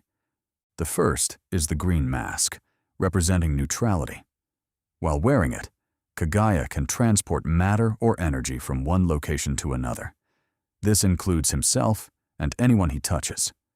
The second is the red mask, representing wrath. Equipping it gives him a massive boost in physical prowess and can even influence the atmosphere around him to some extent. Think of it as a temporary stat buff. The third is the blue mask, representing tantrum, or as it's otherwise known, the useless one. It doesn't appear to enhance Kagaya in any meaningful way. The only noticeable effect so far is that it causes him to cry uncontrollably. So yeah, it's basically the Aqua Sakura tier of masks. Last, but definitely not least, is the black mask, the Shepherd. It's also the reason he earned the title Kagaya the Shepherd. Gary doesn't reveal exactly what it does, but he gives everyone one very simple warning. If they ever find themselves facing Kagaya while he's wearing that mask, they should just go ahead and give up because honestly, not even the gods could save them at that point. Interestingly, it was the awakening of this very mask that got Kaguya imprisoned in Patmos to begin with. Gary then explains that dealing with Kaguya wasn't always this difficult. Originally, his masks, and by extension his powers, were tied to his emotions. So by controlling or limiting his moods, they could significantly reduce his combat effectiveness. Unfortunately, that strategy became obsolete after Kaguya somehow developed the ability to choose his emotions at will, meaning that now, if they ever fight him, they should be prepared to face whichever form he feels like using. Next, Gary moves on to the second major nuisance among the Titans, the multi-eyed freak, Tadameki. He explains that Tadameki's near-omniscient vision is the very reason the Titans have managed to stay one step ahead of them this entire time. His ability allows him to see practically everything, everywhere. So whenever Code attempts to make a move against them, Tadameki sees it in advance and warns the others. Pair that with Kaguya's teleportation abilities, and it's obvious why every attempt to locate the Titan's base ends with Code chasing dust. Last on the list is the man they all answer to, Val Vajazatha, otherwise known as Shadow. The moment his name is mentioned, the atmosphere in the room noticeably tenses. However, just like Kaguya's black mask, Gary doesn't elaborate much. Instead, he simply tells everyone to leave Shadow to the god tier. The big dogs are already investigating him, so there is no need for small fries like them to get involved. With that, Gary wraps up his presentation and calls Ian to the stage, informing him that it was now his turn to shine. Ian says bet and steps forward. His presentation is much simpler, just an overview of recent Titan activity across the globe. As it turns out, the Titans have been absolutely wielding ever since Rokash died. Most of their operations have remained relatively low-key, except in Greenland, where they appear to be going all out for reasons unknown. Naturally, Greenland becomes the primary focus moving forward. As for how they'll handle it, they're dispatching a secret task force led by Brandon to bring everything under control. That, or they'll die trying. A little while later, we're reunited with the squad during their own private meeting. Once again, Gary is hosting. He expresses his appreciation for everything they've done to protect the city, especially their efforts against the Titans. Ian joins in, thanking them as well. Good Kimyos are hard to come by these days, so he genuinely appreciates everything they've accomplished. Andrea simply tells him not to sweat it. They're just doing what they believe is right. That said, shouldn't they address the elephant in the room, the Greenland mission? Ian agrees. He explains that 4 members of their squad will be joining the operation, much to Azam's excitement and Anton's absolute horror. Though to be fair, Anton isn't scared of the mission itself. He's just worried about freezing his ass off in Greenland. Gary is pleased with everyone's willingness to cooperate, so he wishes them luck and grants them complete freedom once they arrive. They can do whatever they think is necessary, so long as the mission gets completed. He does, however, have one condition. Andrea will be the captain. Naturally, no one objects, and the squad readily agrees. Che, however, raises another concern. If Greenland's situation is really as dire as they're making it sound, then why aren't the god tier handling it personally? Shouldn't they be dealing with this crisis instead? Brandon explains that things aren't nearly that simple. Every member of the god tier already has an assignment, and none of them can move on to another mission until they've completed their current one. Meaning, there's simply no way for them to intervene unless they somehow finish those tasks first, which isn't happening anytime soon. So, for better or worse, Greenland falls entirely on their shoulders. Those are the orders from the higher-ups. Shocked, Andrea and Che ask if that's really true. Did those orders actually come from Code? Ian confirms that they did. Code's position is to let them handle the situation while the god tier monitors everything from the shadows. Unless absolutely necessary, they intend to avoid deploying their strongest assets, especially Kevin Morales. The moment her uncle's name is mentioned, Andrea lets out a sigh. She simply can't imagine Morales willingly staying out of something like this. Gary quickly clarifies. It's because he doesn't know. He doesn't know about the Titans wreaking havoc. He doesn't know about Leo's death either. Code has deliberately hidden all of it from him. Enraged, Andrea slams her fist onto the table. What the fuck does he mean Code hid it from him? Gary calmly replies that it wasn't his decision, but yes, that's exactly what happened. Code intentionally kept the information from Morales. The reason? Kevin is far too unstable. Although he's the strongest active Kimyo, he's also the most unstable one they've ever recorded. Code fears that if Kevin learned about everything that's happened, the consequences could be catastrophic. As for why Kevin is considered the strongest, it's because he's the bearer of the mightiest Kimyo talent in existence, the CHADY talent, the strongest of the 4 original talents. And I know what you're thinking. If Kevin had the strongest talent, then why was Leo considered stronger while he was still alive? Simple. Leo mastered the Ilios talent. He overcame the limitations imposed by his own body, allowing him to wield its full power. Although the talent was so overwhelming that it should have destroyed any normal Kimyo, Leo managed to reduce its strain to nothing more than damage to the surface of his skin. Unfortunately, Kevin wasn't nearly as successful. When he attempted to tame the CHADY talent, it completely destroyed his body, leaving him in a state that is neither human nor ghost. He's essentially a mass of light and chai contained within a shell of flesh. It's also why he can casually survive in space. The man doesn't need food. He doesn't need sleep. Hell, he doesn't even need oxygen. But he does need bitches. So despite possessing the strongest talent, Kevin's incomplete state kept him just below Leo, making him the 2nd strongest Kimyo. At least, until Leo died. Now he's number 1 by default. Still, default promotion or not, the man is still a freaking goat in my eyes. I mean, who else do you know that can aura farm on the moon while looking this ridiculously cool? God damn, just imagine all the mommies you could pull.